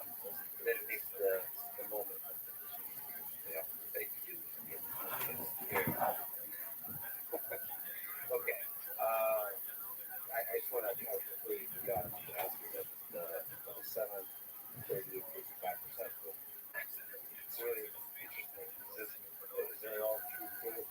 That 7% of the messages conveyed from the voice use, 38% for the tone of voice, 55% for body language. Is that really true for that? All right, so Arabian, I think is the name of the UCLA professor that originally proposed the 7.38.55 ratio and discussed it in terms of that it wasn't the message, but how much he called it liking.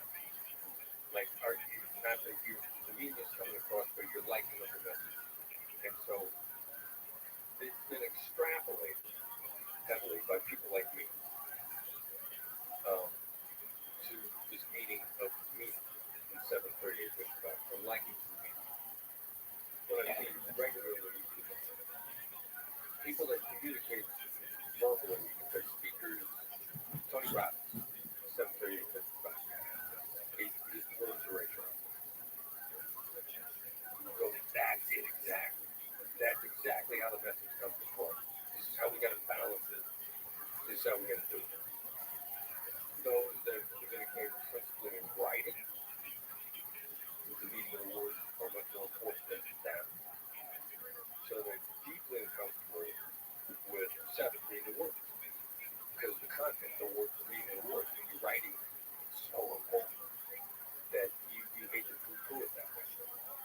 So I first of all, 1,000% believe it's an aggregate ratio. But the real critical issue is not what the ratio of those three things are. It's what's the message when they're out of line. Like what's the message when the tone of voice is out of line with the words. Like it don't matter what the ratio. You got a problem if their tone does not match their words. That's hard to put a measure on exactly. Even in writing, it's not just even writing kind of word. The word is like the style underneath the whole word. Right. And there's something like presentation of the whole thing. I'm a big fan of constrained medium communication, which writing is or voice, like Clubhouse. There's a personality to human being when you hear their voice. But it's not just you can say the tone of voice. You can make what is it? The imagination fills in the rest. When I'm listening to somebody, I'm like, I'm imagining some amorphous being, right, doing things. When they get angry, I'm imagining anger. I don't know what exactly I'm thinking. Well, so you may think of a funny story because we were talking about your buddy Elon before. And I told you, about, that I'd interacted with some of the super executives. So I know that they love working with him, and they think he's an interesting guy, and they realize that he jokes well. So they're jumping from this conference call, his words, and a guy on the other end of the line says something, that was wrong, but wasn't bad. And so they said, because they're on the phone, and Elon goes, "You're fine." And then everybody in the room with him can see that he's joking. But the person on the other side, and they're all going, wait, they can't see your look on your face right now. You gotta stop. The guy on the other side is dying right now. He doesn't realize you're doing it. So there was a word, with a tone of voice, but it lacked. There wasn't. Russian problem. I'm sure it was very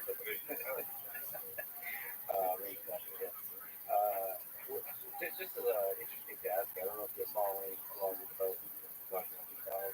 There's been something called ChatGPT. It's just more and more sophisticated and effective and impressive chatbots, essentially. They can talk. And they're becoming more and more human-like. Right. Do you think it's possible in the future that AI will be able to be better negotiators than humans? Do you think about that kind of stuff? Well, so definition of better or versus less flawed. Like they're chatbots have been out there for a long time, and probably about 5 years ago now, a company approached us. They were doing a negotiation chat. And they said two things. First of all, I said, why are you talking to us? Well, for the fact, we already spoke to the people that are teaching quotes, the Harvard methodology. And, the rational approach to negotiations just doesn't work. Rational approach just doesn't work. Our chatbots are not getting it. What we're showing in around about 80% of the interactions, a higher success outcome with these chatbots. And they showed you what they were doing, and it was still a lot deeply flawed, emotional intelligence wise. But the reason why that they were having higher success rates is the chatbots never in bandwidth. And you can reach out for a chatbot in the middle of the night. So if you're talking to somebody that was never upset and was always available, then you're going to have a higher success rate. Negotiations go bad when people are in a negative frame of mind. So the natural ability of one chatbot to be positive is just going to give you a higher. Yeah, and they're not going to get mad and argue. You say with chatbot, your price is too high. Chatbot is designed to come back with a smiley. Yeah, you say your price is too high. How dare you? I'm trying to make a living. They can go off the deep end. Unfortunately, I think the way chatbots are going now, they will come back negative because they're becoming more and more human-like. That's the whole point. To be able to have controlling tasks, you have to be negative. You have to be an asshole. You have to have boundaries. You have to be secure. You have to have some uncertainty. Well, it's never going to be having boundaries and be safe. Like I can, you could propose a little bit. Before I say no, I'm going to say, look, I'm sorry, that just is rude. I'm going to set up a real clear boundary without being negative. So, a lot of people really struggle with setting boundaries without being negative, without name, without indignation, without being upset. But see, when you show that you're not getting upset, I'm not just seeing that. I'm seeing a flawed human that has underneath it a temper, underneath it the ability to get upset, but chooses not to get upset. That chatbot has to demonstrate that. Just not just going to be cold and be this kind of corporate, blank, empty, sort of vapid creature which just says, "Oh, thank you for saying that." No, basically, you have to. The chatbot has to be able to lead and choose not. I don't know.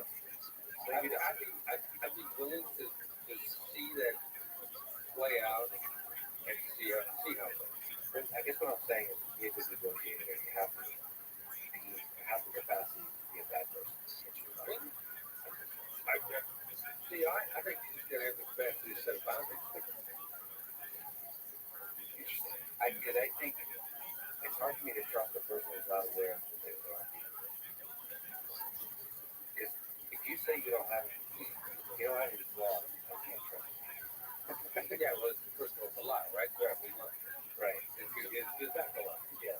You have to have a self-awareness about that. But you be able to control it, don't you? This is human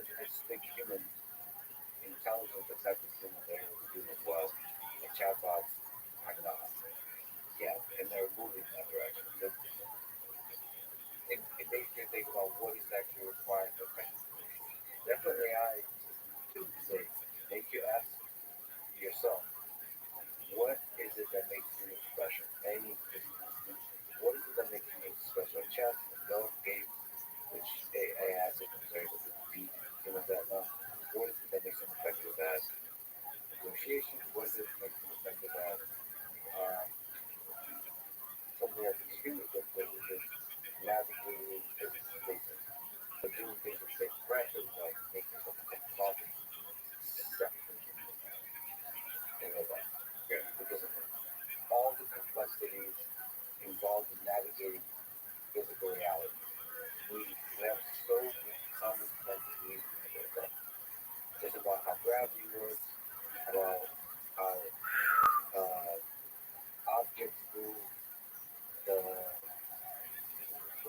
objects there are in the world. It's really difficult to describe. It also so damn trivial, but it's not trivial. Because a lot of that we just learn is basic.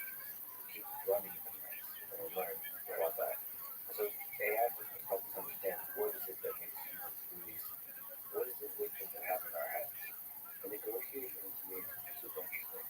Because negotiation is not about business, it's about geopolitics, it's about running government. It's basically negotiating how to different policies, bills, programs, and so on. How do we allocate money? How do we reallocate resources? All that kind of stuff. But it seems like AI in the future could be better at that. But maybe not. Maybe you have to be a messy, weird, insecure, uncertain human and debate each other, yell at each other on Twitter. Maybe you have to have the relevant routines that yell at each other in the process of figuring out what is true. Maybe AI systems will not be able to do that.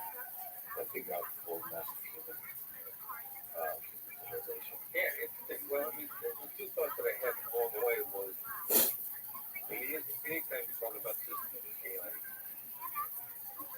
you know, you talk about, my belief is chatbot systems, things that don't require decision making, just following instructions. At least 80% of it for me. Now, the remaining percentage, whatever it is, does it require the human interaction and what's required? Like I'm not like I am not pro conflict, and I also know that there's a case to be made in the creative world. Some of the best thinking can now come. Reading interviews with Bono on YouTube, you know, their admiration for some of the people's best music came when they were fighting. And the song one, Octane, which is I believe from the album Octane Baby. Those guys were fighting. I mean, they were on the verge of breaking up. And their appreciation of conflict would create something beautiful. And then when I was in a crisis negotiation unit, you know, my last 7 years in the FBI, there was a guy in this town named Vince. Great, dude. Great. And he and I used to argue all the time. And then we had a change in the guy who was in charge. The guy who was in charge put me off to the side. He's like, I can't take you with Vince like that. And I said, well, I got news for you. I think we come up with much better stuff as a result of our battle.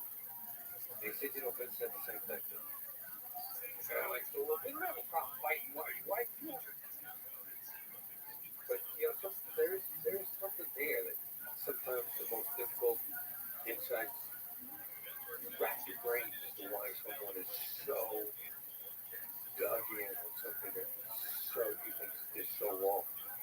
Yeah, maybe there's something to it. There's something about conflict and drama that might be a feature, not a bug in our society. I understand. You do get a road in your head. Yeah. So there will always be a need for negotiators and negotiating. Well, as it turns out. Why do you think they're going to do that? So what's your intuition about nature of that? Yeah, this was basically 75% negative. And then, for lack of a better term, I call it two lines of code. Like, someone would eat everybody when you were born. Somebody planted in two lines into our head. We don't know where they got it. But somebody said something to us stuck.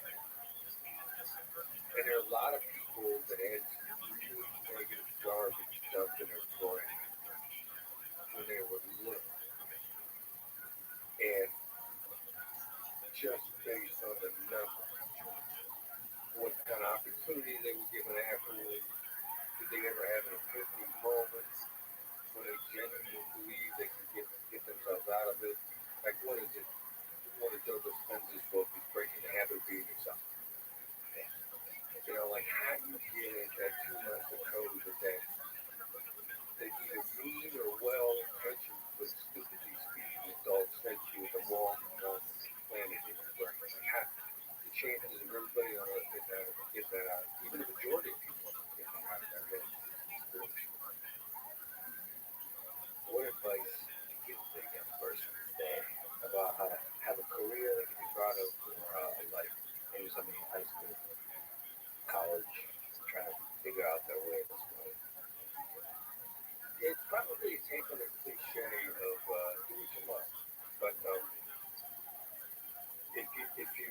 figure out your ideals and pursue your ideals and stick to them when it costs you. Like a guy I admire very much, Michael Mobile, runs this Operation Chris video in Atlanta. And one of his talks, he would say, core values for what you stick to that cost you money. It's not a value that really matters to you unless it costs you. And stick to your values. Now, when I was in the FBI, I worked really hard at, the number one core mission of the FBI is protect and defend America. So I could pursue that value at all times, which I did, or I could follow the rules. You don't have time to do both. But when did you know you followed the rules? When did you fall in love with whatever the process is? I think it was in a conversation on the suicide hotline that I was talking about earlier with the guy who was telling me, when I thought I can have that significant of an impact on another human being in this short of a period of time. That can really be true. How hard is it to talk somebody off? So this question is a big question. Why the hell live at all? How do you have that kind of deeply philosophical, deeply psychological, and also practical conversation with somebody and convince them they should stick around? Well, it's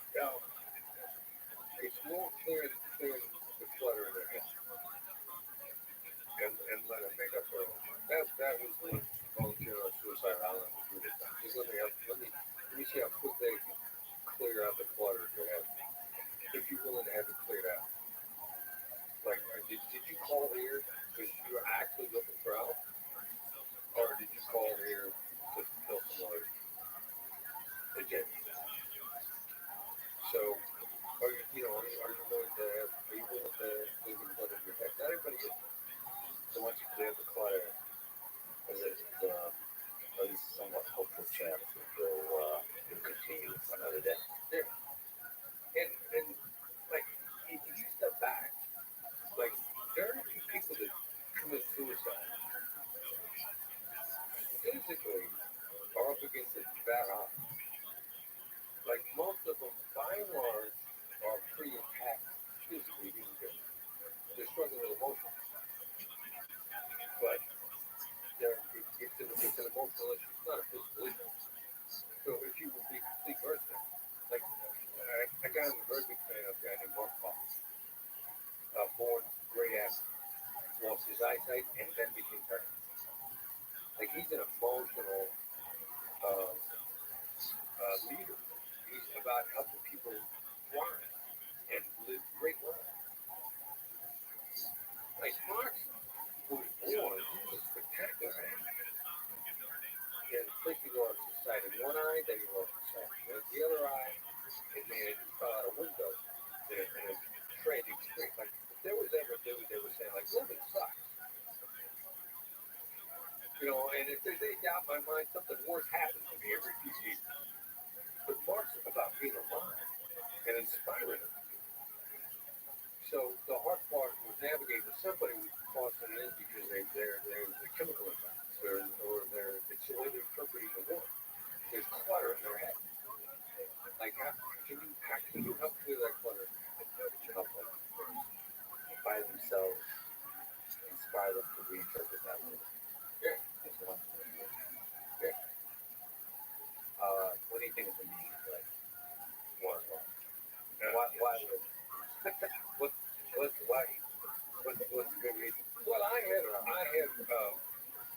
very strong religious beliefs. Spirit. I don't 1,000%.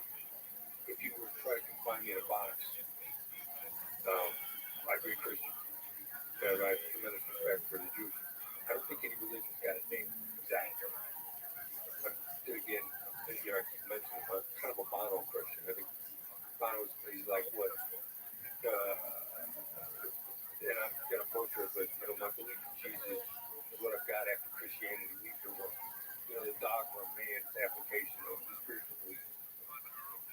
So, with that being said, I truly believe that my life was a gift and there's a purpose here. And, for my Creator decided that I woke up in the morning to show that some cool, interesting things for me to do. And you have gratitude for having the opportunity to do that. Yeah. Well, you do one heck of a good job at living those days. I really appreciate your work. I appreciate the person you are. Thank you for just everything you've done today. Being empathic, honestly. You're a great listener. You're a great conversationalist. It's just an honor to meet you and to talk to you. So,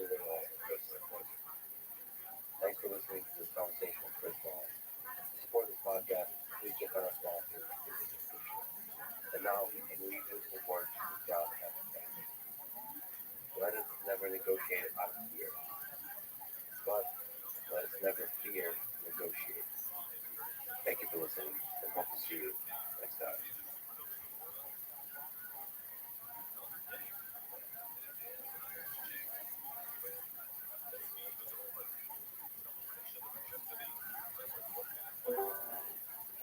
Welcome, welcome. How are you? Hello. How are you? All right, let's see what we got here. Pull up the chat. Hi. Everyone is doing all right. I am Drew Badger, founder of EnglishAnyone.com and the English Literacy Guide. And we'll give people a minute to file in. And today we're going to talk about how to keep talking. Crazy thing with the kidnap business. We used to get asked by FBI news. We used to do it. And if we'd be even bad guys, feel like we've got everything we can. Now, that second thing, we're talking about the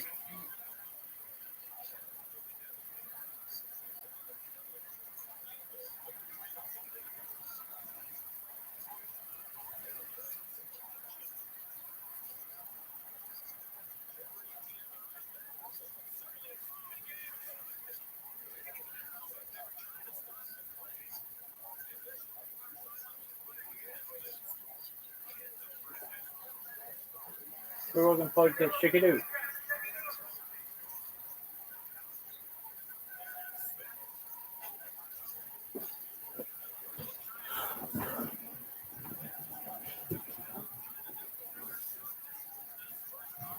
You dumb fucks.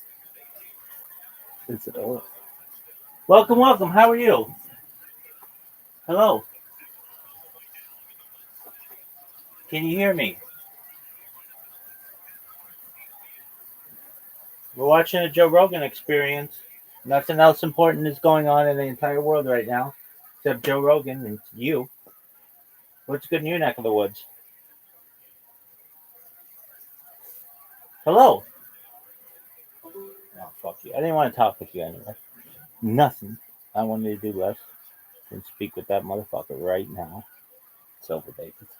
That's it over. How sweet it is.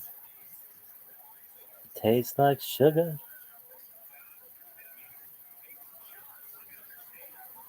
Why isn't it a watermelon bowl? That'd be a sick ass bowl. All the bowls should be fruits and stuff. Stop him.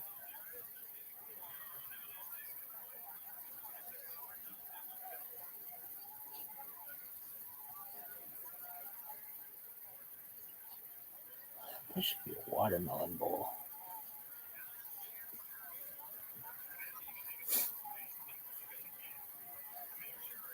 That should be the biggest bowl.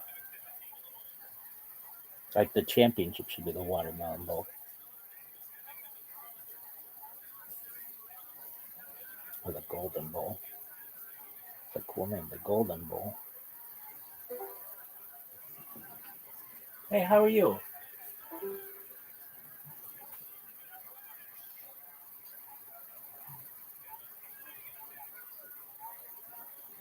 No fucking way. I would have bet the house on this. I would have bet the house on this. Oh. the $3 in my bank account, I would have bet it all.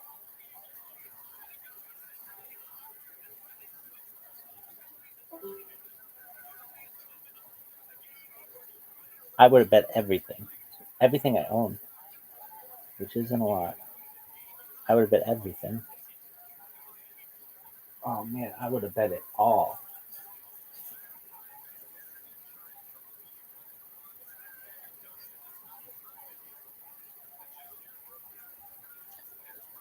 This is shocking.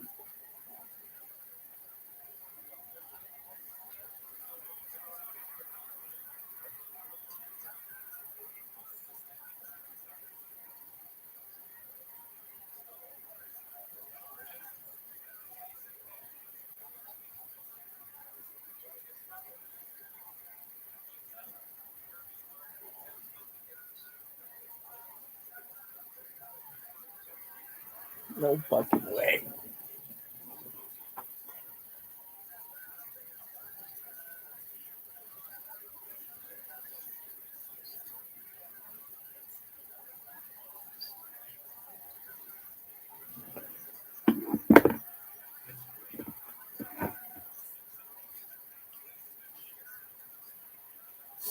Damn motherfucker.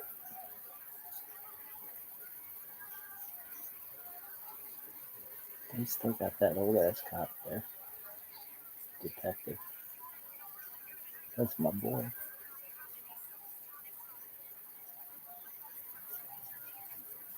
That motherfucker. Damn, I thought he retired by now.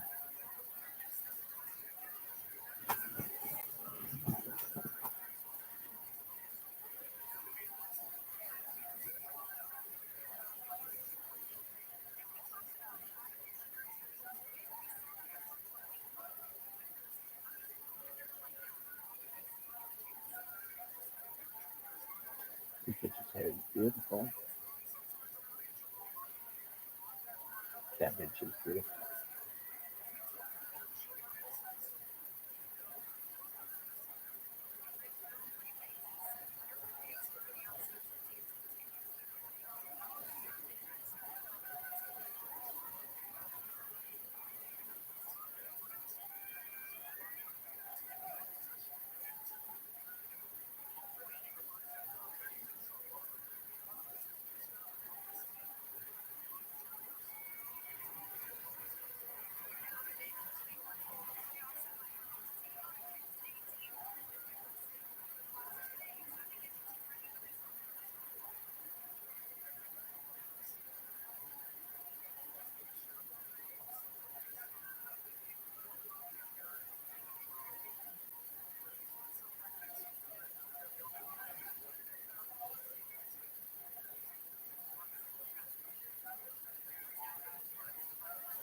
This bitch is high as fuck.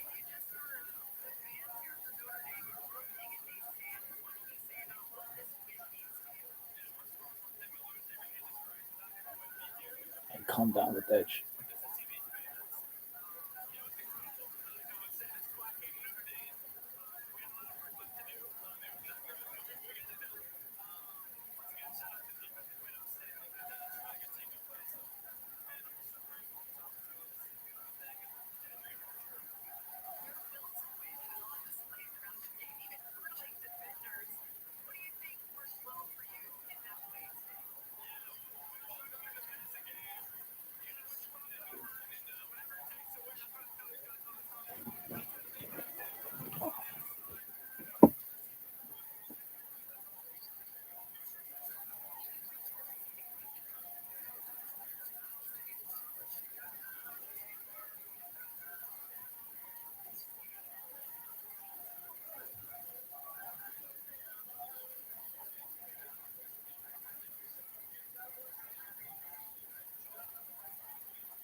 Oh, fucking.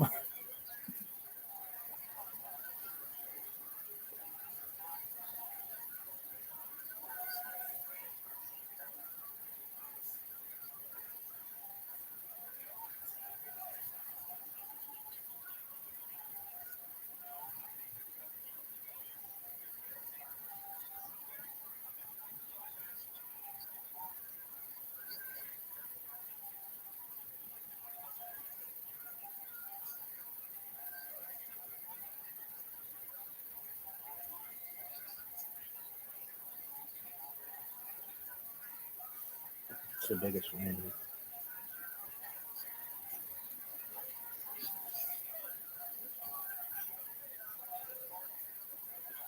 31 years? 32 years?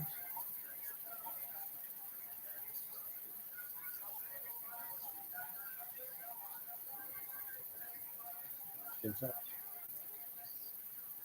Yep, without a doubt.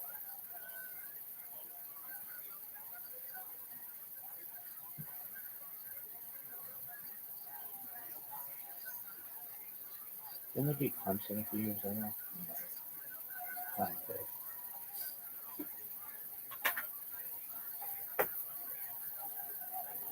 All right.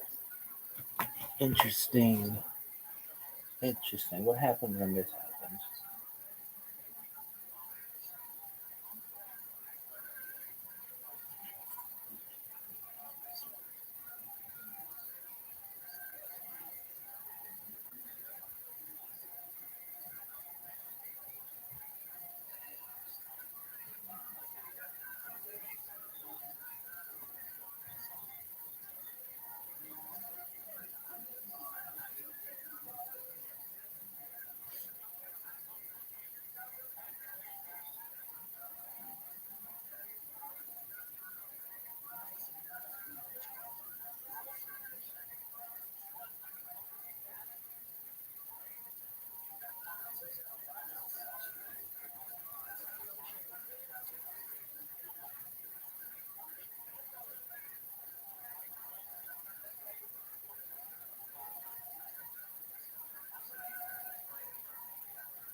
Come on, bench. Come on. There we go. We're rocking.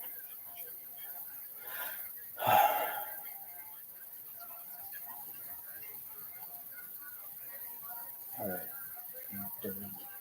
Joe Rogan podcast. Check it out. The Joe Rogan Experience. Trained by the Joe Rogan podcast. All day. All right. Now what? Governor Perry, thank you very much for being here. It's a pleasure and honor to meet you. And Brian, would you explain your relationship and how you guys know each other? I had a public service career in the state of Kentucky, and the last thing I involved my role as the chairman and executive director of the Kentucky Opioid Patent Advisory Commission. Within that role, I designed to help find black poetry in the Kentucky Advocate Commission. The state had received $842 million in settlements to be paid out over the next 15 years by opioid distributors and manufacturers for their role in the creation and perpetuation of the opioid epidemic.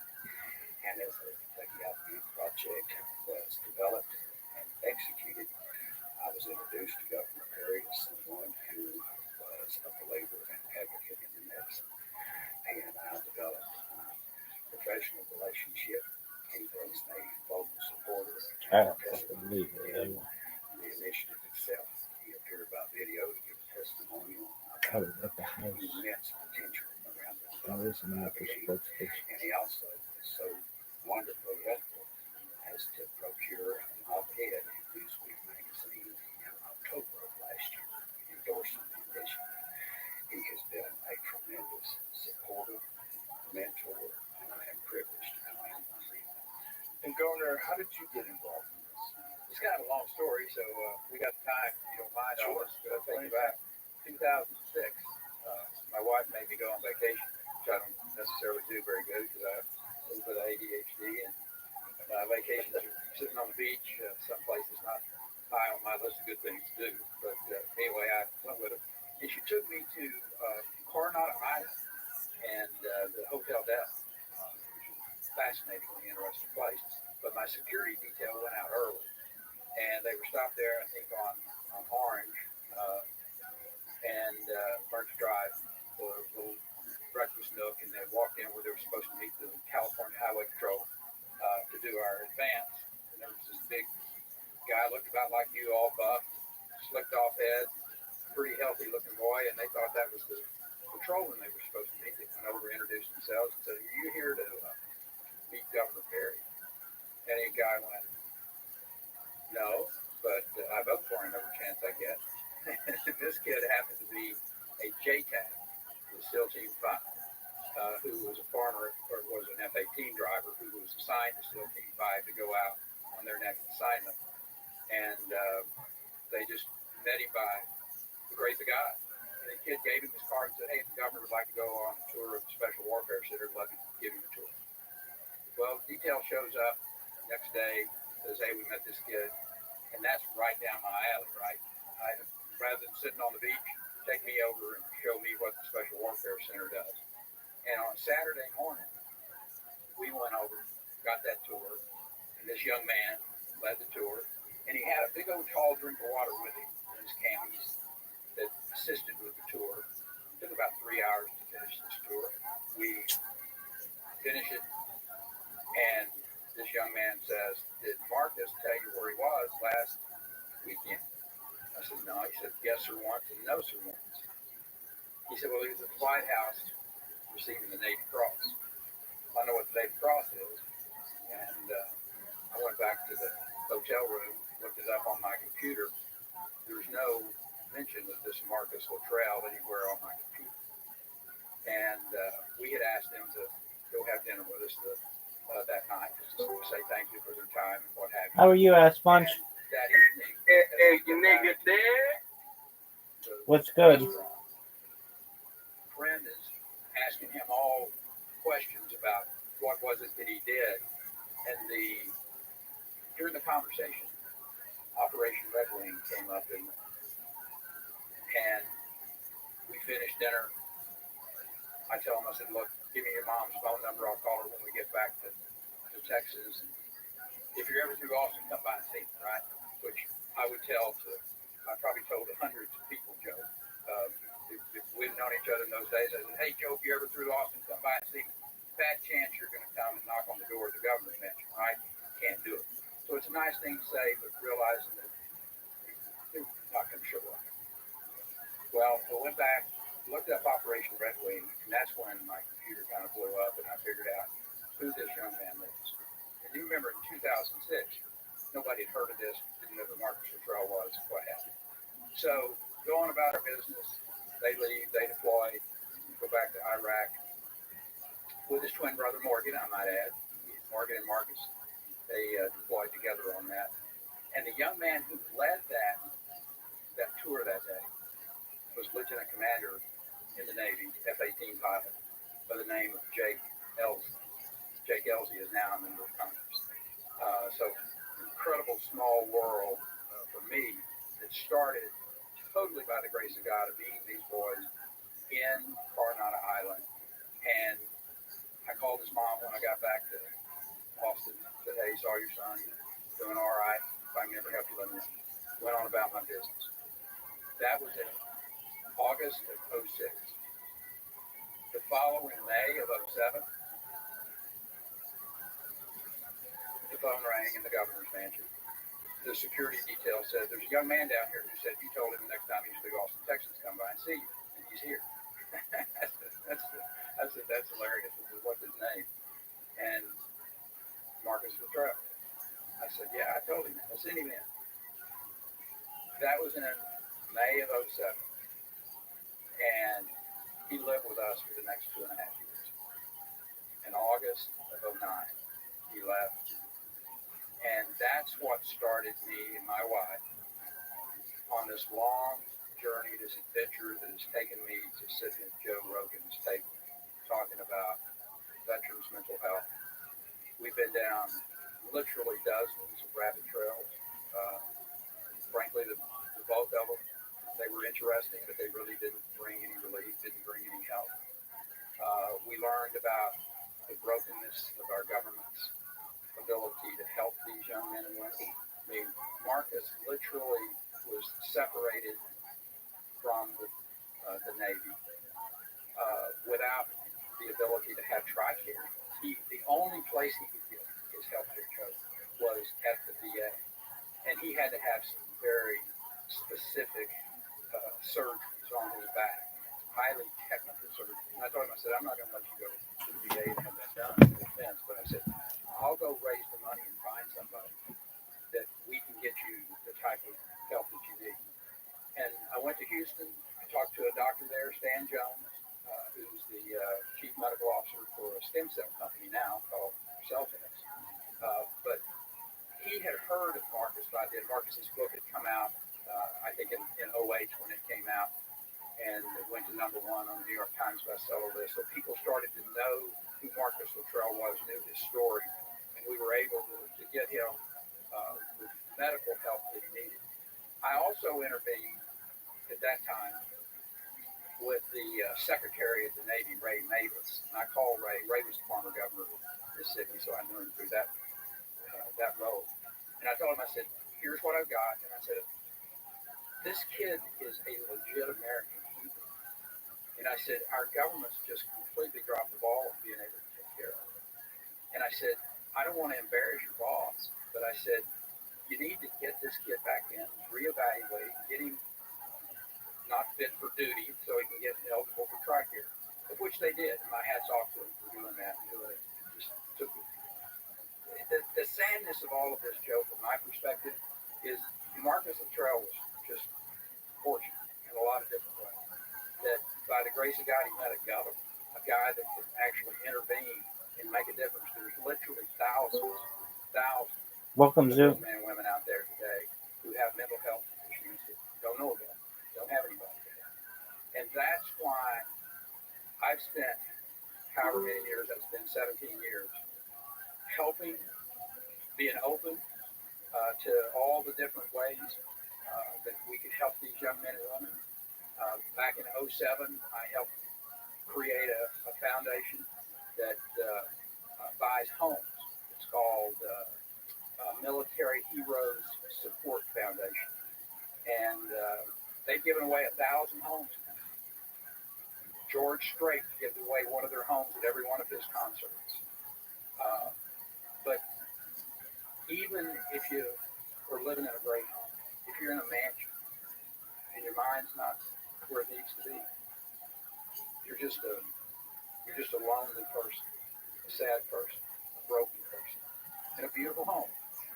But I've become a complete believer in plant medicine over the course of the last 5 or 6 years in particular. And the compound ibogaine, IBOGAINE, that most people have never heard of before. That's good and bad because it doesn't have a bad rap because nobody's heard of it before.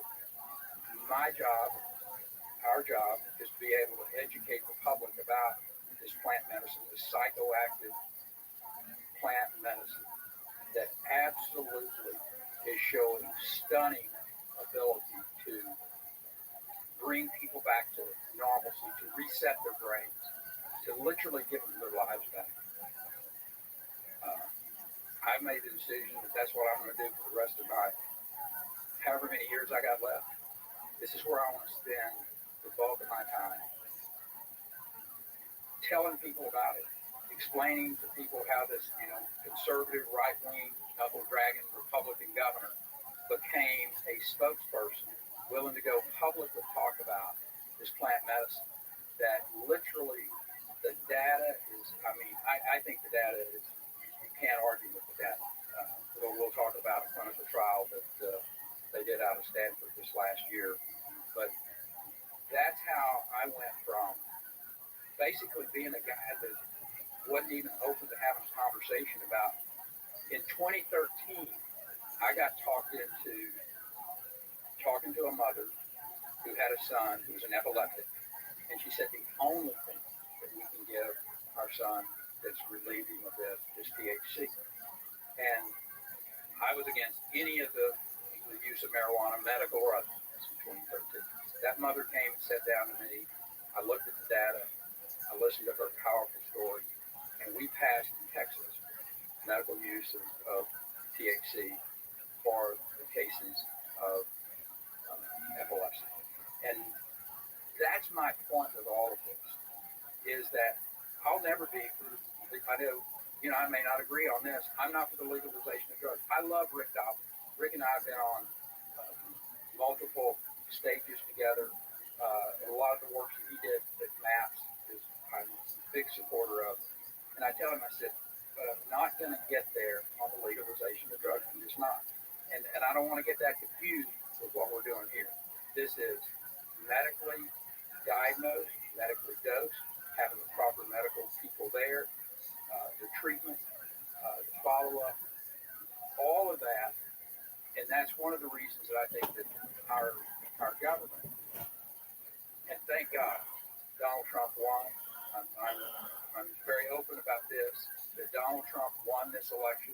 He's putting people into place that are open to plant medicine being used for our veterans' mental health.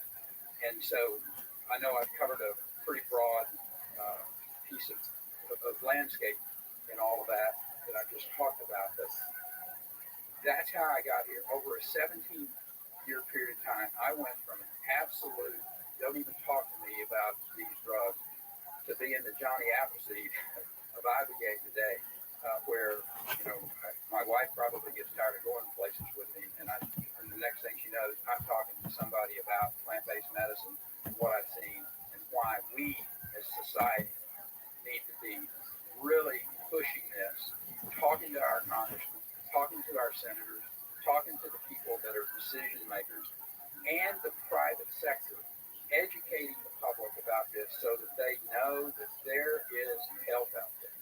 And when you add to this the clear evidence that this works on addictions, and we're talking across the board, then the populations that could be affected in a powerful, in a positive way is substantial. And that's what God put us on this earth for, is to be good servants. And this, I believe, has the most powerful way to affect the most people in a positive way of anything that I've ever seen in my public service, my 40 years of public service. So I am committed to it. I'm completely and absolutely convinced that the data will back up what we're talking about. And we'll visit about this clinical trial, I'm sure, in the next couple hours. All right, folks, it's that time of year. Everyone is on a mission to improve their health and wellness habits and set the tone for 2025 by sticking to a routine. And while sticking to a healthy routine isn't always easy, it's so worth it. And you all know that I've been using AG1 for years. It's honestly been so supportive of my foundational nutrition. AG1 is a daily health drink that combines vitamins, minerals, superfoods, and more in just one scoop. And many traditional supplements are poorly absorbed, but AG1 is designed for maximum nutrient absorption and is packed with micronutrients that are hard to get in your everyday diet. You can also add a few drops of their vitamin D3 plus K2 for added immune support. It's a game changer, especially during the winter months. So set the tone for a healthy year ahead with AG1. Simply put, it's a way to invest in your health now and in the long run, and that's why I've partnered with them for so long. Try AG1 and get a free bottle of vitamin D3 K2 and 5 free AG1 travel packs with your first subscription at drinkag1.com/Joe Rogan. That's a $76 value gift for free if you go to drinkag1.com/Joe Rogan. Seriously, folks, check it out. We've all been there. You're hungover, thinking about all the dumb stuff you did last night, wondering if anybody remembers. Unfortunately, someone does remember everything you do online, and they've got receipts. I'm talking about your internet provider and data brokers and every shady marketing company that gets their greedy hands on your private activity. But this year is going to be different. Give your online privacy a fresh start with ExpressVPN. ExpressVPN is an easy-to-use app that encrypts your online activity and reroutes it through secure servers, keeping your browsing history private from third parties. And it hides your IP address, making it impossible for data brokers to use it to track you. You don't have to be a tech genius to use ExpressVPN. No matter what device you're using, phone, tablet, laptop, or smart TV, just tap one button to make everything you do online private. It's incredibly fast. It doesn't slow down your streaming or downloading, and it lets you connect instantly to secure servers in 105 countries around the world. So, forget dry January. This year, you're going to do private January with ExpressVPN. Get 4 extra months of fresh, clean privacy protection with my special link at expressvpn.com/Rogan. That's expressvpn.com/Rogan to get 4 extra months completely free. Tap the banner to learn more. Well, I think it's a great introduction to people that don't understand the concept of plant medicine, because ibogaine is one of those drugs that is not a party drug. No one uses it recreationally. It has there's no potential whatsoever for addiction to that drug. As a matter of fact, it actually cures addiction somehow or another. It rewires the brain. And do you know how ibogaine was introduced into the zeitgeist? I don't. It was Hunter S. Thompson. You get it. No, Hunter S. Thompson in the 1970s when it was Ed Muskie and George McGovern. When McGovern was running for president, when during the primaries, he spread this rumor that Muskie was addicted to ibogaine, that he had a Brazilian witch doctor come to visit him, and it tanked Muskie's political career. I thought fake news was a new thing. No. Hunter S. Thompson was the beginning of fake news. Well, then we called it gonzo journalism, you know. And what he would do is just mix in a bunch of very obviously fake things along with real things. But he was on the Dick Cavett show. See if you can find that clip. It's actually pretty funny. That's hilarious. This is him on the Dick. He literally decided to tank this guy's political career by making up a rumor about him. People really believe that Muskie was eating ibogaine. I never said he was. I said it was a rumor in Milwaukee that he was. Which was true. When I started the rumor in Milwaukee, he said we made it all out. I couldn't believe people really believe that Muskie was eating ibogaine. Yeah, it's just repeating itself over and over. But yeah, it's in the Gonzo, the documentary. He goes into it depth. He just decided that the guy was a big phony, and so he made up the story about the guy being addicted to ibogaine of all drugs, which is kind of crazy. And so that's how the public got introduced to ibogaine. Now, Schedule 1 says that there is no medical purpose for this compound, whatever it might be, and that it's addictive. And ibogaine is neither of them. Right. Clearly evidence that there's, as a matter of fact, if there was a definition of a compound that was not Schedule 1, ibogaine would be the top of the list, most likely. Yes, but yeah, it's Schedule 1. Yeah. And I think for the purpose of educating the public, we go back and understand the early 70s, what Nixon was using these compounds for a political purpose. He gathered them all up, swept them all up, put everything under Schedule 1 so he could go after his political enemies, using these compounds as the vehicle to do that. Yeah, and for the last 50 plus years, people have been imprisoned by that. And that's a giant problem particularly for veterans, which is, I think, the most important use of these things, because it's going to open eyes to people that would never consider the concept of plant medicine or psychedelics. They would never consider it. But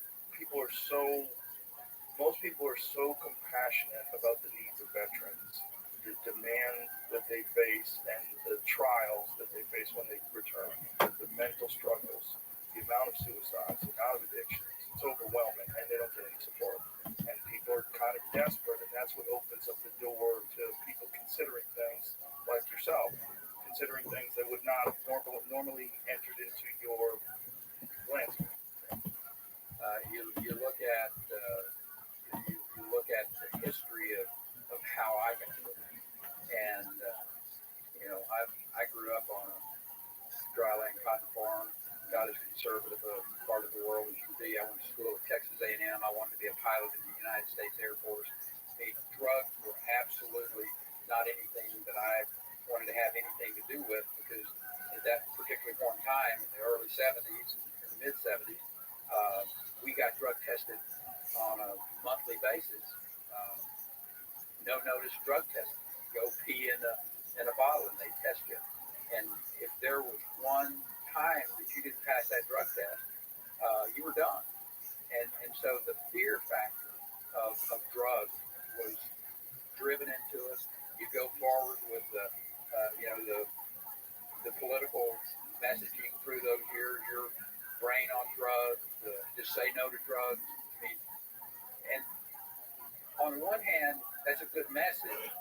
On the other hand, when they're used just for political purposes, and you put compounds on Schedule 1, like I can, and it can't even be used for clinical trials. It can't be medically used to see is there some good that can come out of this.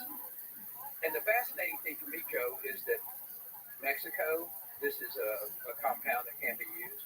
Canada, I think Australia, France. I mean, there's a host of countries around the world that allow for ibogaine to be used for, clinical trials and for medical purposes.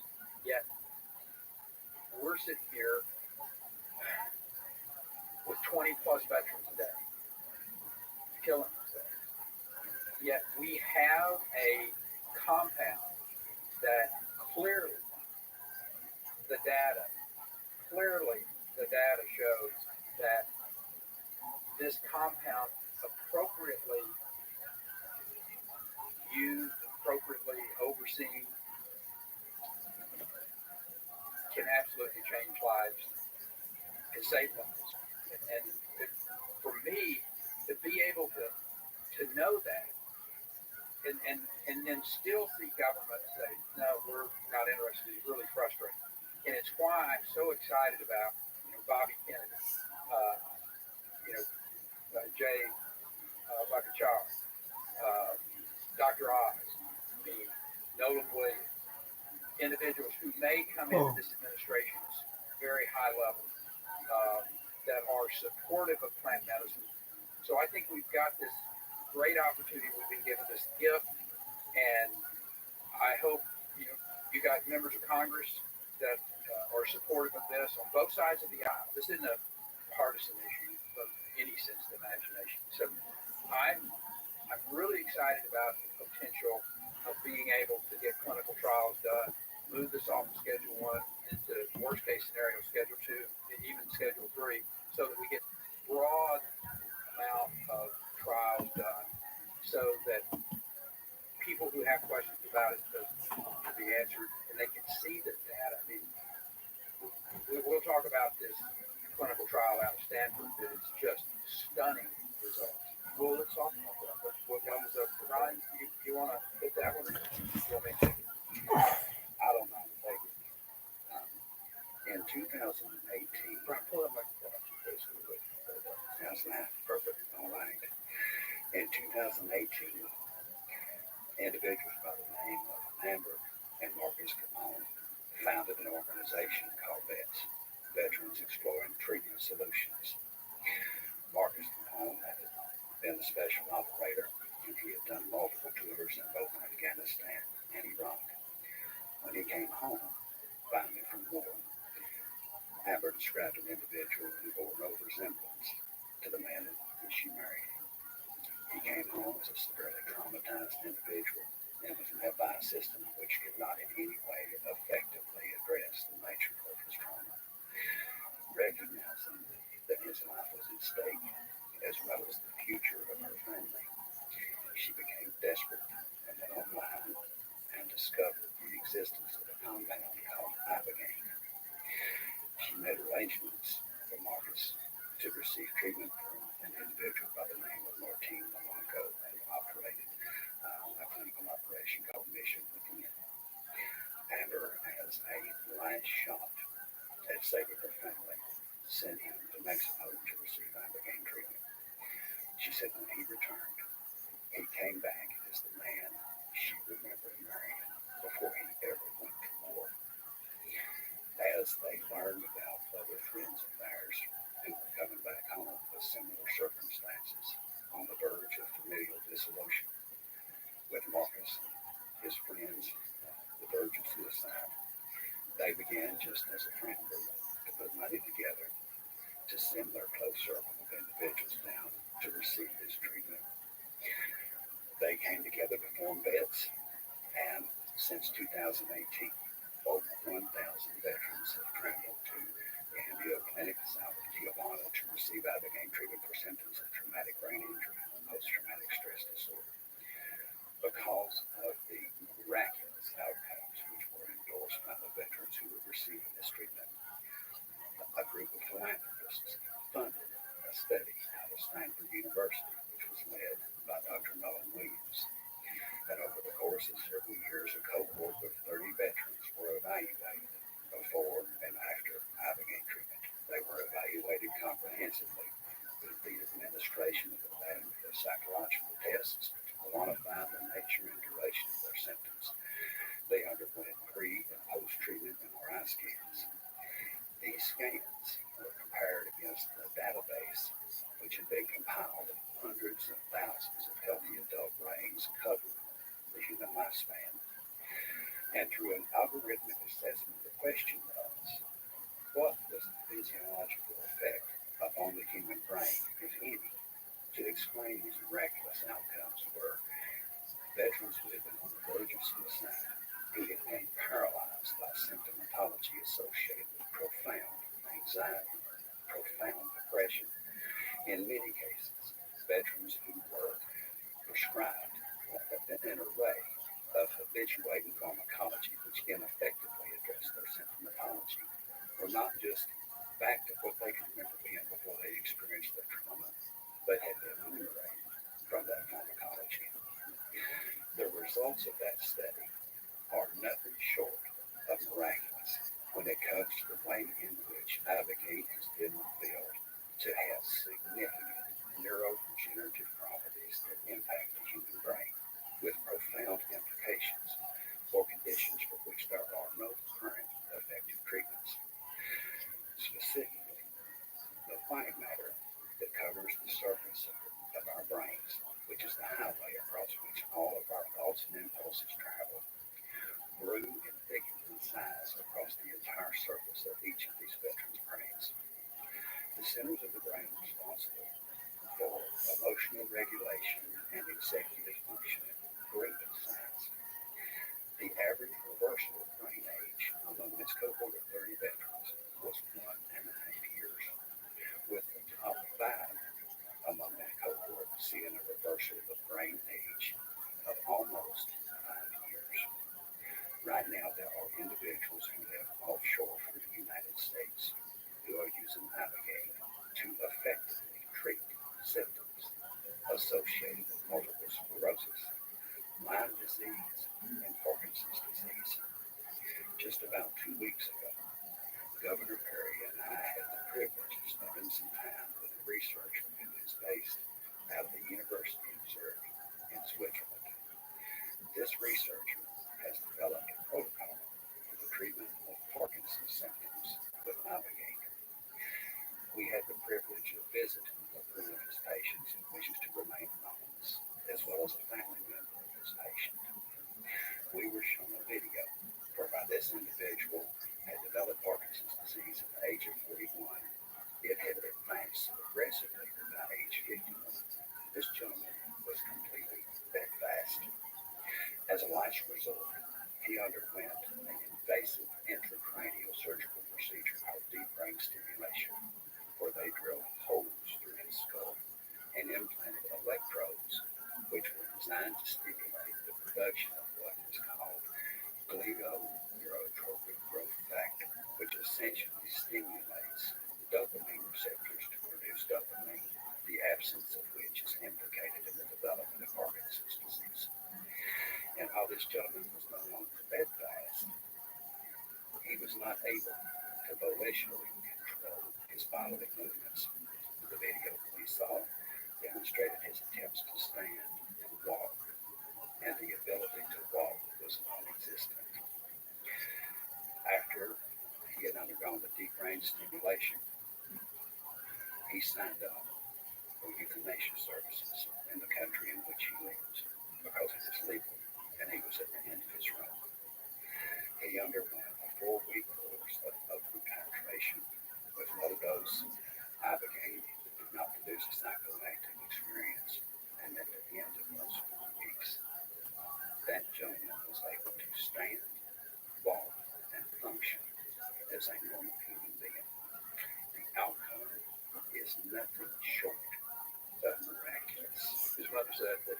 his bike every day. I mean, I'm telling you, Joe, this is the most stunning.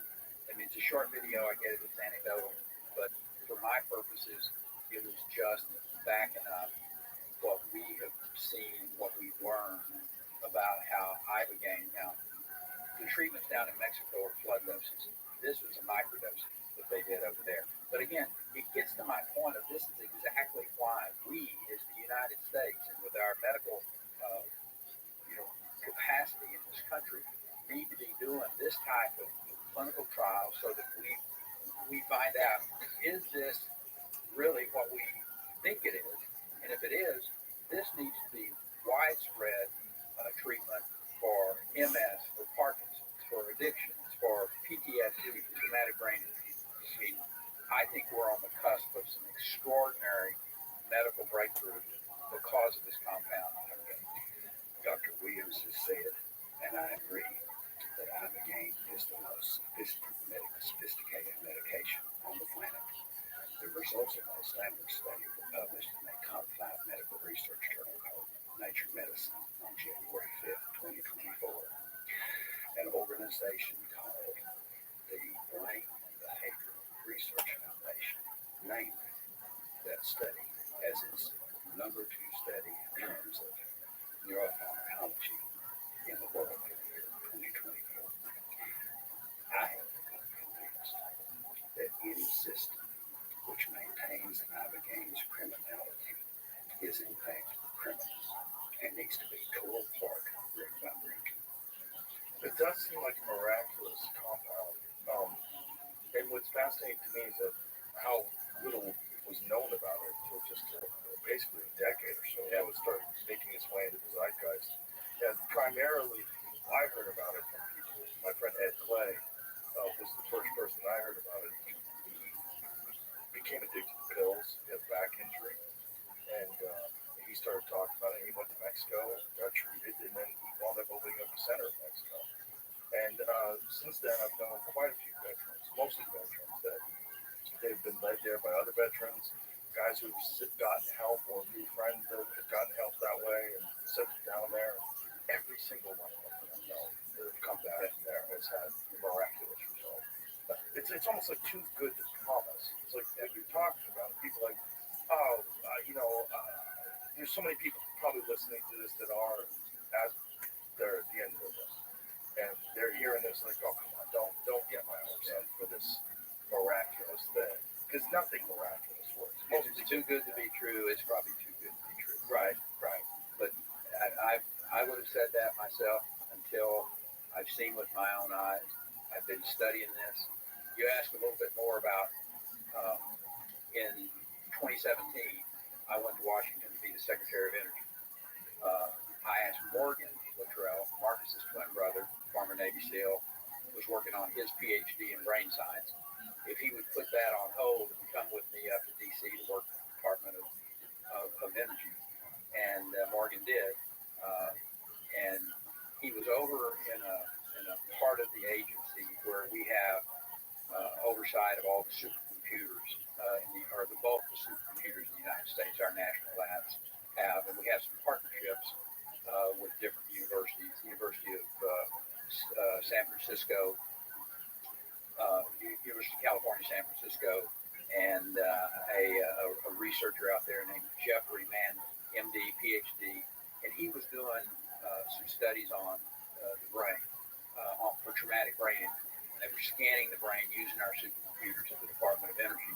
And Morgan was helping him oversee that as they were going through it because of his obvious background and his study on brain science and what have you. And that's the first time I ever heard about anyone going to Mexico to be treated with this plant medicine was through Morgan. And I kind of picked it up, in a conversation that he was having.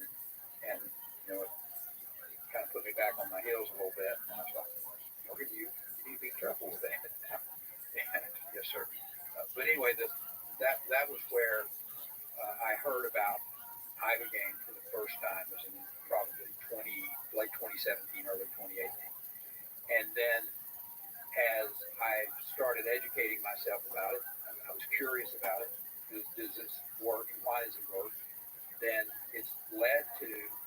this study, Dr. Nolan Wood, PhD, MD at Stanford, oversaw the study that Brian just did a fabulous job of laying out there. 30 vets, they all had moderate to severe PTSD. They were all given a clinical psychological exam that put them into the moderate to severe PTSD range. Some of them had traumatic brain injury, some of them had alcohol issues. I think 8 out of the 30 had tried to kill themselves. I mean, this was a highly overseen group that were treated, and the results, 88%, Joe, 88% of those individuals 6 months later had zero, not a little bit better, they had zero symptoms of PTSD. And I talked to Nolan a few days ago, and it appears that even after a year that these symptoms are gone. I mean, this is stunningly powerful work. And again, I sound like a broken record, but this is the reason this country needs to put this into place so that we can clinically trial it at various and sundry places across this country, at the VA, and some of our great medical institutions, the private sector. If this is what we think it is, this could be the greatest medicine brought to mankind in history. You know, and it takes someone like you. It takes a Republican, straight-laced guy who's a governor. When you're coming out talking about something like this, that's gonna open up a lot of people's eyes. I had a political consultant when I first started being public about this. A young man, in this case, called me up and he said, "Hey, I heard you talking about this plant-based medicine, use of psychedelics. What are you doing? You're fixing to throw away 40 years of building up a good conservative reputation." He said, you need to be really, really careful with this. What are you doing?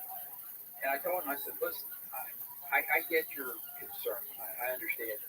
But I said 2 things. Number one, I have spent a lot of time studying. I said, I've read, I've talked to people. I've been to Mexico multiple times to observe this and to see it. And I said, I'm convinced of what I've seen is true, and that what I've studied, what I've gone down and really put my arms around. I said, I'm convinced that this data is what it is, and we need to move forward. But I said, I'll tell you what's even more important for me. My reputation is not worth more than their lives. And that's what drives me, is that what I've seen, I believe. And I'm willing to put my reputation on the line. And I think, when we see people like Marcus Luttrell, Morgan Luttrell, and other members of Congress who have been treated and publicly talked about that they have been to Mexico and they've been treated. Morgan will tell you it saved his marriage. Marcus will tell you it saved his life. That's powerful stuff. It's powerful stuff. Yeah. Do you know Sean Ryan? I know who he is. Yeah, Sean Ryan had a very similar experience. Obviously veteran, ACO. Yeah. Podcast. Yeah. Huge podcast. There's so many stories. It's too much to ignore. And it's again, it's veterans, the people that we owe the most to, that have been ignored the most, and they come back with the biggest burden, and there's no help for them. But yet there's this thing, and for some asinine reason, from 1970, it's put on the Schedule 1 list, and because of that, we can't look at it and consider it as a treatment option. It's interesting what you just said, how we mistreated our veterans. And I think this is really important. Brian saw it firsthand over in Kentucky. You think about, I started going down to Brooks Army Medical Center in the burn center down there in 2005 when the kids started coming back. IED blast, never burned, they're traumatized. And my sister-in-law worked down there. I'm the governor. I go down checking on some of the Texas kids who show up there, kids from other places as well. But that's where I started seeing, I'd walk in the burn center and there'd be a kid with a lollipop. There was no people. And our government started literally handing out sack full of opioids and patting these kids on the butt and saying, you know, we'll see you. And we literally addicted a generation of our warfighters who got wounded both physically and mentally. And the government was giving them all of these opioids. Then they're masking that with alcohol. And we're sitting around going, gosh, I wonder why Billy and Bobby killed themselves.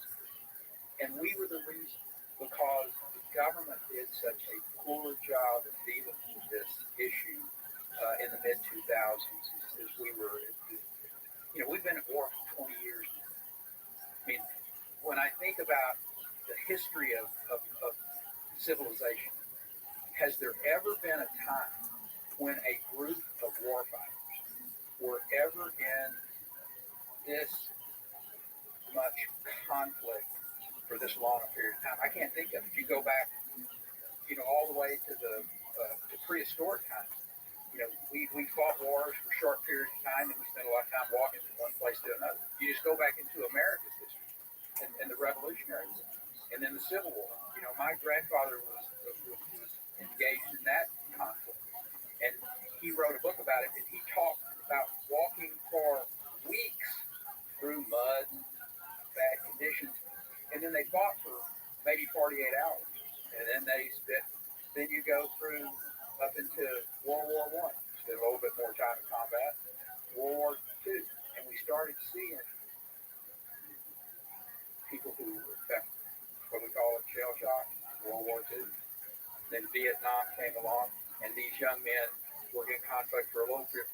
We have literally had, particularly our special operators, the Force Recon guys, the Delta Force guys, the Navy SEALs, Army Rangers, where they literally are in combat for weeks at a time, months at a time, and even when they're out of direct conflict, because of that environment that they're in, they're always, you know, their hormone levels, you know, are through the roof because they're always on, head on a swivel, looking around. Is that person walking in here with the, you know, with the shawl on, is having, you know, like explosive in it?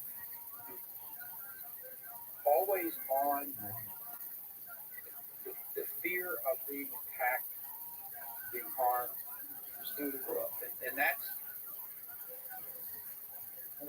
these kids are all a bunch of guinea pigs from the standpoint of how these traumatic events affect them. And our government fails. And this is an opportunity for our government, both at the federal level and in the state level. And that's the reason that Brian has come to Texas to help us with the Texas Ibogaine Initiative. We're going to be introducing to the Texas legislature an initiative for clinical trial on Ibogaine. I don't know all the details of it. Brian's probably got a better handle on it than me from that standpoint. But I look at this as we've been given this great gift of a parallel track with the federal government, with these individuals that hopefully are going to be coming in at HHS, at all of the other agencies that are involved there. And at the same time, Texas going with a parallel legislation to both educate the public about Ibogaine and to do clinical trials so that we've got the data to back up the education process that's going on. Brian, can you explain what is the unique pathway that allows Ibogaine to help people with addictions? Because it's a very unusual thing that it does to people.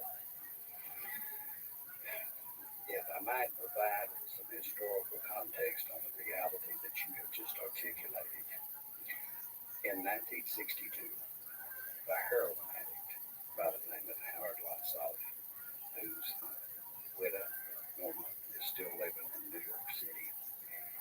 He was part of an underground subculture in the early 60s known as the Hippies. And Howard came into contact with Abigail in 1962. And he took it out of curiosity just to see what would occur. After he took it, he discovered that his desire for heroin had vanished despite a 9-year hardcore dependency. Howard found a guy Stanley Glick, a gentleman by the name of Dana Bill, joined also by a guy by the name of Dr. Kenneth Albert, were the original pioneers, who essentially engaged in a decades-long process of developing observational field data which demonstrated that Abigail had the unique ability to resolve physiological dependence on opioids. The mechanism of action was not understood and is still not understood. What is known is that the opioid-dependent brain does not have the capacity to produce its own dopamine and serotonin. Dopamine and serotonin are our baseline survival chemicals. They drive all of our most fundamental human instincts. The drive to eat, the drive to drink, the drive to procreate. The human body's natural physical capacity to produce dopamine at its maximum, as measured in what's called nanograms per deciliter, is 125 nanograms per deciliter. Opioids produce the dopamine response of 925 nanograms per deciliter, exceeded only by meth, which produces a dopamine response of 1100 nanograms per deciliter. For years, individuals as the opioid epidemic has played out in this country with the detonation of OxyContin in the Appalachian Mountains in 1996. For years, we looked at this problem as one of profound moral failure by those who found themselves trapped in addiction. What I learned in my roads and government was that that was completely wrong. What we are seeing are the results of a profound neurochemical brain injury expressed by the shutdown of dopamine and serotonin in the brain due to opioid exposure. Abigail has the unique ability to restore the brain's dopamine and serotonin production to its pre-opioid exposure levels within 36 to 48 hours, thereby fully resolving physiological opioid dependence with a single administration for 80% of individuals the first time. That number goes to 97% with a second supportive dose. It is extraordinary, especially when we consider the outcomes that are produced by our existing treatment system. Addiction currently, you have two pathways. One is abstinence, and the other is what's called medication for opioid use disorder, or what I refer to as opioid maintenance treatment. Outcomes associated with abstinence treatment are essentially a rate of success of 7%. And the reason for that is because it takes the brain 18 months of complete abstinence from opioids to recover its own individual dopamine and serotonin production. You have to be completely abstinent for 18 months before the brain begins to heal. Ibogaine shortens that to 48 hours. It is something that is not understood, but it's concrete and real. One other thing is important to mention about its physiological properties. Ibogaine can produce miraculous outcomes for individuals who find themselves substance dependent. Its applications haven't just been successful when it comes to opioid dependency. It is the only substance to successfully treat that dependency. And when we consider the